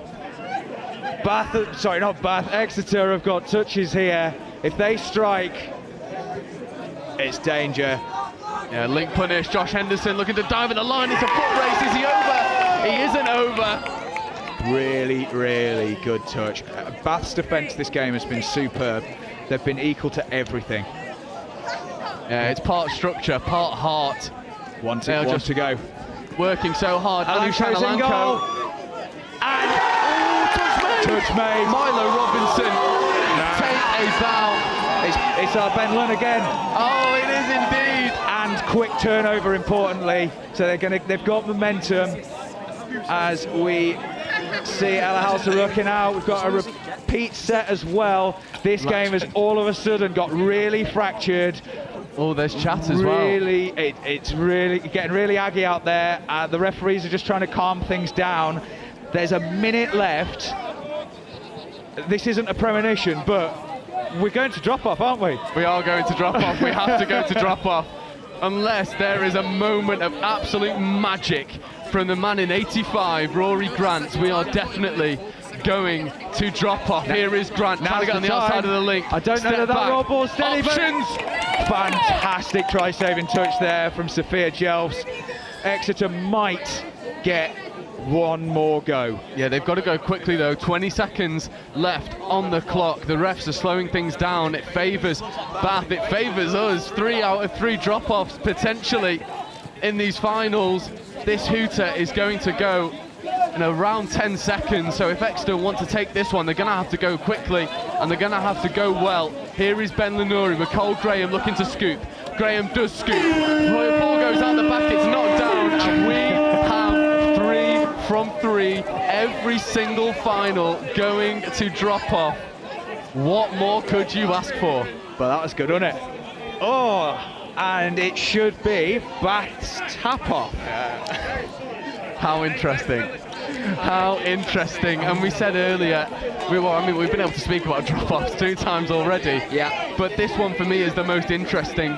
Physically, Exeter have probably the 2 fastest people on the pitch, in terms of Archie Devlin and Anu Shanalanko. There is a width and a spread of athleticism coming from the Bath corner as well. In terms of, your Rory Grant, your Milo Robinson, Ben Lunn. This really is anyone's game. It is. It really is. I think you've hit the nail on the head, though. Just in terms, I think it's advantage Exeter. Although Bath get tap off, they're going to need to get a score on the board early. I think Exeter's speed is really going to be an advantage for them. Obviously, with drop offs, we've got less players on a big pitch, and that just really makes speed important. As we see Rory Grant rooking in. There's an overlap there. No. No way! No way! It is superb! Number 75, Rory Fulton pick that one out. There was nothing on. They'd run out of space, and then the flick pass out the back. That is superb. That's despicable. That is something, eh? Right, let's see what Exeter can do. They've got their strike put on. We've got Archie Devlin. Has he lost that ball? Ooh. Honestly, I think he's lucky there. Yeah, that's a lucky call. With a minute left in this first stage of drop-off. This is about as close as you can get, and Exeter potentially running a little bit of luck. There'll be an open side quickie play. There is Archie Devlin looking to go left. Ball is popped up into the air. Ball down, back possession. Here we go. It will start in Cow Corner, and we'll try and go full length. Smart. Bath have this game in their hands. They do. It's good from Bath just to slow things down a little bit. The last thing you want to do is turn this ball over within touches 1, 2, 3, 4 or 5. The objective here is take as much time off the clock as possible and leave the ball as far away from Exeter as possible. Ooh, as they've stepped out. And Exeter are gonna have a chance. They've got 15 seconds, but they've got the right players on the pitch. Yeah, one strike is all it takes if they get there. As Archie's gonna run outside. Just gonna go? And that might not help him. There's 4 seconds left on the clock. This hooter's gonna go any minute. They're gonna have to do a hooter beater. They don't. That is Bath's victory in the final cup final in drop-off. Bath fans storm the field. There is celebrations. How do you quantify Bath? They've gone tooth and nail 3 times. Yeah, I'm so pleased for them. Yeah, we've stood up here and watched some fantastic games over the last month, and Bath have turned up in every single game, given their all, played fantastic, and unfortunately for them, come away with nothing. I mean, congratulations to Exeter, who were going to be the overall winners of the series, but it's just desserts. It's absolutely the reward for all of Bath's efforts. I'm so pleased for them. That was such a good game for touch and such a great advert for our game. Yeah, you've hit the nail on the head there. What an advert for the game, and look at the scenes. There's champagne going all over the gaff. Bath are in dreamland. It took them 3 bites of the cherry, but they were able to execute in the end. Exeter, as you say, are overall champions. Might feel like they left a few scores out there, but full credit to Bath, they stuck with it. Rory Grant came back and had one of the best games of an individual from this whole university series. That really does just sum up how far this university series has come. The quality that we just had, and the fact that we had 3 drop-offs in 3 finals on round 3. Hat-trick of 3s, we love it. How about it? It was fantastic, wasn't it? It was fantastic indeed, and that rounds us off quite nicely for the 2025 University Touch Championships. I've been Joe Wright, I've been joined by Dan Powell. Dan, thank you so much as always, coming out here in the wet and windy weather. Pleasure. And we will see you at the next one. Teams over for the presentation as soon as possible. Get your picture in front of the Sema banner. Anything else, I'll be handing you over to Tank. And if you can bring in cones, pillars, flags, anything to help us back down so we can get out the rain just like yourself. Every help is assisted.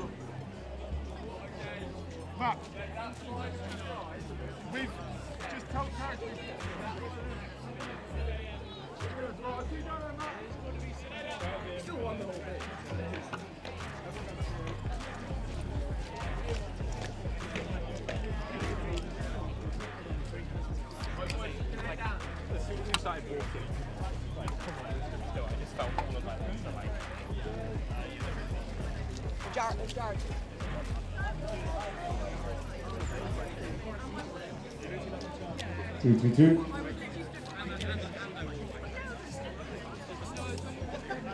Lateral.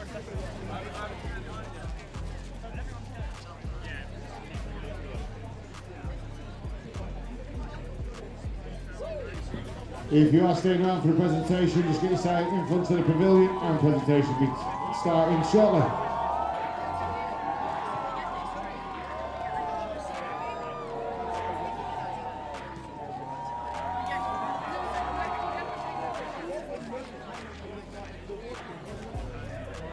Right.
I'm joined by a very, very happy and satisfied Will, captain of Bath Hawks.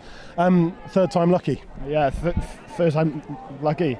I said to the guys before the game that it'd be a shame for that team with the quality that's in there to go a whole season without any silverware. And we knew we needed to bring our best against Exeter. So yeah, just credit to the team, really. We'll start right at the end. What a try to win it. Yeah. I mean, Rory's only been playing touch for 6 months, and it just shows how hard he's worked for me to have confidence to put him in on drop off and then him put out a great pass. What have you learned about your team over the last 3 tournaments? Because you say it's quite, gets into the final twice, could really knock people back when you don't win. So in terms of what have you learned coming into today, and then, as I say, from the season as a whole? Yeah, grit, motivation to keep going. That team's been, the ones have been really unlucky with injuries. I don't think we've come to any UTC with a full squad. We were missing 2 of our middles today. Ben, who's just come back, we knew he was going to be a quality asset. So, yeah, it's just overwhelming. Yeah. And just a quick word about Exeter. We're going to have a chat to Sophia as their captain. You guys are so close in terms of clubs, and in terms of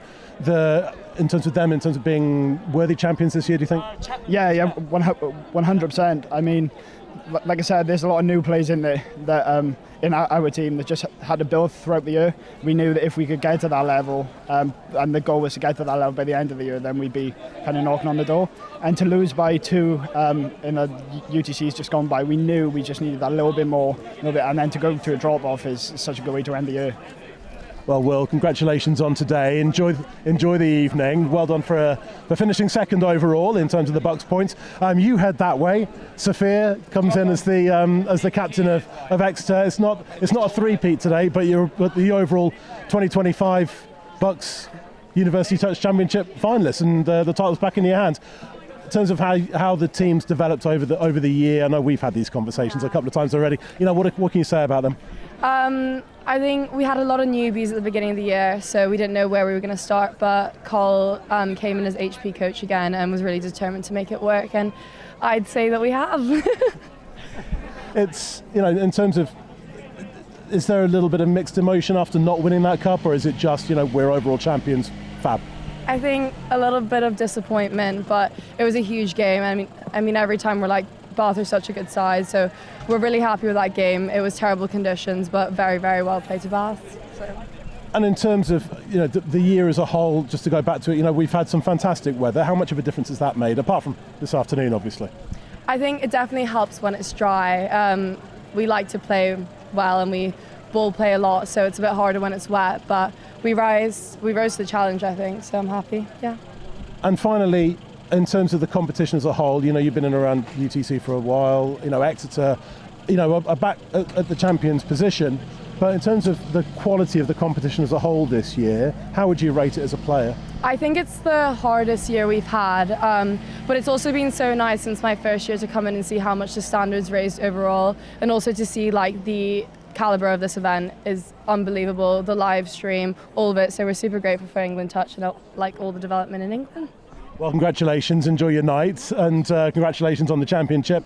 Sophia heads off, I come in and joined by Dan Powell and Joe Wright, who've been on the call again this afternoon. We'll start with that final, lads. That was a cracking game, wasn't it? That was great. That was such a good advert for the sport. We're just talking up there, seeing a really good series of 3 games between the 3 teams, and it's really nice to see Bath get one over, because they deserve to get something out of this series. They're a good team.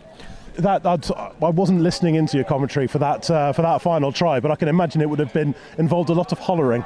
Yeah, pandemonium, mate. I think we lost all composure when that flick pass went. I think it almost felt like time slowed down whilst the ball was in the air. We were just waiting for it to go to hand. It did. Final score. It was a game that was not just determined by that one moment of madness, genius, whichever way you want to call it. You throw that 9 times out of 10, it goes to floor.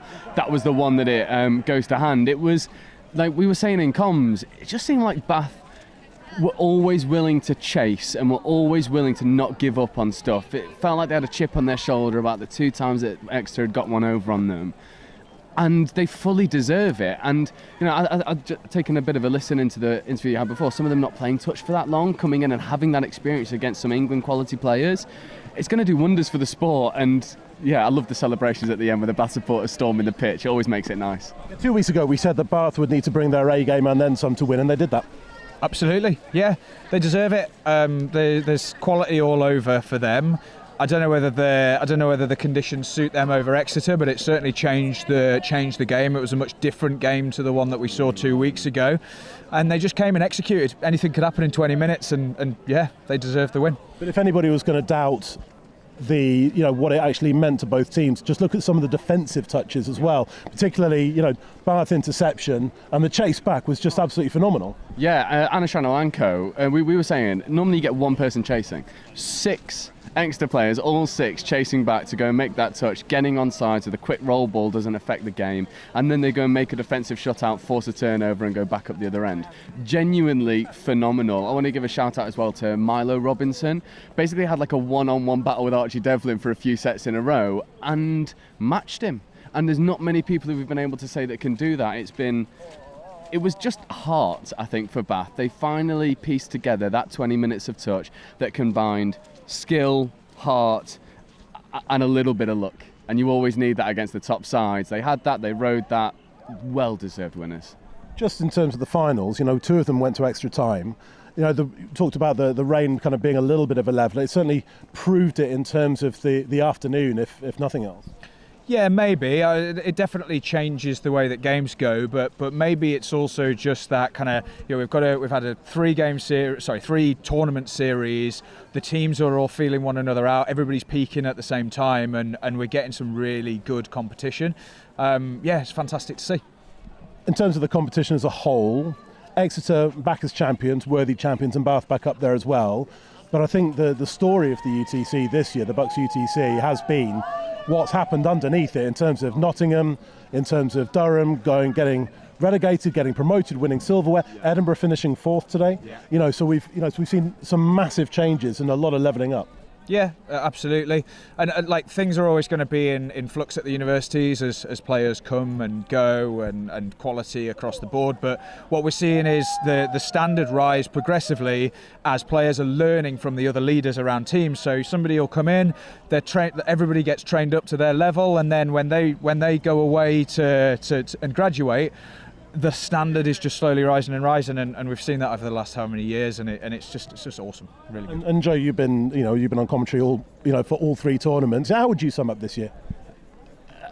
It's kind of expected, because compare year 1 to year 2, the difference was night and day. Year 2 you had people starting to play a bit of touch. Year 1 was more who can catch and pass the best. And then it was sort of finding outside edges, scoring around the outside. Year 2, you start to see some 32 shorts, you started to see some quickie plays, some sweeper plays, some of your sort of standard entry-level structure that, when done well, can be world-class. Now we're seeing teams run fire-ups, different quickie sets, doggies, link plays, different tap-off moves. We get that sneaky one up the short side from Exeter whenever they sub on. There is this weird phenomenon happening in university touch, where universities are starting to level up to the point where there are 4, 5, 6 teams that are all in and around that top spot, and yet the teams underneath them are closing that gap very quickly. And I'd be really interested to see how far the standard can go over the next 2 or 3 years, because I don't see it stopping anytime soon. It's going to keep growing. Well, thank you very much for that summary. Thank you very much for the day and for the entire series. Just a few people who we'd like to thank here at England Touch, obviously these 2 for calling it. Thanks very much to the crew from Next Gen for the live stream, for all of the players for playing, and big thanks to BUCS for letting us for having Touch as part of their programme, for Sema, who came on board as sponsors this year. Massive thank you to them.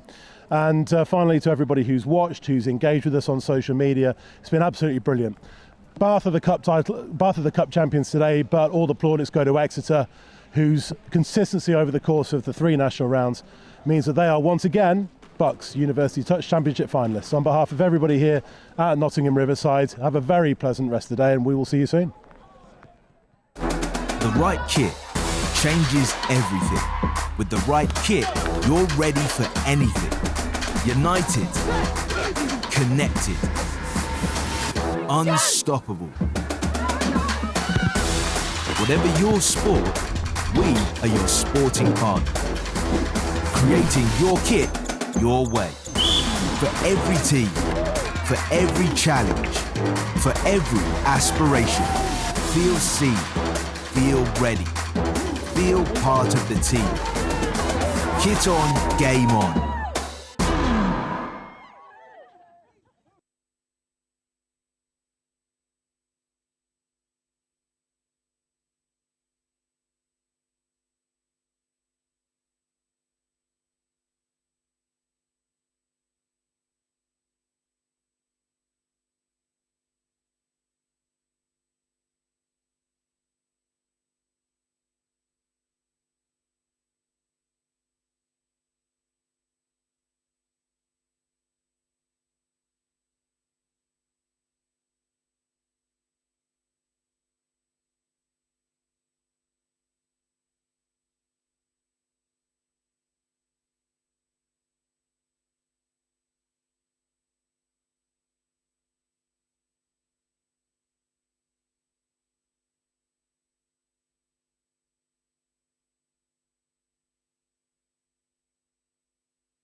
Get ready for the ultimate international showdown. This December, the Global Schools Challenge 2025 is heading to the Mediterranean Sports Hub in Salou, Spain, located just an hour outside of Barcelona.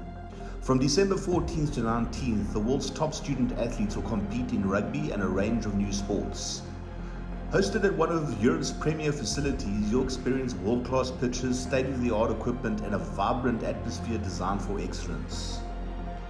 Off the field, explore the beautiful coastal town of Salou, enjoy golden beaches, and take a trip to Barcelona for iconic landmarks like the Sagrada Familia and the Nou Camp. Every game will be streamed live by NextGen 15, bringing the action to a global audience. Don't miss your chance to be part of this incredible event. Register now at globalschoolschallenge.com and rise to the challenge. The right kit changes everything. With the right kit, you're ready for anything. United, connected, unstoppable. Whatever your sport, we are your sporting partner. Creating your kit your way. For every team, for every challenge, for every aspiration. Feel seen. Feel ready. Feel part of the team. Kit on, game on.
Sports.